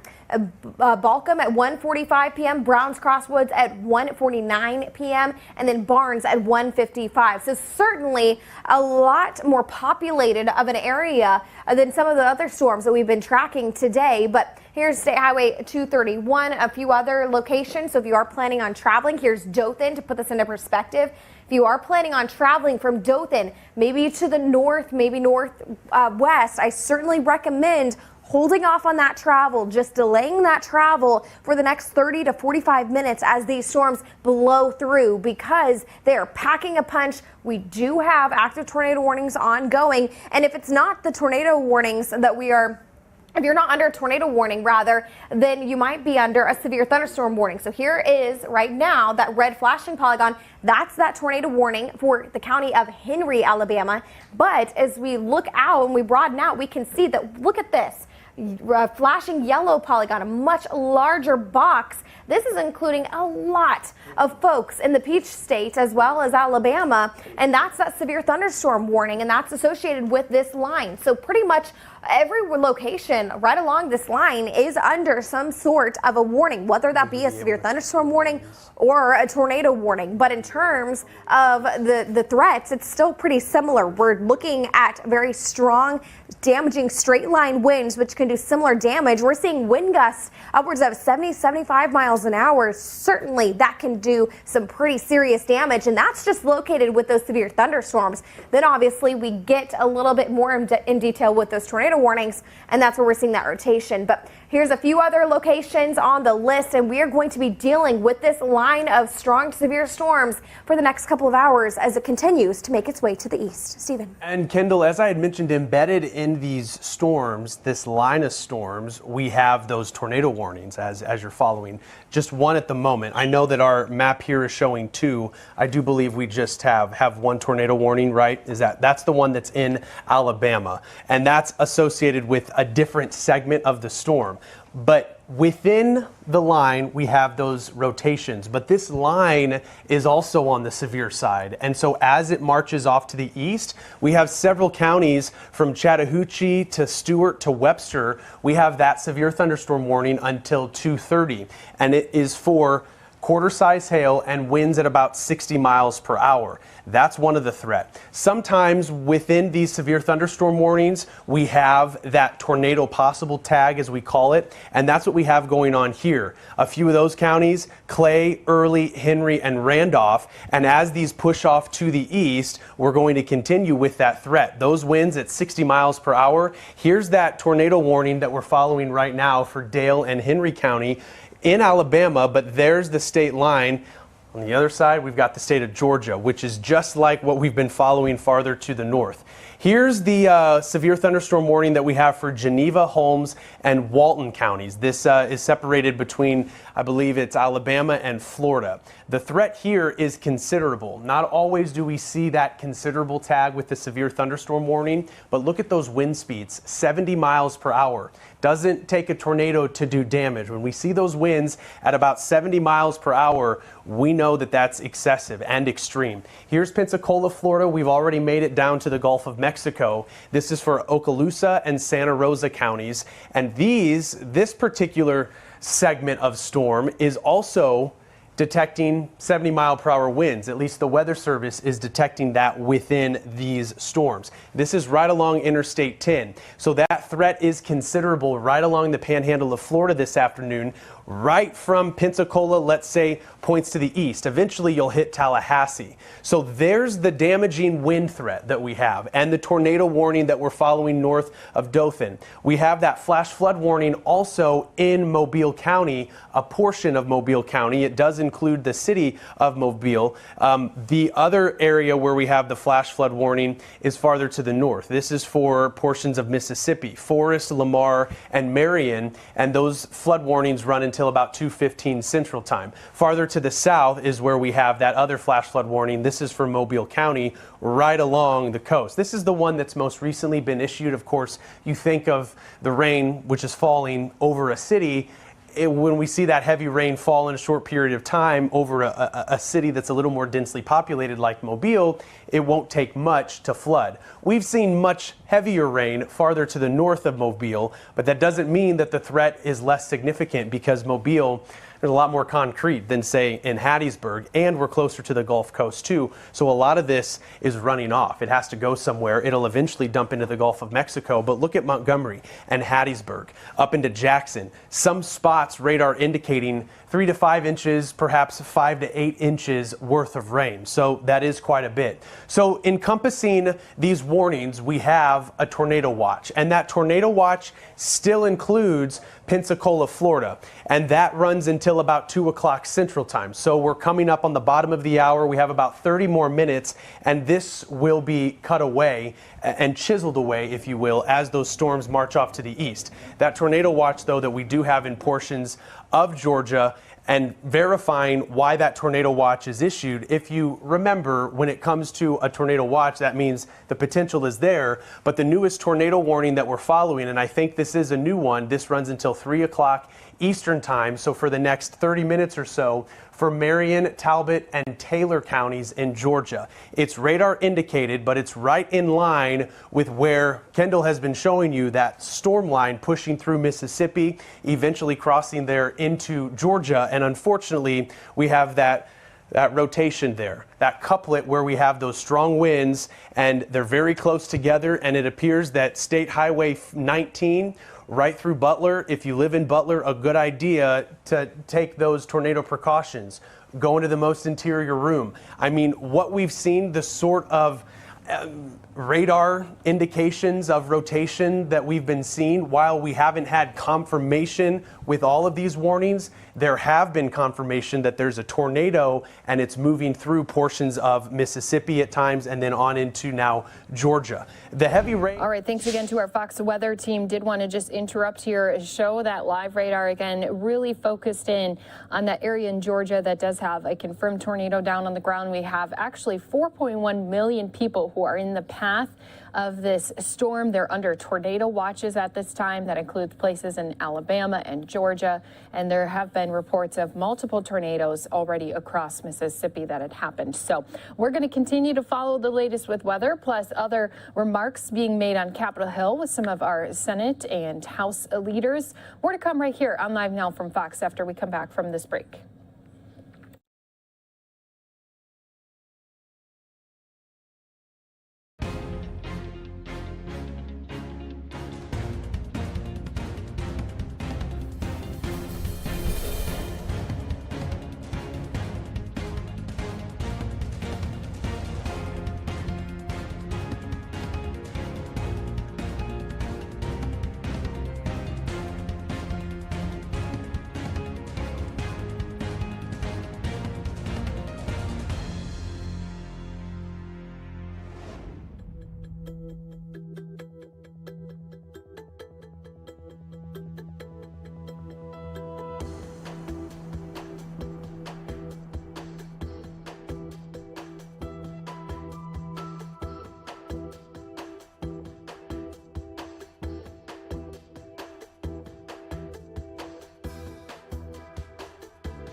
Welcome back here to Live Now from Fox. Here is that live picture again of our radar. Also areas in Georgia showing us those cloud-covered skies. We do continue to see our radar showing us some of these systems that could possibly be producing more tornado activity. This just south of Atlanta here at this time, where we're seeing just some of those purpley pink boxes. Those are the rotations where there could possibly be tornadoes produced. So again, this is some severe storms that continue to make their way across the south, heading east into some of those eastern states. This is the third straight week in a row that we've had severe weather hitting and impacting all of these residents in our southern United States. So I'm sure that they are just tired of dealing with these storms. But what we'll do to continue our coverage of that is put it into a triple box. I do want to take us into some remarks that are being made at this time. I'm going to start it off with Senator Chuck Schumer, as our Democratic leaders on Capitol Hill are giving some remarks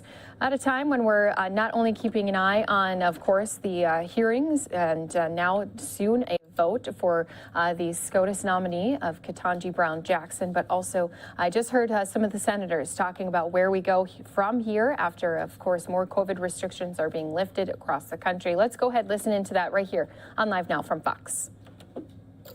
These backlogs cost the American consumer a fortune because all the goods that are coming from overseas, or the parts of goods that are coming from overseas, become much more expensive. It's shipping costs have gone up, and I may have the numbers wrong, but the magnitude is right, from about $300 a container across the Pacific to over $1,000. That's a huge expense.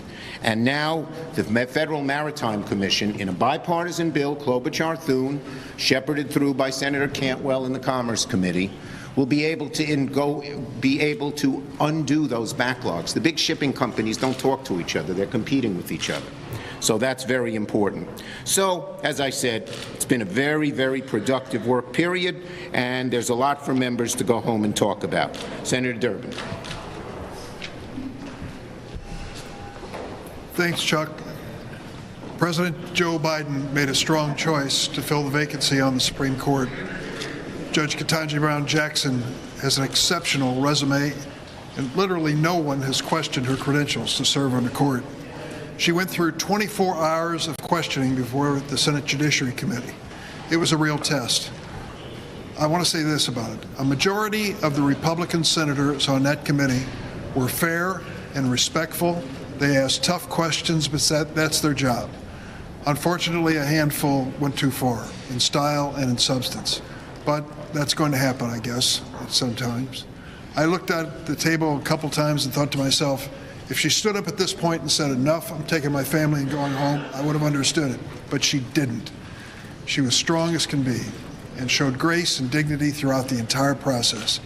Her strength is what's guided her to this moment. I was disappointed that on the committee we didn't have any Republican votes. I was hoping that it would become bipartisan out of the committee. But I was heartened last night on the floor when every Democrat and 3 Republicans supported discharging her nomination to the floor for consideration today. I want to give a special shout out to Mitt Romney, to Lisa Murkowski, and Susan Collins. This has not been an easy assignment to step up and vote for President Biden's nominee. I respect them very much for doing so. I want to thank them as well as others who might join them. She deserves bipartisan support. Once on the court, when she starts writing her record, many who are opposing her now will realize their mistake. But for the time being, we've got an opportunity to make history with an extraordinary nominee, and I'm glad that we're going to do it this week. Senator Murray. Well, thank you, and I want to echo my colleagues in saying that Judge Jackson is one of the most exceptional Supreme Court nominees I've ever met with.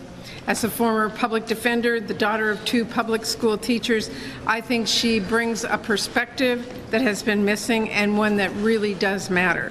We saw Judge Jackson during her confirmation hearings. No question, she is qualified. She's absolutely the woman for the job, and I look forward to getting her confirmed as soon as possible. Now, yesterday we announced a bipartisan deal on a supplemental funding to help us keep the upper hand in this fight against COVID-19. We have made so much progress getting people safely back to school, back to work, back to their lives. And the thing I keep hearing from people in my home state is that now that things are open again, they want to keep it that way, and I couldn't agree more. Making that happen means continuing to make sure that we have vaccines and tests and treatments that are available at no cost, and that we have the resources we need to track and respond to new developments before they become disruptive.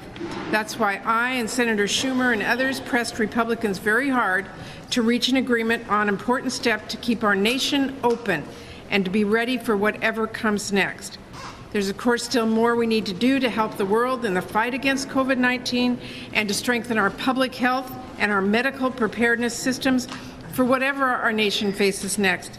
I will keep pushing for progress on that as well. This is not the end of the road, but the bipartisan deal that we announced is critical to keeping families in my home state of Washington and across the country safe, keeping our COVID response on track, and keeping our communities open. We've gotten a lot done while the Senate has been in session these past few weeks, bipartisan postal reform, major appropriations bill. We even voted to make daylight savings time permanent. And we voted my bipartisan Prevent Pandemics Act out of committee by a 20-2 margin. And we are still working every day to lower costs for our working families back home. I just held a roundtable last week with Senator Warnock on capping the cost of insulin at $35 per month, like he has proposed. Senator Shaheen is working on bipartisan legislation on that issue. We are working on every option to move the ball forward here and to make life better for people in Washington State, and Georgia, and New Hampshire, everywhere in America. From confirming a working mom to the Supreme Court this week to ensuring we are ready for public health threats, Democrats are delivering for people. And we're going to keep fighting to lower costs for people and families everywhere in this country on everything from child care to health care. Senator Stabenow.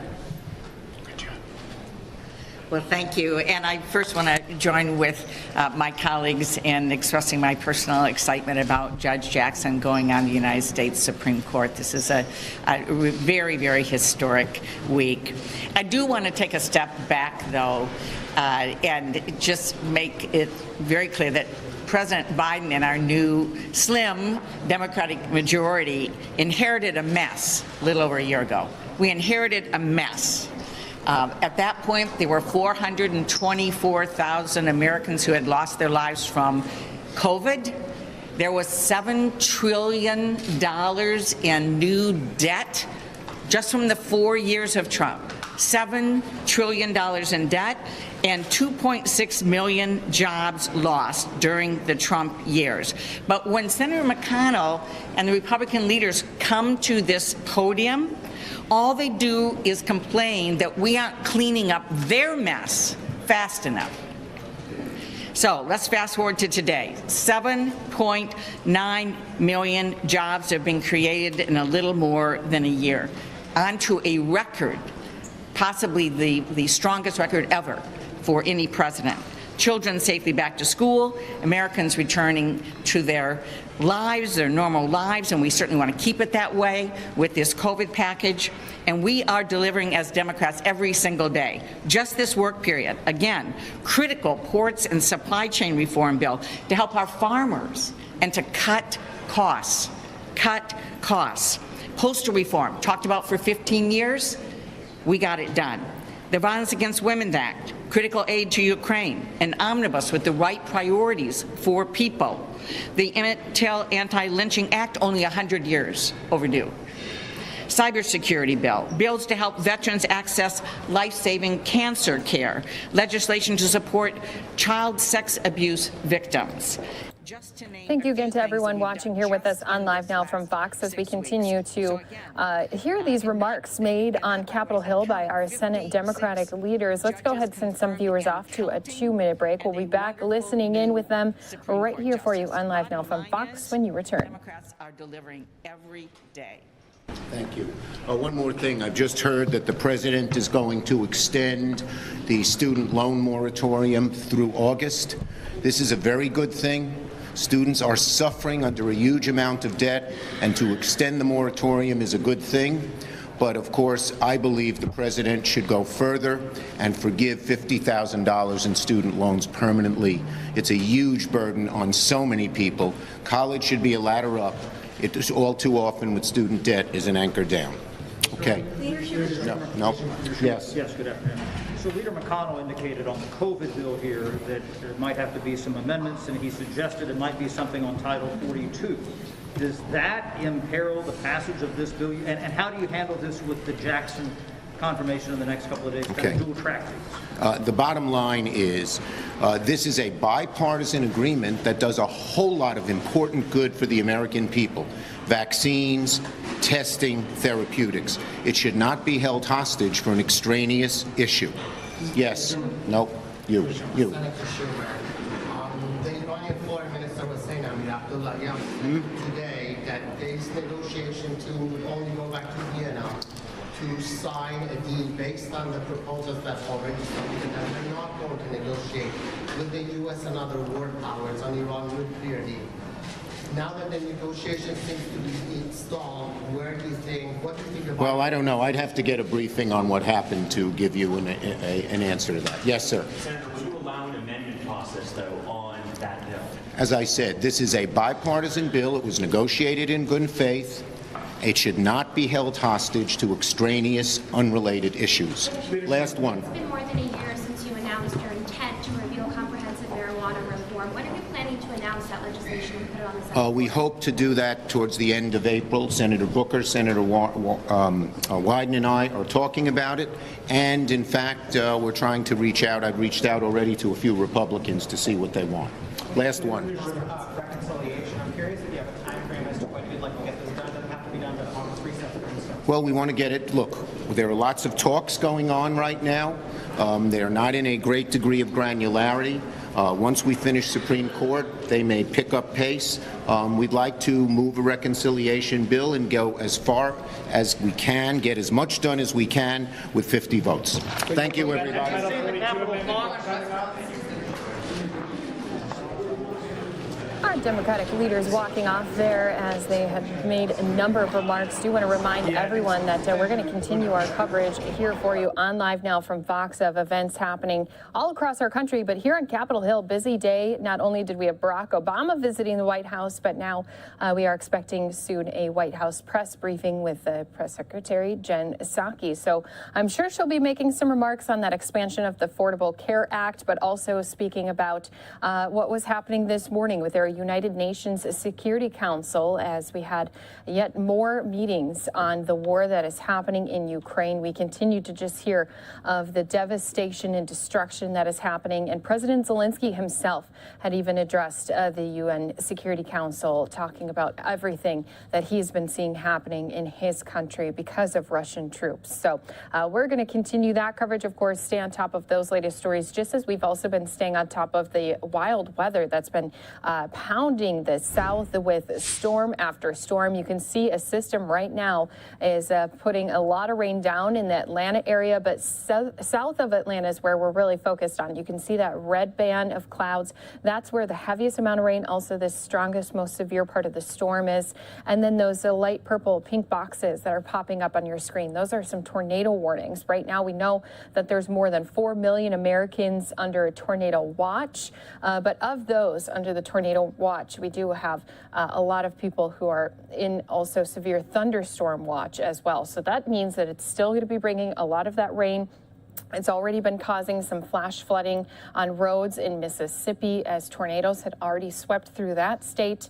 And so now a lot of people still going to be experiencing large hail, possible tornadoes, and a lot of damaging winds with this system. So we're going to step away for our final 2-minute break of this hour. When we come back, not only are we going to have up that box showing you all of these live events, but also going to be listening into some remarks. Once again, we had a lot of items happen already here in Capitol Hill, including some of our House leaders on both sides of the aisle. We'll be playing out some of those press conferences right here for you when we return in just 2 minutes.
Back out live to the White House, where, again, we're going to be having a White House press briefing a little bit later here. Also, another press briefing coming up is with the White House COVID-19 response team. Yes, they're still having meetings, despite some people thinking we're done with coronavirus. That very well may not be the case, especially as we move into the summer, but then following fall months. Once that weather cools down, that's a time when we know that things kind of continue to pop back up and cause a lot of problems for people health-wise. But so this will be an event we're going to jump into live once that does happen a little bit later here today. Until then, though, of course, I had mentioned we're keeping an eye on all of these storms that are continuing to pound in the southern states. We've already heard of Texas and Mississippi surveying some of those damaged winds, and even possible tornadoes in Mississippi are said to have happened. A lot of times, too, the National Weather Service then has to send out crews after these storms to go and assess the damage and really get all of the accounts, all of the information that they can before they would then confirm if indeed it was a tornado and at what strength that tornado was. So I want to jump back into some of our weather coverage, just as we do have some of these tornado warnings that are continuing to be in the way of millions of Americans here in the South. Let's go ahead and listen in live with our Fox Weather team here on Live Now from Fox. The latest report, as I had mentioned, at about 45 miles per hour. And it is a dangerous storm. And as far as what we've been detecting on radar, the heavy rain's encompassing it. And so this isn't a storm where you'll be able to spot the tornado. It's going to come. If you look at Macon, Georgia, we have those clouds and we have those darker underbellies of the clouds. It's possible that as these storms roll on through, you might see a bit of a lowering to that cloud deck. But what's the biggest threat is where we're seeing that rotation at the surface. And as we still watch for these storms to push off to the east, we're going to continue that tornado threat. Let's go elsewhere and look at the other tornado warnings that we have throughout portions of the South. Of course, we have one that's about to push into Georgia. This is just to the north of Dothan. It's moved through Headland. Right now, we still just have Henry County, Alabama, under that tornado warning. That runs until the top of the hour. Once it moves into Georgia, we'll be in the Eastern time zone. This is the Central time zone, and it is still moving off to the east, anywhere between 40 to 45 miles per hour. It's, of course, embedded in this nasty line of storms, which is also producing, in and of itself, winds in excess of 60 miles an hour. Rock Hill by 307, Luke at 309, Blakely at 315, Cuba. This will be in Georgia by 321, and then New Hope, Georgia by 324. That's at least where the rotation is that we're watching pretty carefully. You already see these severe thunderstorm warnings posted out ahead of that line, but it's really what's going on inside of that line that's creating the biggest concern and therefore prompting the tornado warning. Do we still have that tornado warning a little farther to the south too in portions of Florida? This is right along Interstate 10. So this is Walton, Florida, and very heavy rain is falling as we're watching carefully. The one thing that we have that's almost a benefit, and if we switch on velocities, we'll be able to see the radar beam not too high up here. So we're able to see most likely what's happening a little closer to the surface. And there's nothing that's really sticking out to me at the moment with this particular warning as far as that rotation is concerned. But right along Interstate 10, we're seeing some blinding rain, and it's not out of the realm of possibility with this particular squall line that we could see that quick spin up. So that's what we're tracking all throughout the South into Florida and Alabama and now Georgia. And as these storms continue to push off to the east, Kendall, all indications point to these potentially pulsing back up. If they aren't producing a tornado, they very well could within a matter of minutes. So it's a good idea to have those alerts turned on your phone. And as we head a little closer to rush hour, that's going to be the threat that we see, especially into Florida and Georgia. You're exactly right, Stephen. And we also have a new tornado warning to speak of. This is now in the state of South Carolina. So we're zooming in right now. This is going to be for Greenwood County. This will remain in effect until 3 p.m. Eastern time. This is radar indicated. However, this storm also has some hail associated with it, about 3/4 of an inch in size and diameter. But in terms of what we're watching for, this storm system, it's moving at a little bit of a slower rate to the northeast at 30 miles an hour. As opposed to the storms down to the south, they're moving a little bit faster, 50, 60 miles an hour. But if we can turn on velocity really quickly so we can show folks where that rotation is located.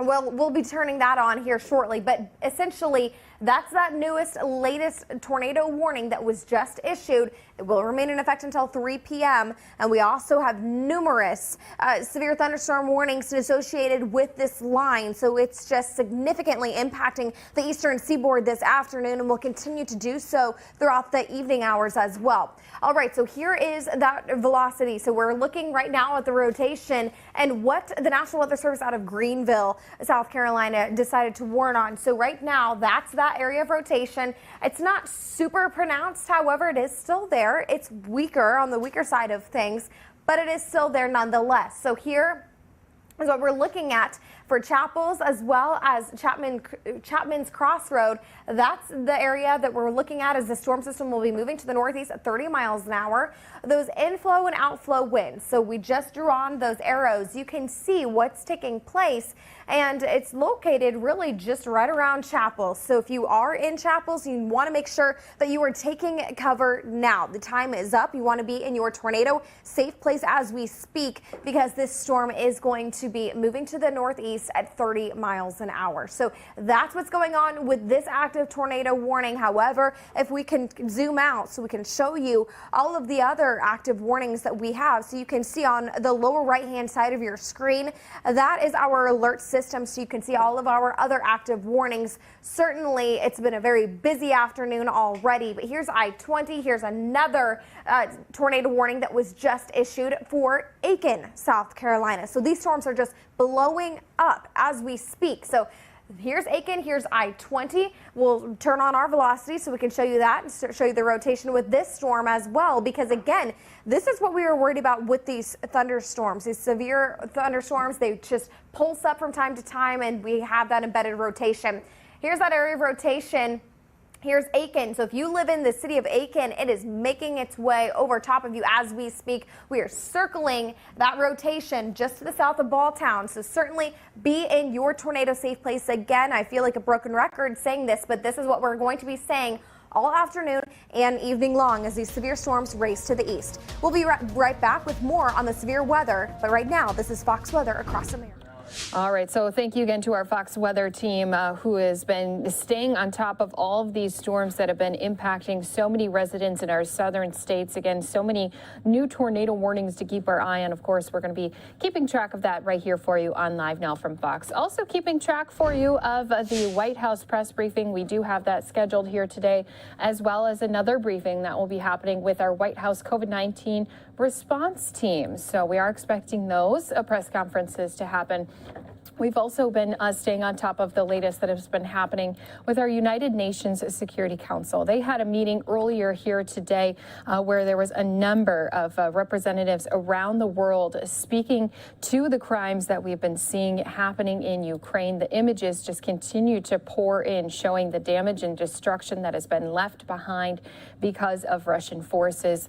These images even showing what looks to be some massive grave sites that are in many locations around Ukraine. We've been also hearing a number of war crimes being spewed against President Putin, as well as even some folks who are saying that these Russian troops are really causing such damage and destruction, not only to buildings, but now also been killing innocent civilians who are there inside of some of these cities. Some of those refugees not able to escape because of either their pathways or maybe even just their own choice of staying behind in their country. Today, we did have President Vladimir Zelensky. He had spoke to our United Nations Security Council, talking about a number of these different items, including just some of the most recent things he's seen just outside of Kyiv, especially with some of those citizens who had been said to have been tied up and unfortunately killed. I want to go into his remarks that happened just earlier here today, and afterwards he had played later a very traumatizing video showing just some of the aftermath of these Russian troops in their cities. So let's go ahead, listen into those comments that were made earlier here by President Zelensky. You're going to watch it right here on Live Now from Fox. The floor, sir. Дуже дякую. Шановна пані Dear Madam голово, Chair, Dear Mr. Secretary General, distinguished members of the Security Council and other members of this meeting, thank you very much for this opportunity. I'm sure that all the representatives of the United Nations member states will hear me today. Yesterday, I returned from our city of Bucha, recently liberated from Russian troops, not far from Kiev. So there is not a single crime that they would not commit there. The Russian military searched for and purposefully killed anyone who served our country. They shot and killed women outside their houses when they just tried to call someone who is alive. They killed entire families, adults and children, and they tried to burn the bodies. I am addressing you on behalf of the people who honor the memory of the deceased every single day, in the memory of the civilians who died, who were shot and killed in the back of their head after being tortured. Some of them were shot on the streets, others were thrown into the wells, so they died there in suffering. They were killed in their apartments, houses, blowing up grenades. The civilians were crushed by tanks while sitting in their cars in the middle of the road, just for their pleasure. They cut off limbs, cut their throats, slashed their throats. Women were raped and killed in front of their children. Their tongues were pulled out only because the aggressor did not hear what they wanted to hear from them.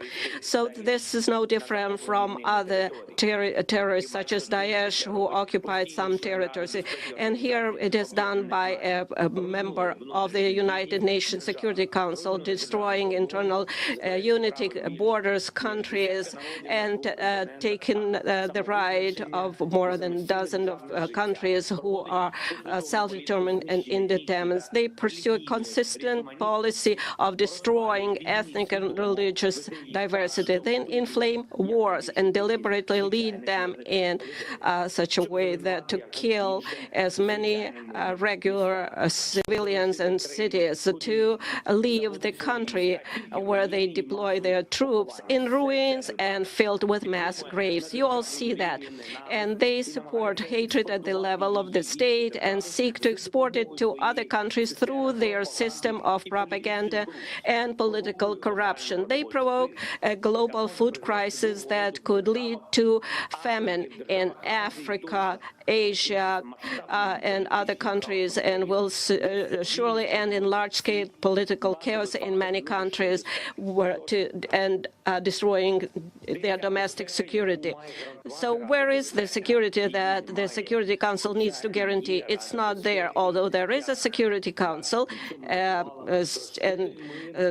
So where is the peace? Where are those guarantees that the United Nations needs to guarantee? It is obvious that the key institution of the world, which must ensure the coercion of any aggressor to peace, simply cannot work effectively. Now the world can see that what Russian military did in Bucha while keeping the city under their occupation. But the world has yet to see what they have done in other occupied cities and regions of our country. Geography might be different or various, but cruelty is the same, crimes are the same, and accountability must be inevitable. Ladies and gentlemen, I would like to remind you of Article 1, Chapter 1 of the UN Charter. What is the purpose of our organization? Its purpose is to maintain peace and make sure that peace is adhered to. And now the UN Charter is violated literally, starting with the Article 1. And if so, what is the point of all other articles? Today, as a result of Russia's actions in our country, in Ukraine, the most terrible war crimes of all times we see since the end of World War II, and they are being committed. Russians troops are deliberately destroying Ukrainian cities to ashes with artillery and airstrike. They are deliberately blocking cities, creating mass starvation. They deliberately shoot columns of civilians on the road trying to escape from the territory of hostilities. They even deliberately blow up shelters where civilians hide from airstrikes. They are deliberately creating conditions in the temporarily occupied territories so that as many civilians as possible are killed there. The massacre in our city of Bucha is only one, unfortunately, only one of many examples of what the occupiers have been doing on our land for the past 41 days. And there are many more cities, similar places where the world has yet to learn the full truth. Mariupol, Kharkiv, Chernobyl, Tyrka, Borodyanka, and dozens other Ukrainian communities. Each of them is similar to Bucha. I know, and you know perfectly well, what the representatives of Russia will say in response to the accusations of these crimes. They have said that many times. The most significant was after the shooting down of the Malaysian Boeing over Donbas by Russian forces with Russian weapons, or during the war in Syria. They will blame everyone just to justify their own actions. They will say that there are various versions, different versions, and it is impossible to establish which one of those versions is true. They will even say that the bodies were of those kills were allegedly thrown away, and all videos are staged. But it is 2022 now. We have conclusive evidence, so there are satellite images. We can conduct full and transparent investigation. That is what we are interested in. Maximum access for journalists, maximum cooperation with international institutions, involvement of the International Criminal Court, complete truth and full accountability. I'm sure that every member state of the UN should be interested in this. For what?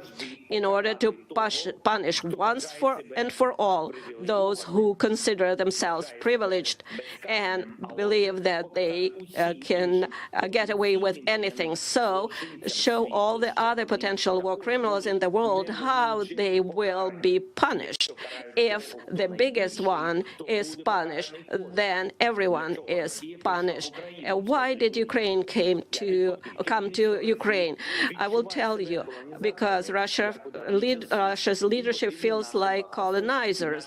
In ancient times, they need our wealth, our people. Russia has already deported hundreds of thousands of our citizens to their country.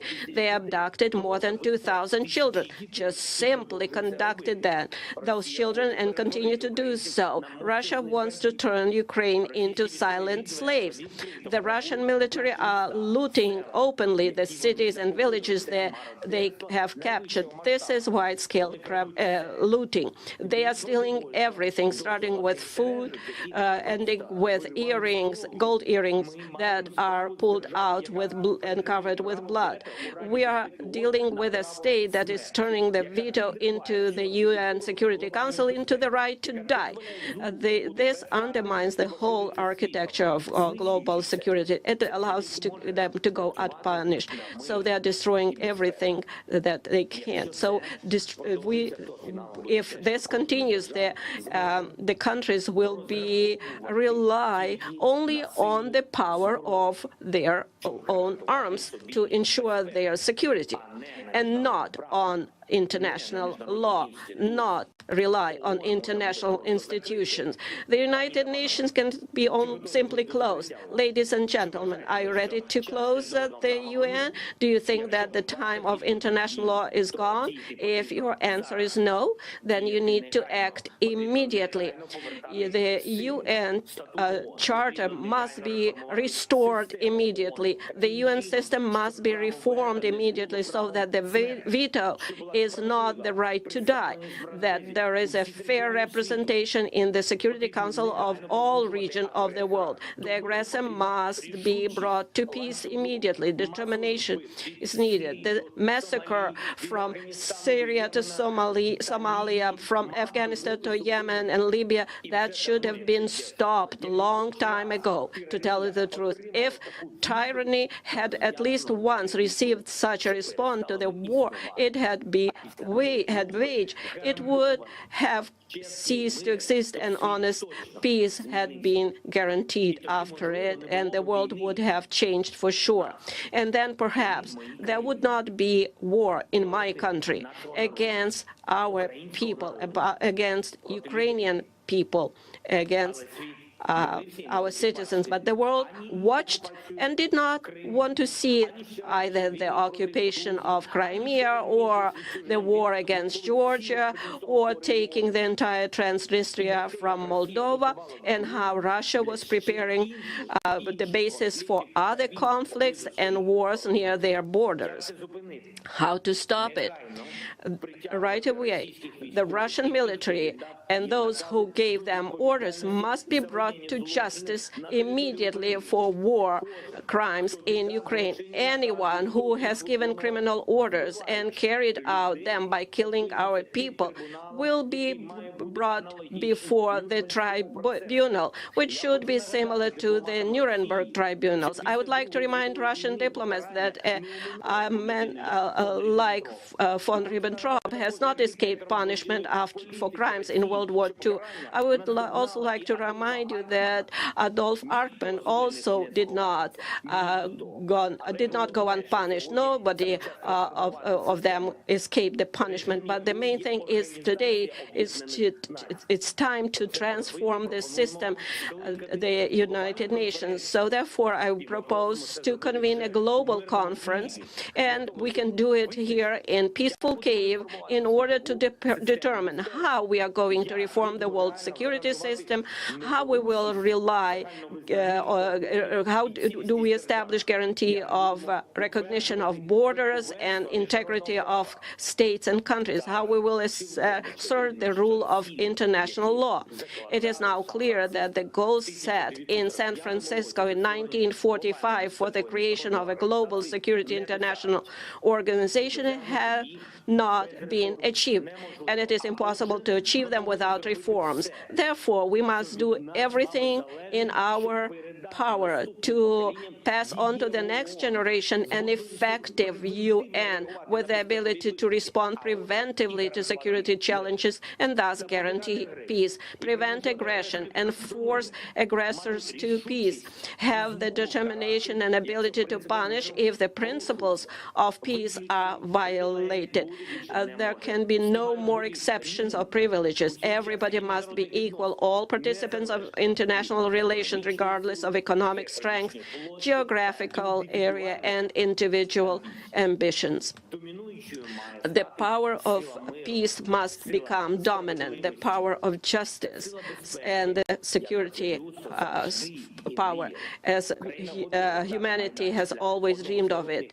Ukraine is ready to provide a platform for one of the main offices of the newly updated security system, as similar to the Geneva office that deals with human rights, the Nairobi office that deals with environmental protection, and in Kyiv we can have U24 office that can specialize in preventive measures to maintain peace. I would like to remind you of our peaceful mission in Afghanistan. When we, Ukrainians, evacuated from that country more than 1,000 people from at our own expense.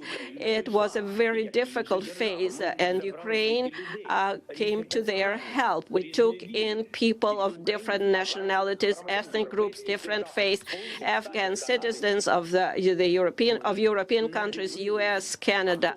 We did not look who needed help. Was it one of our own or somebody else? We helped all of them. We saved everyone. If every time there was a need, everyone in the world would be confident that help would come, the world would be definitely safer.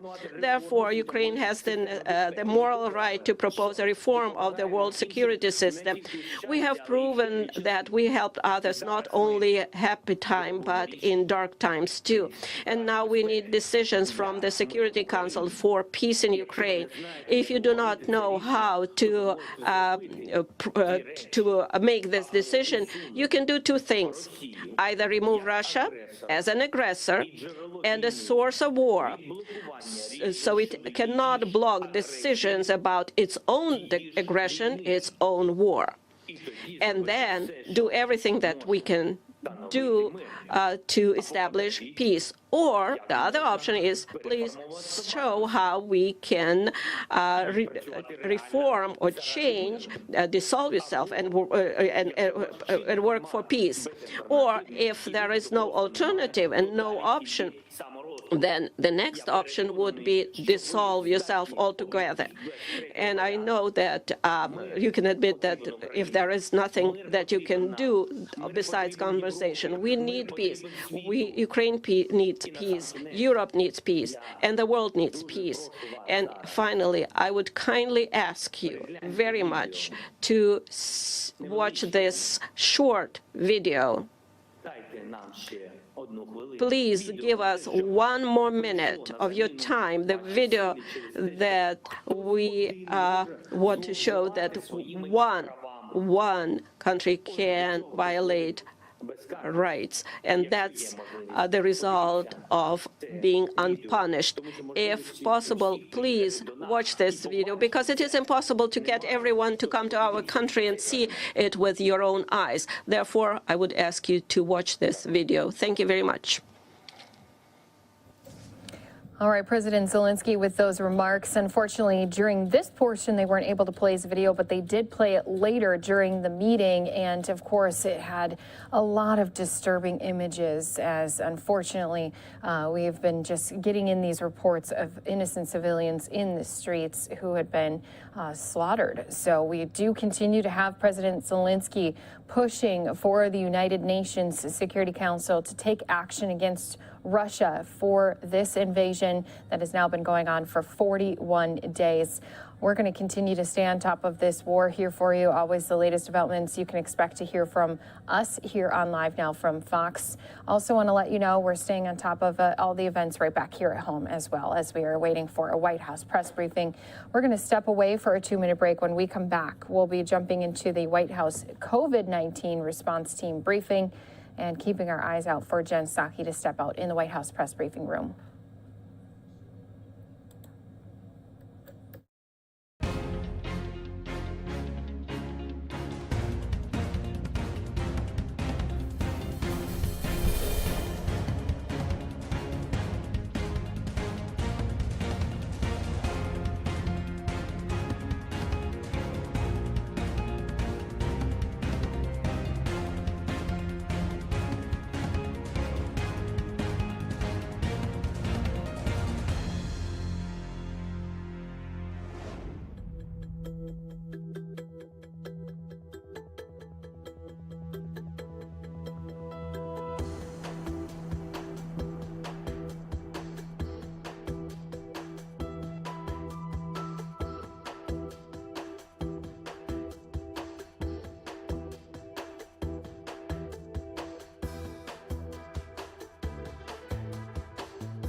Welcome back here to Live Now from Fox. This press briefing is set to begin here in about 10 minutes. So since we still have some time until we're going to expect Jen Psaki to be stepping out here and beginning that briefing, I want to continue giving us more of these news conferences that have been happening here across our country.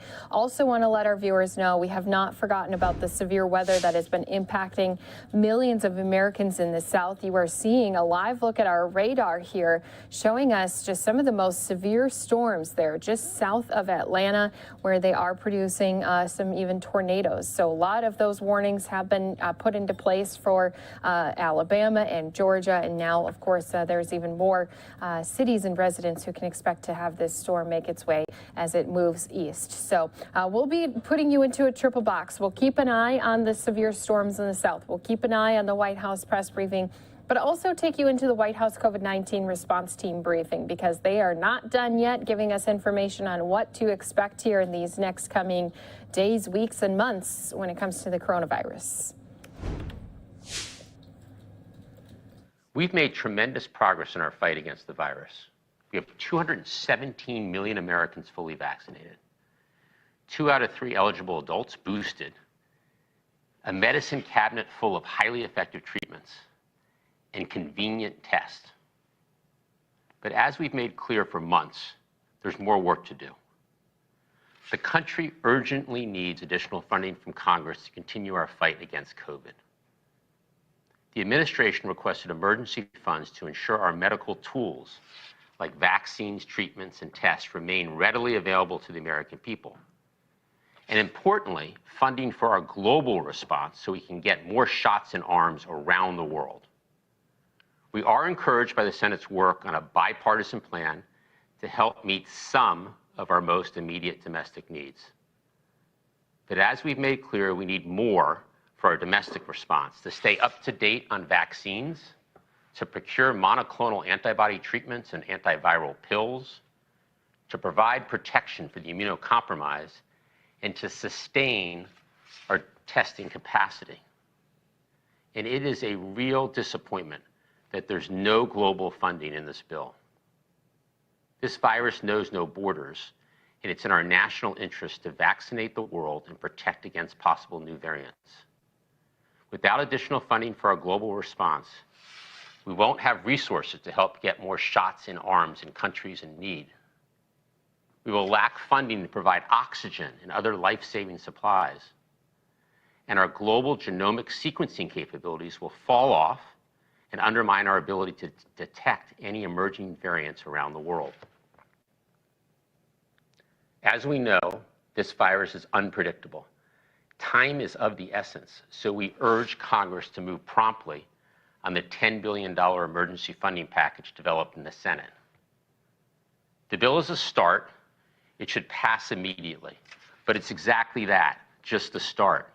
Congress must keep working to immediately provide additional funding for our remaining domestic needs so that we're prepared for whatever comes.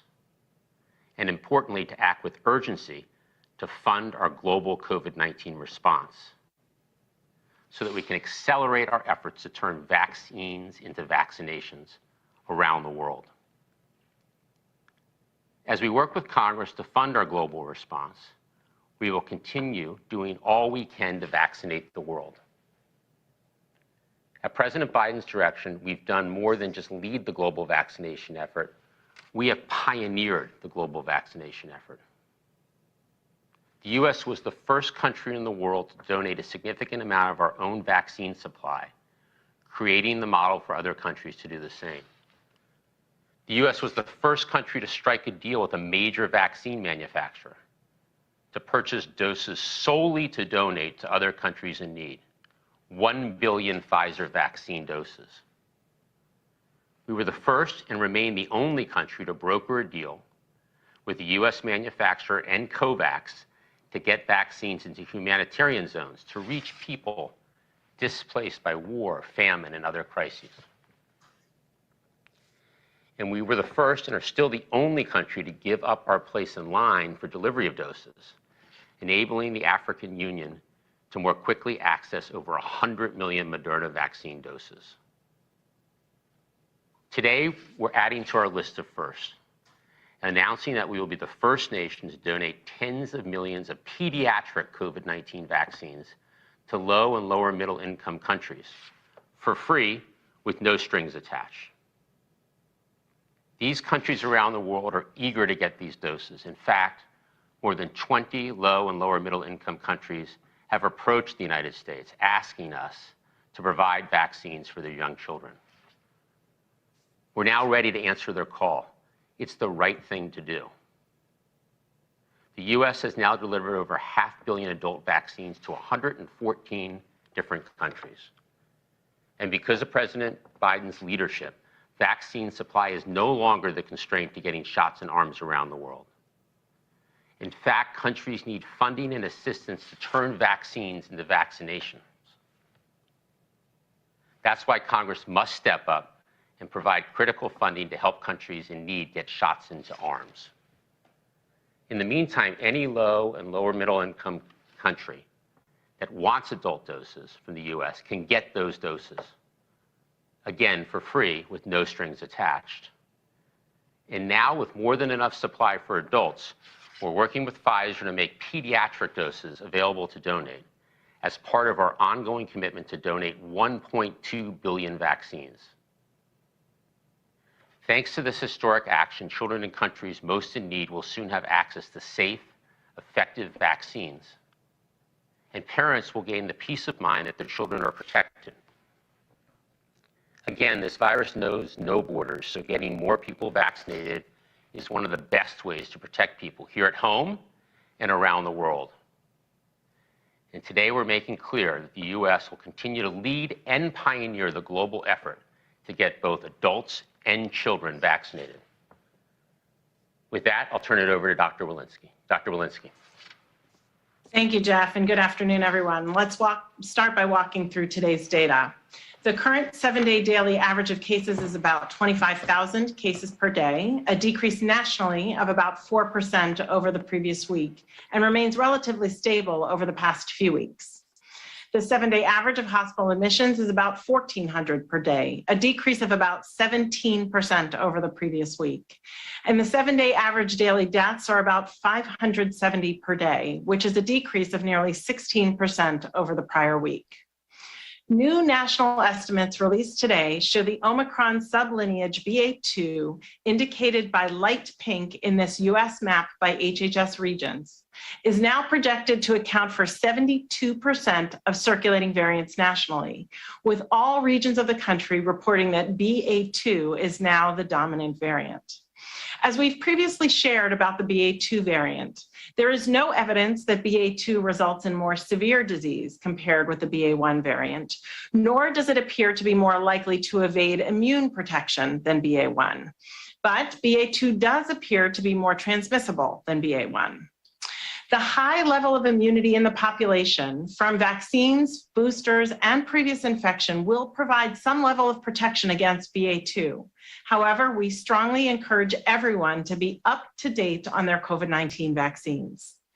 Looking across the country, we see that 95% of counties are reporting low COVID-19 community levels, which represents over 97% of the US population. If we look more closely at the local level, we find a handful of counties where we are seeing increases in both cases and markers of more severe disease, like hospitalizations and inpatient bed capacity, which have resulted in an increased COVID-19 community level in some areas. While on the national level, cases remain relatively low compared to prior points in the pandemic, we continue to look to COVID-19 community levels, which were developed to work locally at the county level. As we move forward, we encourage local jurisdictions to closely monitor their own COVID-19 community levels and to follow additional metrics that they may have available as leading indicators of disease, for example, wastewater and syndromic surveillance. It's important for communities and health officials to use these measures to help inform prevention strategies for their local area, like masking, testing, and plans for treatment, should they move into higher COVID-19 community levels. Now, as we continue to closely monitor COVID-19 in the United States, we're reminded of the critical need to have a sustainable and resilient public health workforce in place that can effectively respond to both emerging threats and ongoing public health needs. During the decade prior to COVID-19, the public health workforce lost an estimated 60,000 jobs nationwide, despite the continued demands to respond to multiple chronic public health threats like H1N1, Zika, and Ebola. As we look to building back this much needed workforce, we must prioritize a public health workforce that is as diverse as the communities they serve, culturally competent and equipped with skills to meet the public health needs of communities across the nation. One way we're working to build this workforce is through Public Health AmeriCorps, a groundbreaking initiative that supports the recruitment, training, and development of our nation's next generation of public health leaders. Public Health AmeriCorps is supported through investments from the American Rescue Plan and is anticipated to fund up to 5,000 positions over the next 5 years. This week, AmeriCorps will award over 80 grants to the first round of Public Health AmeriCorps programs across 32 states and territories that will allow the recruitment of nearly 3,000 Public Health AmeriCorps members. The work of these initial members will help to address public health needs in our nation's inner cities, to build tribal public health capacity, to address health disparities in rural America, and to bolster public health resources in our U.S. territories. Recruitment, training, and development of public health personnel is a key part of building our nation's public health workforce, allowing us to better respond to current and future public health threats. And now I will turn it over to Dr. Fauci. Dr. Fauci? Thank you very much, Dr. Walensky. I would like to now discuss the COVID-19 boosters, particularly in the context of the fourth dose of an mRNA boost. Let's take a very quick update and overview of the situation that we're in right now. So several studies have shown that COVID-19 vaccine booster shots protect against serious illness, hospitalizations, and even death. That's a well-established fact now. And the CDC recommends everyone aged 12 and older to receive a COVID-19 vaccine booster after completing their primary vaccination series. And certain individuals can now receive 2 booster doses, people who are moderately or severely immune compromised, as well as adults 50 years of age or older. Next slide. And as we know, on March 29th, the FDA authorized second booster doses of 2 COVID-19 vaccines for older and immunocompromised individuals. And the CDC recommend that same day that additional boosters can now be used for certain individuals. Let's take a look at the data behind those decisions. So the first booster doses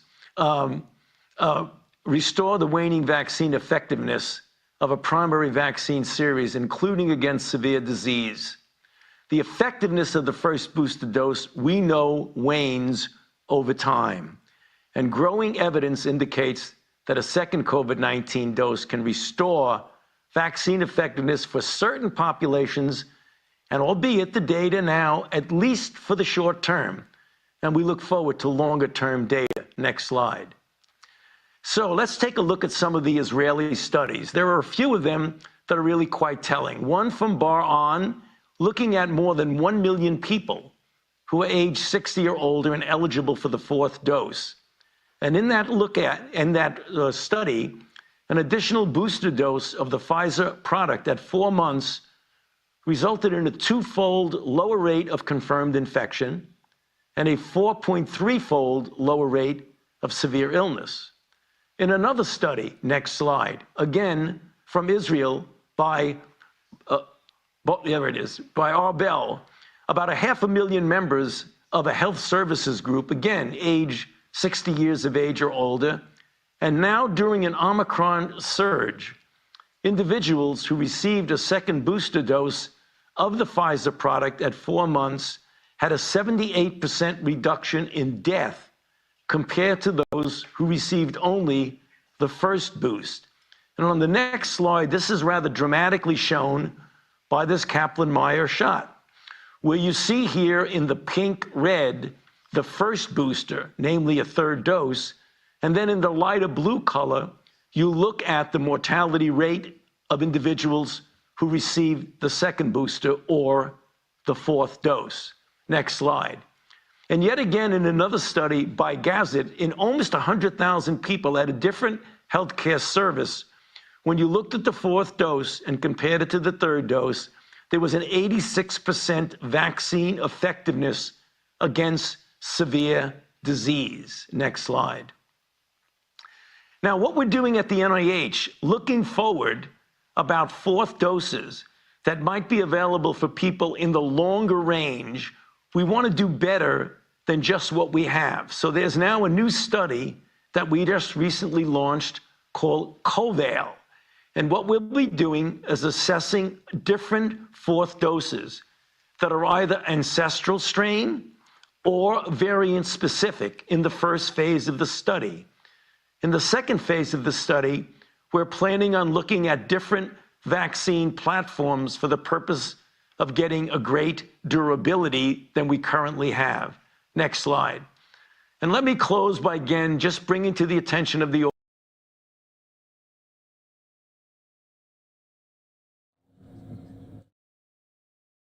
As you can see here, we are awaiting right now the White House briefing. We will bring it to you right here on Live Now from Fox when it does happen.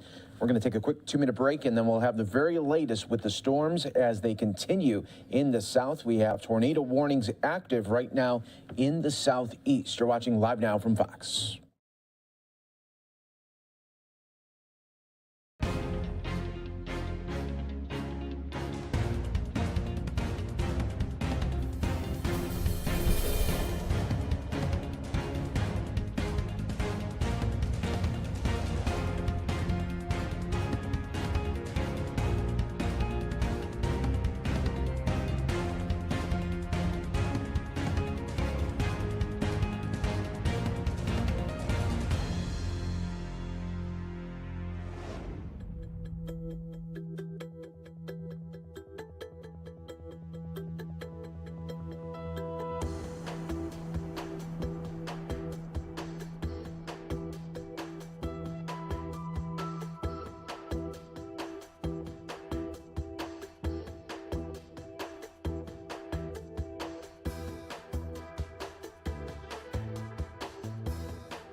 Welcome back, everyone, here to Live Now from Fox. We are tracking storms out there in the southeast and listening right now live here to the White House COVID-19 briefing. Undermine the position that we have right now, which is that we have plenty of supply in the U.S. to send abroad and other countries around the world to do the same to make sure that we have plenty of vaccines for adults across the world. So we are now able to help lead the world in vaccinating both adults and children in those countries that are in need. So before we close, this is likely my last briefing. I just want to say it's been the honor of a lifetime to serve in this role. As we enter this new moment in the pandemic, I can't think of a better person to hand the baton to than Dr. Jha. I want to thank the Secretary, Dr. Fauci, Dr. Walensky for your partnership and continued leadership. And I want to thank the COVID-19 response team here at the White House, everyone inside and outside of government who has worked together tirelessly in our fight against the virus. And Finally, and importantly, to the members of the press, as always, thank you for joining these briefings, asking the questions you asked, and most importantly, thank you for all the important, critical work you do to provide information to the public. The bottom line, thank you.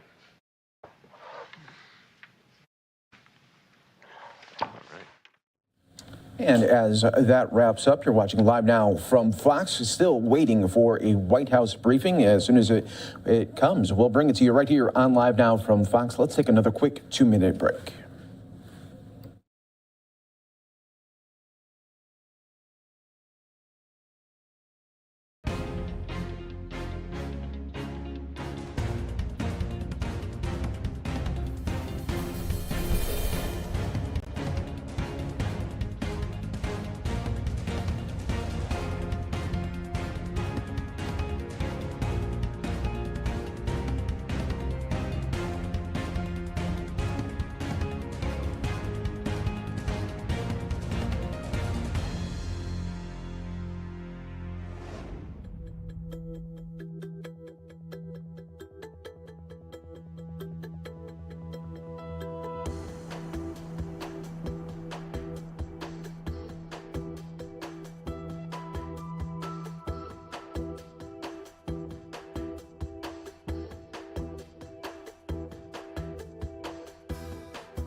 Welcome back, everyone, here to Live Now from Fox. We got about a little over 15 minutes left in the trading day, and that's probably a good thing because we are down about 300 points there in the red as market is taking a turn here in the final hour. You're watching Live Now from Fox, everybody. We're also keeping an eye on the southeast right now as strong storms continue to bring heavy rain and tornado warnings also in the mix here. So what we'll do is go to Fox Weather right now just for a little bit as they have the latest coverage right here on Live Now from Fox. As we were looking, this is where Kendall has been highlighting those embedded rotations within this line of storms as it gets a little closer to Macon, Georgia, actually the one moving just to the north of downtown Macon. That where we have this dangerous storm, potentially a tornado, and then also to the south. We're following the situation too, which continues to change as quickly as environments are changing in Georgia, here in South Carolina, where we have at the moment 3 different tornado warnings, and they're still ongoing because these storms, which are beginning to develop, one about to cross out of Georgia into South Carolina, that's the one that's got my attention because we've seen evidence of this thing at least trying to bring in that broad rotation and maybe some evidence that it's tightening up just a little bit. So looking at the storms and the environment that we're dealing with here, it's not just individual storms. We have heavy rain out ahead and then individual storms developing to the west of that heavy rain.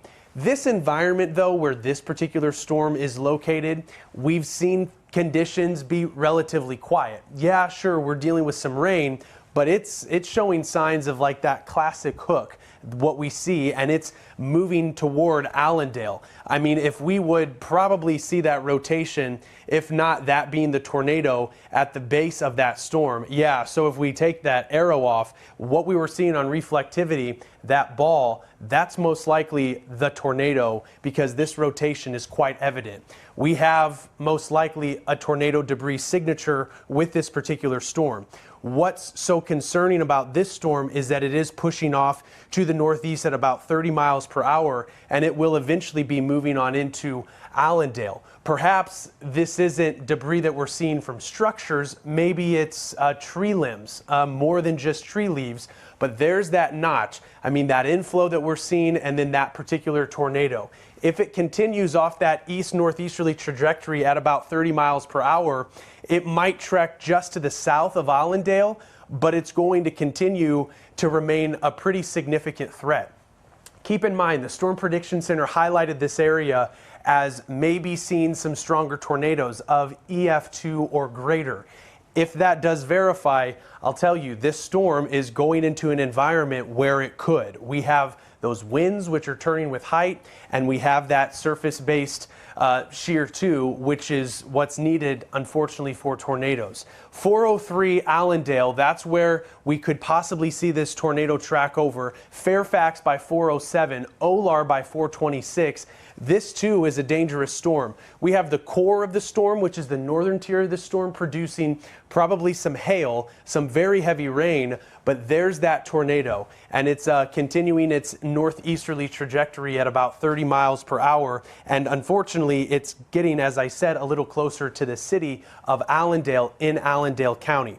As we speak, it's moving over the Alabama-Georgia state line, or excuse me, the Georgia-South Carolina state line. My apologies. We've had these storms track over from Alabama into Georgia, but that's the storm of most concern. And it appears, and correct me if I'm wrong, Stephen or Jeff, we have no more tornado warnings in South Carolina except for the one down there in Allendale. Okay, that's good. That's good to note. So this is the one storm, a significant supercell that we're seeing really just begin and most likely produce that tornado. And then we have out to the west other storms embedded within this, what we would call quasi-linear convective system, a QLCS, where we have those squall line tornadoes, unfortunately, ongoing right over Interstate 75 through Macon, Georgia. Kendall.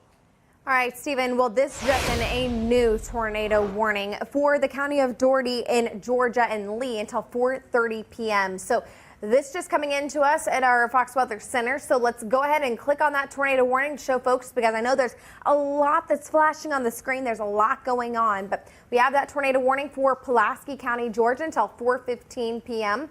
Here's Warner Robins, Perry, and these are locations that we have had evidence that there have been tornadoes on the ground. So it's been very dicey this afternoon because, I mean, the situation as environment is just extremely favorable for tornadoes to form and to, occur very quickly. So down to the south, here's that first one. This is Miller. This is going to remain in effect for the county of Miller until 4 p.m.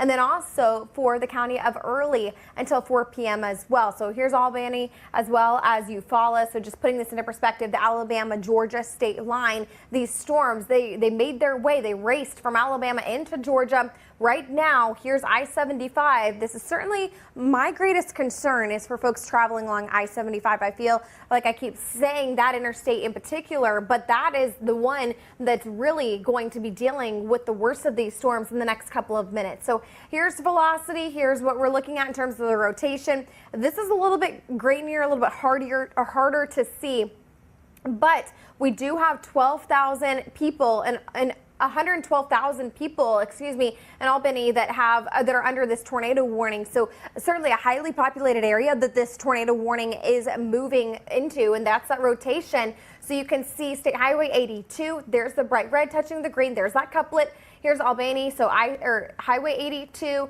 That's going to be moving to the northeast at approximately 45 miles an hour. We're also getting reports of a tornado debris signature. So that means, again, that there's evidence that some of these storms, these tornado-warned storms, could very well be on the ground even to the south. We've had confirmation that these tornadoes are on the ground a little bit further to the north.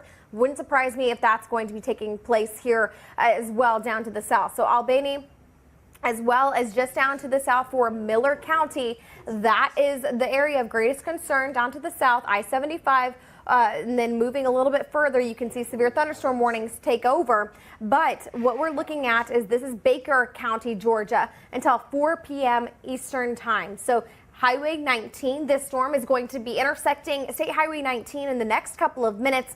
You need to be taking cover now. Do not be trying to get outside and see these storms or these tornadoes because they're rain wrapped. I mean, just look at all of this rain associated with it. And we have very tall pine trees in this part of the country as well. So you really won't see it until it's on top of you. But here's that storm track. Oakdale right now moving through, as well as Pecan Terrace, but then Butler Subdivision at 351. Mockingbird Estates at 3:51 as well, and then Loretta Heights at 3:53 p.m. So those are some locations that are in the direct path of this storm as it continues racing off to the north and to the east. So these storms, they're moving a lot faster. They're going to blow through, but it's these storms up to the north a little bit. So here's Albany. The storm's a little bit further to the north that has had confirmation of being on the ground. Interstate 75.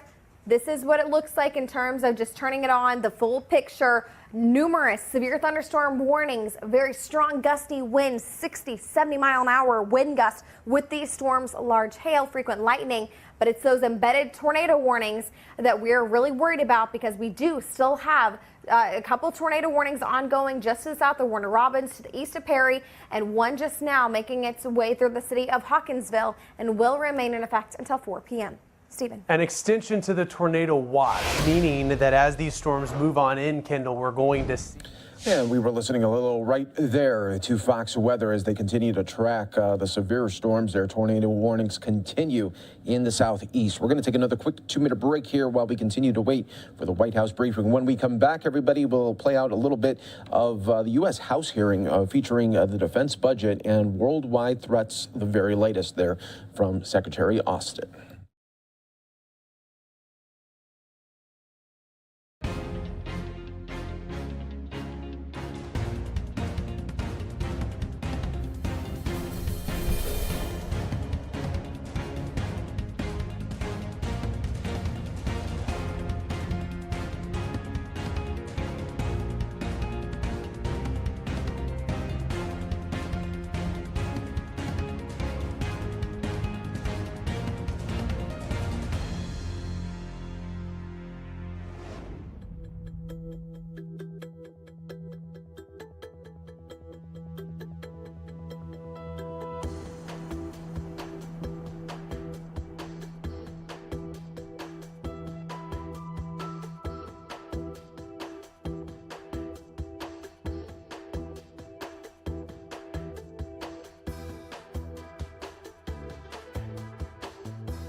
Welcome back, everyone, here to Live Now from Fox as we continue to feature the very latest from across the board here. And we are taking a listen here to the defense budget, House hearing, as well as worldwide threats, including Russia. Let's listen. To get a plan in place and the numbers identified. Well, as you heard me say in my opening statement, this is something that's very important to me, and the department remains focused on it. As you know, we've, with your help, we've stood up an independent review commission to look at how we're doing across the department and to look at the resources that we need and how we can speed up resources to make them available to our troops and our families. In the meantime, we're going to use every resource that's available to us. We're going to increase our our use of telehealth care. And again, I think this is very important, and we're going to stay focused on it. Thank you. General Milley, the Government Accountability Office has repeatedly shown that the surface Navy is critically undermanned, and some 6,000 sailors undermanned. Yet the budget requests, the Navy is decreasing their end strength and requesting more ships. The GAO reports that sailors are working 80 to 100 hours per week and sleeping less than 6 hours at night and are struggling with mental health. We saw it on the Fitzgerald.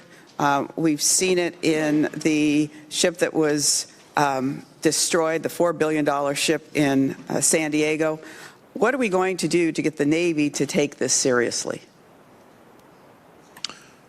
Congressman, first, I think the Navy does take it seriously. The solution doesn't, it's not a simple solution. It has to do with op-tempo. The Navy is got, I don't know, they're just under 1 to 2 op-tempo for their ships, the fleet at sea. So they're running hard, and we ask an awful lot of our Navy, as we do the Army and the Air Force, et cetera. But the Navy is particularly stressed because we extend ships and they're out there for extended periods of time, et cetera. And as you note, their numbers are lower, their manning levels are lower per ship than optimally manned. So that's a problem. They are taking it serious, but it's not something that the chain of command on the Navy leadership is not taking serious. With respect to the behavioral health piece, I couldn't agree with you more. I think behavioral health specialists are critical to part of the problem or to solve the problem, but I would also emphasize the chain of command. There is a behavioral health specialist in every squad, in every team, in every small group. And the gentlewoman's squad leader. Time has expired, so we'll have to hold the answer there. And Mr. Brooks is recognized for 5 minutes. Thank you, Mr. Chairman. This past year, we've seen an Afghanistan withdrawal debacle, Russia invade the Ukraine, China threatening a nuclear attack on Japan if Japan helps defend Taiwan against a communist Chinese attack. And that brings me to my question for General Milley and Secretary Austin. In your professional opinion, over the past year, is the world a more dangerous place, a less dangerous place, or about the same? General Milley? Thanks, Congressman. As I said in my opening statement, it is my observation, my analysis that the world is becoming more unstable, not less unstable. Secretary Austin? More unstable. Yeah, we're trending towards greater instability. What's that? Now, the Consumer Price Index is increasing at a 7.9% rate, according to the official federal government statistics. Of course, that's an estimate. My personal belief is it's probably worse than that. Certainly talking anecdotally to the people in my district, they believe that it's worse than that. What is the inflation rate for our national defense cost? Manpower, bullets, fuel, everything that comprises national defense. What is the inflation rate for those items? General Milley? Well, first I'd defer to Mike McCord down here as an expert, but this budget assumes an inflation rate of 2.2%, which is obviously incorrect because it's almost 8%. And it might go up, might go down, but most forecasts indicate it's going to go up, and it could level out at 9 or 10%. Who knows? But it's clearly higher than what the assumption was in this budget. When you say it assumes a 2.2%, are you talking about a 2.2% consumer price index inflation rate, which is what we commonly look at, or are you talking about a 2.2% increase for national defense costs? It's the CPI. The budget assumes 2.2% inflation rate. And with that, everybody, you could see White House briefing underway. Let's listen right here on Live Now from Fox. Obama and President Biden, America is more covered than before and well on its way to finally treating healthcare as a right and not a privilege. Thanks to the steadfast leadership, America is better off, but of both of them, than it was 12 years ago.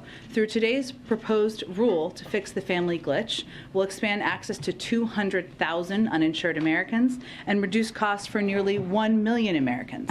This is no small feat. This will make for the most significant administrative action to improve implementation of the Affordable Care Act since its enactment. Outside experts have said this action is the boldest thing we can do to expand expand coverage without congressional action. Already nearly 6 million Americans have gotten access to affordable health care through President Biden's work to expand access to health care.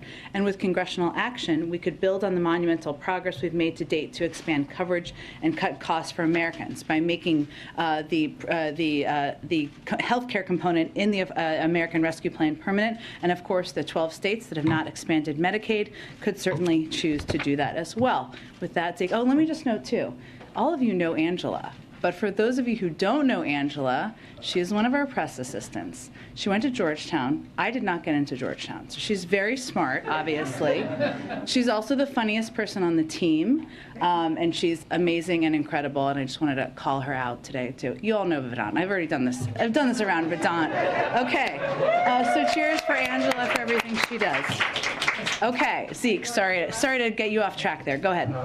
Jen, administration officials said that tomorrow the president's going to extend the student pause on student loan repayment for another 3 months through August. That would put it at least starting a couple months before the midterm elections. Is the president willing to sort of end that pause and have borrowers begin to make payments that close to a midterm election? Well, to not get too ahead to where you are at this point in time, it expires in May.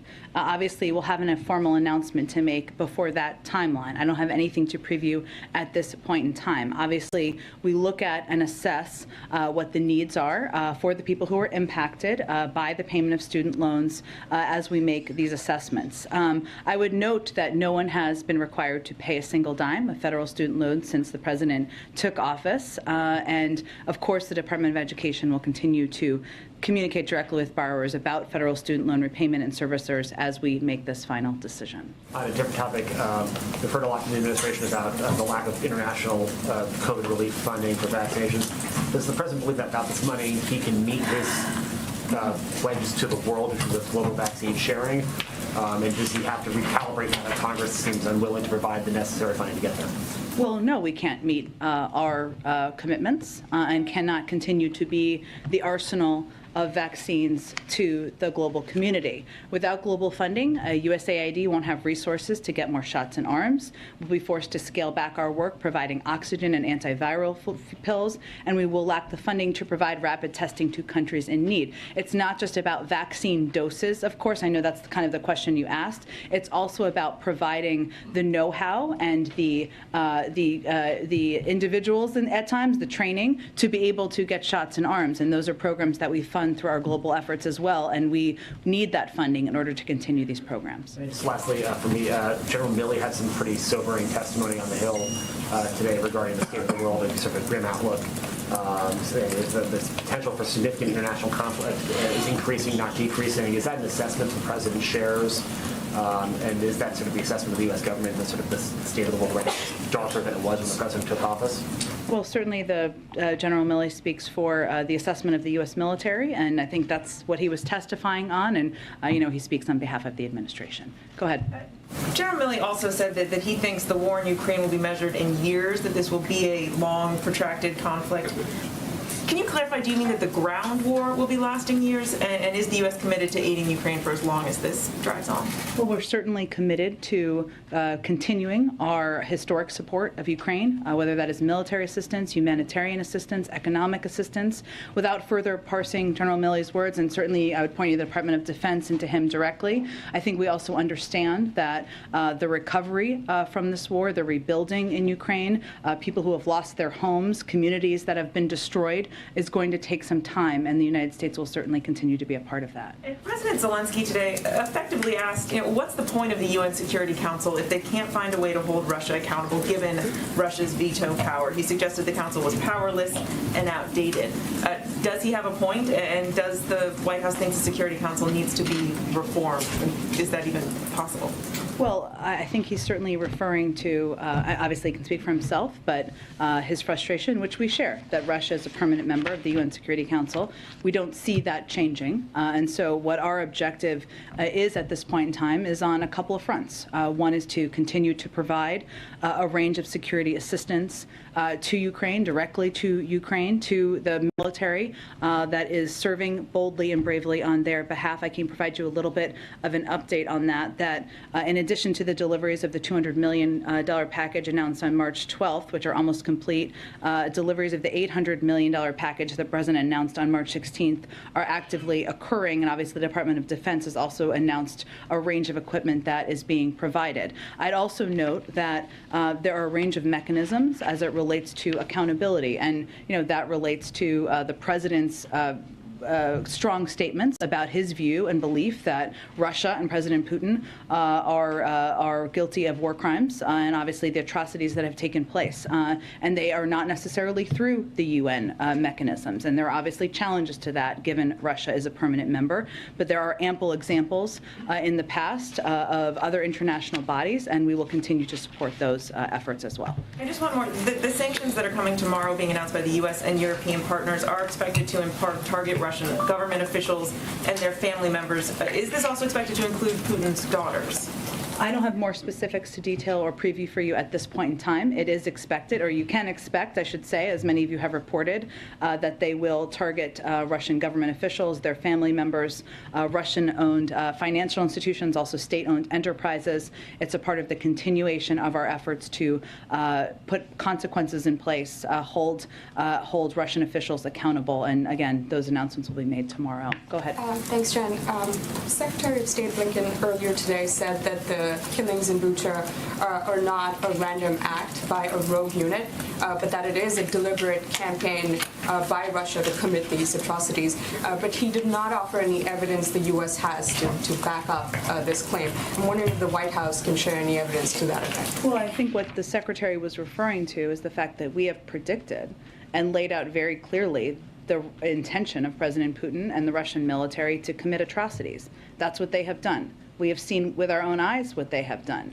That is consistent with, but a little different from, a question about a process, which is a process that would take place through an international mechanism to have a review or have an investigation into war crimes. That is a process that we would certainly be supporting in a range of ways. But what he was speaking to is the fact that we had predicted it. What we predicted has unfortunately happened, and we've only seen potentially the tip of the iceberg because of where we have had access to. We have not have access to an expanse of the country where they have likely also committed atrocities. Thank you. And one quickly on sanctions. We've sort of increasingly seen evidence that Russia is turning to China to circumvent Western sanctions. We just had a report that Reuters did today about Russia turning to China for microchips. They have a payment card that they have now issued in conjunction with China's Union Pay, which is an alternative payment system, as you're aware. And I'm wondering if what is going to be announced tomorrow will, have anything to do with making China comply with Western sanctions. I mean, if you can speak to that. That continues to be not just our expectation, but what we've conveyed directly. But these sanctions are related to Russia. Go ahead. First, on sanctions, last night the Treasury Department shifted their general licenses a little bit in terms of payments from foreign reserves in U.S. institutions. Is it fair to say that the goal right now is to have a sovereign default with Russia in terms of how you want to impose costs? The goal is to force them to make a choice. So Russia does not have unlimited resources, especially now, given the sanctions we've put in place, and they are going to be forced to choose between draining remaining valuable dollar reserves or new revenue coming in or default. Part of our objective here, the biggest part of our objective here, is to deplete the resources that Putin has to continue his war against Ukraine, and obviously causing more uncertainty and challenges to their financial system is a part of that, but it is forcing them to choose those options and to also deplete the resources, making it more difficult for him to continue to fight the war.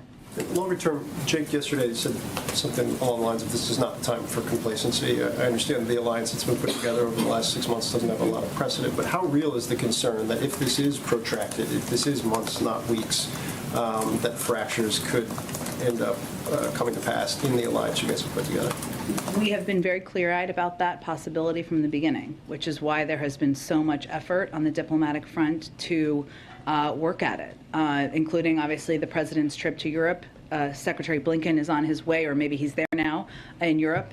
There are calls that happen every single day through nearly every national security official to continue to work towards that coordinated unity that has been so effective to date.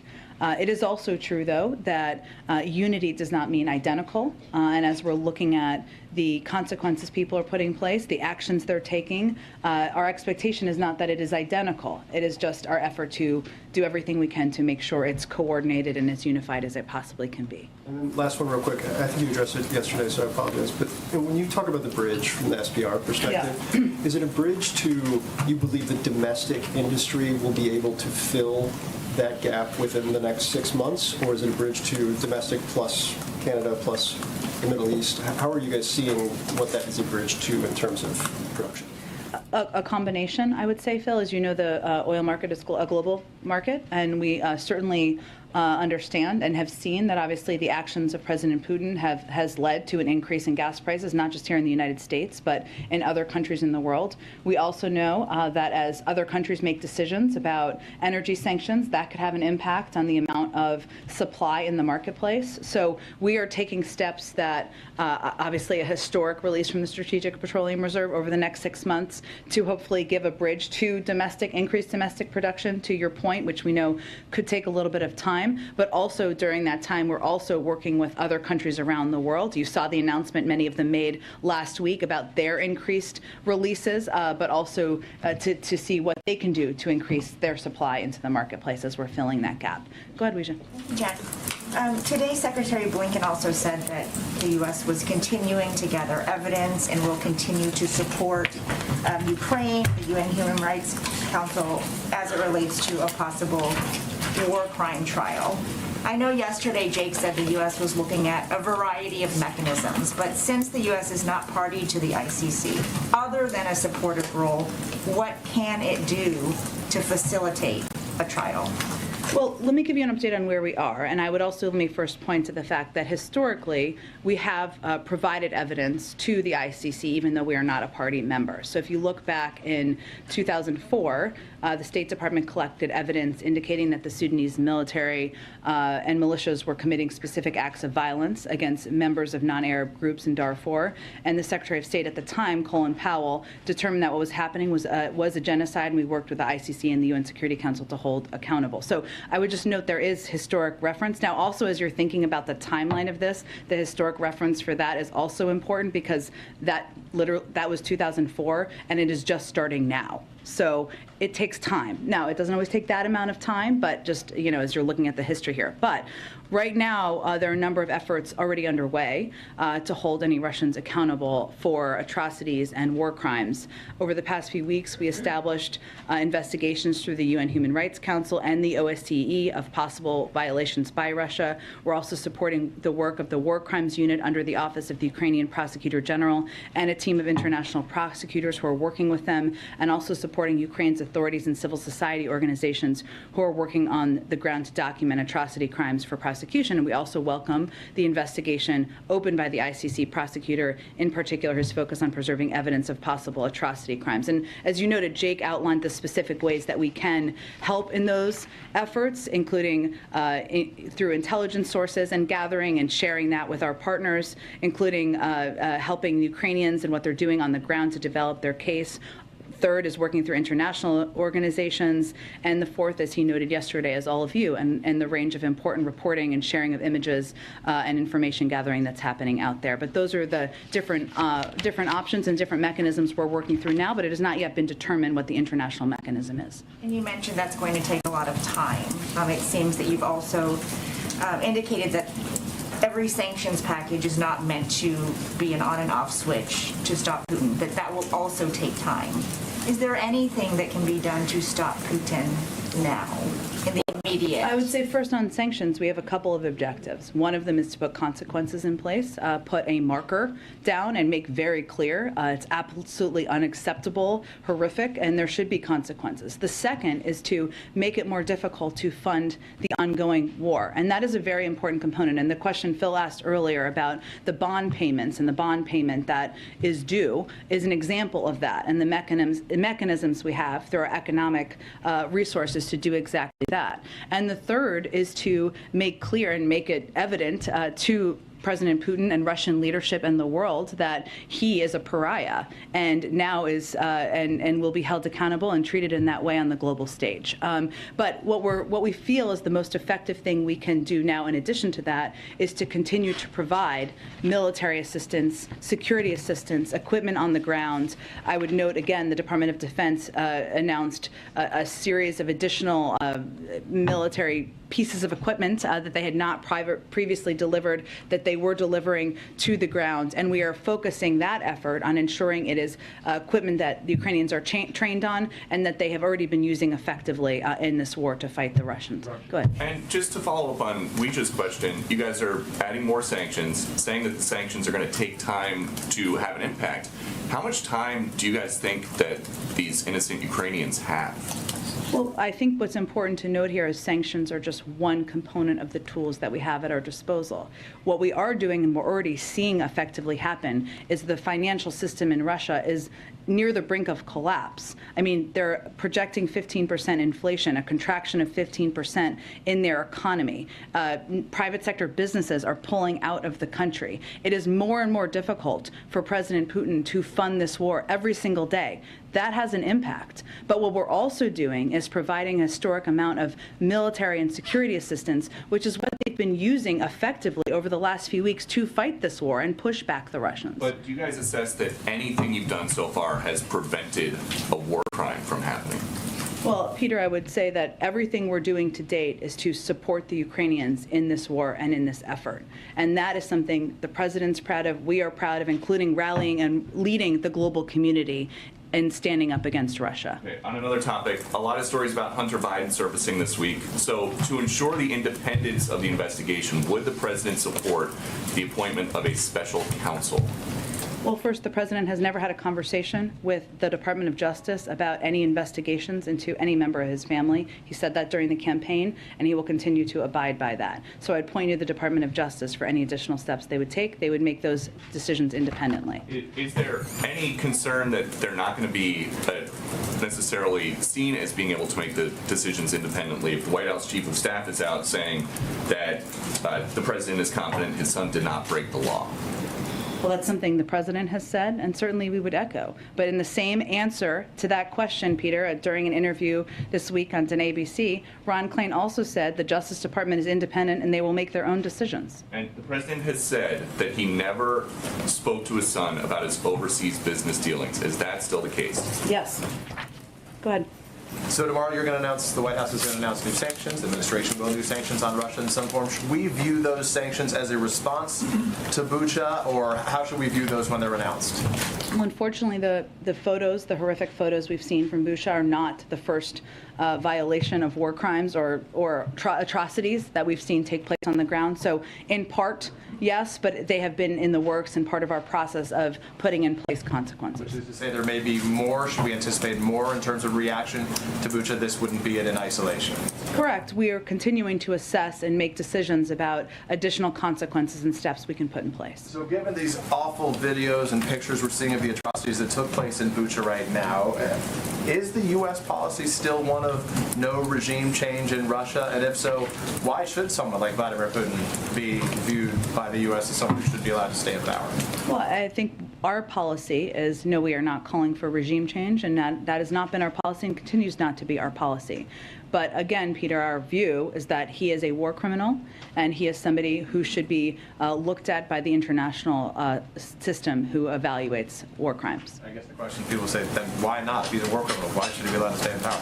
Well, our policy is not to call for regime change. We're not calling for regime change. But again, he is somebody who's committed atrocities against the people in his country. He's a pariah in the world, and every step we've taken has made that clear to the global community. Very quickly, can you pull back the curtain on what happened upstairs when we weren't watching between the former president president and the current president over lunch? Did they talk about Putin, Ukraine? Did they do a tour of the residence? What can you tell us about their time together? You know, I haven't had a chance to download yet with the president. I did see former president briefly, but his schedule's a little lighter than the current president's these days. I do know that they had a great, expansive conversation. I haven't downloaded on the specifics of it yet. I'm not sure I'll be able to share those with all of you.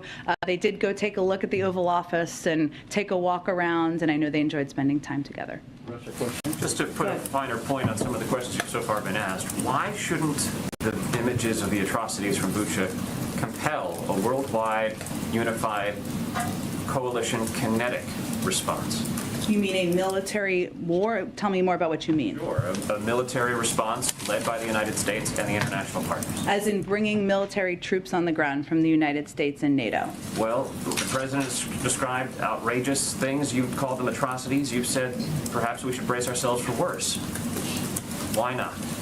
I think what the president's objective is, and his responsibility, is to make decisions that are in the interest of the United States and the national security of the United States and the American people. And that is not to go to war with Russia. It is to do everything in our power to hold them accountable, to support efforts through international systems to do exactly that, and to provide military assistance, security assistance, and support to the Ukrainian people and the Ukrainian government. That's exactly what we're doing. But it is not in our interests or in the interest of the American people for us to be in a war with Russia. Go ahead. To follow up on Phil's question on the Russian sovereign debt, does the White House have any sense of timing on when Russia might default?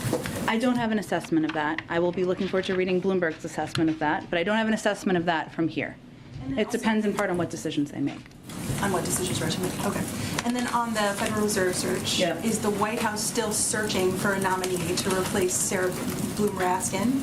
And when are you expecting to make an announcement on that nomination? My understanding of the process is it's ongoing. I don't have an update on the timeline of when that would be concluded.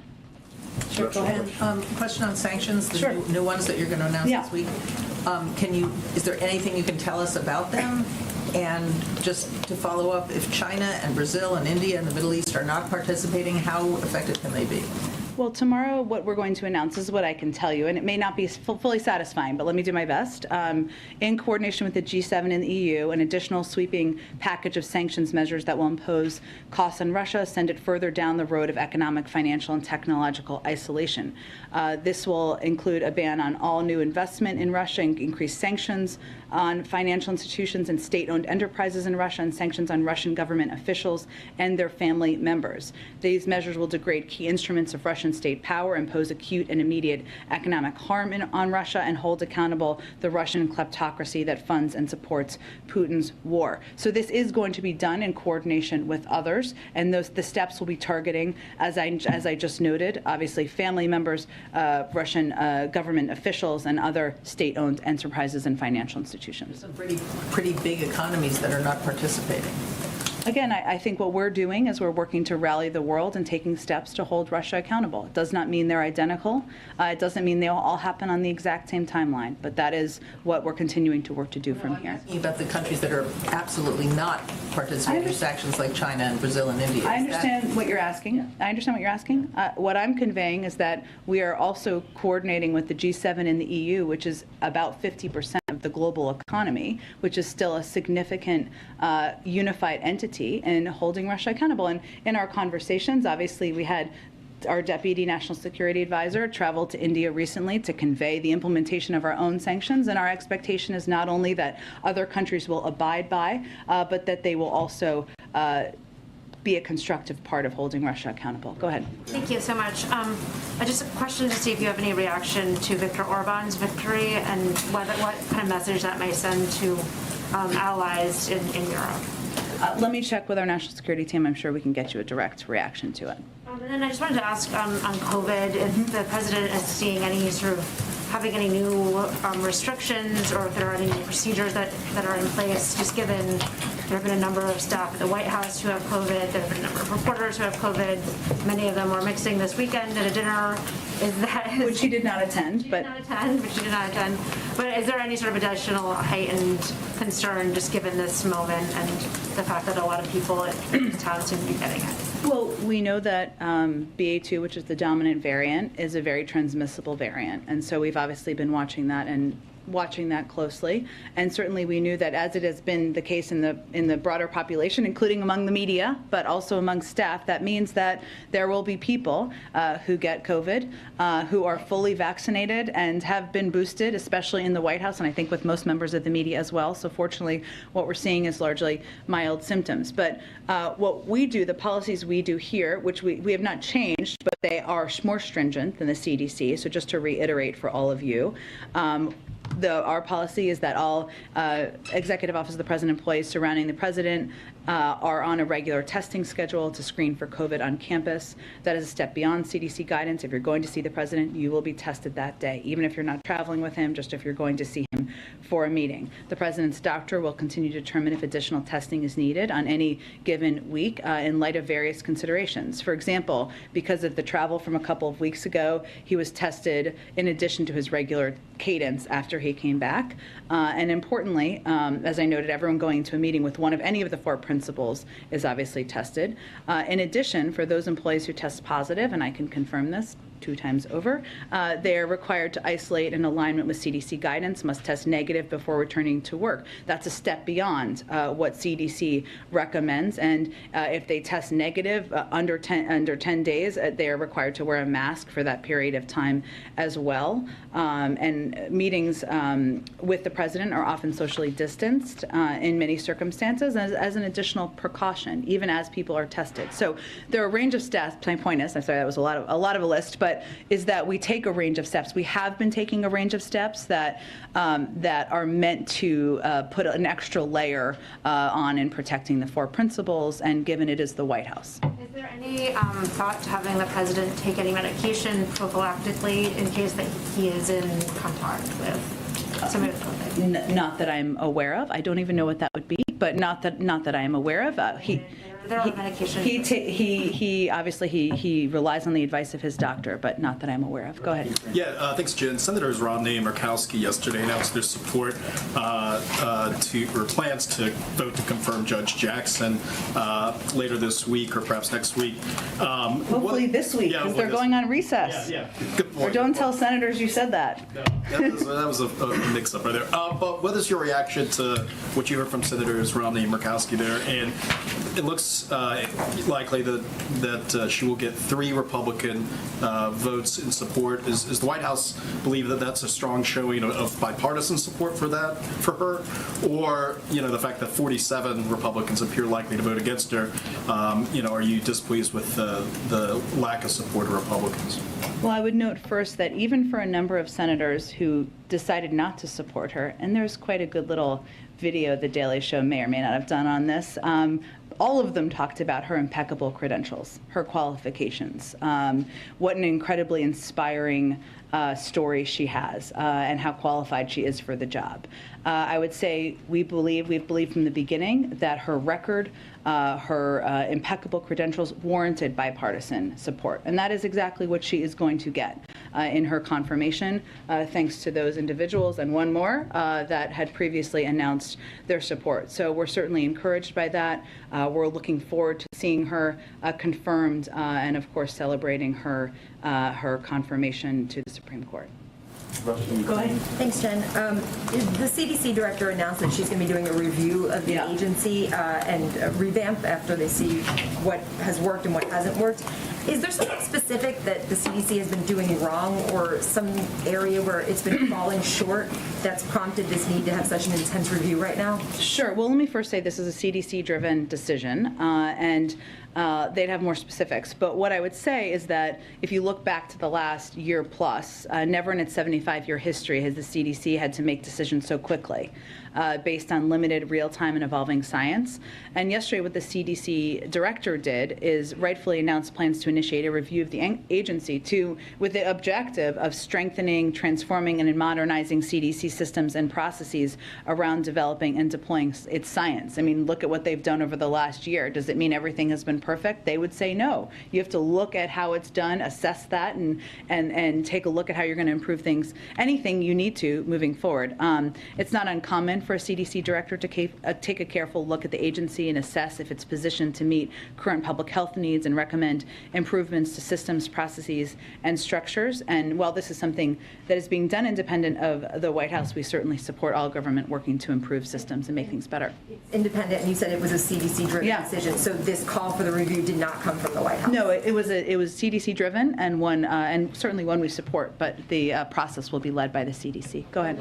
Jen, Senate Republicans are calling for an amendment on Title 42 to be attached to the COVID relief funding bill. I just wanted to get the White House reaction to that, but then also what kind of effects are you guys worried about if this funding measure gets delayed or doesn't pass? Well, I think my colleague, I don't know, he seems senior to me, Jeff Zients said this. What he said in response to this question is that decisions on Title 42 should remain independent of the urgently needed funding for COVID aid. I mean, this is a decision made by the CDC. It's a public health decision. It's not one that should be wrapped up, of course, in politics. And the decisions made by the CDC is where it should belong as it relates to Title 42. I would note on your earlier question, the impact of not getting this aid would be significant. Right now, these additional resources are urgently needed for our domestic response, including, just to give you a sense of some examples of how it would be used, booster shots for the general population, monoclonal antibodies and Evusheld for the immunocompromised, maintaining our testing capacity. These are all components that are vital to our continued fight against the pandemic. And these are efforts that shouldn't be political. They shouldn't be controversial. We're all, certainly COVID-19 doesn't look at your party affiliation before it decides to inflict you with the virus. And so they're vital. We need this funding, and we'll have to stop, as I've noted in here before, a number of these important programs if we don't get the funding. Go ahead. Thank you, Jim. I'm trying to understand how you see this horrible news coming out of Ukraine with these massacres. I'd like to understand, do you see it as something fundamentally like a game changer, or is it just another incremental awfulness in a thing that's been going on for well over a month? And if it is something fundamentally different, these people with their hands tied and thrown into pits and cellars and whatever, does that mean that we can expect to be hearing a fundamentally different response? Because that's also incremental. Well, I would say first that there's nothing normal, there's nothing acceptable, there's nothing that shouldn't shake people to their core about the photos they're seeing of what is happening on the ground, or what has happened, I should say, on the ground. And what the president has said and been unquestionable about is that these are war crimes, a violation of the law of war. And his view, and I talked to him about this as recently as this morning, is that we need to put down a marker for history. That's why he has been so outspoken about this and made clear that accountability is critically important when you see the horror that we're seeing on the ground, the targeting of hospitals, of civilians, of, as you noted, the binding and killing of innocent people in Bucha, where we're seeing the photos. We have also already seen evidence of war crimes before these photos, and a lot of the measures that we're putting in place, whether it is supporting international efforts to work towards gathering data and information through a range of mechanisms, or it is continuing to provide additional security assistance or humanitarian assistance, are in response to the atrocities and the horrors we're seeing on the ground. Go ahead. Yeah, I wanted to ask you about El Salvador, about the state of exception that has been imposed in El Salvador. This state suspends constitutional guarantees such as the right to assemble and also basic procedural rights for the Salvadoran people. Is the U.S. concerned about the impact of this measure? So I would say, can you ask your question one more time? I wanted to make sure I had the right information. Of course. Yeah. Yes, go ahead. Yeah, it's about the state of exception that was imposed in El Salvador, which suspends constitutional guarantees such as the right to assemble and also basic procedural rights for the Salvadoran people. Wanted to see if the U.S. was concerned about this. Let me check with our national security team and get more details for you, and we will get you a more comprehensive comment after the briefing. Go ahead. Thanks, Jen. I have a few for you. Start with the Supreme Court vote that took place yesterday. Is the president disappointed in particular that Senator Lindsey Graham, who had voted for Judge Jackson before, opted to vote against her yesterday? The president is looking forward to Judge Jackson getting confirmed, and I would say, as I said, echo what I said yesterday, which is this is a question best posed to Senator Lindsey Graham. What exactly has changed since he voted to support her just recently, relatively recently? She has the exact same credentials, exact same qualifications. So no, I wouldn't say the president's spending a lot of time thinking about it, but I would say it's a good question to pose to Senator Graham. Topic. I won't get into all of the president's polling, but I did want to ask you if you see the expected confirmation of Judge Jackson as a turning point in his presidency. I would say, without getting into the politics of it, the president committed to nominate a African-American woman to serve on the Supreme Court if there was an opening. We are on the verge of that woman getting confirmed to the Supreme Court. This is a moment, even with everything going on in the world, to celebrate history, to celebrate this incredible woman who has impeccable credentials, who is about to serve on the Supreme Court. And so certainly we're going to take a moment to appreciate that and value that. And I think a lot of people in this country will too. I can't make a prediction on what that will mean for polls, and it's really not about that for us. Jen, President Obama, former President Obama, did seem to get into the politics of it today when he was talking about his own re-election battle and seemed to be delivering somewhat of a pep talk for Democrats facing potentially tough re-election battles in the midterms this year. Is that a message that the White House wanted him to come here and deliver today? Well, having worked for the former president for some time and the newer president for some time as well, here's what I heard him talking about. The fact that in Washington, when you're pushing for getting the right thing done, and he was talking about the Affordable Care Act, it means sometimes overcoming skepticism, Republican obstruction, even division within your own party, political challenges, countless headlines saying your agenda is dead, and still fighting to get it done. Sounds pretty similar to what we're working on today. That's not about the midterms. That's about why you're in government and making government work for people, and why it's important to continue to do, even when everybody says it's not possible. And that was the message I think he was delivering today. Go ahead. Thank you, Jen. I have two questions on Ukraine. Prime Minister Justin Trudeau said last week that he does not want President Putin to attend the G20 meetings, and he has reached out to Indonesian President Joko Widodo, who is the host of this year's meetings. So does President Biden have plans to also do the same, to reach out personally to the Indonesian president? And can you just share anything on the diplomatic front in terms of trying to get Russia out of the G20 meetings or get Ukraine in as an observer? Sure. I don't have any update on that. I'm happy to see if we have any update from our front. And then just a follow-up on a different note on Ukraine. China today urged the UN Security Council to verify and not to resort to unfounded conclusions on Bucha. And meanwhile, Chinese media is also repeating Russia's narrative that what's happened in Bucha is fake news. Can we get a White House reaction on that? I would just say if you're repeating the propaganda of the Russian government and President Putin, you're on the wrong side of history. Thank you, Jen. Last week, a senior Treasury official briefed that the sanctions on Russia were originally intended to deter, but now the point of the sanctions is intended to debilitate and impair the war effort. Can you elaborate on any change in messaging around the sanctions and their intended purpose and how that's changed? Sure. Well, look, I think the way we always saw it from the beginning is that the threat of sanctions, your hope is that there is a deterrence effect. That has been played out in history, that there has been a deterrence effect at times. That is not a sure thing or 100%. But if it reduces or if it makes a leader potentially think about what horrific actions they're going to take, then they're worth that threat of sanctions. Never has it been the case that putting sanctions in place is effective deterrent. The threat of them has been an effective deterrent. Obviously, the war has commenced, right? And sanctions have always had the purpose of putting in place consequences. So right now, those consequences also include making it very difficult for President Putin to fund the war, which, as you know, includes steps like the step taken by the Department of Treasury yesterday, where they're going to be forced, because they don't have unlimited resources, to make choices about how they're going to spend the resources they have. do you describe these latest rounds of sanctions? Because the administration was very clear in the beginning that if the invasion happened, that it would bring forth everything but the kitchen sink. So the sanctions that we're seeing rolled out now, how would you describe them? Are they simply incremental at this point? Well, they've all been building on each other. The Russian economy is on the brink of collapse. The inflation is skyrocketing at 15%. The detraction or the constriction of the economy there is also projecting to decrease by 15%.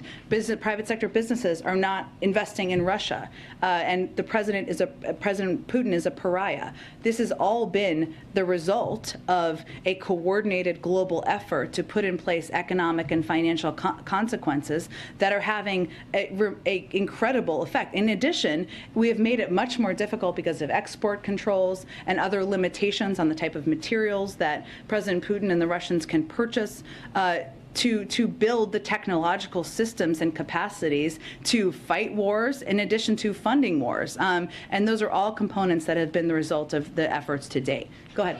And I wanted to ask about your long COVID announcement earlier today. The criticism that's come from lawmakers has been that it's going to take a long time to collect data and studies on long COVID. Can you talk about how this memo helps people that are living with that now? I think this is an effort to acknowledge that this is something that many people in this country are suffering from and dealing with. And unfortunately, science moves at the pace of science, and it is acknowledgement of that and a commitment by the U.S. government to take steps to look at it more closely and see what more we can do to help address and help people who have been suffering. Go ahead. I also wanted to ask about refugees. I had asked yesterday about the 100,000 number. You were talking about how the administration's response has been geared toward refugees staying in nearby countries.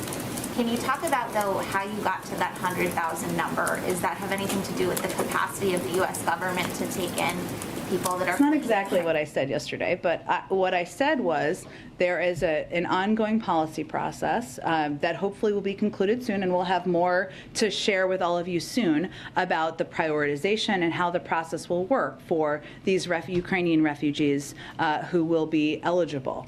In terms of the number, this is an effort by the President and the United States to welcome through an expedited process and a different process that we'll have more details on soon, Ukrainian refugees into the United States, even as we know factually that the vast majority of them will want to and have expressed an interest in staying in countries nearby. So it is just an effort to make clear our willingness and openness to doing that. Go ahead. Thanks, Jen. Can you guys give us a sense of how President Biden will mark Judge Jackson's confirmation later this week? I expect we'll have more details in the coming 24 to 48 hours on that, but I don't have anything to preview at this point in time. There's momentum in the European Union to ban all natural gas coming from Europe. They're not taking that step, but there's momentum. The European Commission is changing regulations to accelerate approvals for their natural gas infrastructure. In the announcement in Brussels, the U.S. said they're going to keep the regulatory framework. So how is the U.S. going to continually support enough natural gas should Europe cut off the Russian flow in order to long-term to help our European neighbors? Well, there are steps we've already taken in preparation that we will build on, and we will continue to explore ways to ensure that European countries are not as reliant as they have been on Russia for natural gas and for a range of energy resources. One of the steps we've taken successfully, which we will continue to build on, is to tap into countries in Asia who have excess LNG capacity to provide that to Europe. That is something we've already done to date, and we will continue to explore. We've been working on this for months in anticipation of a potential shortage or potential needs in Europe. How about infrastructure projects in the U.S., though, to expand them, facilitate them, go forward? Tell me more about what you mean exactly. Well, I mean, Senator Capito. To increase capacity, LNG capacity? Yes. I can check with our team and see if there's anything to preview on that anymore. Go ahead, George. Yeah, there was a recent poll that showed more people think jobs were lost in the last year than think jobs were gained. Why is that, and is there anything that you can do to change that perception? Well, I saw that poll, or saw that data. What I can tell you, what we can do from here is share the facts. And I know all of you are working to share facts as well, even as you ask us tough questions and hold us accountable and to account as well. We know the fact is that the president created more jobs last year than any year in American history. That is a very simple fact that I probably cannot say enough from here, and our allies and partners cannot say enough out there in the country, and we will just have to continue to work at it. Why is the belief out there, though? I can't make a clear assessment of that, George. You know, I know that obviously people across the country, we know, and we see this in data and polling, are still feeling the impact of COVID. Their lives are not entirely back to normal. They're seeing some, restrictions to their daily living, which is frustrating. Obviously, the impact of the cost of items, whether it's the price of gas, that has a range of factors that have led to it, specifically the invasion of Ukraine most recently. Those impact how people feel. We see that in consumer confidence. So I can't assess what is in the brain of every American, but I can tell you what the facts are and tell you that we also recognize that there are areas, including bringing down costs, we'll continue to work at it. Ebony, go ahead. Thank you. Two quick questions. One, the president's talking about Congress passing more money for COVID relief, but what's the president's reaction to more cities taking COVID relief money and putting it towards policing in excessive amounts, specifically even like in DeKalb County where $500,000 was spent on aerial drones? I mean, is the president thinking that's a bit of an abuse of funds? Is he okay with that kind of spending? I haven't seen that report. I'd have to look into that specifically more. I mean, there's state and local funding that has gone out through the American Rescue Plan where there is flexibility in there, including to support state and local governments. I don't know if that is what it is being used for, but I'm happy to check into the more specific reports. Yep. My last question. I wanted to ask this a couple of weeks ago, but I wanted to go back to Haiti very quickly to get the president's response. Patrol agents that were seen whipping Haitian migrants were not charged and held accountable for actions. Even the president early on talked about how it was outrageous. What's his reaction to that response and to those who saw this horrific video go viral and then at the end of the day, nothing happens, there's no accountability? Well, there was an investigation by the Department of Homeland Security, so I'd have you point you to them for any further comment on it. Go ahead. Thank you. 2 weeks ago, the president warned the American people and owners and operators of critical infrastructure that Russian cyber attacks were, quote, coming. And he urged those owners and operators to harden their cyber defenses. Is there any update, intelligence update that you can give to the American people and critical infrastructure operators about this pretty urgent warning that came recently? Well, I don't have any additional intelligence to update you on from here, but the reason we did that at the time is because there are steps we can take from the federal government, but there is also steps that private sector companies can and need to take in order to protect themselves. Those don't typically happen overnight, so we wanted to ensure they understood that these threats are real, that it was urgent that they take these steps, but I don't have anything in addition to predict about next steps or intelligence. Any work that the officials have done with these owners and operators that you can talk about?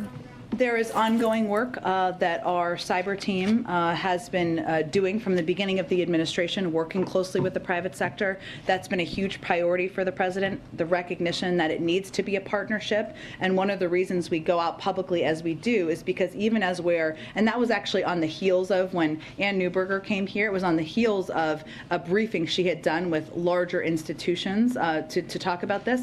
We also recognize, though, that cyber attacks can impact smaller institutions, medium-sized institutions, and institutions that need to know that there are easy steps they can take to two-factor authentication, passwords, not clicking on mysterious links that can also help protect themselves. So that's why we went out publicly to spread the message broadly. Thank you so much, everyone. White House briefing wraps up on the day that the former President Barack Obama comes to the White House once again with Joe Biden. You're watching Live Now from Fox. Everybody, you saw it there with the banner. I want to get in this breaking news here of a third arrest made in the horrible, deadly Sacramento mass shooting that happened over the weekend. This is the release from the Sacramento police saying, in the course of investigating the multiple murders of April 3rd, detectives identified a man man who was seen carrying a gun in the immediate aftermath of the shooting. In following up on this information, detectives recovered a handgun and arrested a 31-year-old late on Monday, charges of being a prohibited person in possession of a firearm. At this time, the suspect is not charged with crimes directly related to the shootings. Based on the type of firearm recovered, detectives do not believe that this gun was used in the shooting. Detectives are continuing to investigate right now, and we'll have much more on this as we get more updates, of course, right here on Live Now from Fox as it continues to develop here. We're going to take a quick 2-minute break here on Live Now from Fox. As you can see, we continue to track here as tornado warnings continue in Georgia and South Carolina. Fox Weather is reporting that tornadoes are on the ground there in Dublin, Georgia. So we will take a quick 2-minute break and get the very latest there from Fox Weather.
And Live Now from Fox continues to track here where Southeast right now is getting hammered here with tornado warnings, and we're going to go out to Fox Weather here as they continue to talk about a tornado on the ground there in Dublin, Georgia. Let's go to their live coverage right here on Live Now from Fox.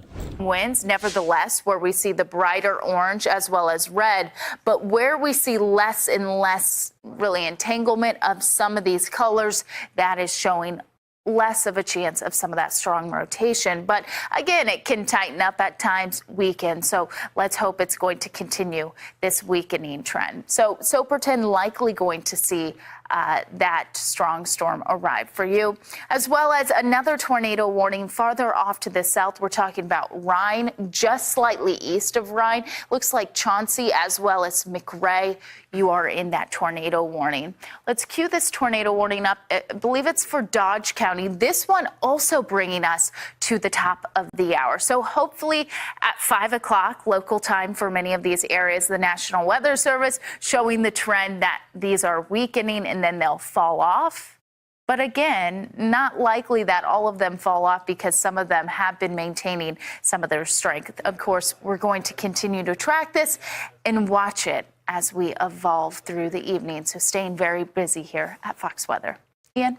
Bridget, it's been a very active day today from this morning all the way through the day. But through this last hour to 2 hours, this is when it's gotten most active. And what you're seeing behind me is all the storm reports. These are just from the last 2 hours. Each one of these icons that you've seen, high wind gust reports, tree damage reports, and those red icons are tornado reports near the Macon area. And of course, with this line, we've had numerous tornado warnings, including over into South Carolina, where we've got some tree damage reports, as well as the tornado reports. One of those was a firefighter that spotted that tornado on the ground. That was the very dangerous system that prompted the National Weather Service office in Charleston to issue just their second tornado emergency in the history of that National Weather Service office. That was this report right here from the 911 call center there. Roofs blown off structures. Okay, that's actually a separate report. We've had that called into the county, that there are numerous structures where the roofs were blown off, but there was a firefighter that actually spotted that tornado on the ground. We spotted it with radar because of the debris that was being kicked up. A very pronounced tornado debris signature as that storm passed, unfortunately, right over the community of Allendale. So I'm glancing up at our Fox Weather Alert System. We're getting numerous warnings coming in and out. These are more of those tornado reports. This was that report relaying the firefighter that witnessed it passing near the intersection of U.S. Highway 301 and Revolutionary Trail. That was the intersection that this tornado passed through. At that point, there was no damage report available. Those damage reports, though, unfortunately, are starting to trickle in from Allendale. We've also got a tornado report here. This is the first time I'm seeing this one. It was a public report, unconfirmed tornado that was near this community here off to the south and east of Lawrence, right south of Interstate 26. So those are just a number of the tornado reports that we've been tracking across the southeast over the last couple of hours. Those reports are only from the last 2 hours. So you see how active it still is. We had the heavy rain move through the Atlanta metro area. That's going to be a hot spot for severe weather later tomorrow as another cold front drops in. But farther off to the south of the ATL metro area, that's where a lot of this is. We had a report from a couple miles northeast of Payne City. Unfortunately, that report near Macon was a home destroyed, trees and power lines down on Thornwood Drive. That was near Rosa Taylor Elementary School. That was a TDS confirmed on radar. And unfortunately, that's been the case with several over the last couple of hours. We've seen very well-defined debris balls on the ground indicating that the tornado was, in fact, on the ground and doing damage in those areas. Another report just back to the south and west of Macon, and trailing behind a lot of these are the blinking green boxes. Those are flash flood warnings in effect for areas that just saw an extreme amount of rain in a short period of time. These are very effective rainmakers. So this is another report from Bartlett, Georgia, with multiple trees and power lines down at Highway 90 and Loblolly Road. So you get the idea of what's being produced, unfortunately, by not only the tornado warnings, but also this very broad squall line that's racing across the southeast. A very dangerous scenario. You've got this tornado watch for parts of the Panhandle, the Big Bend region of Florida, southern parts of Georgia. That runs until 7 p.m. Eastern time, indicating that conditions are favorable for the development of severe thunderstorms and tornadoes. That's why it's a tornado watch. Farther off to the east, up into the Carolinas, it runs until 9 p.m. as those conditions stay favorable just a bit longer. Essentially, once that squall line moves on through the leading edge of all those storms, that's where we see the most intense weather. Along the squall line and out ahead of it, that's what we've seen already in South Carolina. Some of those discrete storms that have developed in their own environment started rotating and producing some tornadoes. So here's where we stand right now. The overall squall line, which has embedded rotation in it. You've got severe thunderstorm warnings up and down that squall line, indicating the possibility of hail, but mostly wind gusts over 60 miles per hour, and then a cluster of tornado warnings with that cell that we've been tracking in South Carolina. Bridget? Yeah, fairly common to start to see some individual cells pop out ahead of the main line, which is exactly what we're seeing. And honestly, that has been some of the strongest cells that we've seen so far through the day today. Not to discount that main line of storms that's really bringing a few tornado warnings as well as widespread severe thunderstorm warnings. I would say the primary concern through South Georgia is going to be that widespread wind threat. That's as this system really continues to wind up as it's moving. It's pushing out, fanning out a lot of that wind that could be producing some of that damage. As we look closer south of Statesboro along I-16, I believe this is a new warning for Bullock, Georgia. This is going to be in effect until 5:30, so the bottom of the next hour. That is for Glenville. So that's where we're seeing at least a little bit of this rotation. That will be moving over I-16. So if you're headed out of Savannah along 16 and you head to the west, that is where this potentially dangerous cell is going to be crossing over. If we could get a cue on how far the rotation is from the interstate, that would be great. But you can see with that reflectivity showing potentially a really intensifying storm as we're just starting to see a little bit of a hook. Not totally impressive yet, but enough rotation there to potentially produce this tornado on the ground. So about 13 miles out is what we're tracking this as it's going to be likely moving directly over I-16 within a matter of 20 minutes or so. It looks like Pembroke, you need to be in your safe spot, as well as Claxton. Glenville, luckily, you should be in the clear as you're on at the southern edge of this. Same with Reedsville. You're still in that warning zone, but luckily with the movement of this storm, it's not going to back up and move to you. It's actually going to continue to move in the opposite direction of you, away from you. It looks like some of this rotation just slightly, very slightly off to the south of Claxton. So if you are living in this area, if you have friends in this area traveling, you need to make sure you are using the appropriate precautions and making sure you're getting inside. And not only that, surround yourselves by as many walls as possible or get to the lowest level of your home. Evans, Georgia, that's also another county within this cell, again, till 5:30. So Pembroke, you're going to see some of the rotation. Hopefully, if it maintains this track just slightly to the northeast, hopefully Pembroke, you're going to be on the southern edge of this cell, but you still are in that warning. You still need to be taking caution and making sure you are getting to the lowest level of your home. So widening things out, you can kind of see how close to the coastline this is. Hopefully, as these cells track, they will eventually run out of real estate where they have to move off into the Atlantic, but it may actually be an extended amount of time before we see them exit America. That's through about 9 o'clock is where we keep that likely chance of this severe weather.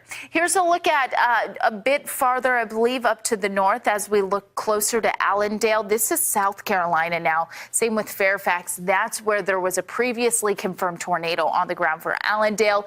Now seeing a new warning kind of just slightly off to the east. That's as this initial cell that moved through is showing some back building, and new cells are working into the area. So it is not only a threat that will wane, and then it will be increasing for you into, the next 20 minutes or so. So Earhart, that's where we see that active tornado warning. So we are going to continue to track this.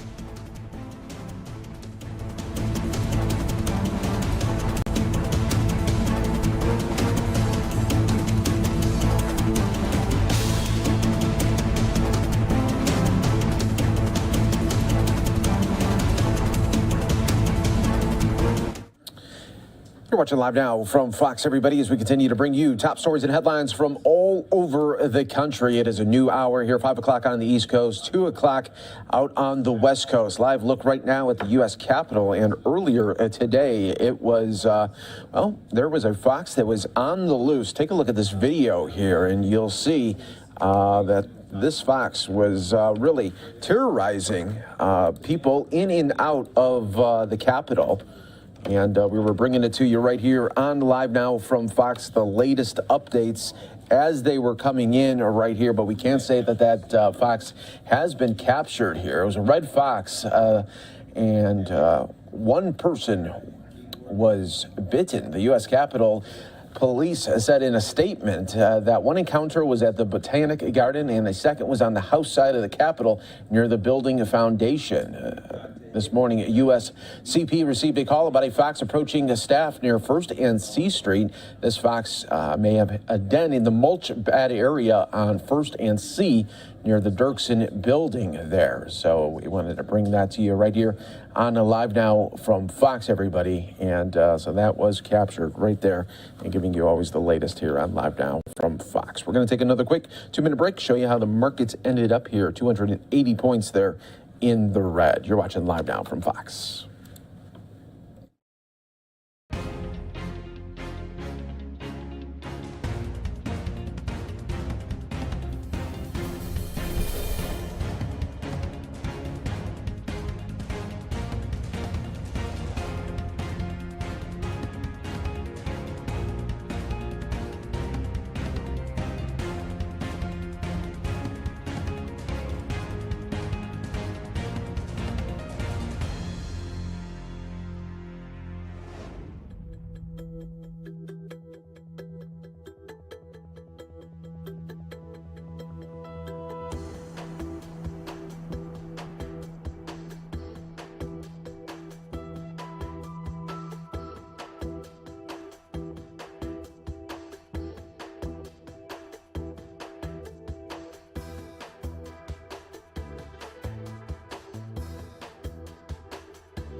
And from earlier today, we are back here on Live Now from Fox, showing you at the U.S. Capitol, House GOP members speaking to the media. Let's listen.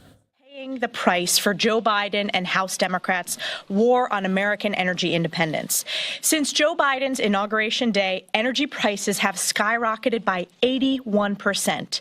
Nearly a quarter of Americans reduced or went without basic food and medicine so that they could pay their energy bill in the last 12 months. I've heard that from constituents in my district in upstate New York in the North Country. Gas prices under Biden's failed leadership are the highest in U.S. history, costing the average American household an extra $2,000 per year. In my home state of New York, people are paying $4.28 for a gallon of gas, upwards in my district. This is up 48% since last year. Democrats' historic energy failures are crushing families' budgets in my district and across the country. American families simply cannot afford to suffer under Joe Biden and Speaker Pelosi's energy crisis any longer. When confronted about this anti-energy agenda, Joe Biden tries to pass the buck and blames everyone but himself. And we will see Democrats try to pass the buck again in their hearing tomorrow, where they attempt to blame American oil producers and Russia for high gas prices. But make no mistake, the American people are smart. Joe Biden and House Democrats own this energy crisis. It was Joe Biden who killed the Keystone XL pipeline and greenlit Putin's gas line, issued the executive order that suspended all oil and gas leases on federal lands and waters, put our national security at risk by depleting our strategic petroleum reserve, and proposed his budget with billions of taxpayer dollars on his radical Green New Deal priorities. House Republicans are united in calling on this administration to take necessary steps to unleash American energy dominance today. Energy independence is economic security, and we know it is national security. With me today are my colleagues who are leaders in the House Republican Conference on energy issues. I'm going to turn it over to Jeff Duncan, who serves on the Energy and Commerce Committee. Jeff. Well, thanks, Madam Chair, and I want to thank the Whip for including me in this very important press conference today. As you know, tomorrow, Energy and Commerce will have a hearing with executives of major oil and gas companies. The Democrats who hold the majority here, they control who comes, and they're going to try to say that rising gas prices are the result of big oil price gouging. But let me be clear, nothing could be further from the truth. While the world is focused on the war in Ukraine, Americans really need to focus on the Biden war against American energy here at home. In fact, they are, because they're experiencing the repercussions of that every day, and that is the price at the pump. Joe Biden began increasing Americans' energy costs from day one. As you heard Elise say, he stopped the XL pipeline. He ended oil and gas leases on federal land, both onshore and offshore. He's not holding or even planning another lease sale for offshore or onshore lease sales for oil and gas production. He green-lighted Vladimir Putin's Nord Stream 2. That's paying for the war in Ukraine for Vladimir Putin, and Vladimir Putin's laughing. At the same time, we learned that Vladimir Putin was possibly funding NGOs to stop fracking in this country so that we could not be energy independent. As a result, prices skyrocketed 81% since Biden's inauguration. The real issue at hand here is that America, the United States, is blessed with abundant natural resources. Unfortunately, we're cursed by liberal politicians who would rather harm American families by causing them to pay more at the pump because of these America Last energy policies pushed forward by the Biden administration. This isn't Putin's price hike. This is Biden's war on American energy. He did this from day one. Joe Biden did this from day one. It's past time to flip the switch and restart American energy production in order to give American families the relief that they deserve by producing here at home. And with that, I will yield to Congressman Lauren Boebert from Colorado. Well, I think we are all seeing that the bill has come due for bad Democrat policies.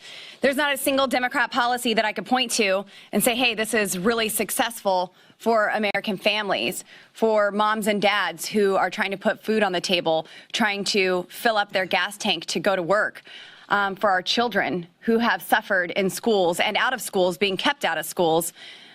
None of these policies are benefiting the American people.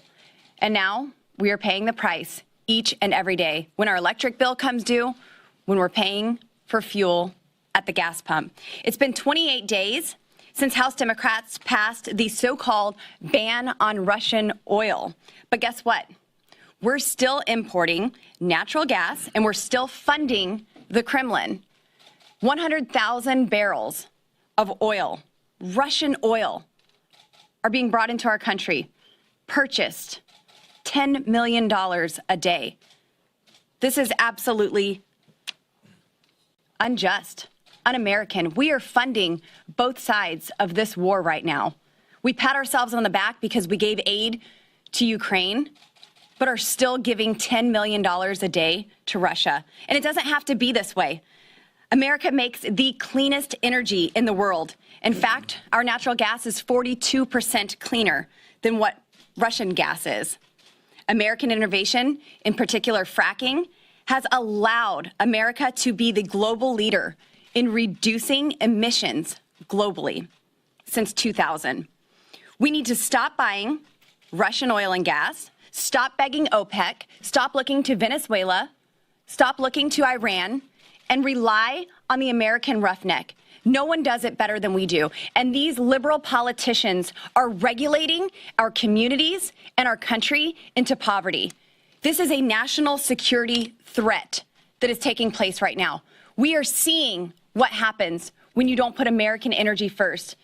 Democrats are hell-bent on their destroy America first policies. And sadly, the Biden regime has continued its all-out war on American energy production. Instead of supporting the Keystone XL pipeline, issuing new leases and energy production and expediting permits for pipelines and natural gas exports, Joe Biden just released a budget calling for $45 billion in new taxes on American energy producers. Now is not the time for that.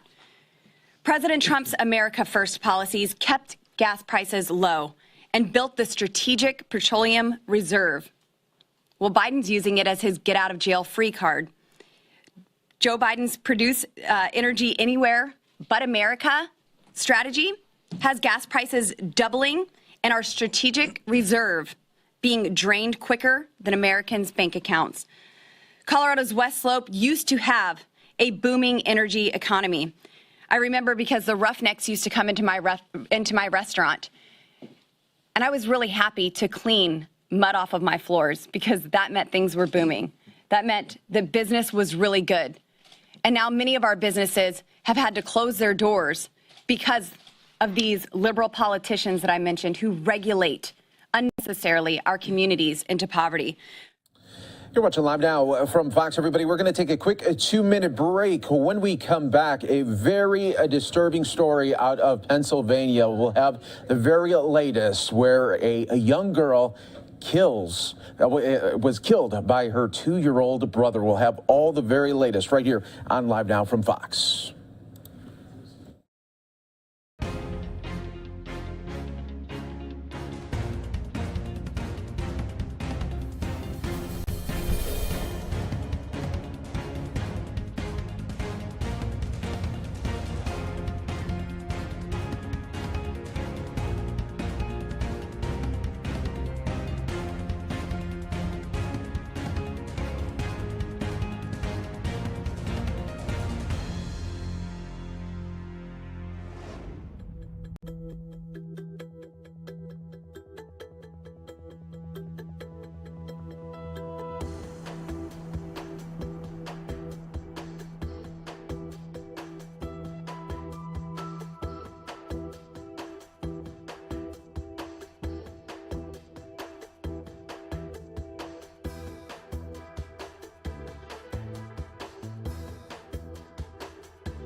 We are live here for you on Live Now from Fox. I'm your host, Mike Page. Thanks so much for joining us here today as we give you the top stories and headlines from all over the country. Well, a disturbing story out of Pennsylvania. When you see this headline, it really makes you second glance at it, and then you want to learn a little bit more. I'm talking about a 4-year-old girl that was shot and killed by her 2-year-old brother. For the very latest right now, we go out to Fox 29's Dave Kinchen with the very latest. And Dave, this is just a really disturbing story.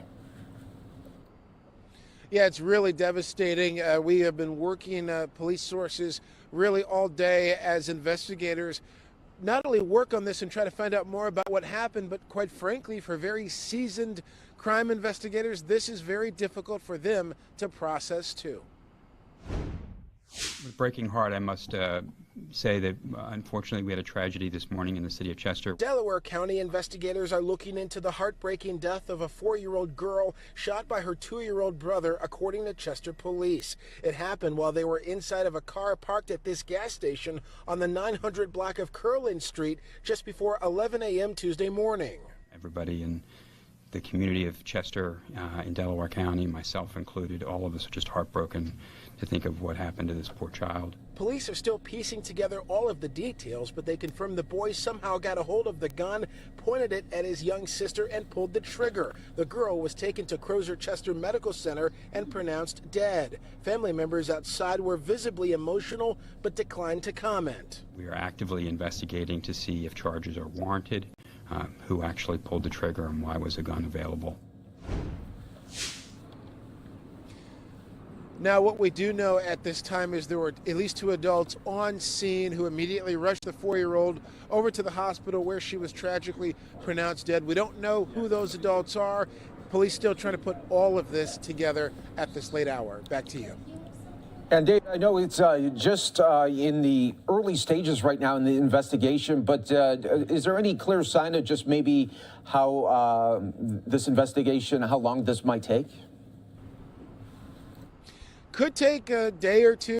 We do know that there was someone who said that they were related. In fact, there was a man who said that he was the father of the child who went to the police department and to speak with investigators. We don't know if that person was actually at the scene when all of this happened, so this could take some time. A lot of questions that investigators do have. Absolutely. Well, a very hard story there, but thank you so much for the updates. We appreciate it right here, of course, on Live Now from Fox. You have a good one. And we'll continue to bring you the very top stories right here on Live Now from Fox. We're going to take another quick 2-minute break. Stay right here with us. More coverage from across the country.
I want to once again go out to Fox Weather as they continue to track multiple tornadoes in progress across Georgia and South Carolina. Let's listen right here on Live Now from Fox.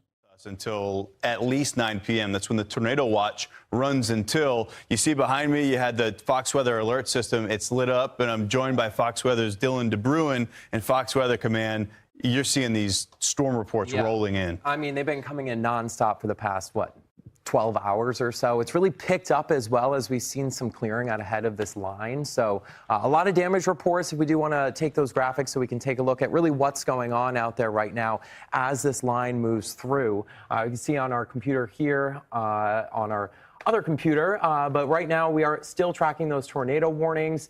We are going to see multiple strong storms moving their way off. There are storm reports on the left. You can see all those red icons there. Those are actually reports of tornadoes. We've got a lot of at least damage. We've had some locations reporting.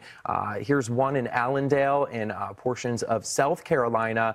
Reports of roofs blown off structures. That was estimated the time, at least from radar. Funnel clouds being reported all over the place, and all of this with the strong winds, the potential for some flooding with all the rain. We've had a lot of power outages, mainly in the state of Georgia right now, but you can see as you get just west of Charleston, that's where we're seeing some higher totals, as we did see that debris on radar with those tornado warned storms that were pushing their way off towards the northeast. So Georgia right now, 18,000 customers without power, a lot of strong winds, heavy rain with these systems moving through. Now this is that one county that saw that tornado push through earlier. Allendale County, 32% of customers are without power. So it has been a wild day out there. This is only going to continue as we head into the overnight. And I think Bridget will have more now if I toss it back over to you. All right, Dylan, thank you very much. We're actually going to get on the phone now. We're on the horn with Chris Floor from Mason-Bibb County in Georgia, Chief Communications Officer for them, to talk a little bit about what we've seen occurring in this area. It got very active very quickly this afternoon across much of central and southern Georgia. Can you tell us a little bit about the damage that's occurring in your area? Well, yes, you're right of one thing. It came up on us quickly and it passed over us quickly, but it did hit us pretty hard. We are currently doing our damage assessments, and we're seeing a lot of trees down, power lines down, and we currently have about 7,400 homes without power. That seems to be the primary portion of our damage as those reports come in. You're seeing the most intense of this, thankfully, now passing off to your south and east. But can you tell us, have you received any reports of injuries related to some of the damage that's been reported? We have not yet received any reports of injuries. We've had some car accidents reported to us. Of course, the roads are slick with all the power being out. We have lights that are not, traffic lights that are not working, so we're telling people to treat those as a four-way stop and to drive carefully. We have a couple areas of town that we're asking people to avoid just because there are trees down across the road causing delays, and we're trying to get our emergency crews there to respond and clear those roads as quickly as possible. Certainly want to be able to get those folks out there and take care of the issues that we're seeing across a huge portion of your state there. Central and southern parts of Georgia, you've got this squall line ripping through with some wind gusts up and down that line, easily in excess of 60 miles per hour. Still the tornadoes for that area. How about flooding? This has been heavy rain in a third straight week that we've seen these outbreaks of severe weather. Any trouble with that where you are? I think what we see normally with this intensity of a rain in a short amount of time, we'll see some isolated flash flooding that clears out pretty quickly. We're not really getting reports of a lot of that here and there. We're seeing a few pictures. But again, most of that's quick flash flooding that clears out within 20 or 30 minutes. All right, this is just the very beginning of springtime severe weather season. We've got a live picture right there of Macon, Georgia, where close to where Chris is joining us from. Again, this is just the beginning of severe weather season. This is now a third week in a row where we've tracked outbreaks of severe weather across the southeastern United States. And as we move into the day tomorrow, we're talking about another system approaching. So what would you say to residents of those areas, maybe dealing with a little bit of severe weather fatigue, about what to do moving forward, not only through the rest of this week, but through the rest of this severe weather season? Well, thankfully, this has been the first round that we've dealt with here in Macon-Bibb County. But what we tell our residents is they do have the best response team in the country working to protect them in these storms and after the storms. But we want people to sign up for our automatic notification system so they can get phone calls, texts, and emails as these warnings happen, as well as follow us on all our social media and follow our local forecasters because we are giving them a lot of information. And to be safe, they need to be prepared ahead of time. All right, well, we're watching conditions improving a little bit on the right side of your screen there in Macon, Georgia. Chris Floor, Chief Communications Officer for Mason-Bibb County there in Georgia. Thank you so much for being with us on Fox Weather, and we're so glad that you could report to us no injuries with these storms. Thank you very much. Thank you. Bridget? Good to hear that, of course. A lot of people without power as we head into the evening hours, of course, as just in time as it's getting dark. But this severe weather threat is going to continue into the later half of at least the evening. Overnight, things will eventually get better past midnight. That's as a lot of these cells will eventually run out of real estate as they are going to be exiting out to sea. Widespread, you see numerous severe thunderstorm warnings, tornado warnings striping into the southern portion of Georgia. Right now, Savannah, you're going to be picking up on some of these severe thunderstorm warnings. Now, they are issuing the warnings out ahead of some of the heaviest rain, so that's indicating to you that you will likely actually start to see those gusty winds pick up before you see the heaviest of the rain. Also, just slightly west of Savannah, an active tornado warning right now for Georgia. Numerous tornado warnings through Georgia, though, into more south central Georgia.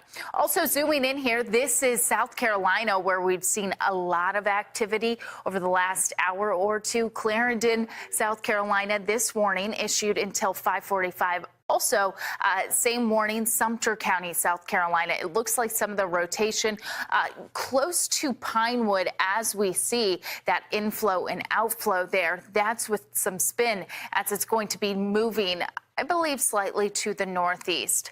Let's go to actually a live picture right now from Tallahassee. That is where this storm system is still packing a punch for the panhandle of Florida. So with that, as we look farther to the south, you see those dark clouds moving. You know, they are going to be moving at a pretty good clip. That is as a severe thunderstorm warning overtaking the city of Tallahassee, of course, the capital. 5:30, that warning continues for Leon, Florida, all thanks to some gusty winds. Now, this is the very far southern edge of this system, so oftentimes with cells like this and really within a bigger system, the far southern... All right, everybody, we will definitely be keeping an eye on the severe weather that continues in the south right now, so we'll keep an eye on that. We were watching a little bit of Fox weather. When we come back, though, it's a Cuomo state of mind. Could the former disgraced governor of New York, is he eyeing a political comeback? We're going to have the very latest right here on Live Now from Fox coming up in just 2 minutes.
And Live Now from Fox continues. We appreciate you joining us here today, giving you top stories, headlines, and all over the country. I'm your host, Mike Page. Always great to be here with you as we break it all down. Well, here's a name you haven't maybe heard of in a while, Andrew Cuomo. What's been happening with him? And we're hearing that there could be maybe a political return to the former governor of New York. So let's break it all down right here on Live Now from Fox. Joining me now is Fox 5's Morgan McKay with the very latest, and this has a lot of people talking.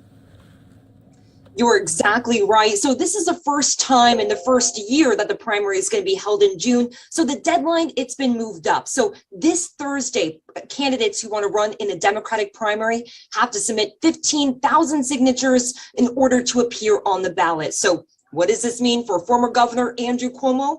We're going to find out. He could get enough signatures, but is he going to do it is the real question, and that's likely no. Former Governor Andrew Cuomo resigned in August after facing numerous scandals involving sexual harassment, undercounting of COVID nursing home deaths, and more, is still weighing another possible run for governor. If he wants to run as a Democrat, he has less than 2 days to submit 15,000 signatures to the State Board of Elections. A spokesperson for the former governor said in a statement that Cuomo is continuing to weigh all his options. If Cuomo decides to run as an independent candidate, he has more time until May 31st to collect signatures. But his chances in a general election get worse. The last time we had a statewide candidate elected from a non-major party line, it was the Conservatives, I think, was James Buckley. He got elected to the United States Senate. And that was a couple of generations ago. Very, very, very difficult to do. But Cuomo has signaled that he would rather run as an independent candidate and creates a new party line. However, when Cuomo was governor, he made it much more difficult for third parties to keep their ballot line after the Working Families Party endorsed Cynthia Nixon over him in the 2018 Democratic primary. Yet he may have found a friend in state Democratic Party Chairman Jay Jacobs, who is rumored to be thinking about also starting a third party line for incumbent Democrats in swing districts. Sharon Cromwell with the Working Families Party says they have seen these tactics before.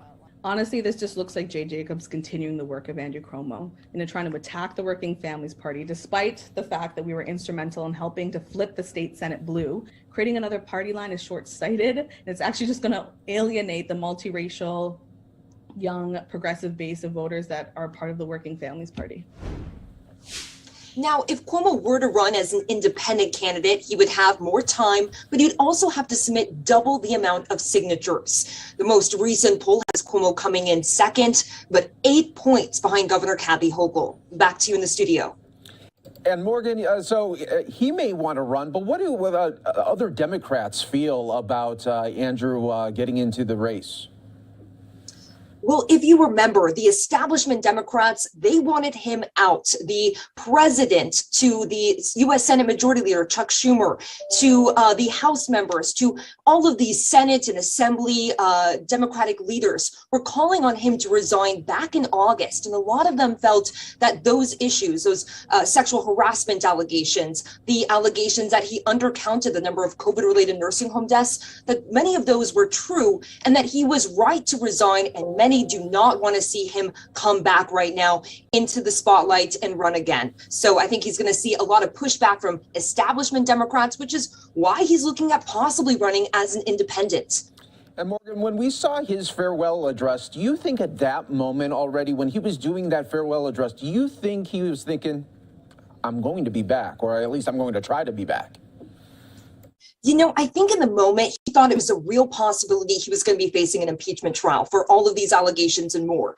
And I think he didn't want to be the second governor in New York's history and the first one in more than 100 years to be impeached.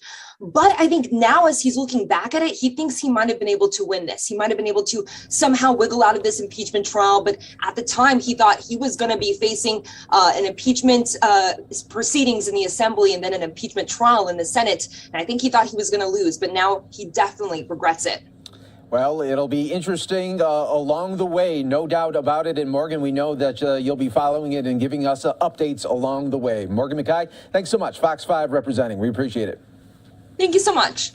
And of course, we got you covered right here on Live Now from Fox. Everybody, we're going to take another quick 2-minute break. Stay right here with us. More to come. Thank you so much. It was great working with you. Have a good day.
Live look right now at the White House, and we want to bring you an event from earlier today. There was a familiar face back at the White House for the first time since his presidency. Take a look. Barack Obama there coming together for the 12th anniversary of his signature health care law. And speaking first was Kamala Harris, and then we're going to hear from President Biden as well. So let's listen right here on Live Now from Fox.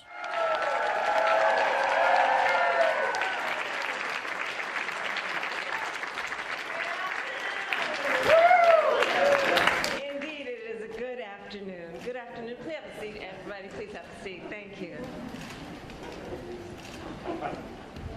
Feels good, doesn't it?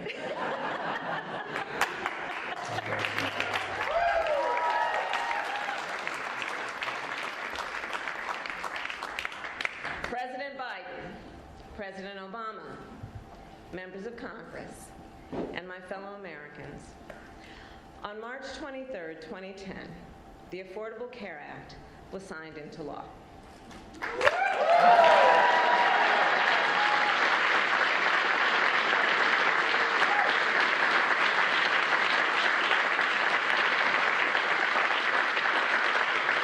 In the 12 years since, the ACA has delivered high-quality, affordable health care to more than 30 million Americans. Yes.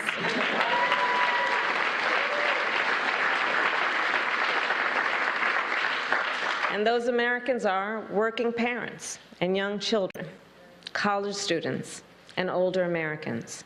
Millions of people who had never been able to afford coverage before, or who had been denied coverage altogether, often because of a category of denial called pre-existing conditions. Conditions such as cancer, diabetes, hypertension, or even asthma.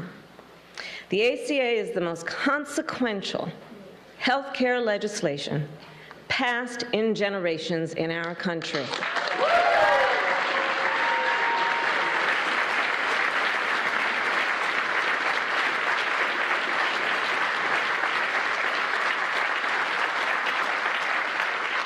And it is something more.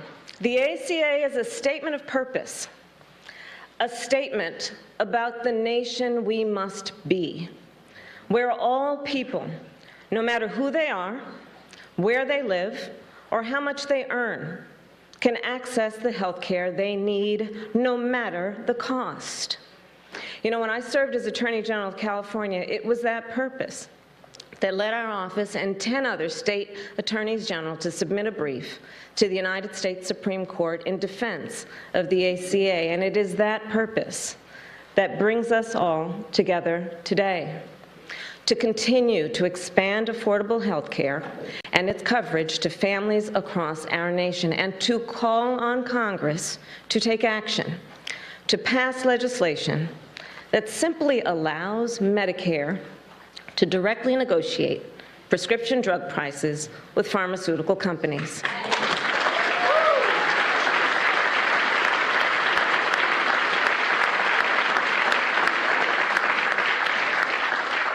And if there's any question why, I'll explain. More than 60 million Americans are enrolled in Medicare. That would give Medicare significant bargaining power to negotiate prices for all those Americans.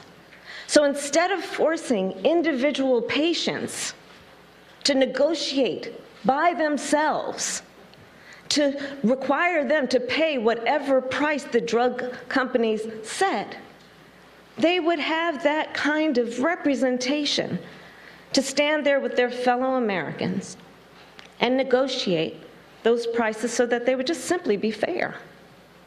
So today we also call on Congress to make permanent the ACA subsidies that are included in the American Rescue Plan.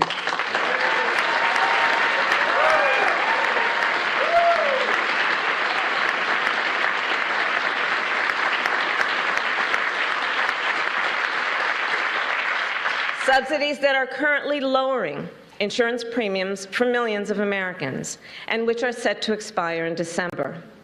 And more must be done. Currently, there are 12 states in our nation that refused to expand Medicaid for no reason other than petty partisan obstruction. As a result, 4 million people in our country are locked out of coverage. And that comes at a cost.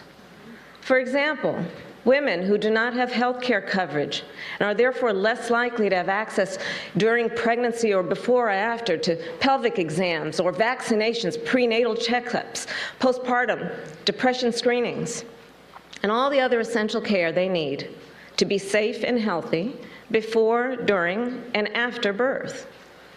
We know that expanding Medicaid coverage significantly reduces the number of mothers who die as a result of pregnancy.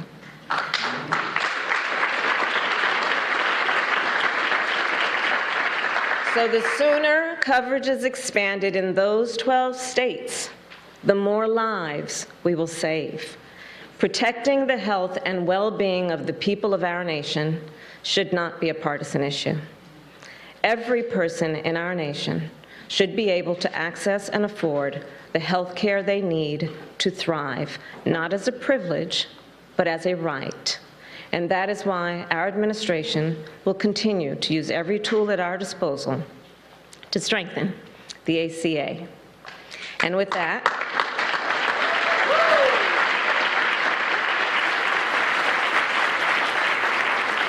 it is now my great pleasure to introduce the man whose vision and leadership led us to this day, whose unwavering commitment to the people of our nation laid the foundation for this groundbreaking legislation.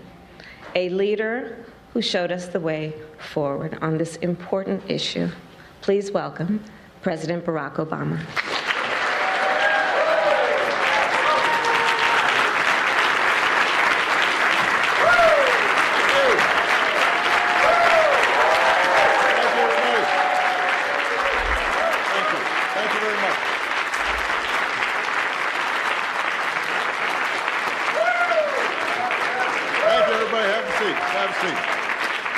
Thank you.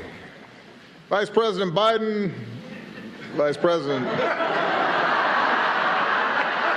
That was a joke.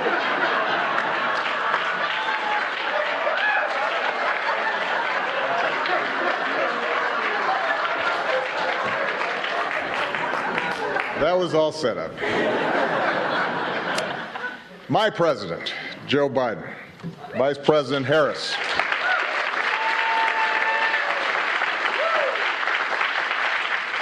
our dear friend, Madam Speaker, Nancy Pelosi, all the members of Congress who are in attendance today, the members of Cabinet, it is good to be back in the White House.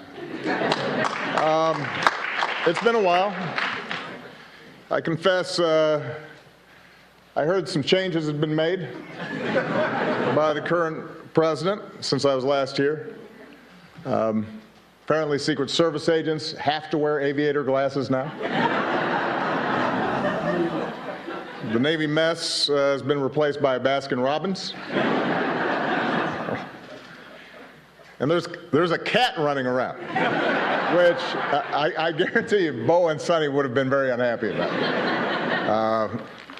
But coming back, even if I have to wear a tie, which I very rarely do these days, gives me a chance to visit with some of the incredible people who serve this White House and who serve this country every single day.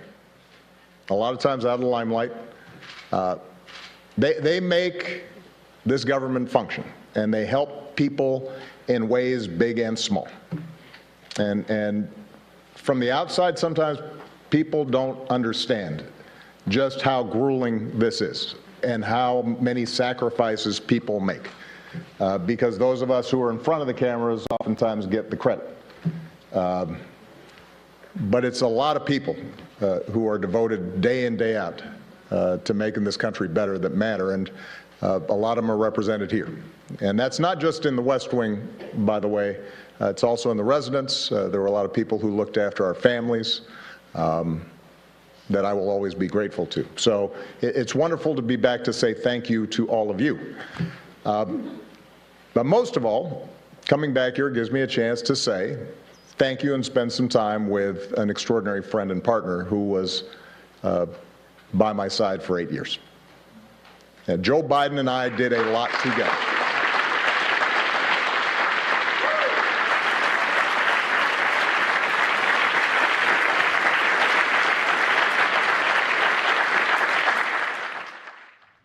So we've been listening in once again, former President Barack Obama making his first return to the White House since leaving office. He joined Biden for an event touting the Affordable Care Act and the impact it's had for millions of Americans. The Biden administration, though, looking to find ways to strengthen the law so that it reaches more people. We'll be getting back into those remarks from the former president as well as the current president, President Biden, with that update and event from the White House a little bit later on. But we want to get into some of the other stories of the day. Several states making moves to cut the cost of gas. That's what a lot of Americans are wondering right now. It's called a state gas tax holiday that puts a temporary end to fuel taxes, which may sound great, but critics of this say it does have some downsides, and we're already seeing proof of that. Fox's Madison Scarpino joining us live now from Bellevue, Illinois, with the latest. Madison, tell us more. Hi, Daytona. So Illinois by far has the highest gas prices east of the Rockies, and part of the reason for that is how high their fuel tax is. And the national gas price average still stands pretty high today at around $4.18. And 3 states have already enacted gas tax holidays. But take a look at this. Here you can see how many other states are either proposing a state gas tax holiday or other fuel tax relief efforts, from California all the way to New Hampshire. And those 3 states that already have gas tax holidays: Maryland, Georgia, and Connecticut. And getting rid of a state gas tax can save commuters at least a few bucks every time they fill up, of course, depending on which state you're in. And some states are proposing getting rid of them for at least a few months. Now, there are 2 clear sides to this. Supporters of gas tax holidays want to help drivers suffering with those high gas prices, but those against gas tax holidays say this will increase demand, which could just drive up prices again. State gas tax also goes towards infrastructure like roads and bridges, and state gas tax holidays means less money to go into those projects. When it comes to state gasoline tax holidays, it's kind of a double-edged sword. While it does provide relief, it could incentivize Americans to continue driving, which is part of the problem that put us in this predicament in the first place, is that if consumers don't feel the effects of high prices, they may be more likely to continue driving like nothing's a problem. And if that happens globally, that certainly could boost oil prices and gas prices in the long run. In all the states that have enacted gas tax holidays, they have seen their demand go up. And although the national average is slowly declining, you have to keep in mind that we're still up around 45% than we were this time last year. Daytona? Yeah, gas prices, definitely a major frustration. You're saying that this gas tax holiday would be temporary. When you say temporary, how long could it be? So every state is different, including the ones that haven't enacted them yet, that are just proposing this. But on average, it's at least a few months. A few months. And with all the people that you've probably been speaking to, all of these gas customers, have you mentioned it to them? Have you tried to explain it to them? And what has been their response and reaction? Anyone who hears about this really just has to say that anything will help at this point. Yeah, and I think anything will help. As I'm looking behind you, $4.45 for a tank of gas out in Illinois, which is outrageous for the Midwest. So one step at a time, and each state doing it a little bit different. Thanks for breaking it down, Fox's Madison Scarpino. We appreciate it. Thanks, Daytona. And we'll be tracking all of these initiatives as the Biden administration has been trying to make moves in cutting gas prices. And we'll be speaking with our reporters about electric vehicles in that industry, as that is just absolutely skyrocketing right now. The prices for electric vehicles even higher than those of normal vehicles, when the car market, the car industry is just taking off as well.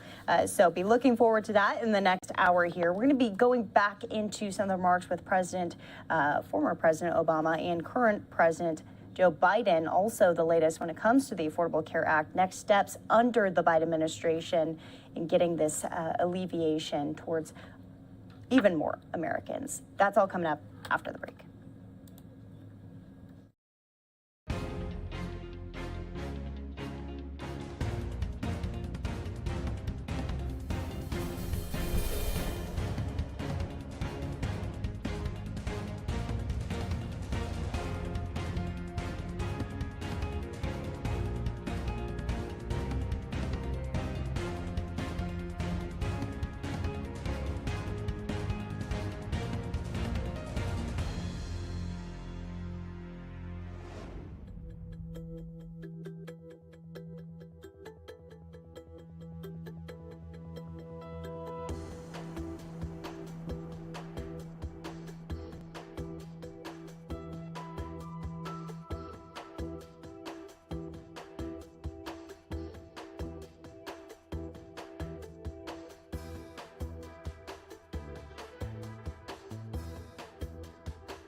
Vice President Biden, Vice President.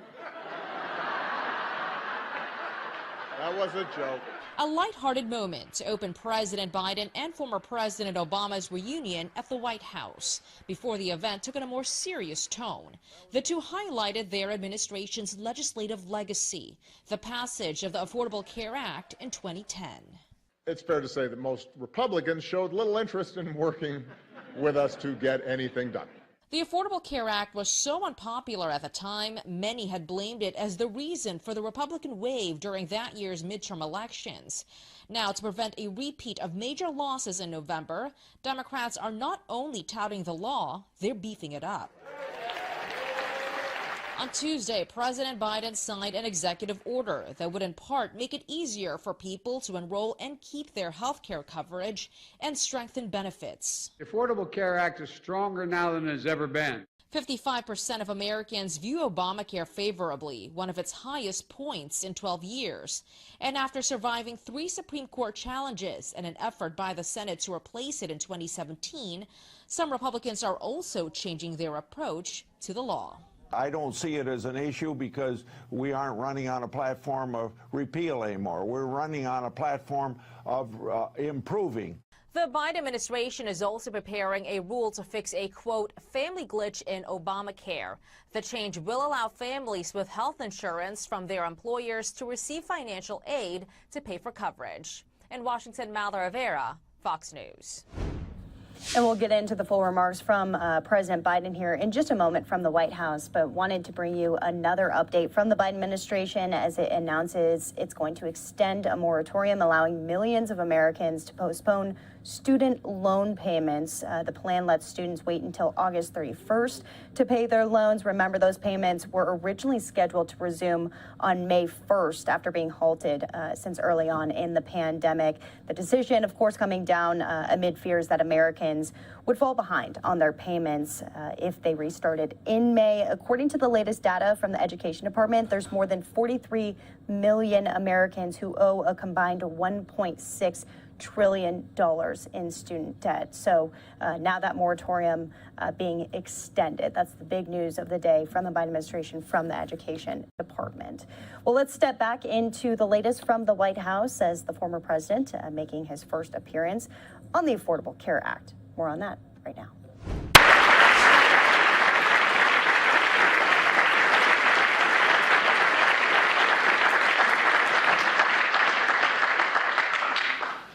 We helped save the global economy, made record investments in clean energy. We put guardrails on our financial system. We helped turn the auto industry around, repealed Don't Ask, Don't Tell. But nothing made me prouder than providing better health care and more protections to millions of people across this country.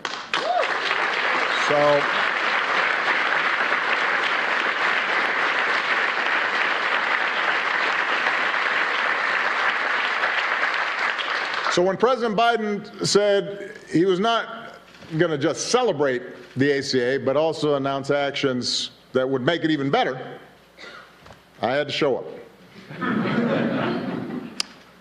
I think it's been well documented just how difficult it was to pass the ACA. You can get a lot of testimony here in case folks haven't heard. You know, as a country, we have been talking about reforming health care for 100 years. Unlike almost every other advanced economy on earth, we didn't have a system that guaranteed access to health care for all of its citizens. Millions of people didn't have health insurance, often because their employers didn't provide it or because it was too expensive. But despite the fact that our health care system didn't work well, it was hard to change.